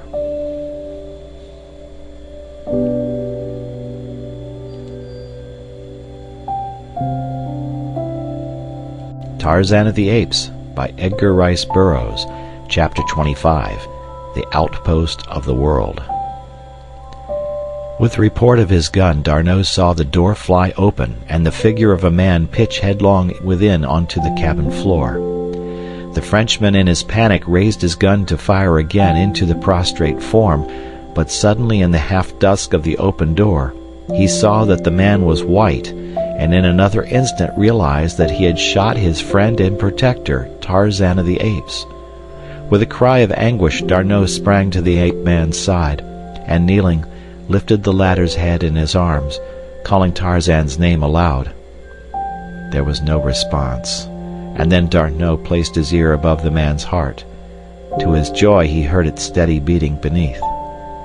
Carefully he lifted Tarzan to the cot, and then, after closing and bolting the door, he lighted one of the lamps and examined the wound. The bullet had struck a glancing blow upon the skull. There was an ugly flesh wound, but no signs of a fracture of the skull. D'Arnot breathed a sigh of relief, and went about bathing the blood from Tarzan's face. Soon the cool water revived him, and presently he opened his eyes to look in questioning surprise at D'Arnot. The latter had bound the wound with pieces of cloth, and as he saw that Tarzan had regained consciousness, he arose and going to the table wrote a message, which he handed to the ape-man, explaining the terrible mistake he had made and how thankful he was that the wound was not more serious. Tarzan, after reading the message, sat on the edge of the couch and laughed. "It is nothing," he said in French, and then, his vocabulary failing him, he wrote, "You should have seen what Bolgani did to me, and Kerchak, and Turcos, before I killed them. Then you would laugh at such a little scratch." D'Arnot handed Tarzan the two messages that had been left for him. Tarzan read the first one through with a look of sorrow on his face. The second one he turned over and over, searching for an opening. He had never seen a sealed envelope before. At length he handed it to D'Arnot. The Frenchman had been watching him, and knew that Tarzan was puzzled over the envelope. How strange it seemed that to a full-grown white man an envelope was a mystery. D'Arnot opened it and handed the letter back to Tarzan. Sitting on a camp stool, the ape-man spread the written sheet before him and read, "To Tarzan of the Apes. Before I leave, let me add my thanks to those of Mr. Clayton for the kindness you have shown in permitting us the use of your cabin. That you never came to make friends with us has been a great regret to us. We should have liked so much to have seen and thanked our host. There is another I should like to thank also, but he did not come back, though I cannot believe that he is dead. I do not know his name. He is the great white giant who wore the diamond locket upon his breast. If you know him and can speak his language, carry my thanks to him, and tell him that I waited 7 days for him to return. Tell him also that in my home in America, in the city of Baltimore, there will always be a welcome for him if he cares to come. I found a note you wrote me lying among the leaves beneath the tree near the cabin. I do not know how you learned to love me, who have never spoken to me, and I'm very sorry if it is true, for I have already given my heart to another. But know that I am always your friend, Jane Porter." Tarzan sat with gaze fixed upon the floor for nearly an hour. It was evident to him from the notes that they did not know that he and Tarzan of the Apes were one and the same. "I have given my heart to another," he repeated over and over again to himself. Then she did not love him. How could she have pretended love, and raised him to such a pinnacle of hope, only to cast him down to such utter depths of despair? Maybe her kisses were only signs of friendship. How did he know, who knew nothing of the customs of human beings? Suddenly he arose, and bidding D'Arnot good night as he had learned to do, threw himself upon the couch of ferns that had been Jane Porter's. D'Arnot extinguished the lamp and lay down upon the cot. For a week they did little but rest, D'Arnot coaching Tarzan in French. At the end of that time the two men could converse quite easily. One night, as they were sitting within the cabin before retiring, Tarzan turned to D'Arnot.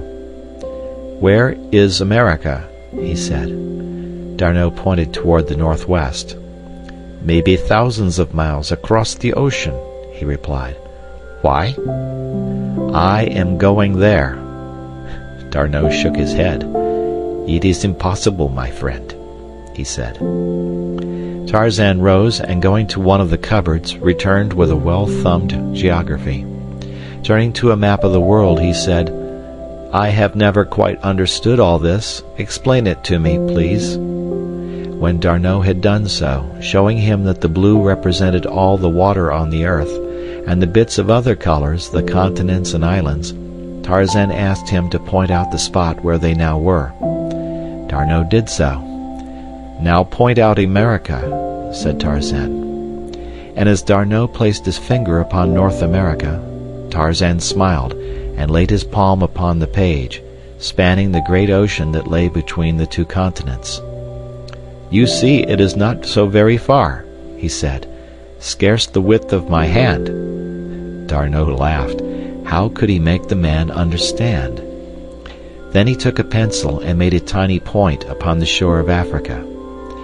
"This little mark," he said, "is many times larger upon this map than your cabin is upon the earth. Do you see now how very far it is?" Tarzan thought for a long time. "Do any white men live in Africa?" he asked. "Yes." "Where are the nearest?" D'Arnot pointed out a spot on the shore just north of them. "So close?" asked Tarzan in surprise. "Yes," said D'Arnot, "but it is not close." "Have they big boats to cross the ocean?" "Yes." "We shall go there tomorrow," announced Tarzan. Again D'Arnot smiled and shook his head. "It is too far. We should die long before we reached them." "Do you wish to stay here, then, forever?" asked Tarzan. "No," said D'Arnot. "Then we shall start tomorrow.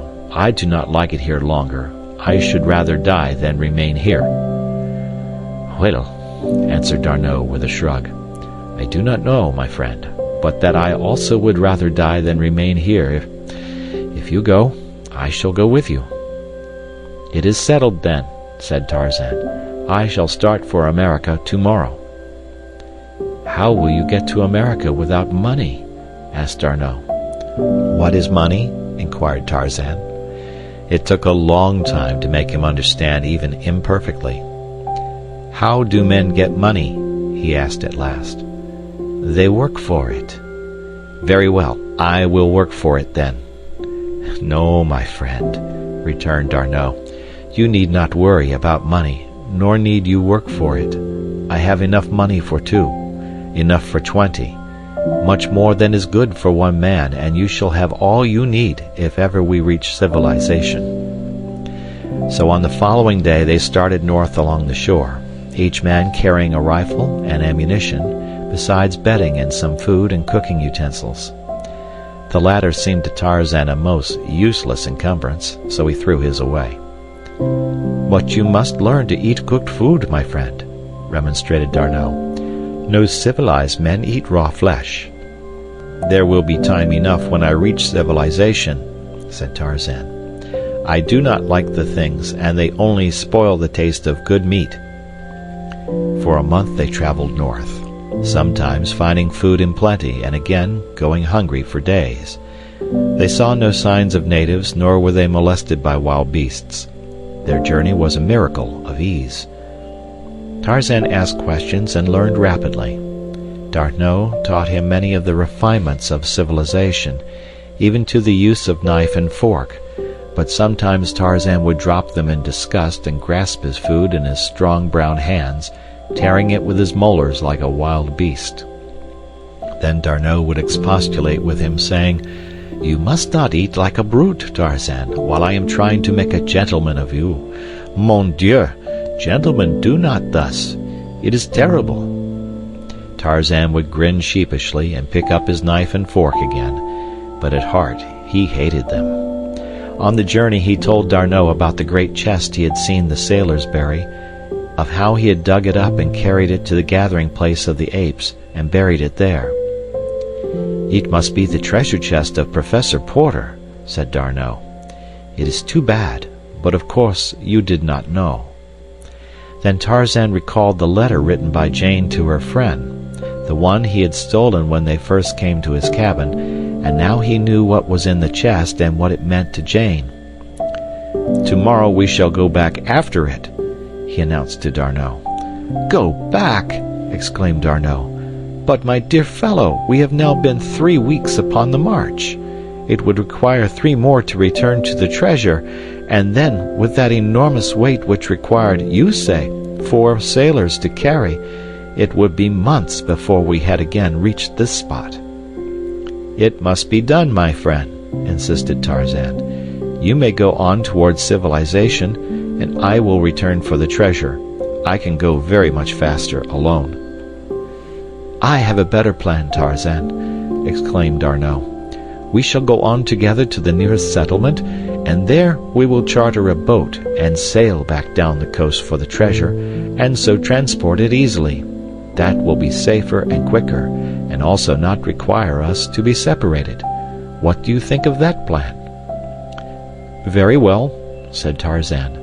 "The treasure will be there whenever we go for it, and while I could fetch it now, and catch up with you in a moon or 2, I shall feel safer for you to know that you are not alone on the trail. When I see how helpless you are, D'Arnot, I often wonder how the human race has escaped annihilation all these ages which you tell me about. Why, Sabor, single-handed, could exterminate 1,000 of you." D'Arnot laughed. "You will think more highly of your genus when you have seen its armies and navies, its great cities, and its mighty engineering works.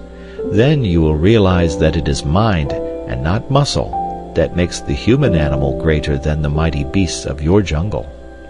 Alone and unarmed, a single man is no match for any of the larger beasts, but if 10 men were together, they would combine their wits and their muscles against their savage enemies, while the beasts, being unable to reason, would never think of combining against the men.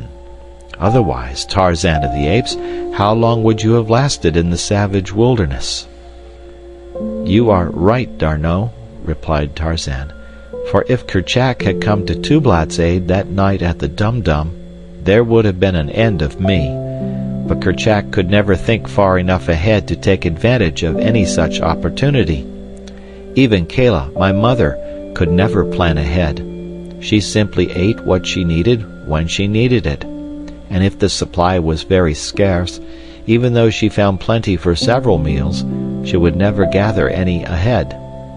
I remember that she used to think it very silly of me to burden myself with extra food upon the march, though she was quite glad to eat it with me if the way chanced to be barren of sustenance." "Then you knew your mother, Tarzan?" asked D'Arnot in surprise. "Yes, she was a great fine ape, larger than I, and weighing twice as much." "And your father?" asked D'Arnot. "I did not know him. Kala told me he was a white ape, and hairless like myself. I know now that he must have been a white man." D'Arnot looked long and earnestly at his companion. "Tarzan," he said at length, "it is impossible that the ape Kala was your mother. If such a thing can be, which I doubt, you would have inherited some of the characteristics of the ape, but you have not. You are pure man, and I should say, the offspring of highly bred and intelligent parents. Have you not the slightest clue to your past?" "Not the slightest," replied Tarzan. "No writings in the cabin that might have told something of the lives of its original inmates?" "I have read everything that was in the cabin with the exception of one book, which I know now to be written in a language other than English. Possibly you can read it." Tarzan fished the little black diary from the bottom of his quiver and handed it to his companion. D'Arnot glanced at the title page. "It is the diary of John Clayton, Lord Greystoke, an English nobleman, and It is written in French," he said. Then he proceeded to read the diary that had been written over 20 years before, and which recorded the details of the story which we already know. The story of adventure, hardships, and sorrow of John Clayton and his wife Alice, from the day they left England until an hour before he was struck down by Kerchak. D'Arnot read aloud. At times his voice broke, and he was forced to stop reading for the pitiful hopelessness that spoke between the lines. Occasionally he glanced at Tarzan, but the ape-man sat upon his haunches like a carven image, his eyes fixed upon the ground. Only when the little babe was mentioned did the tone of the diary alter from the habitual note of despair which had crept into it by degrees after the first 2 months upon the shore. Then the passages were tinged with a subdued happiness that was even sadder than the rest. One entry showed an almost hopeful spirit. "Today our little boy is 6 months old. He is sitting in Alice's lap beside the table where I am writing. A happy, healthy, perfect child. Somehow, even against all reason, I seem to see him a grown man, taking his father's place in the world, the second John Clayton, and bringing added honors to the house of Greystoke. There, as though to give my prophecy the weight of his endorsement, he has grabbed my pen in his chubby fists, and with his ink-begrimed little fingers has placed the seal of his tiny fingerprints upon the page." And there, on the margin of the page, were the partially blurred imprints of 4 wee fingers and the outer half of the thumb. When D'Arnot had finished the diary, the 2 men sat in silence for some minutes. "Well, Tarzan of the Apes, what think you?" asked D'Arnot. "Does not this little book clear up the mystery of your parentage?" "Why, man, you are Lord Greystoke."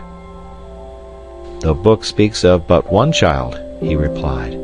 "Its little skeleton lay in the crib, where it died crying for nourishment, from the first time I entered the cabin until Professor Porter's party buried it, with its father and mother, beside the cabin." "No, that was the babe the book speaks of, and the mystery of my origin is deeper than before, for I have thought much of late of the possibility of that cabin having been my birthplace. I am afraid that Kala spoke the truth," he concluded sadly.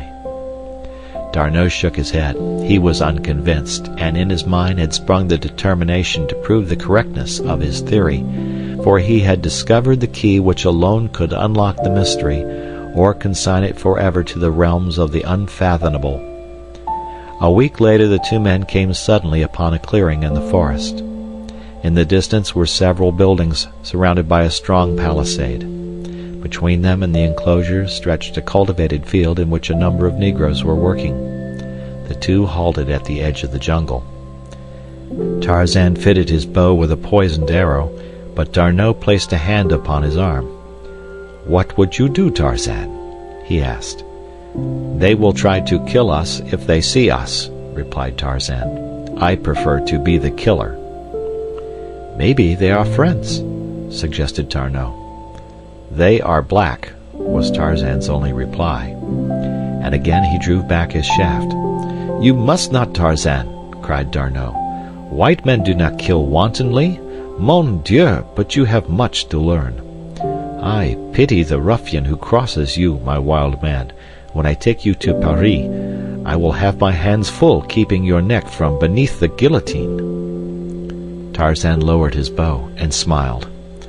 "I do not know why I should kill the blacks back there in my jungle, but not kill them here. Suppose Numa the lion should spring out upon us, I should say then, I presume, 'Good morning, Monsieur Numa. How is Madame Numa, eh?'" "Wait until the blacks spring upon you," replied D'Arnot. "Then you may kill them. Do not assume that men are your enemies until they prove it." "Come," said Tarzan, "let us go and present ourselves to be killed." And he started straight across the field, his head held high and the tropical sun beating upon his smooth brown skin. Behind him came D'Arnot, clothed in some garments which had been discarded at the cabin by Clayton when the officers of the French cruiser had fitted him out in more presentable fashion. Presently one of the blacks looked up, and beholding Tarzan, turned, shrieking, toward the palisade. In an instant the air was filled with cries of terror from the fleeing gardeners, but before any had reached the palisade, a white man emerged from the enclosure, rifle in hand, to discover the cause of the emotion. What he saw brought his rifle to his shoulder, and Tarzan of the Apes would have felt cold lead once again had not D'Arnot cried loudly to the man with the leveled gun, "Do not fire! We are friends!" "Halt, then," was the reply. "Stop, Tarzan!" cried D'Arnot. "He thinks we are enemies." Tarzan dropped into a walk, and together he and D'Arnot advanced toward the white man by the gate.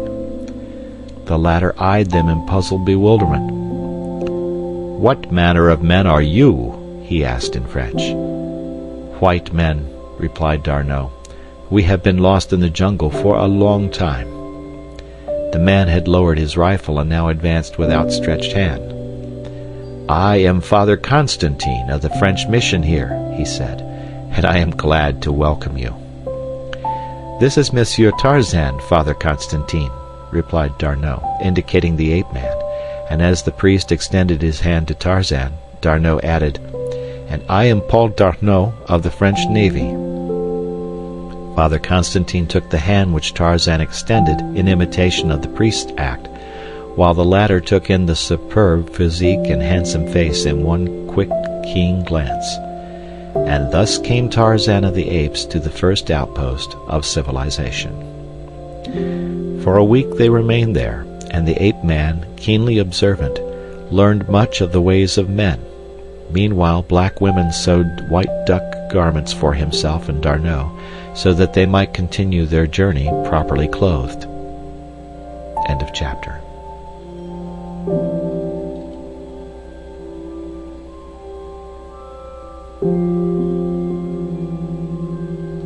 Tarzan of the Apes by Edgar Rice Burroughs. Chapter 26. The Height of Civilization. Another month brought them to a little group of buildings at the mouth of a wide river, and there Tarzan saw many boats, and was filled with the timidity of the wild thing by the sight of many men. Gradually he became accustomed to the strange noises and the odd ways of civilization, so that presently none might know that 2 short months before, this handsome Frenchman in immaculate white ducks, who laughed and chatted with the gayest of them, had been swinging naked through primeval forests to pounce upon some unwary victim, which, raw, was to fill his savage belly. The knife and fork so contemptuously flung aside a month before, Tarzan now manipulated as exquisitely as did the polished D'Arnot. So apt a pupil had he been that the young Frenchman had labored assiduously to make of Tarzan of the Apes a polished gentleman in so far as nicety of manners and speech were concerned. "God has made you a gentleman at heart, my friend," D'Arnot had said, "but we want his works to show upon the exterior also." As soon as they had reached the little port, D'Arnot had cabled his government of his safety, and requested a 3 months' leave, which had been granted. He had also cabled his bankers for funds, and the enforced wait of a month, under which both chafed, was due to their inability to charter a vessel for the return to Tarzan's jungle after the treasure. During their stay at the coast town, Monsieur Tarzan became the wonder of both whites and blacks because of several occurrences which to Tarzan seemed the merest of nothings. Once a huge black, crazed by drink, had run amuck and terrorized the town, until his evil star had led him to where the black-haired French giant lolled upon the veranda of the hotel. Mounting the broad steps, with brandished knife, the Negro made straight for a party of 4 men sitting at a table, sipping the inevitable absinthe. Shouting in alarm, the 4 took to their heels, and then the black spied Tarzan. With a roar he charged the ape-man, while 100 heads peered from sheltering windows and doorways to witness the butchering of the poor Frenchman by the giant black. Tarzan met the rush with the fighting smile that the joy of battle always brought to his lips. As the Negro closed upon him, steel muscles gripped the black wrist of the uplifted knife hand, and a single swift wrench left the hand dangling below a broken bone. With the pain and surprise, the madness left the black man, and as Tarzan dropped back into his chair, the fellow turned, crying with agony, and dashed wildly toward the native village. On another occasion, as Tarzan and D'Arnot sat at dinner with a number of other whites, the talk fell upon lions and lion hunting. Opinion was divided as to the bravery of the king of beasts, some maintaining that he was an arrant coward, but all agreeing that it was with a feeling of greater security that they gripped their express rifles when the monarch of the jungle roared about a camp at night. D'Arnot and Tarzan had agreed that his past be kept secret, and so none other than the French officer knew of the ape-man's familiarity with the beasts of the jungle. Monsieur Tarzan has not expressed himself, said one of the party. A man of his prowess who has spent some time in Africa, as I understand Monsieur Tarzan has, must have had experiences with lions, yes? Some, replied Tarzan dryly. Enough to know that each of you are right in your judgment of the characteristics of the lions you have met. But one might as well judge all blacks by the fellow who ran amok last week, or decide that all whites are cowards because one has met a cowardly white. There is as much individually among the lower orders, gentlemen, as there is among ourselves. Today we may go out and stumble upon a lion which is over-timid. He runs away from us. Tomorrow we may meet his uncle or his twin brother, and our friends wonder why we do not return from the jungle. For myself, I always assume that a lion is ferocious, and so I am never caught off my guard. There would be little pleasure in hunting, retorted the first speaker, if one is afraid of the thing he hunts. D'Arnot smiled. Tarzan afraid.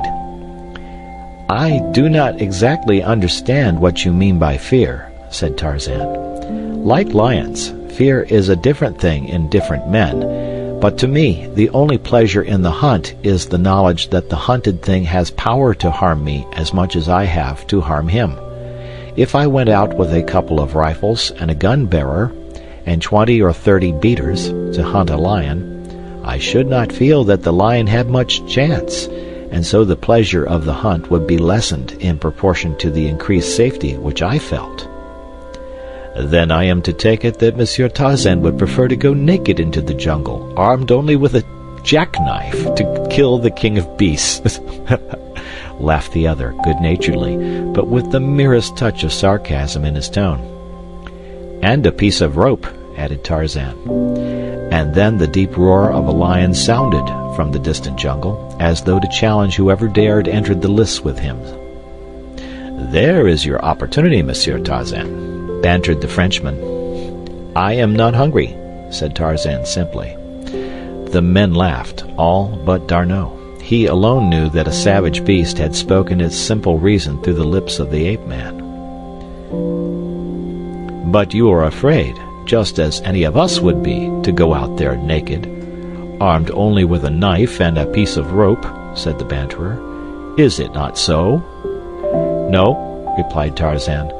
Only a fool performs any act without reason. 5,000 francs is a reason, said the other. I wager that amount you cannot bring back a lion from the jungle under the conditions we have named, naked and armed only with a knife and a piece of rope. Tarzan glanced toward D'Arnot and nodded his head. Make it 10,000, said D'Arnot. Done, replied the other. Tarzan arose. I shall have to leave my clothes at the edge of the settlement, so that if I do not return before daylight I shall have something to wear through the streets. You are not going now, exclaimed the wagerer. At night? Why not? asked Tarzan. Numa walks abroad at night. It will be easier to find him. No, said the other. I do not want your blood upon my hands. It will be foolhardy enough if you go forth by day. I shall go now, replied Tarzan, and went to his room for his knife and rope. The men accompanied him to the edge of the jungle, where he left his clothes in a small storehouse. But when he would have entered the blackness of the undergrowth, they tried to dissuade him, and the wagerer was most insistent of all that he abandon his foolhardy venture. "I will accede that you have won," he said, "and the 10,000 francs are yours if you will but give up this foolish attempt, which can only end in your death." Tarzan laughed, and in another moment the jungle had swallowed him.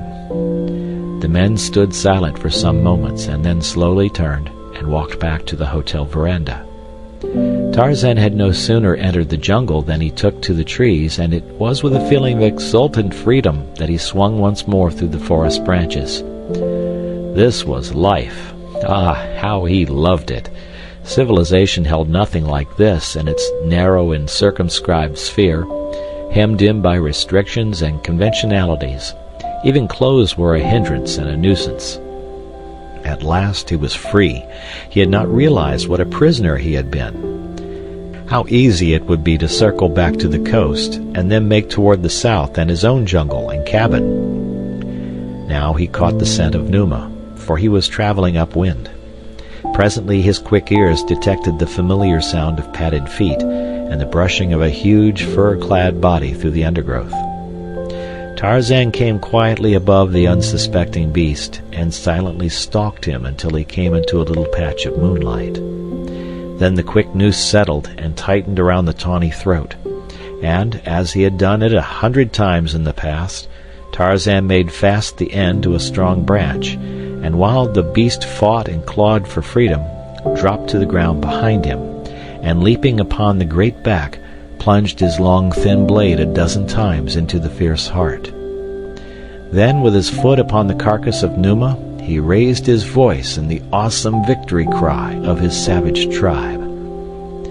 For a moment Tarzan stood irresolute, swayed by conflicting emotions of loyalty to D'Arnot and a mighty lust for the freedom of his own jungle.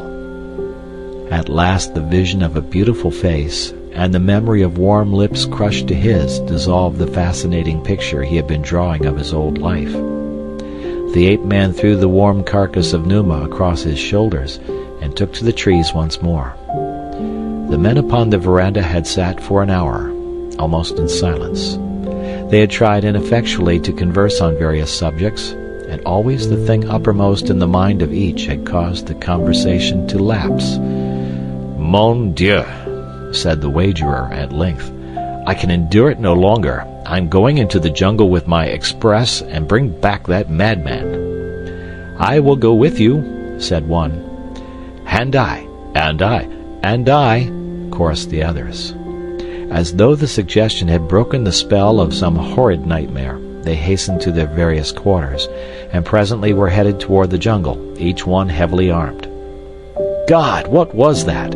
suddenly cried one of the party, an Englishman, as Tarzan's savage cry came faintly to their ears. "I heard the same thing once before," said a Belgian, "when I was in the gorilla country. My carrier said it was the cry of a great bull ape who has made a kill." D'Arnot remembered Clayton's description of the awful roar with which Tarzan had announced his kills, and he half smiled in spite of the horror, which filled him to think that the uncanny sound could have issued from a human throat, from the lips of his friend. As the party stood finally near the edge of the jungle, debating as to the best distribution of their forces, they were startled by a low laugh near them, and turning, beheld advancing toward them a giant figure bearing a dead lion upon its broad shoulders. Even D'Arnot was thunderstruck, for it seemed impossible that the man could have so quickly dispatched a lion with the pitiful weapons he had taken, or that alone he could have borne the huge carcass through the tangled jungle. The men crowded about Tarzan with many questions, but his only answer was a laughing deprecation of his feat. To Tarzan it was as though one should eulogize a butcher for his heroism in killing a cow, for Tarzan had killed so often for food and for self-preservation that the act seemed anything but remarkable to him. But he was indeed a hero in the eyes of these men accustomed to hunting big game. Incidentally, he had won 10,000 francs, for D'Arnot insisted that he keep it all. This was a very important item to Tarzan, who was just commencing to realize the power which lay beyond the little pieces of metal and paper which always changed hands when human beings rode, or ate, or slept, or clothed themselves, or drank, or worked, or played, or sheltered themselves from the rain or cold or sun. It had become evident to Tarzan that without money one must die. D'Arnot had told him not to worry, since he had more than enough for both, but the ape-man was learning many things, and one of them was that people looked down upon one who had accepted money from another without giving something of equal value in exchange. Shortly after the episode of the lion hunt, D'Arnot succeeded in chartering an ancient tub for the coastwise trip to Tarzan's landlocked harbor. It was a happy morning for them both when the little vessel weighed anchor and made for the open sea.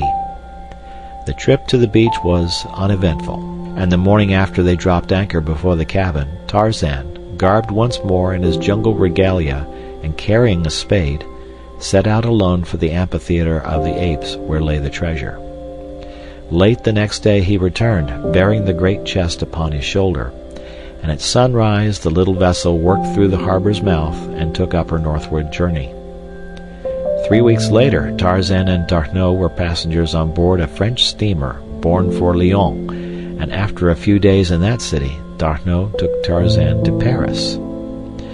The ape-man was anxious to proceed to America, but D'Arnot insisted that he must accompany him to Paris first, nor would he divulge the nature of the urgent necessity upon which he based his demand. One of the first things which D'Arnot accomplished after their arrival was to arrange to visit a high official of the police department, an old friend, and to take Tarzan with him. Adroitly, D'Arnot led the conversation from point to point until the policeman had explained to the interested Tarzan many of the methods in vogue for apprehending and identifying criminals. Not the least interesting to Tarzan was the part played by fingerprints in this fascinating science. "But of what value are these imprints?" asked Tarzan, "when after a few years the lines upon the fingers are entirely changed by the wearing out of the old tissue and the growth of new?" "The lines never change," replied the official. "From infancy to senility, the fingerprints of an individual change only in size, except as injuries alter the loops and whorls. But if imprints have been taken of the thumb and 4 fingers of both hands, one must needs lose all entirely to escape identification." "It is marvelous," exclaimed D'Arnot. "I wonder what the lines upon my own fingers may resemble." "We can soon see," replied the police officer, and ringing a bell he summoned an assistant to whom he issued a few directions. The man left the room, but presently returned with a little hardwood box which he placed on his superior's desk. "Now," said the officer, "you shall have your fingerprints in a second." He drew from the little case a square of plate glass, a little tube of thick ink, a rubber roller, and a few snowy white cards. Squeezing a drop of ink onto the glass, he spread it back and forth with a rubber roller until the entire surface of the glass was coated to his satisfaction with a very thin and uniform layer of ink. "Place the 4 fingers of your right hand upon the glass, thus," he said to D'Arnot. "Now the thumb. That is right. Now place them in just the same position upon this card. Here, no, a little to the right. We must leave room for the thumb and the fingers of the left hand. There, that's it. Now the same with the left." "Come, Tarzan," cried D'Arnot. "Let's see what your whorls look like." Tarzan complied readily, asking many questions of the officer during the operation. "Do fingerprints show racial characteristics?" he asked. "Could you determine, for example, solely from fingerprints whether the subject was Negro or Caucasian?" "I think not," replied the officer. "Could the fingerprints of an ape be detected from those of a man?" "Probably, because the apes would be far simpler than those of the higher organism." "But a cross between an ape and a man might show the characteristics of either progenitor?" continued Tarzan. "Yes, I should think likely," responded the official. "But the science has not progressed sufficiently to render it exact enough in such matters. I should hate to trust its findings further than to differentiate between individuals. There it is absolute. No two people born into the world probably have ever had identical lines upon all their digits. It is very doubtful if any single fingerprint will ever be exactly duplicated by any finger other than the one which originally made it.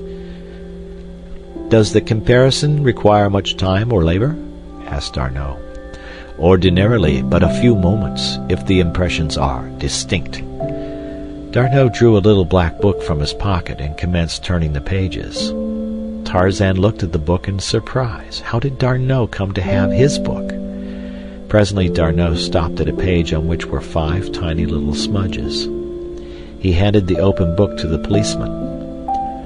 Are these imprints similar to mine or Monsieur Tarzan's, or can you say that they are identical with either? The officer drew a powerful glass from his desk and examined all 3 specimens carefully, making notations meanwhile upon a pad of paper. Tarzan realized now what was the meaning of their visit to the police officer. The answer to his life's riddle lay in these tiny marks. With tense nerves he sat leaning forward in his chair, but suddenly he relaxed and dropped back, smiling. D'Arnot looked at him in surprise. You forget that for 20 years the dead body of the child who made those fingerprints lay in the cabin of his father, and that all my life I have seen it lying there, said Tarzan bitterly. The policeman looked up in astonishment. Go ahead, Captain, with your examination, said D'Arnot. We will tell you the story later, provided Monsieur Tarzan is agreeable. Tarzan nodded his head. But you are mad, my dear D'Arnot, he insisted. Those little fingers are buried on the west coast of Africa. I do not know as to that, Tarzan, replied D'Arnot. It is possible, but if you are not the son of John Clayton, then how in heaven's name did you come into that God-forsaken jungle where no white man other than John Clayton had ever set foot? You forget, Kayla, said Tarzan. I do not even consider her, replied D'Arnot. The friends had walked to the broad window overlooking the boulevard as they talked. For some time they stood there, gazing out upon the busy throng beneath, each wrapped in his own thoughts. It takes some time to compare fingerprints, thought D'Arnot, turning to look at the police officer. To his astonishment he saw the official leaning back in his chair, hastily scanning the contents of the little black diary. D'Arnot coughed. The policeman looked up, and catching his eye, raised his finger to admonish silence. D'Arnot turned back to the window, and presently the police officer spoke. Gentlemen, he said. Both turned toward him. There is evidently a great deal at stake which must hinge to a greater or lesser extent upon the absolute correctness of this comparison. I therefore ask that you leave the entire matter in my hands until Monsieur Desquerque, our expert, returns. It will be but a matter of a few days. I had hoped to know at once, said D'Arnot. Monsieur Tarzan sails for America tomorrow. I will promise that you can cable him a report within 2 weeks, replied the officer. But what it will be I dare not say. There are resemblances, yet, well, we had better leave it for Monsieur Desquerque to solve.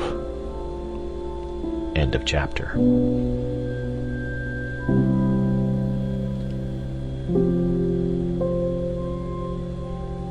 Tarzan of the Apes by Edgar Rice Burroughs.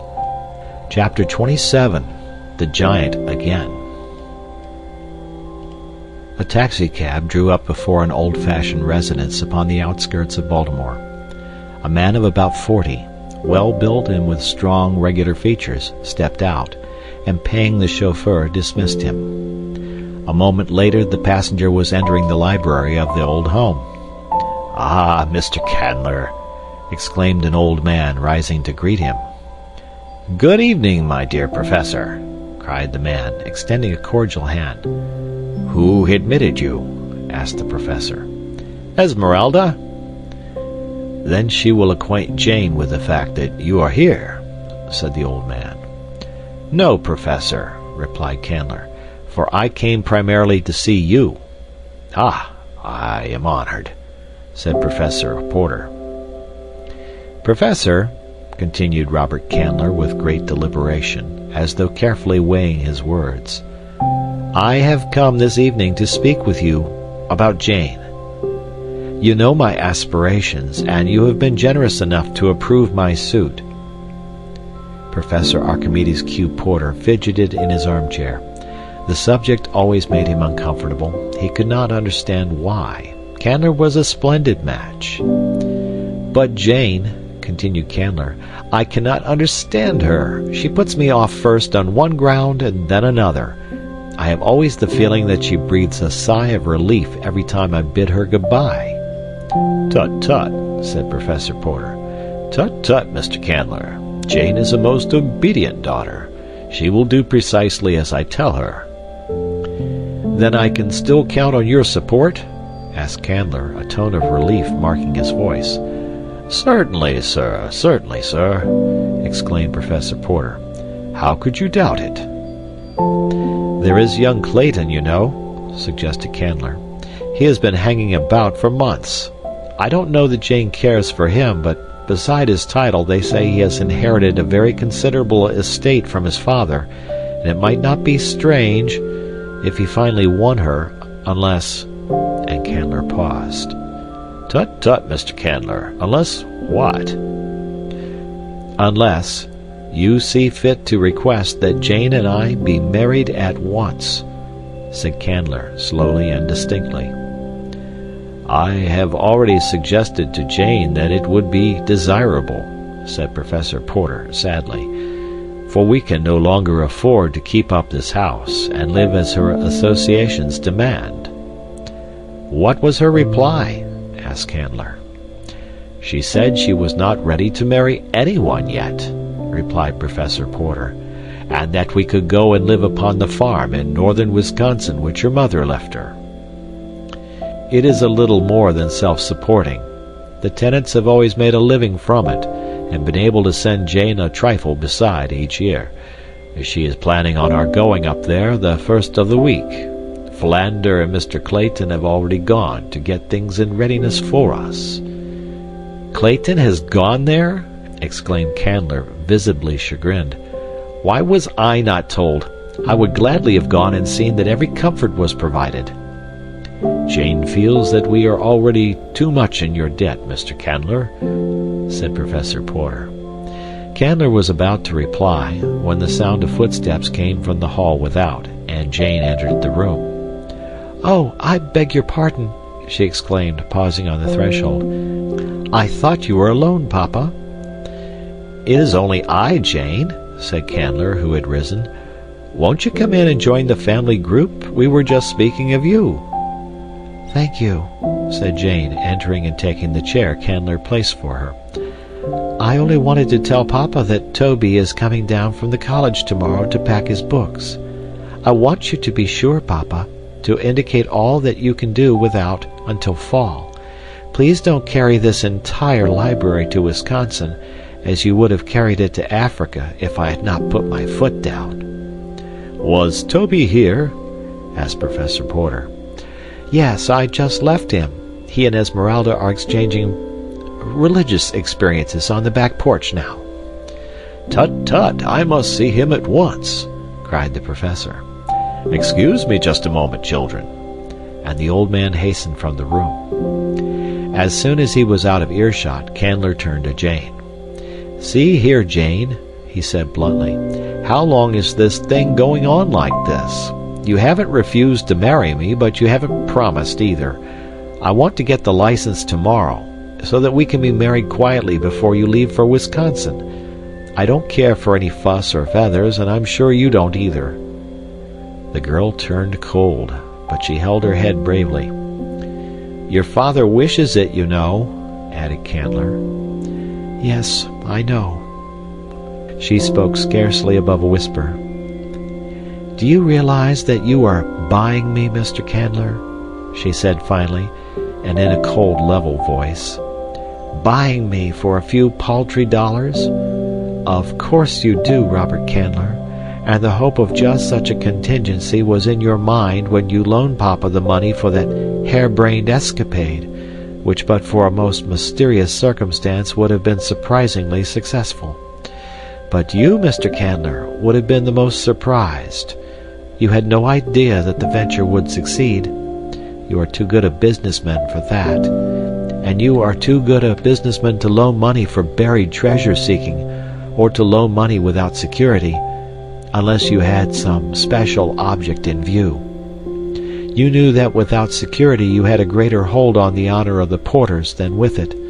You knew the one best way to force me to marry you without seeming to force me. You have never mentioned the loan. In any other man I should have thought that the prompting of a magnanimous and noble character. But you are deep, Mr. Robert Candler. I know you better than you think I know you. I shall certainly marry you if there is no other way, but let us understand each other once and for all." While she spoke, Robert Candler had alternately flushed and paled, and when she ceased speaking he arose, and with a cynical smile upon his strong face, said, "You surprise me, Jane. I thought you had more self-control, more pride. Of course you are right. I am buying you, and I knew that you knew it, and I thought you would prefer to pretend that it was otherwise. I should have thought your self-respect and your Porter pride would have shrunk from admitting, even to yourself, that you were a bought woman. But have it your own way, dear girl," he added lightly. "I am going to have you, and that is all that interests me." Without a word the girl turned and left the room. Jane was not married before she left with her father and Esmeralda for her little Wisconsin farm, and as she coldly bid Robert Candler good-bye as her train pulled out, he called to her that he would join them in a week or two. At their destination they were met by Clayton and Mr. Philander in a huge touring car belonging to the former, and quickly whirled away through the dense northern woods towards the little farm which the girl had not visited before since childhood. The farmhouse, which stood on a little elevation some 100 yards from the tenant house, had undergone a complete transformation during the 3 weeks that Clayton and Mr. Philander had been there. The former had imported a small army of carpenters and plasterers, plumbers and painters from a distant city, and what had been but a dilapidated shell when they reached it was now a cozy little 2-story house filled with every modern convenience procurable in so short a time. "Why, Mr. Clayton, what have you done?" cried Jane Porter, her heart sinking within her as she realized the probable size of the expenditure that had been made. "Shh!" cautioned Clayton. "Don't let your father guess. If you don't tell him, then he will never notice, and I simply couldn't think of him living in the terrible squalor and sordidness which Mr. Philander and I found. It was so little when I would like to do so much, Jane. For his sake, please never mention it." "But you know that we can't repay you," cried the girl. "Why do you want to put me under such terrible obligations?" "Don't, Jane," said Clayton sadly. "If it had been just you, believe me, I wouldn't have done it, for I knew from the start that it would only hurt me in your eyes, but I couldn't think of that dear old man living in the hole we found here. Won't you please believe that I did it just for him, and give me that little crumb of pleasure at least?" "I do believe you, Mr. Clayton," said the girl, "because I know you are big enough and generous enough to have done it just for him. And, oh, Cecil, I wish I might repay you as you deserve, as you would wish." "Why can't you, Jane?" "Because I love another." "Candler?" "No." "But you are going to marry him. He told me as much before I left Baltimore." The girl winced. "I do not love him," she said, almost proudly. "Is it because of the money, Jane?" She nodded. "Then am I so much less desirable than Candler? I have money enough and far more for every need," he said bitterly. "I do not love you, Cecil," she said, "but I respect you. If I must disgrace myself by such a bargain with any man, I prefer that it be one I already despise."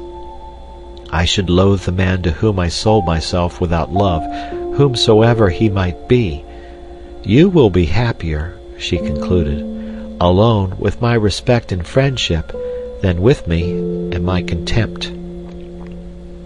He did not press the matter further, but if ever a man had murder in his heart, it was William Cecil Clayton, Lord Greystoke, when, a week later, Robert Candler drew up before the farmhouse in his purring six-cylinder. A week passed, a tense, uneventful, but uncomfortable week for all the inmates of the little Wisconsin farmhouse. Candler was insistent that Jane marry him at once. At length she gave in from sheer loathing of the continued and hateful importuning. It was agreed that on the morrow Candler was to drive to town and bring back the license and a minister. Clayton had wanted to leave as soon as the plan was announced, but the girl's tired, hopeless look kept him. He could not desert her. Something might happen yet, he tried to console himself by thinking, and in his heart he knew that it would require but a tiny spark to turn his hatred for Candler into the bloodlust of the killer.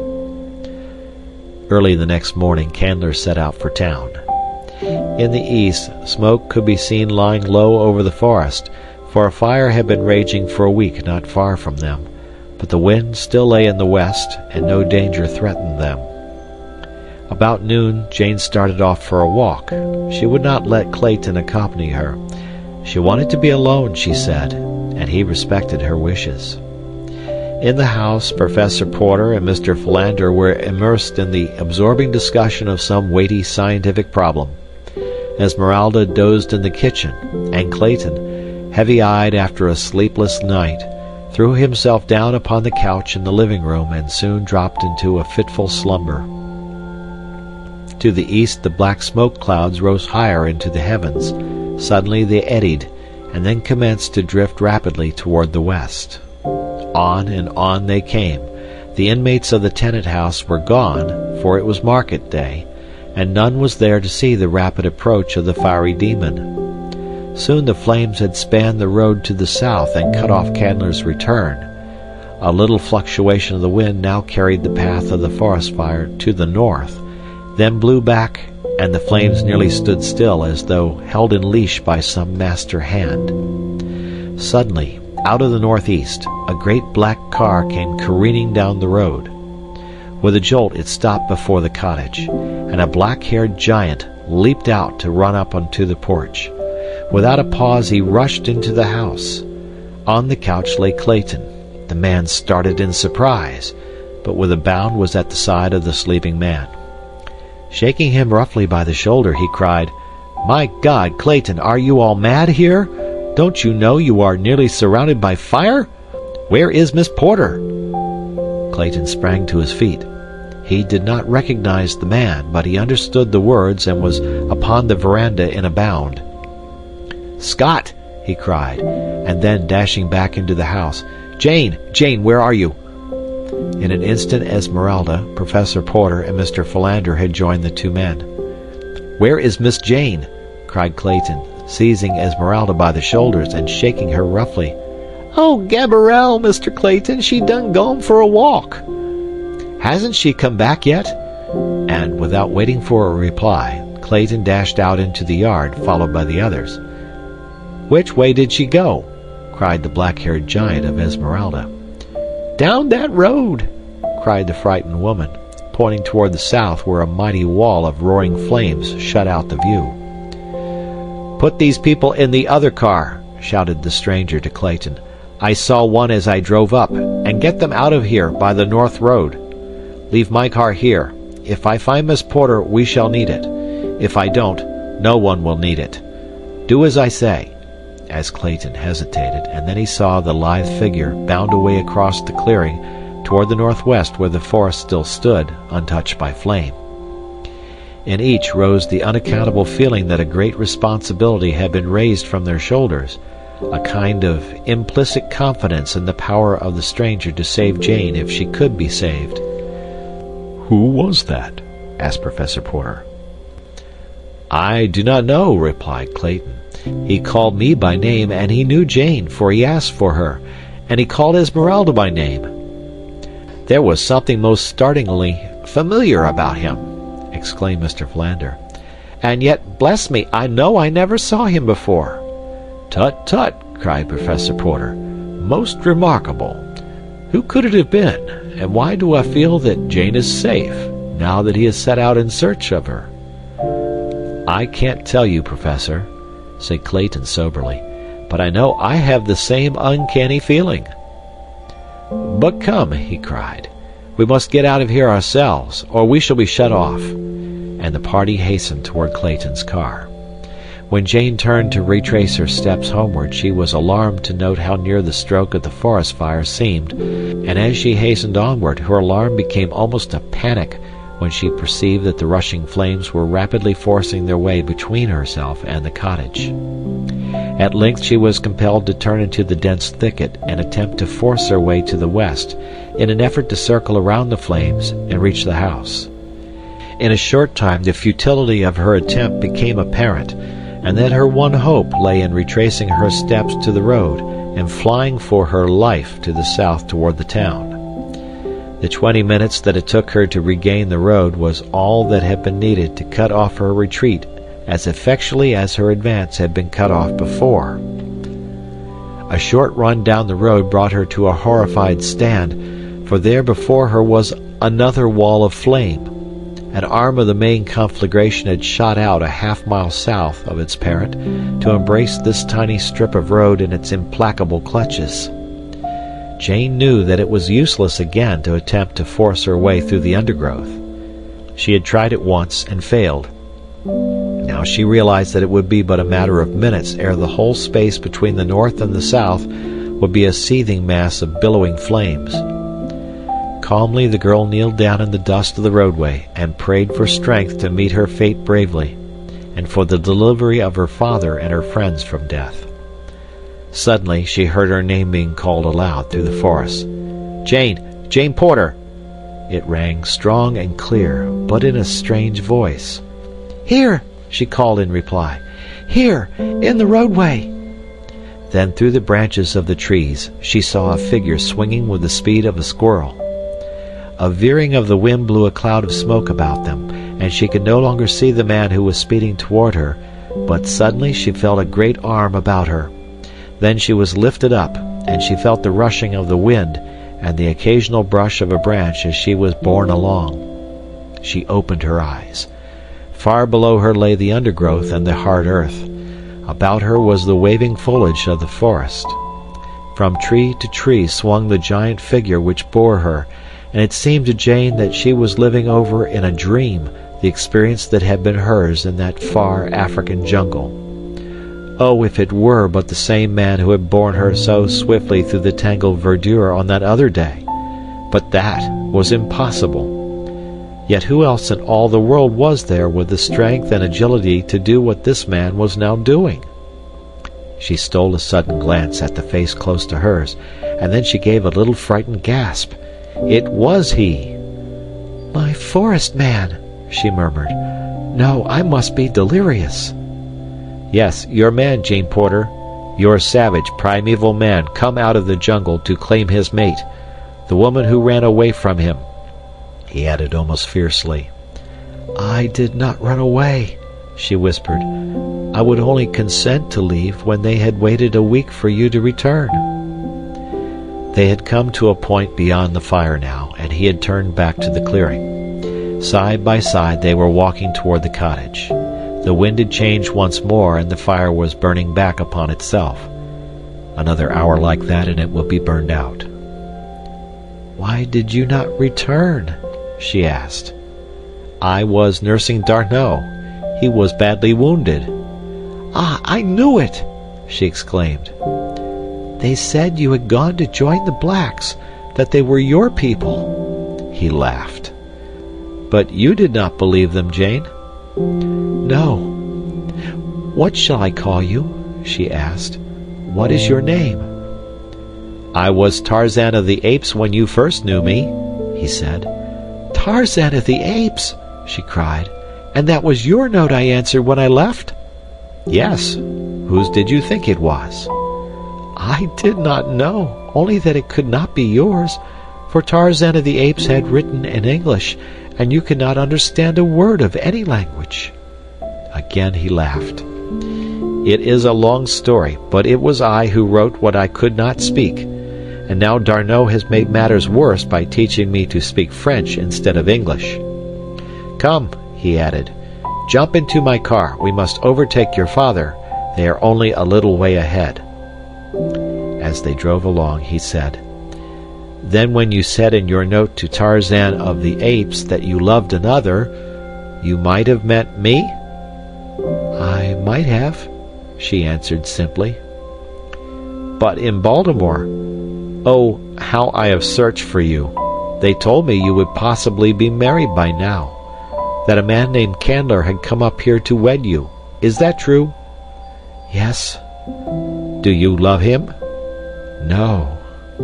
"Do you love me?" She buried her face in her hands. "I am promised to another. I cannot answer you, Tarzan of the Apes," she cried. "You have answered. Now, tell me why you would marry one you do not love." "My father owes him money." Suddenly there came back to Tarzan the memory of the letter he had read, and the name Robert Candler, and the hinted trouble which he had been unable to understand then. He smiled. "If your father had not lost the treasure, you would not feel forced to keep your promise to this man Candler?" "I could ask him to release me." "And if he refused?" "I have given my promise." He was silent for a moment. The car was plunging along the uneven road at a reckless pace, for the fire showed threateningly at their right, and another change of the wind might sweep it on with raging fury across this one avenue of escape. Finally they passed the danger point, and Tarzan reduced their speed. "Suppose I should ask him," ventured Tarzan. "He would scarcely accede to the demand of a stranger," said the girl, "especially one who wanted me himself." "Turcos did," said Tarzan grimly. Jane shuddered and looked fearfully up at the giant figure beside her, for she knew that he meant the great anthropoid he had killed in her defense. "This is not the African jungle," she said. "You are no longer a savage beast. You are a gentleman, and gentlemen do not kill in cold blood."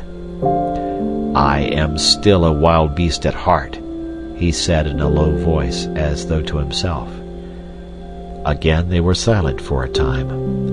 "Jane," said the man at length, "if you were free, would you marry me?" She did not reply at once, but he waited patiently. The girl was trying to collect her thoughts. What did she know of this strange creature at her side? What did he know of himself? Who was he? Who his parents? Why, his very name echoed his mysterious origin and his savage life. He had no name. Could she be happy with this jungle waif? Could she find anything in common with a husband whose life had been spent in the treetops of an African wilderness, frolicking and fighting with fierce anthropoids, tearing his food from the quivering flank of fresh-killed prey, sinking his strong teeth into raw flesh, and tearing away his portion while his mates growled and fought about him for their share? Could he ever rise to her social sphere? Could she bear to think of sinking to his? Would either be happy in such a horrible misalliance? "You do not answer," he said. "Do you shrink from wounding me?" "I do not know what answer to make," said Jane sadly. "I do not know my own mind." "You do not love me, then?" he asked in a level tone. "Do not ask me. You will be happier without me. You were never meant for the formal restrictions and conventionalities of society. Civilization would become irksome to you, and in a little while you would long for the freedom of your old life, a life to which I am as totally unfitted as you to mine." "I think I understand you," he replied quietly. "I shall not urge you, for I would rather see you happy than to be happy myself. I see now that you could not be happy with an ape." There was just the faintest tinge of bitterness in his voice. "Don't," she remonstrated. "Don't say that. You do not understand." But before she could go on, a sudden turn in the road brought them into the midst of a little hamlet. Before them stood Clayton's car, surrounded by the party he had brought from the cottage. End of chapter.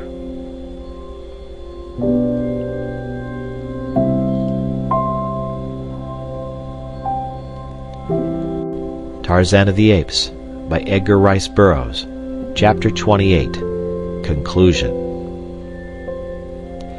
At the sight of Jane, cries of relief and delight broke from every lip, and as Tarzan's car stopped beside the other, Professor Porter caught his daughter in his arms. For a moment no one noticed Tarzan sitting silently in his seat. Clayton was the first to remember, and turning, held out his hand. "How can we ever thank you?" he exclaimed. "You have saved us all. You called me by name at the cottage, but I do not seem to recall yours, though there is something very familiar about you. It is as though I had known you well under very different conditions a long time ago." Tarzan smiled as he took the proffered hand. "You are quite right, Monsieur Clayton," he said in French. "You will pardon me if I do not speak to you in English. I am just learning it, and while I understand it fairly well, I speak it very poorly." "But who are you?" insisted Clayton, speaking in French this time himself. "Tarzan of the Apes." Clayton started back in surprise. "By Jove!" he exclaimed. "It is true!" And Professor Porter and Mr. Philander pressed forward to add their thanks to Clayton's, and to voice their surprise and pleasure at seeing their jungle friend so far from his savage home. The party now entered the modest little hostelry, where Clayton soon made arrangements for their entertainment. They were sitting in the little, stuffy parlor when the distant chugging of an approaching automobile caught their attention. Mr. Philander, who was sitting near the window, looked out as the car drew in sight, finally stopping beside the other automobiles. "Bless me," said Mr. Philander, a shade of annoyance in his tone. "It is Mr. Candler. I had hoped, I had thought of, how very happy we should be that he was not caught in the fire," he ended lamely. "Tut, tut, Mr. Philander," said Professor Porter. "Tut, tut. I have often admonished my pupils to count 10 before speaking. Were I you, Mr. Philander, I should count at least 1,000, and then maintain a discreet silence." "Bless me, yes," acquiesced Mr. Philander. "But who is the clerical appearing gentleman with him?" Jane blanched. Clayton moved uneasily in his chair. Professor Porter removed his spectacles nervously and breathed upon them, but replaced them on his nose without wiping. The ubiquitous Esmeralda grunted. Only Tarzan did not comprehend. Presently Robert Candler burst into the room. "Thank God!" he cried. "I feared the worst until I saw your car, Clayton. I was cut off on the south road and had to go away back to town, and then strike east to this road. I thought we'd never reach the cottage." No one seemed to enthuse much. Tarzan eyed Robert Candler as Sabor eyes her prey. Jane glanced at him and coughed nervously. "Mr. Candler," she said, "this is Monsieur Tarzan, an old friend." Candler turned and extended his hand. Tarzan rose and bowed as only D'Arnot could have taught a gentleman to do it, but he did not seem to see Candler's hand. Nor did Candler appear to notice the oversight. "This is the Reverend Mr. Tousley, Jane," said Candler, turning to the clerical party behind him. "Mr. Tousley, Miss Porter." Mr. Tousley bowed and beamed. Candler introduced him to the others. "We can have the ceremony at once, Jane," said Candler. "Then you and I can catch the midnight train in town." Tarzan understood the plan instantly. He glanced out of half-closed eyes at Jane, but he did not move. The girl hesitated. The room was tense with the silence of taut nerves. All eyes turned toward Jane, awaiting her reply. "Can't we wait a few days?" she asked. I am all unstrung. I have been through so much today." Candler felt the hostility that emanated from each member of the party. It made him angry. "We have waited as long as I intend to wait," he said roughly. "You have promised to marry me. I shall be played with no longer. I have the license, and here is the preacher. Come, Mr. Tousley. Come, Jane. There are plenty of witnesses, more than enough," he added with a disagreeable inflection, and taking Jane Porter by the arm, he started to lead her toward the waiting minister. But scarcely had he taken a single step ere a heavy hand closed upon his arm with a grip of steel. Another hand shot to his throat, and in a moment he was being shaken high above the floor, as a cat might shake a mouse. Jane turned in horrified surprise toward Tarzan, and, as she looked into his face, she saw the crimson band upon his forehead that she had seen that other day in far distant Africa, when Tarzan of the Apes had closed in mortal combat with a great anthropoid, Turcos. She knew that murder lay in that savage heart, and with a little cry of horror she sprang forward to plead with the ape-man. But her fears were more for Tarzan than for Candler. She realized the stern retribution which justice metes to the murderer. Before she could reach them, however, Clayton had jumped to Tarzan's side and attempted to drag Candler from his grasp. With a single sweep of one mighty arm, the Englishman was hurled across the room, and then Jane laid a firm white hand upon Tarzan's wrist and looked up into his eyes. "For my sake," she said. The grasp upon Candler's throat relaxed. Tarzan looked down into the beautiful face before him. "Do you wish this to live?" he asked in surprise. "I do not wish him to die at your hands, my friend," she replied. "I do not wish you to become a murderer." Tarzan removed his hand from Candler's throat. "Do you release her from her promise?" he asked. "It is the price of your life." Candler, gasping for breath, nodded. "Will you go away and never molest her further?" Again the man nodded his head, his face distorted by fear of the death that had been so close. Tarzan released him, and Candler staggered toward the door. In another moment he was gone, and the terror-stricken preacher with him. Tarzan turned toward Jane. "May I speak with you for a moment, alone?" he asked. The girl nodded and started toward the door leading to the narrow veranda of the little hotel. She passed out to await Tarzan, and so did not hear the conversation which followed. "Wait!" cried Professor Porter, as Tarzan was about to follow.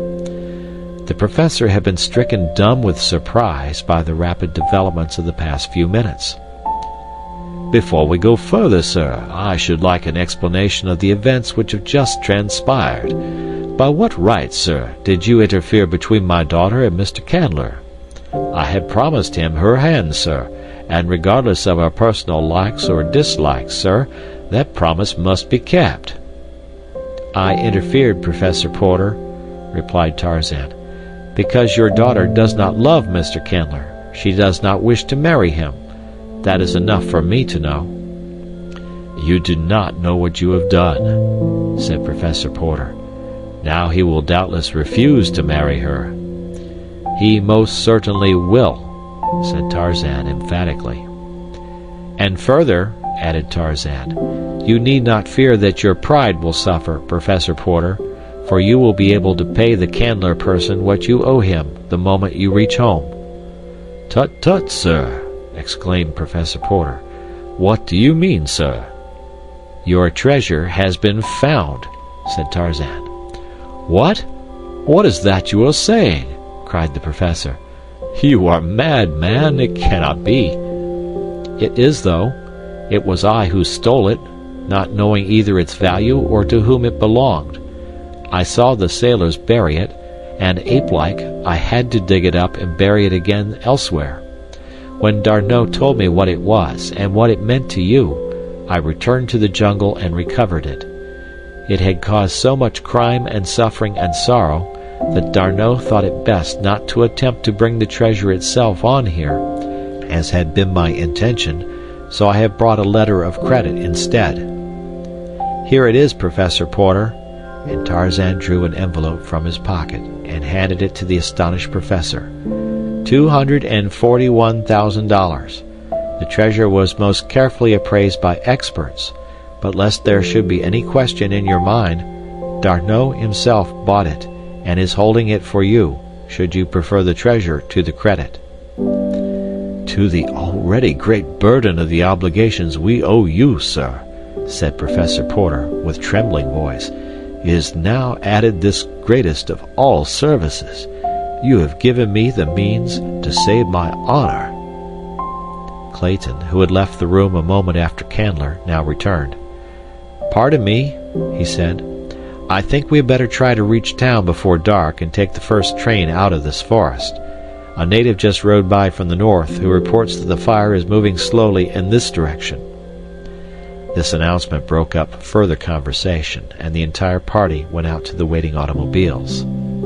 Clayton, with Jane, the professor, and Esmeralda occupied Clayton's car, while Tarzan took Mr. Philander in with him. "Bless me!" exclaimed Mr. Philander as the car moved off after Clayton.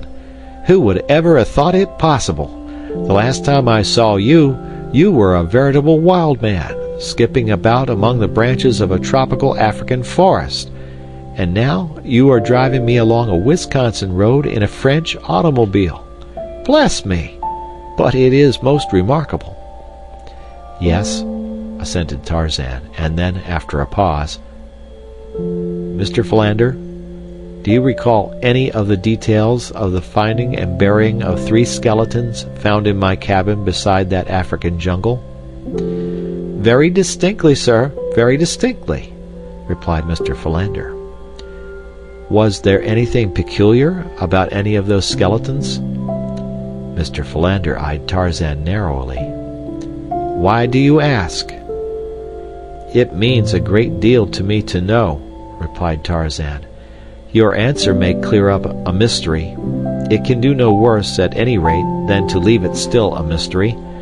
I have been entertaining a theory concerning those skeletons for the past 2 months, and I want you to answer my question to the best of your knowledge. Were the 3 skeletons you buried all human skeletons?" "No," said Mr. Philander. "The smallest one, the one found in the crib, was the skeleton of an anthropoid ape." "Thank you," said Tarzan. In the car ahead, Jane was thinking fast and furiously. She had felt the purpose for which Tarzan had asked a few words with her, and she knew that she must be prepared to give him an answer in the very near future. He was not the sort of person one could put off, and somehow that very thought made her wonder if she did not really fear him. And could she love where she feared? She realized the spell that had been upon her in the depths of that far-off jungle, but there was no spell of enchantment now in prosaic Wisconsin. Nor did the immaculate young Frenchman appeal to the primal woman in her as had the stalwart forest god. Did she love him? She did not know now. She glanced at Clayton out of the corner of her eye. Was not here a man trained in the same school of environment in which she had been trained? A man with social position and culture, such as she had been taught to consider as the prime essentials to a congenial association.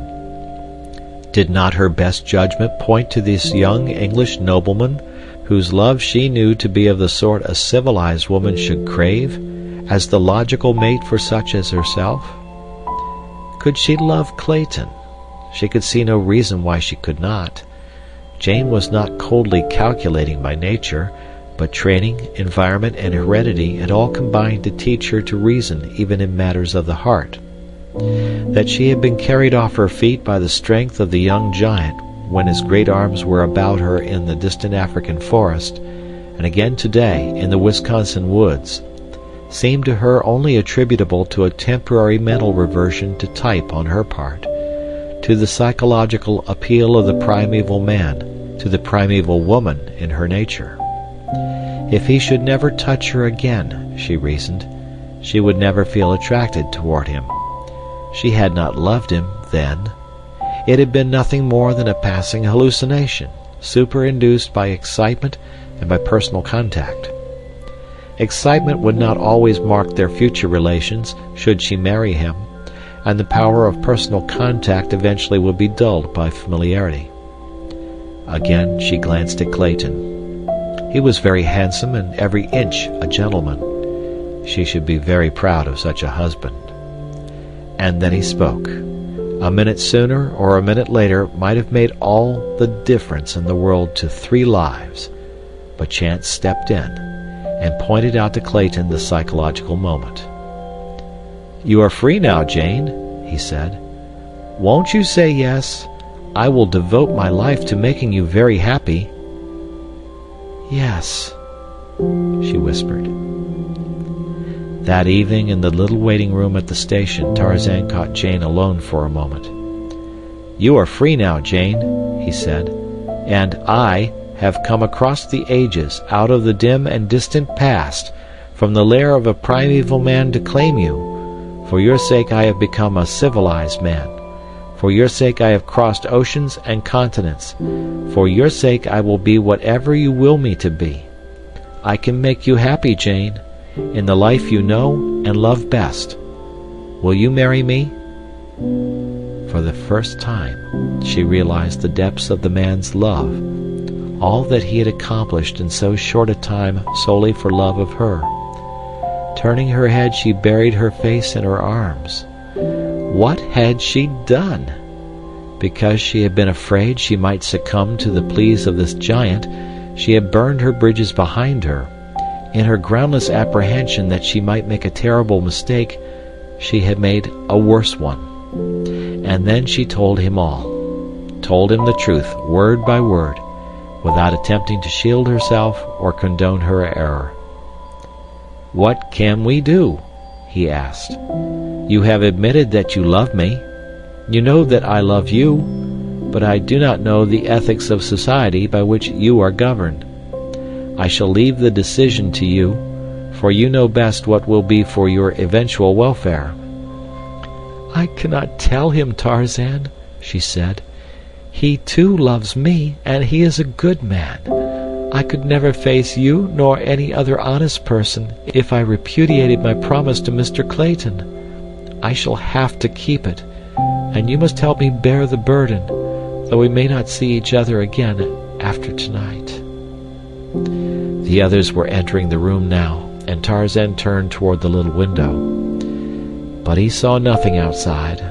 Within he saw a patch of greensward, surrounded by a matted mass of gorgeous tropical plants and flowers, and above, the waving foliage of mighty trees, and, over all, the blue of an equatorial sky.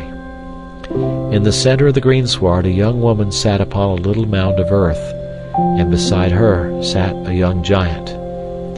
They ate pleasant fruit, and looked into each other's eyes, and smiled. They were very happy, and they were all alone. His thoughts were broken in upon by the station agent, who entered asking if there was a gentleman by the name of Tarzan in the party. "I am Monsieur Tarzan," said the ape-man. "Here is a message for you, forwarded from Baltimore. It is a cablegram from Paris." Tarzan took the envelope and tore it open. The message was from D'Arnot. It read, "Fingerprints prove you Greystoke. Congratulations, D'Arnot." As Tarzan finished reading, Clayton entered and came toward him with extended hand. Here was the man who had Tarzan's title and Tarzan's estates, and was going to marry the woman whom Tarzan loved, the woman who loved Tarzan. A single word from Tarzan would make a great difference in this man's life. It would take away his title and his lands and his castles, and it would take them away from Jane Porter also. "I say, old man," cried Clayton, "I haven't had a chance to thank you for all you've done for us. It seems as though you had your hands full saving our lives in Africa and here. I'm awfully glad you came on here. We must get better acquainted. I often thought about you, you know, and the remarkable circumstances of your environment. If it's any of my business, how the devil did you ever get into that bally jungle?"